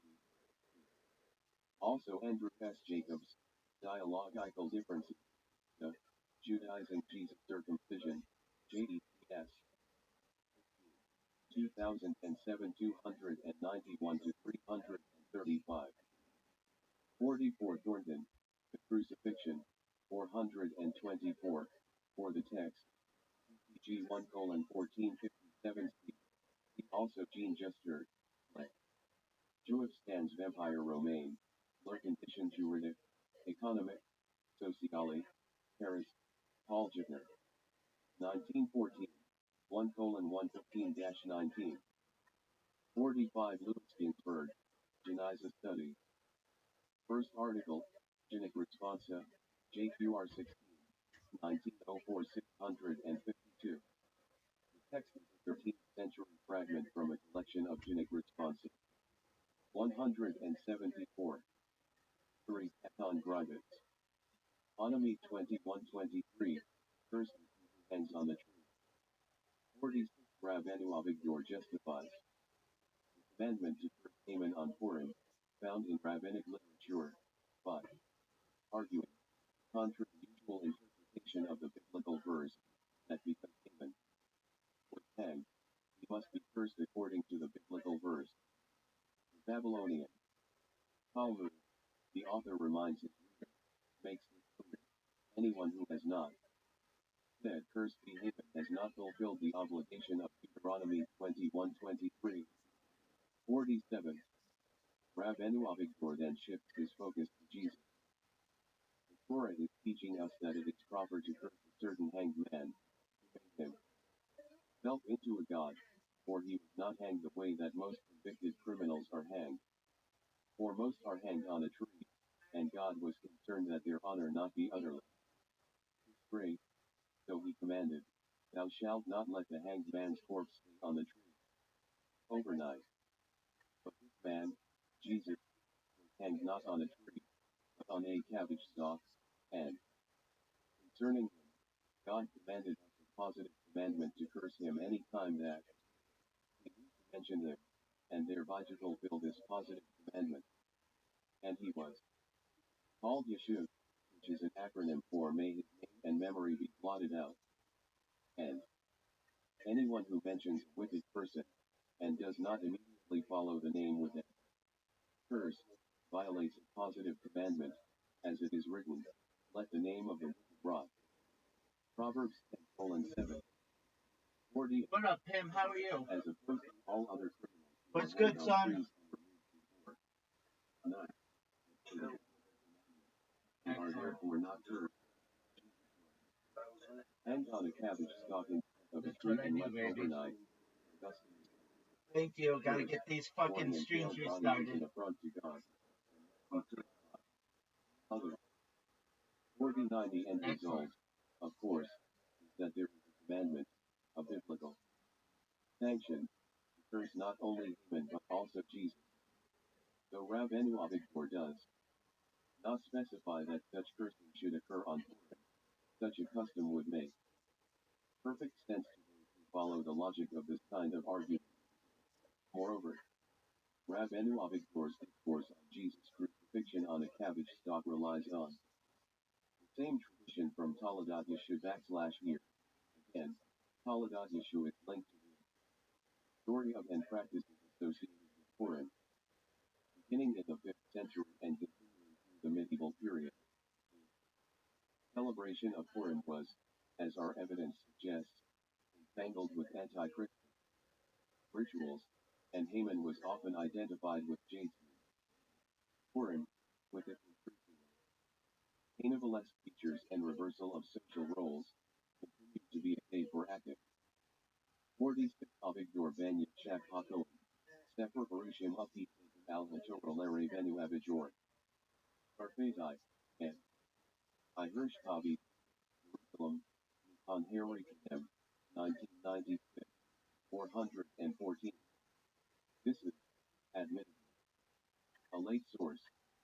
I bring it here to illustrate one of the many ways that Haman and Jesus have been paralleled, not to suggest that the source preserves an older interpretation or introduces the association of the two figures for the first time. 47 Ibid. The commandment to curse Haman is found more explicitly in Bereshit Rabbah 49:1. 48.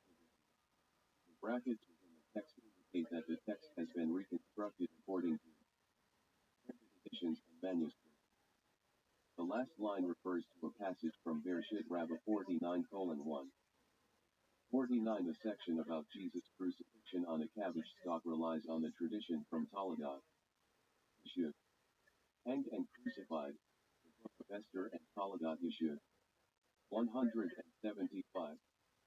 How anti-Christian sentiments well into the early modem and modem periods. 4. Example, a 1705 document preserved in the Berlin State Archive depicts celebrating Purim during Holy Week with masquerade, music, and the hanging of Haman, and the 1750 charter of Frederick the Great of Prussia urged the Jews to abstain from various practices that offended Christians, including all improper excesses in their festivals, particularly during the so-called Feast of Haman, or Purim. 50. Haman, mocked, hanged, burned on Purim, was perceived by many Jews during these times as a double or counterpart of Jesus. Moreover, Haman became a prototype for Christianity more generally in the medieval period. 51. Not only was Purim highly polemical, it also contained elements of hope and perceived strength. The Book of Esther, the story of the salvation of the Jews from the hands of the evil and dangerous Haman, and the celebration of Purim thus also symbolized the hope for triumph of the Jews over their present-day Christian enemies. Toledo Yeshua's use of tropes and motifs from the texts associated with the holiday of Purim, then, can be understood not as aberrant exceptions but as part of a What up, broader, Pimp? How are you? widespread, and long-lasting historical trend. Let us end this historical section with one last vivid visual example that parallels in several ways Toledo Yeshua's use of allusions to the Book of Esther. In the Worms Mahzor, late 13th century, the hanging of Haman and his 10 sons is depicted almost identically to contemporaneous Christian images of Jesus and the tree of Jesse, and several other Mahzorim, e.g. the Dresden Reclab Mahzor, the Leipzig Mahzor, and the Hammelburg Mahzor, depict Haman's hanging in ways that strongly parallel, and thus invert, Christian manuscript il. Illuminations of Jesus and the Tree of Life from the same period. 52. Haman is Vesu. Liconflated with Jesus in these Jewish manuscript paintings, again reinforcing the association of the two characters in the imagination of the artists and then of those who used the manuscript. Ogmenapel interprets the message of these images in two ways. On the one hand, they invert the Christian anti-Jewish implications that the original images of Jesus held by presenting the scene as the humiliating denouement of Haman's plans. On the other hand, however, the violent illustrations also serve to dissuade Jews from accepting Christianity. Through demonstrating the violent punishment of Haman as Jesus, it is no longer 50. Horowitz, Reckless writes, 39. One need not look to the medieval or modem period, however, for Purim's medievalesque character. Already the Babylonian Talmud records Rabbah's instructions that a person must get drunk on Purim until he cannot distinguish between cursed be Haman and blessed be Mordecai, and then recounts a story about two rabbis who became drunk that one killed the other being 7.